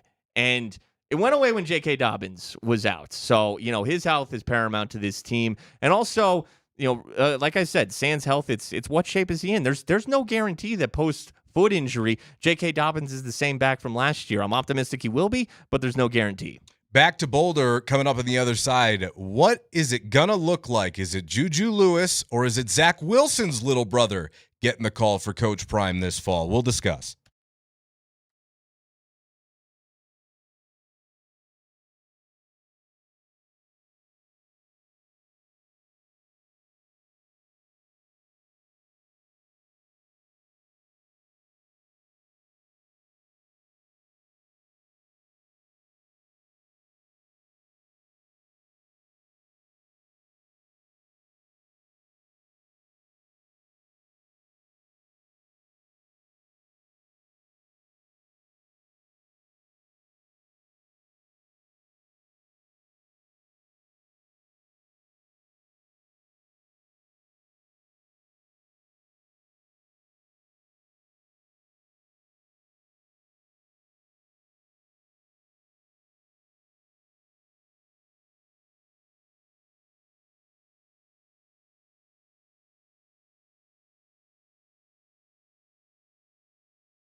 What kind of music guy are you, Spring? I'm like an alt rock, pop punk. Give me some bands. Oh my goodness! Just start rattling them off. Come on, no judgment here. The Story So Far, one of my favorite bands. You like them? Probably never heard of them. No, I've never heard of The Story So Far. Right, What else we good. got? What else we got? You give me one. Oh, I mean anything. That's a great song. I'm a big millennial music guy. Okay. If you wanna change my mood like that, let's just throw on a millennial playlist. I'm good to go.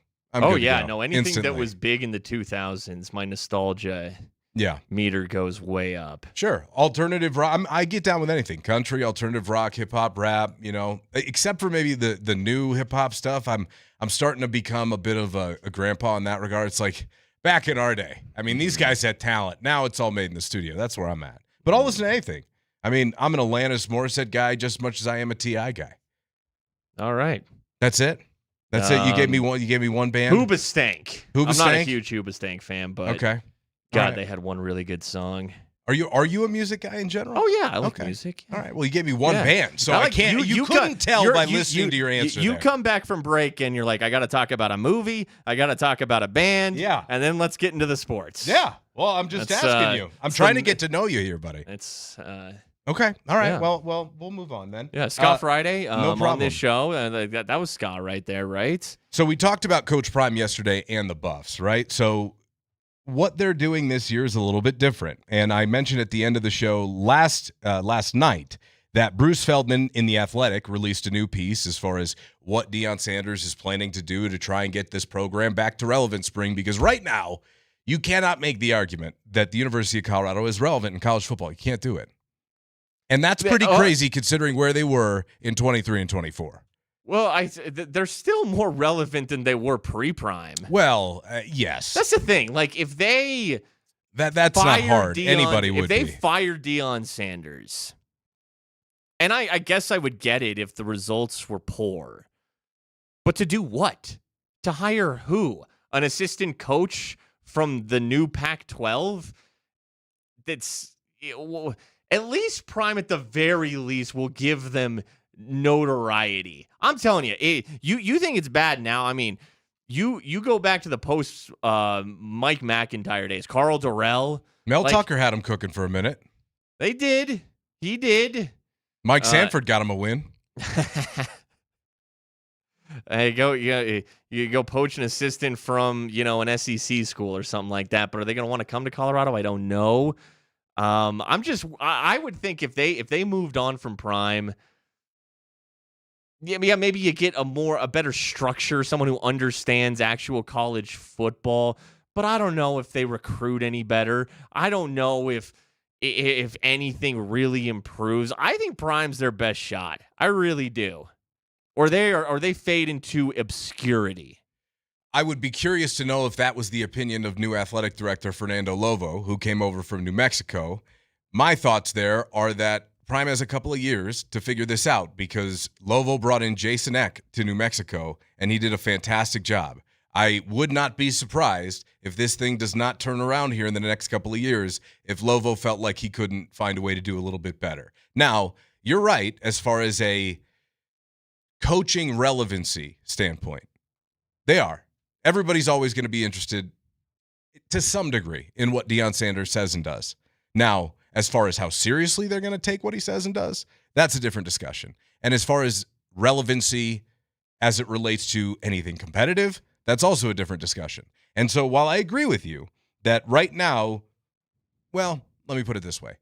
I think that the relevancy from a coaching perspective is still there, but nobody's taking them seriously on the football field. And all he said when they came in was how he plans to return Colorado back to the winner that they want them to be. That's it. You even if the lows are low, and right now they're low, the ceiling is always going to be higher with Deion Sanders than it is with assistant coach X from, another school that, again, might be because I've seen the ceiling of CU football with those coaches, and it's fine.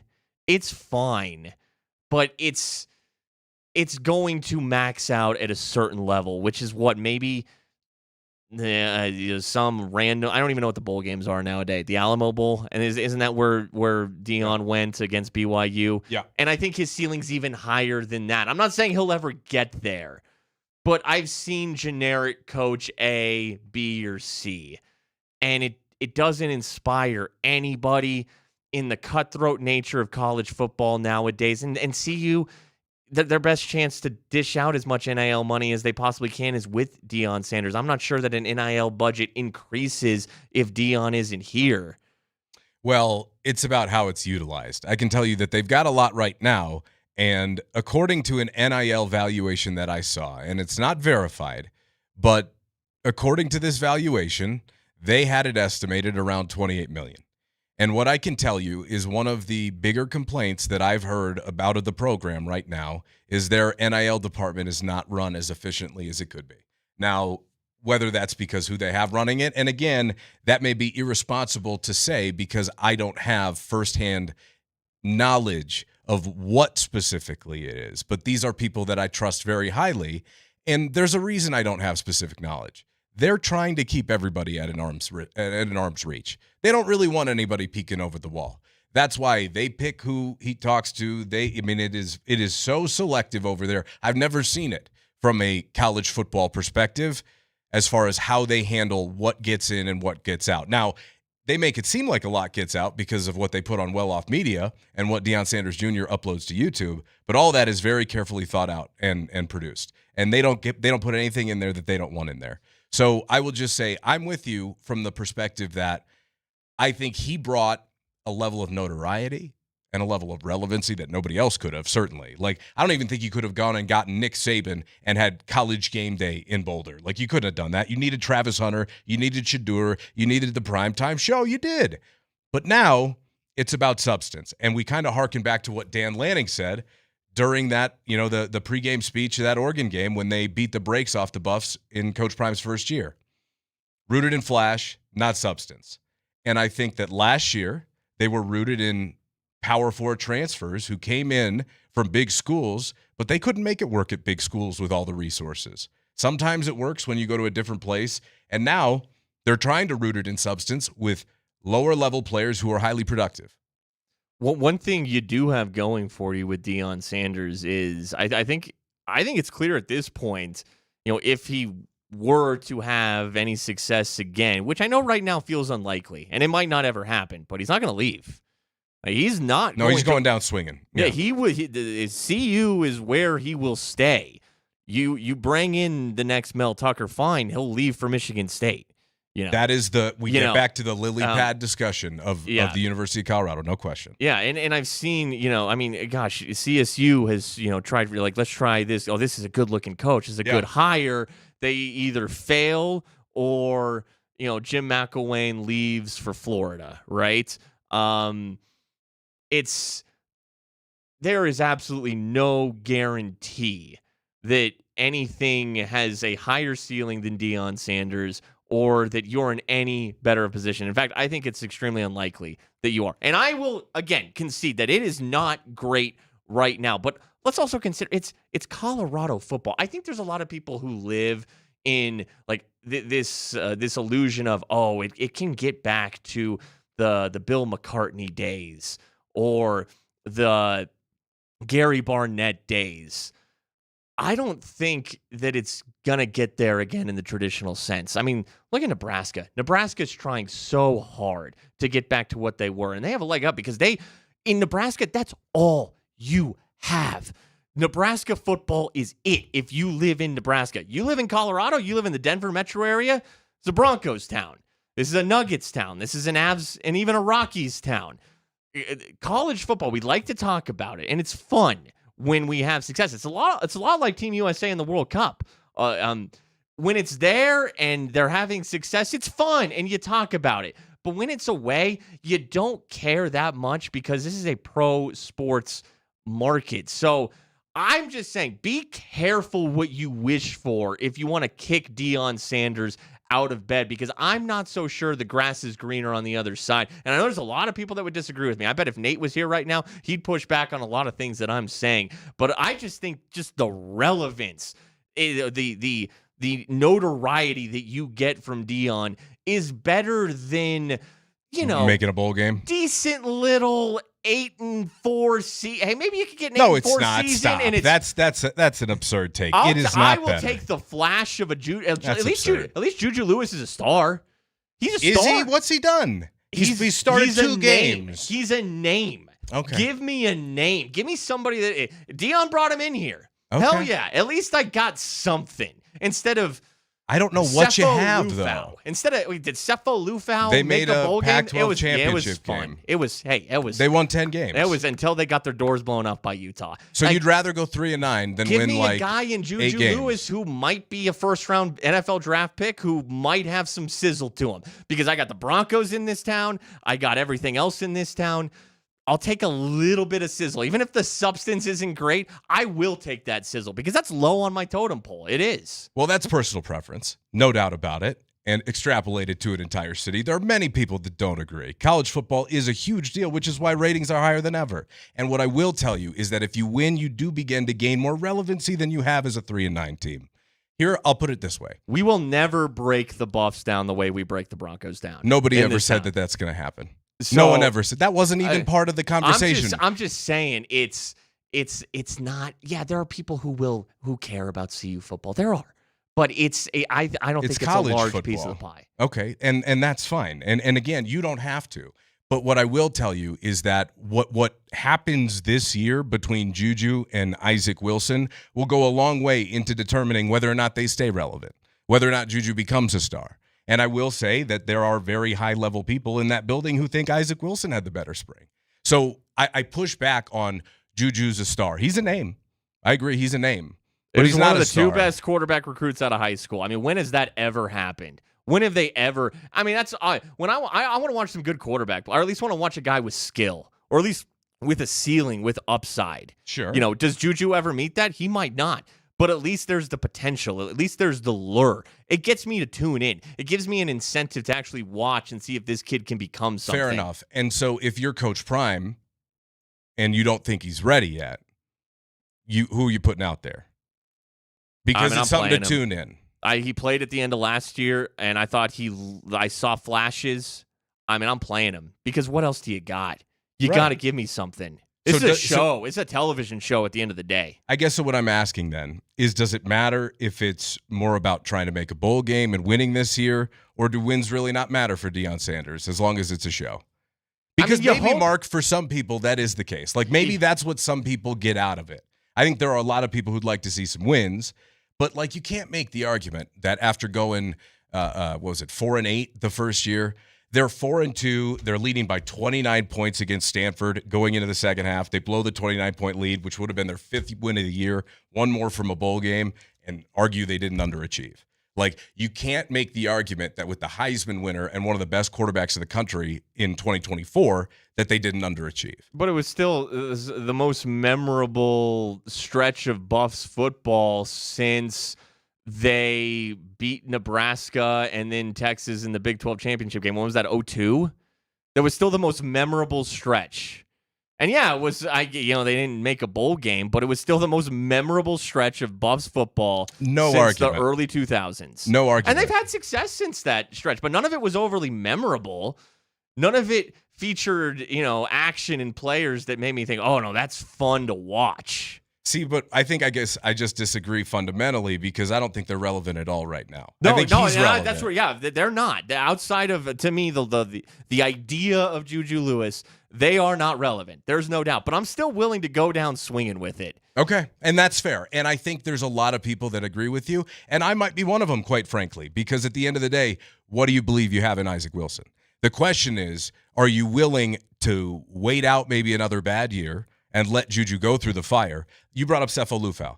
He got his ass kicked his freshman and sophomore year, and it wasn't until his senior year where they were able – he is an ankle injury at Michigan in the second half away from Colorado making the college football playoff that year. CU quarterback play has always been maddening to me.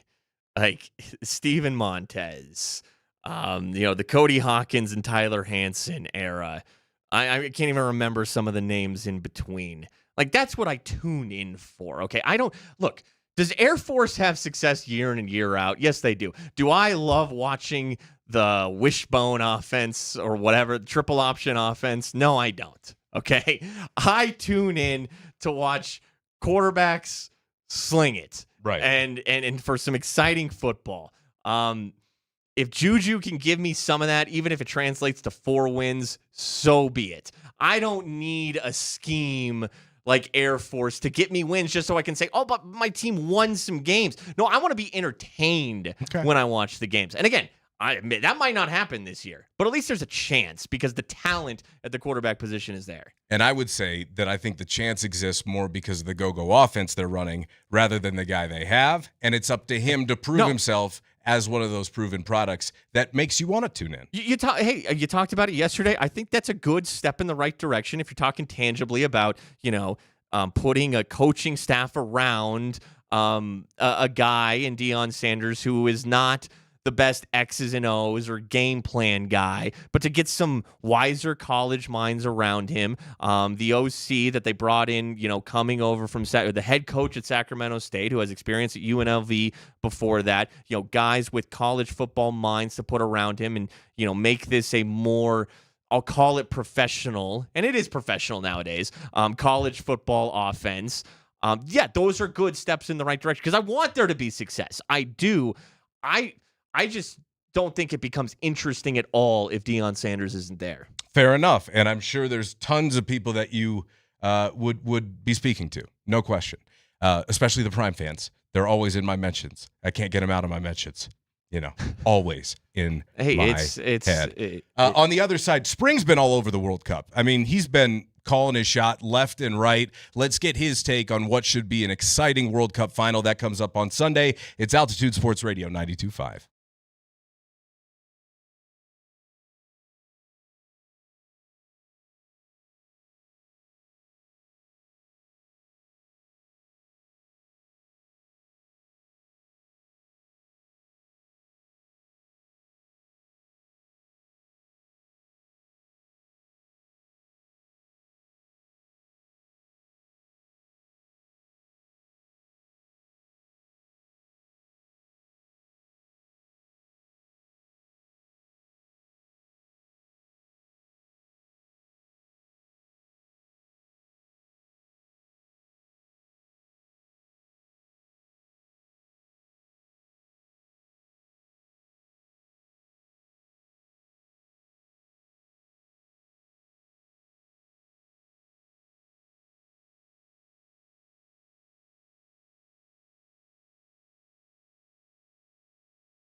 Mark your calendars. Friday, August the 28th. It is the first ever wine time at Elitch Gardens. You're going to get to sample wines from 14 different tasting stations. We've got great food, live music, and a great summer night with friends. Tickets on sale Friday for wine time, August 28th at Elitch Gardens. So the Athletic released, every year they do this fan survey for the NHL spring, and they released it. And I want to run a few of these questions by you because it's all about how are you enjoying the experience. And hockey's growing at an unprecedented rate right now. Stanley Cup, set all sorts of records. Of course, building off the momentum of the Olympics, the game's in a really good place.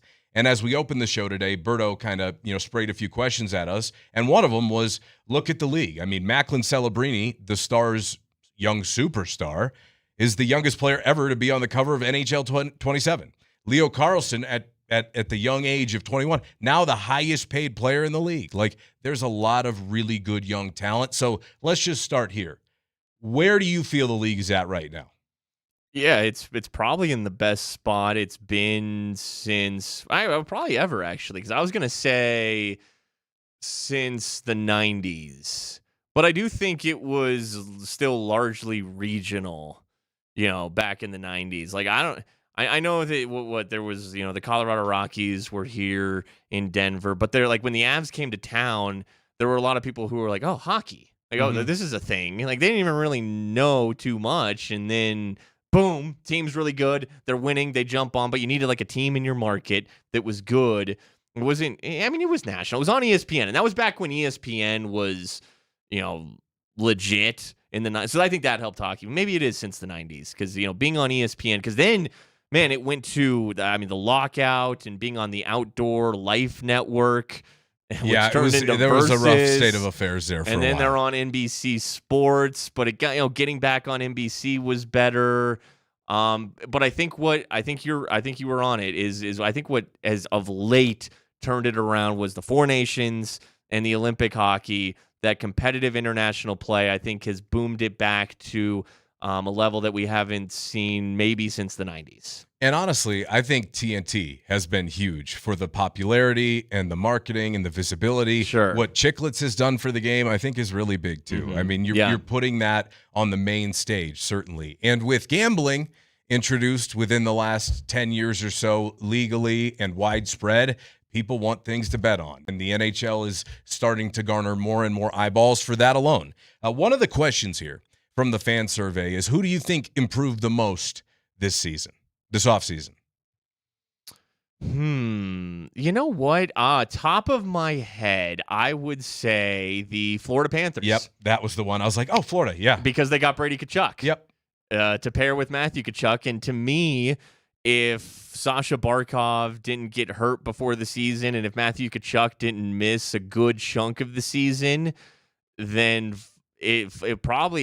Carolina might not have made it through Florida, who had won 2 cups before that. So I'm going to go the Florida Panthers. I'm with you. I think the only other team you could probably put in that discussion, maybe Washington, with the addition of Alex Tuck. You're right. Kairu's there now. Like, they made some sneaky moves. That's sneaky. Boone Jenner. I mean, they got a pretty good forward group there for Ovechkin's maybe last run, even though his wife said maybe 2 more years. Because he wants to get to 1,000 goals, right? Which I think he's 72 away. 72 away. It's going to take 2 seasons if he continues his clip. Yeah, and obviously he surpassed Wayne Gretzky as far as regular season goal scoring. I think he might be like, I want to say under 20 away from combined regular and postseason all-time goals from Gretzky. But outside of that, he's basically in a league of his own as far as the ability to put the puck in the net, which, good for the Caps. If he's a little bit more relevant, it should be fun. He adds virtually nothing to a hockey team anymore except for what he brings you on the power play. I mean, if I'm being honest, he just kind of camps out like Erling Haaland. There were a lot of comparisons during the World Cup about Norway's star, their striker, Erling Haaland and Alexander Ovechkin. Just kind of parking it. But if you can score goals, park your ass right there, my friend. Yeah. Just finish, and that's what those dudes do. So tomorrow we should get the full schedule as the NHL schedule in total gets released. The Avs season opener, once again, they draw the LA Kings for a September regular season opener, and it will be at Ball Arena. So Again, I think the last few season openers against the Kings have been in LA. This one going to be at Ball Arena, so that should be fun. The one other thing the NHL is doing this year, and this is included in the survey, they're moving to 84 games. Adding 2 on this. I don't like that. I think that's, it's more money. It's 2 more regular season games of revenue, but outside of that, why do we need 2 more of those things? If anything, they need to take away 10 or so games, but and I know they would never do that, but adding 2, it's just 2 more chances to get hurt. I mean, you get to the end of these seasons and everything by and large is locked up except for the second wild card spot. Completely pointless, unnecessary, a net negative except for the little bit of money that the league will make, but okay, fine, whatever. This question I struggled to answer. I'll be very curious to see what you have to say here. Which potential expansion cities would you most like to see get a new franchise? And again, the NHL is considering expanding to 34 teams. Here are your options, okay? You got 2 to give me out of this list. Atlanta, Houston, Phoenix, KC, Portland, Quebec, or another team around Toronto. Give me Quebec and I'll read it again. Either Kansas City or Portland. Atlanta, Houston, Phoenix, KC, Portland, Quebec, and Toronto. I guess you could try Houston. I don't want to do Atlanta. I saw the Thrashers. I'm good. Yeah, been there, done that. They just moved the Yotes from Phoenix, and let's be honest, there were like 2 Yotes fans. Gary's got a thing for Arizona, so as long as he's commissioner, he'll find a way to get him back there. I guess you could do a second team in the Toronto area, make it like a New York. I mean, it's the New York of hockey. And you got the Mets and the Yankees, the Jets and the Giants. If there was a city to have, and yeah, you got the Islanders and the Rangers in New York. If there was another city to do it, I guess it would be Toronto. But I'd go for a smaller, more passionate market. I think I think Salt Lake City is a good market. I think that moving from Phoenix to Salt Lake City was a good idea. That seems like a hockey city. Snow. All they had was the Jazz, really. Portland, all they have is the Blazers. Kansas City just has the Chiefs and the Royals. So, yeah, I could see it working. Your original answers were actually what I picked. Quebec, I think, look, it's Canada. They're passionate up there. They're passionate. They did have their team taken away from them. We're sorry about that, but not really. Hey, it all comes. We appreciate it. Winnipeg lost their team. They got it back. They got it back. It can all come back around. The other city, I did not think Portland. Portland maybe. I think there would be support up there. But Kansas City, I think Kansas City would be a good spot. Yeah, they got that nice, it's a newer arena. It's not huge, but it would be a good hockey venue. I think it's like at least 10 years old at this point. I remember when it was built. Yeah, it's a good sports town. It could work there. Middle America. Yeah. I mean, not a ton going on. Like, it's Chiefs games or religion there. Not that Broncos country isn't here. But once Chiefs season ends, from there January is nothing to do in Kansas City. they would go to those games. It's just to argue whether or not you're Kansas or Missouri. I mean, basically, that's all they do during non-NFL season there is what I'm told.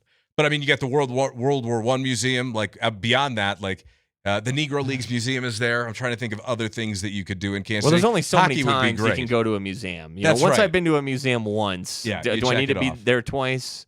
More hockey in Texas, Houston, that doesn't really interest me. It strikes me as in Atlanta, Like, I'm not sure. Yeah, it's a big market, but I'm not sure that, you have a lot going on in Houston. You got the Rockets there that time of year. I could see it going the way of the Thrashers if it was there. We'll get back to dissecting a little bit more with the Avalanche here coming up just a little bit, because Spring brought up a crazy idea, and I'm going to float it out there again so we can get this new reaction from the text line.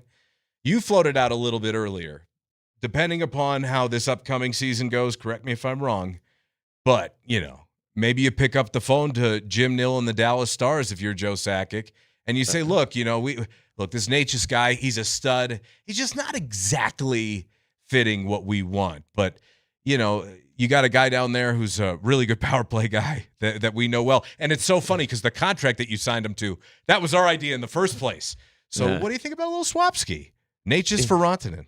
Yeah, I mean, fascinating idea. It was a stupid idea that popped into my head a few days ago because I was like, okay, look, me personally, I would look to move Natchez.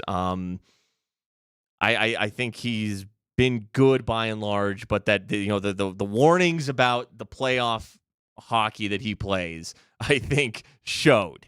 But he's got this full no movement clause, so it's like, damn it, what's a team that he would agree to go to? It would have to be a team that can win. And also, and you had mentioned in the players survey that we just talked about, there was a question about state income tax. And I don't know if you've noticed, but all these players requesting trades, well, they want to go to Florida or they want to go to Vegas or Dallas where there is no state income tax. So, hey, not only can the Dallas Stars win, but you wouldn't have to pay any state income tax there. And also, I'm pretty sure Mikko Rantanen never wanted to leave the Avalanche. I'm not sure state income tax is high on his list. He wanted his money from his contract, but he was disappointed when he was traded from his boys in Nathan McKinnon and Cale Makar. So, dumb idea that I had. It probably has no legs and will never happen. But if there's a team that Nate just would waive his no movement clause for, I think the Dallas Stars could be one. And if you threw in, a couple prospects and a pick or two, then maybe Dallas would say, hey, we'll take those extra assets and a contract that's $500,000 cheaper than Mikko Rantanen, and we can just do an old swap ski. They're basically getting paid the same money anyway. And there's talk right now that Dylan Larkin, the former Red Wing center, or at least current Red Wing center, has expanded his no-trade list to include Dallas. And maybe there's a swap going on there that Jason Robertson potentially for Larkin and DeBrincat, I heard the other day, which that kind of scares me as an Avs fan because I think Larkin and DeBrincat would be a good fit in Dallas. Anyway, we can get back to all that stuff here coming up in a little bit because the high five is next. Matt Smith, Mark Springer in for Kreckman and Lindahl on Altitude Sports Radio 92.5.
Live from the Backus and Schenker studios, their passion is justice. Matt Smith and Mark Springer in for Kreckman and Lindahl this week, and it is time for that high five. Alberto behind the glass. What do we got, buddy? All right. Wondering what's for dinner tonight? Try Papa Murphy's Pizza. They make delicious pizza, and you bake it when you're ready. Order online at papamurphys.com. It's the high five time. Patrick Mahomes reiterates goal is to play week 1. Quote, I don't want to miss that game. I know my calendar is circled for week 1 of the NFL season. I know Chiefs fans' calendars are circled for when the Denver Broncos come to town. Can we expect to see you out there week 1? Yeah, that's my goal. I mean, I've said that since the beginning, is being ready to go week 1. I can't predict the future, and I know that it's a long process, and it's not just my decision. But at the same time, I'm going to give the doctors and the coaches every single opportunity they can to let me be out there week 1, and I don't want to miss that game because that's the team that won the division while we were gone, and you want to be out there and ready to go with your teammates. And so I'll give it every single thing I can to be out there week 1, and hopefully the doctors and the coaches give me the green light, and I'm able to go out there with my guys and compete against one of the best teams in the league. Mark, I was thinking that I really didn't miss hearing Patrick Mahomes. I don't know. I love hearing Patrick Mahomes talk. I don't know. It just brings us, just like the impression you just did. Yeah. It just brings a smile to my face. Something about hearing him talk. Look, it's cool to see the Broncos in primetime week 1 on Monday Night Football at Arrowhead. You love if you're going to have to go to KC, you'd rather have to go to KC week 1 while Mahomes is still recovering from that knee injury than, I don't know, November, December. So sign me up for that. Does it worry me? I mean, I don't know. How worried are we about the Chiefs still? Is that still a concern? No, I think that as long as Mahomes is in his prime, which he still is, although, man, I've said it several times, I noticed his velocity seemed to dip just a tick last year. Man, remember early in his career where he'd have these off-balance throws, off his back foot. He was zipping that thing. I didn't quite see that last year from Patrick Mahomes, but he's won 3 Super Bowls. He makes clutch plays. Even if he is getting a little older, he's got that savvy about him. I'm always going to take the Chiefs seriously as long as he's in his prime. I think Travis Kelce's nearing the end. He was god awful in their last game of the season. Down the stretch. Travis Kelce looked like a shell of his former self. But again, I'm going to take them seriously. And it would be the most Patrick Mahomes thing if he could come back from a torn ACL. This isn't an Achilles, which we've seen. Like, guys are starting to come back from Achilles quicker. Like, Aaron Rodgers was trying to play at the end of that Jets season on that, Achilles that he injured earlier in the year. But now that would have been crazy quick. But the Jets were way out of it. I don't even know if that was feasible. We just saw Jason Tatum come back pretty quick from an Achilles. This is an ACL. I don't know if I've ever seen a guy come back this quick from an ACL, but it would be the most Patrick Mahomes thing ever if he pulled it off and he did it. We'll see. I'm expecting him to play. I think he's going to play. Yeah. Yeah, no, I think he's playing. Week 1, you know who's their backup? Pop quiz. It's Justin Fields. Justin Fields is a good backup. Not to mention, he's going to be involved while Mahomes is on the field, too, because Fields is a great runner. Sure. And Andy Reid is one of the best play designers in the league. I expect to see Justin Fields as like a Taysom Hill type for Kansas City. I think it's a smart pickup. That'd be fascinating to see if Justin Fields could evolve into a role like that. Alberto, what do we got next? High five. All right, Alvin Kamara finalizing a deal to keep him in New Orleans. Alvin Kamara is staying in New Orleans another season. The Saints are finalizing a new deal with the running back Nick Underhill of New Orleans Football reports. Saints tweaked Kamara's contract earlier this offseason, creating speculation about his future with the team.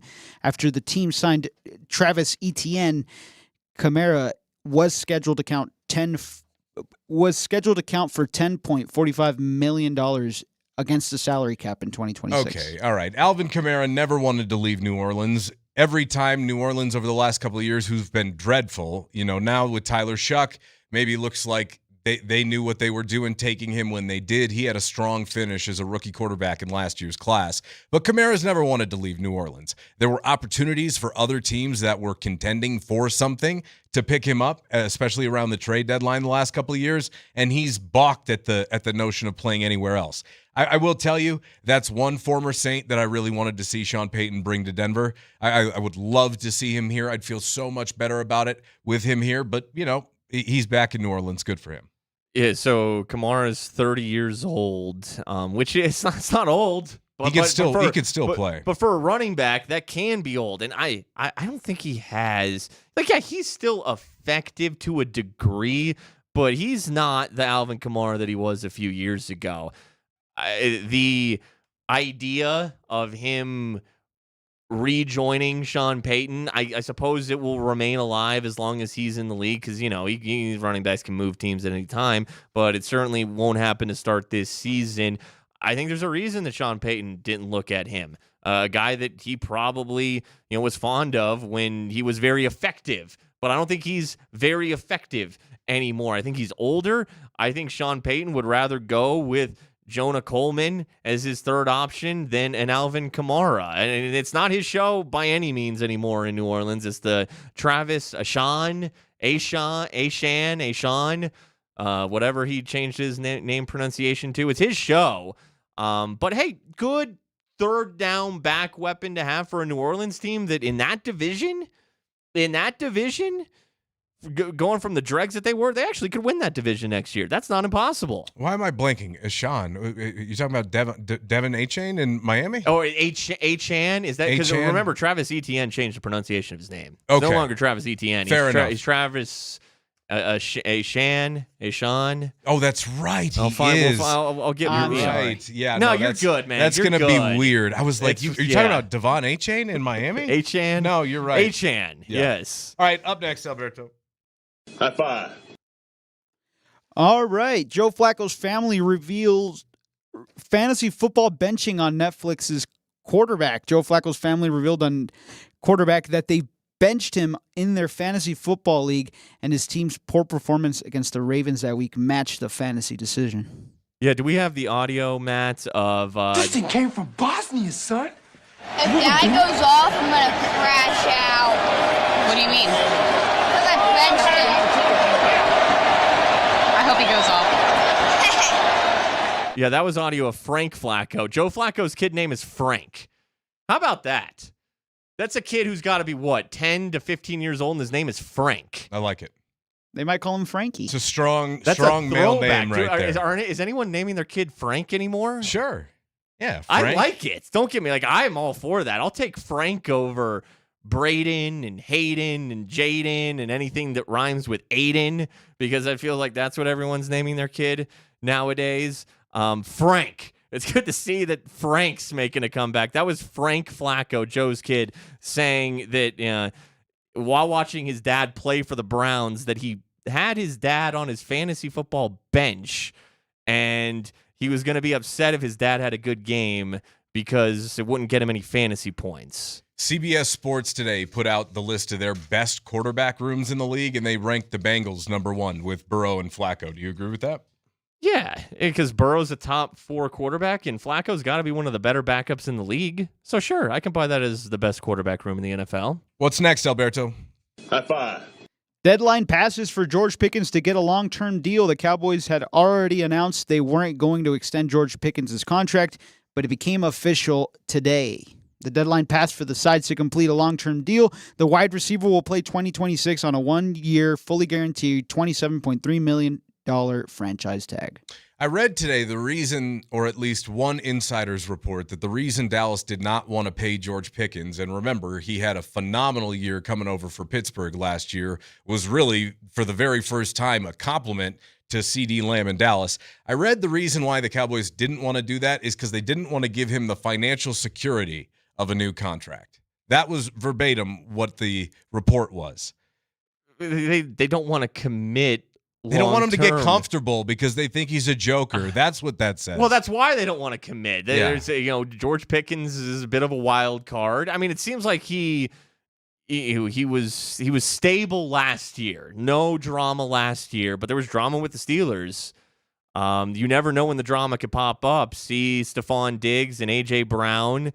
The Cowboys want the talent of George Pickens. They want to try to win this season, but they don't want to commit multiple years to it. So, yeah, I'm not surprised at all. I guess the only surprise I have is that George Pickens, and it's a small surprise, is that, he's not going to hold out or, demand a long-term contract. But, $27.3 million is a good number. There's no long-term guarantee, but no surprise that the Cowboys didn't want to give him a long-term deal. Yeah, I mean, he was a bit of a malcontent or got labeled that way in Pittsburgh. So if you hold out in your second location, then I think it gets a little bit, it starts to wear on your reputation a little bit and you start to mess up your money. And he had such a good year. I think you just got to keep doing your thing on the field and the contract will eventually take care of itself. You got to remember, they're already in big with CeeDee Lamb.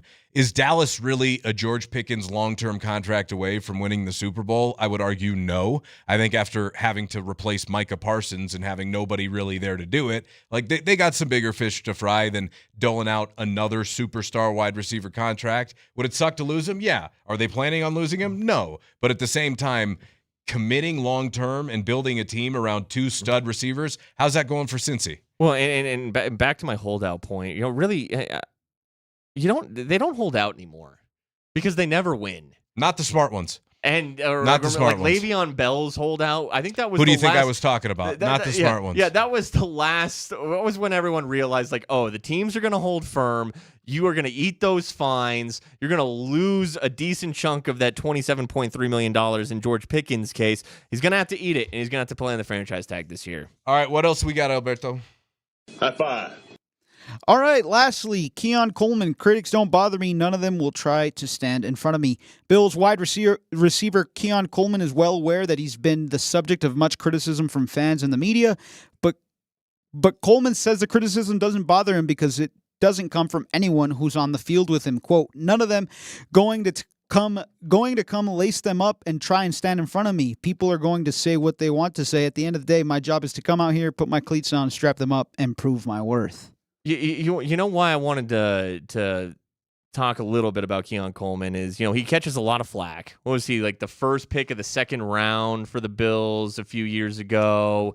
There was hopes that, they lose Stephon Diggs, but maybe Coleman could step into that bigger role. Well, he hasn't. He's largely been a disappointment. Even weren't there members of the Bills organization throwing him under the bus in press conferences, which you probably wouldn't do publicly, but even they were like, this Keon Coleman has been no good. Hey, let me give you a name. Someone who I thought was left for dead, who turned it around. Quentin Johnston of the LA Chargers. It's never over. If Keon Coleman could... Oh, it can be over. It can be, but it doesn't have to be. I thought it was over with Quentin Johnston. He was a drop factor. You ever heard of Kevin White?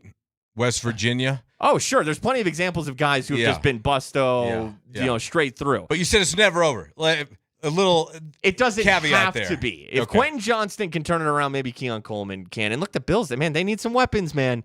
They need, outside of James Cook, and Shakir's a good receiver, but he's a tiny little slot guy. They could really use a Keon Coleman to finally figure it out. It'll be interesting. The Athletic did a big expose about former Bills receiver and journeyman receiver, for that matter, Brandon Cooks, of course, who had the ball ripped away from him by Jaquan McMillan in that playoff win over Buffalo this year. He was basically saying how he 5 stages of grief to get over that one and how tough it was. He's like, there'd be nights where I was just wanting to scream but couldn't because of my kids. And if not for my kids, who knows? The article, in fact, one line was like, if not for his children, Cooks's new uniform might be a straitjacket. I was like, damn. But hey, man, that's how big those moments are. That's how close you can get to greatness. If I was Brandon Cooks, I think you just got to tip your cap to Jaquan McMillan.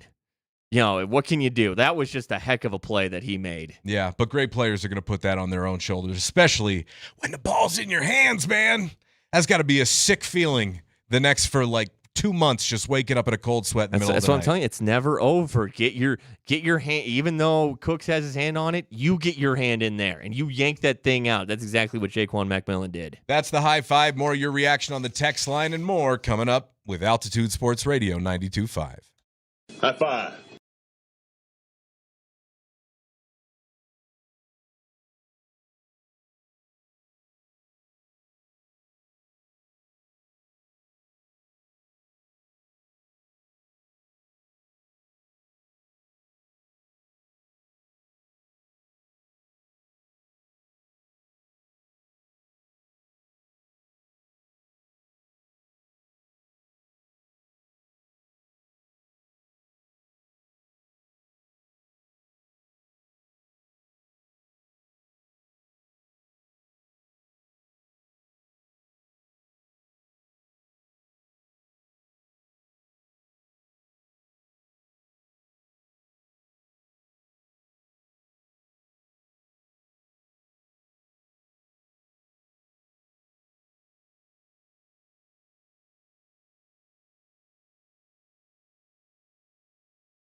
You see him strolling up to it right now, but then he'd already made up his decision. He's not waiting for Magnon.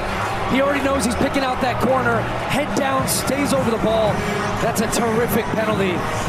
And a game that has just been going through the motions, both teams feeling each other out. How about that? Argentina today, another thrilling comeback to close out the World Cup semifinal. They come back, storm back in like the 80th minute to tie it up against England, and then they eventually it was in regular time. It wasn't even stoppage time yet, was it, Spring? That they ended up scoring the go-ahead goal to send Leo Messi to his second straight World Cup final. Do we have the audio of the Andres Cantor? Yeah, how about this one?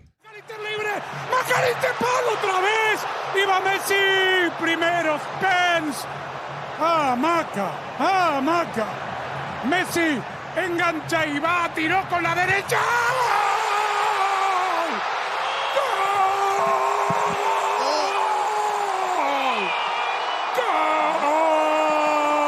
Just giving it with both barrels. Nothing left there for Andres Cantor. Yeah, Messi hit a post just before that goal. So he's disappointed by Messi hitting the post, but then moments later, Argentina wins the ball back. They cross it in for Messi crosses it in for a header, and they take the lead. And yeah, that whole second half, it was all Argentina. And England, they were trying to do the thing that they did against Mexico, where they just D'd up for a full half, and they had to do it down a man against Mexico, and they did it. But this ain't Mexico. This is Argentina, and that's a really good defensive team. England is. They got some studs on the back line who play really good defense, but I mean, Argentina, they just pushed, and parking the bus and going into don't allow a goal mode. It didn't work for England. They allowed 2 late. So you were all over Argentina today instead of England. And again, yeah, I changed my tune earlier this week. And we talked about it during a break yesterday that the England-Argentina matchup, as far as we're just limiting this to the context of this World Cup, probably the 2 most battle-tested teams, right? Heading into this, Argentina's flirted with fire, and so is England. They've been in some slugfests, and it turns out to be Leo Messi who had a little bit more magic right at the end. So you were over Spain yesterday too. You're all over that, right? And the favorite was France. So, Mark Springer, what is your prediction and preview here for the World Cup final? Yeah, I said yesterday that coming off the Spain win that I thought Argentina would beat England. I said I thought they would do it via some VAR shenanigans because that's how they've really had a lot of that, a lot of ref help to get them through Cape Verde and Switzerland and Egypt. But no, they didn't need it today. They did it all by their little old selves. They didn't need the refs' help today. I think the magic ends. I don't think that 39-year-old Messi wins 2 straight World Cups. I think it ends. I think Spain gets the win. Look, that Spanish team hasn't lost in 2 years, okay? They are just there's nothing flashy. They're just kind of a hard hat, lunch pail team. They do things the right way. They stick to what they do well. And Argentina kind of tends to take some chances. You don't anticipate if Argentina finds themselves down a goal in the first half, right? You don't anticipate the second half being what it looked like today against England, where it's primarily Argentina possession on their attacking side of the field. Spain's going to have something to say about that. Yeah, they're more advanced than England from a passing perspective, from a getting into the attacking end of the pitch. The Spain's passing is elite. But look, I could be dead wrong because Messi could be the difference maker, even at 39 years old. Sometimes you just have a little more juice, a little more of that clutch factor than anyone on the other side. And you can... It kind of reminds me of the Broncos, man. You're playing 1-score games. You barely beat the Jets in London. You barely beat Cape Verde. You barely beat Egypt. It's like barely beating the Raiders on Thursday Night Football, right? But at the end of the day, dudes make plays. At the end of I'm comparing Bo Nix to Lionel Messi, and just in terms of clutch factor, everything else is night and day. Messi's legit and start to finish, but he's got that clutch factor. So that could be the difference. But I think Spain's a step up from England. I'll go with them. But, man, I could be dead wrong. All right, so what does it mean if a 39-year-old Messi, because look, Lionel Messi, and soccer is what it is in this country, but as far as worldwide global superstars, there's Messi and then there's everybody else. That's just where we're at right now in 2026. So what does it mean for his legacy? What does it mean for soccer if Leo Messi wins back-to-back World Cups to end his international? Is this the end of his international career? I don't know. Has he said anything? I haven't seen him say anything. I think we just all assume, the announcers keep talking about how this is the last go-round for Messi with Argentina. Maybe it is. I want to expand it beyond soccer, but soccer can be included because, and this reminds me, I saw something today on Pro Football Talk, and I said something similar. I think I said it to you the other day. It's from John Gruden, who's going to be doing a little play-by-play of NFL preseason games on NFL Network. Say what you want about Gruden, but he's a great football mind. If you don't think John Gruden's a good football mind, I think that's a you problem. He's a good football mind. He's talking to USA Today about this generation of quarterbacks. John Gruden says quarterback play is dissolving, not evolving. John Gruden says, quote, "I'm worried about the game, to be honest with you. A lot of people think the game is evolving. I think the game is dissolving. We're just not communicating. I always used to use the 3 letters RCE. You got to recognize the defense, recognize the coverage, and then you start to communicate. You can change the play. You can stay with the play, but you got to be a great communicator. And if you can recognize defenses, communicate what you want to do, you got a chance to execute." And he goes on to talk more about that. But I mentioned this to you the other day. I don't think that this current group of quarterbacks has the processors that, and Peyton Manning's in a class of his own, but that Manning, Brady, Breeze, Rodgers, Phillip Rivers had. I think it's more improvise and let your athleticism bail you out a little bit instead of the nuances of the game. And I can bring it back to soccer now with Lionel Messi. And you look at what's going on with LeBron James doing what he's doing at 41. And I can't pinpoint it precisely, but the newer generations of athletes, they're not studying the game the same way that they used to. They're not seeing the game the same way that they used to, processing it the same way. Sometimes it's not pure athleticism. There's an IQ about it. I could theorize as to why this is the case. Maybe it's social media. Maybe it's too much time focused on other things, and there's not a pure desire, an outright, I got to, I need to, I live and breathe this in order to have success. There are other avenues that these athletes want to, venture into. Social media, podcasting, whatever. But I look at guys like Messi in their 40s of that era, still having success. LeBron James still having success. Brady having success into his 40s. I don't see that same focus from this generation of athletes. Like Jude Bellingham is a better athlete right now than Lionel Messi. But mentally, they got worked today.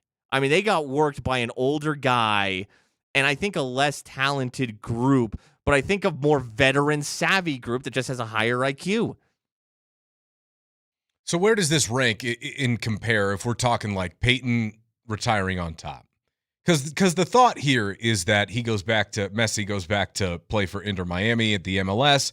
And one of my good buddies is a huge soccer guy, made the comment to me earlier in the tournament, like, how impressive is it that Messi's still playing at the level he's playing at, despite the fact that he's been in the MLS, playing at the level that we're playing at over here, compared to what all these other elite players are doing around the world, and he still looks like he's a cut above. Like, what does that do for a legacy like that, walking away at the top? Is it the greatest soccer legacy of all time already written in stone? But who's the young Messi right now? Who's the young LeBron James right now? And I know that these guys are, they don't grow on trees and they might not exist in every generation. But there's a reason that a 39-year-old he's not the same that he once was. He's still very good. Is still beating you He's still beating you. Sure. That shouldn't be happening. On the text line, Shot Mazda text line, one price, one person, 1 hour, 303-504-0925. Adam says, Messi's already in the best to ever do it discussion. Back-to-back World Cups has not happened since Brazil in 58 and 62. That accomplishment would cement Messi in the GOAT discussion. So that's really what I'm trying to ask you, okay? Like, if Messi wins and Argentina win on Sunday, by the way, 1 o'clock on Fox, Spain and Argentina, the World Cup final from MetLife Stadium. If Messi wins, is he, without conversation, there is no equal, he is the best of all time? I mean, he's already been in that. He's in the conversation of guys, Michael Jordan, Tiger Woods, that the elite of the elite tier. What I'm more fascinated in right now is who are the next guys? Like, how about Lamine Yamal? Somebody says on the text line. Maybe. Kevin Sullivan. He's the 15-year-old who's and going to be the next superstar. And I'm not even just talking soccer, sport to sport. Yeah. The only, like, the guys right now doing it who I look at and I say, oh, you're operating on a different level from everybody else, who are in their primes, are Shohei Ohtani in baseball, Nikola Jokic in basketball. I mean, his IQ and the way he does it, it's unlike anybody else. I think there was simply fatigue and always in Denver. That's why Jokic has only won 3 MVPs. Look at the numbers he just put up last season. They are video game numbers. It's insane. He's a better player than Shai Gilgeous-Alexander. If you disagree, I don't think you know what you're watching. Okay. In hockey, look, I think McDavid and McKinnon are great, but I don't think they're on the Crosby at his peak level. Wayne Gretzky's a freak before that. It's just a couple guys, and they're international. They're not even American. Shohei Ohtani and Nikola Jokic are the only two right now that I look at and say, no, you care so much, and you're doing something so special and so different that it is on par of the greats of years past. It's fading away, and that's why a 39-year-old is back in his second straight World Cup final. Last night in Vegas, the Nuggets, they beat the Thunder 106-103 in the NBA Summer League. And after missing the second game in Vegas, Nuggets draft pick Trayvon Brazil, who they just signed to a 4-year, $9.3 million deal. He had a 30-piece last night in 27 minutes. 32 points on 11 of 19 from the field, 6 of 12 from three spring with 6 boards. We're talking about it all week long, what's going to happen with Peyton Watson. The more we're starting to hear reports, the more it sounds like he's probably not going to be back in Denver.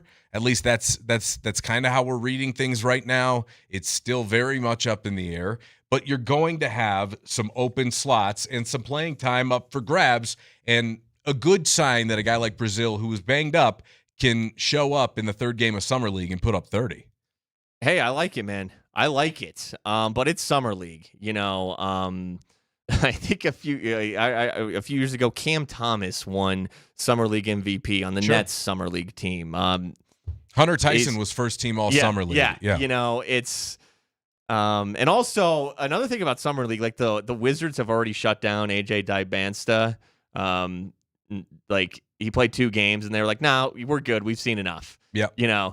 So they're protecting those. Now Summer League becomes your KJ Simpsons of the world, which is great. Like, I want KJ Simpson to get some playing time and some run. He, I think, could be in the conversation for backup ball handler. But whether it's KJ as your backup ball handler, competing with Tyus Jones, or Trayvon Brazil, getting run in the regular season at wing or power forward, and that would be, kind of out of the ordinary for the Nuggets, because they haven't trusted rookies, in their rookie season by and large in recent years. It's more of a Malone thing. We'll see if Adelman changes that, but they're still rookies. The larger question is this good enough for Nikola Jokic? Will this be good enough for Nikola Jokic, what the Nuggets are going to run out there next season, especially if Peyton Watson is gone? Well, let me ask you then, as a Nuggets fan, as it comes to the regular season, we've talked about this and we discussed this a little bit yesterday, that maybe they've tried to win the regular season, right? They've really tried to put their best foot forward. They've tried to finish as a top seed. They've tried to get that home court advantage. Well, next year might be a little different because you're going to have a lot of guys playing on minimum contracts or a couple of younger players.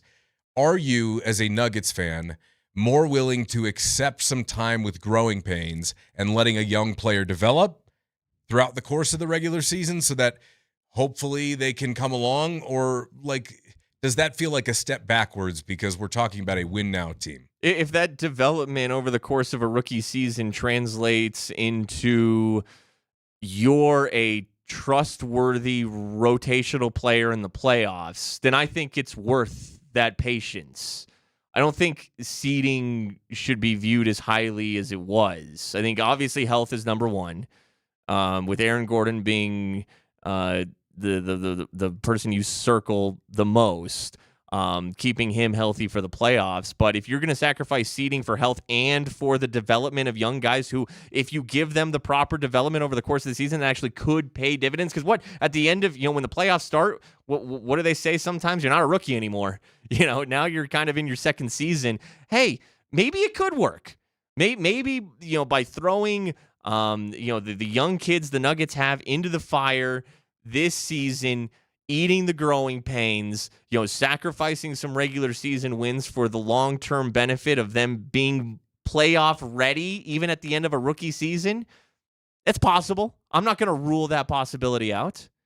I don't think we're done yet here. And clearly we can't be because they need to bring in some more bodies as it stands.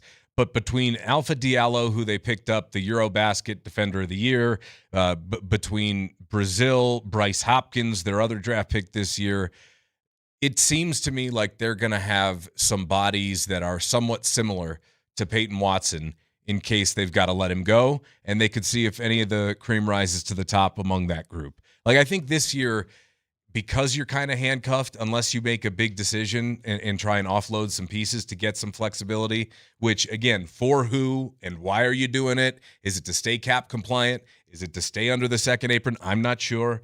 But it feels like there's going to be some options to go to and try. But I think this will be a different type of a regular season for Nuggets fans because there's going to be, again, something's got to give here. Something's got to give, Spring. You can't have your cake and eat it too as a Nuggets fan right now. I mean, look, yeah. Is it possible that committing more to playing the rookies this season yields a longer-term benefit at the end of the season? Yes, that's possible, but it's also probably the underdog that would happen because, these later... these lower-picked rookies take time to develop. Like, look at Peyton Watson himself. It took Peyton Watson, 3-ish years to have that 6-week stretch? There were a lot of growing pains. It took him 3 years.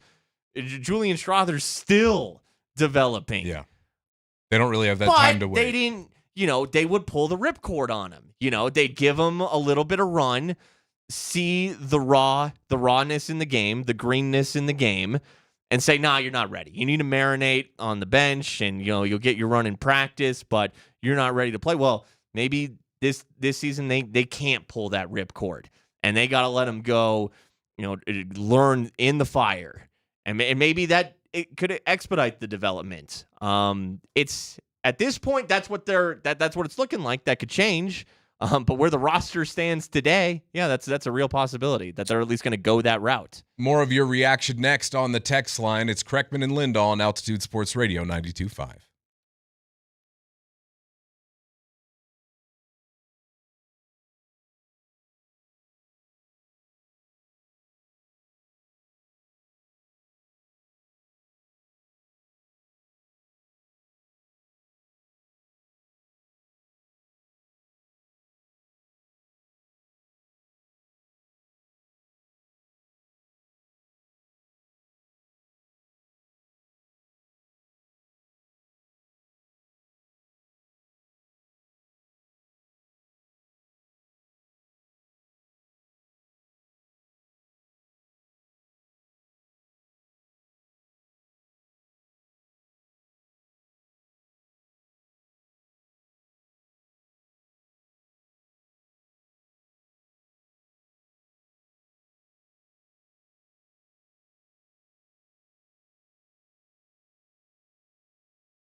Wrapping up a Hump Day Wednesday here on Kreckman and Lindahl. Matt Smith and Mark Springer in for Nate and Andy. Thanks for being with us. On the Shot Mazda text line, we were having a conversation a little bit earlier in depth about what went wrong for the Avs this year and the concept of it just being one bad week, Mark. Like, that's what we were talking about, right? That's what Joe Sakic said. There weren't a ton of explanations as to why things went wrong, and it felt like, at least to me it did, that we were kind of snowing over the fact that, not everything was sunshine and rainbows. And it's not like we're trying to look at this team negatively, but if you really want to get over the top again, you've got to put on your critical thinking hat and tear into, okay, we know it was good, but what could be better and what needs to be better so we don't end up having this happen again. And we talked about the spacing between Nathan MacKinnon and Marty Necas. If you'll remember, for the most part, the only time Nate has spent an extended period with a right-hander on his line was Jarome Iginla, and that was a long time ago. So what we see now with Marty is an effort from the Avalanche to find a way to make it work with both of them on the ice. And it's been okay, like mixed results. It's worked out really well for Marty Necas because anybody who plays with Nathan MacKinnon instantly becomes a better hockey player. I mean, you could put anybody there and you'd see a bump up in production. You just would. That's why Necas had his first 100-point season of his career this year. He was better, and you're playing with Nathan MacKinnon, you're going to get a lot of opportunities. On the text line, this guy says, MacKinnon never came back as a true center after the Olympics, and they need to get back to playing him in the middle and distributing. Do you agree with that? Because at the Olympics, on that McDavid, Celebrini, MacKinnon line, he was on the wing. He got a little. Did he get hurt at the Olympics? Did he have a stomach bug? They said Olympics? He was a little ill, I think. Yeah. And then, he missed that first game back, which forced Marty Necas to play the true left wing on the power play.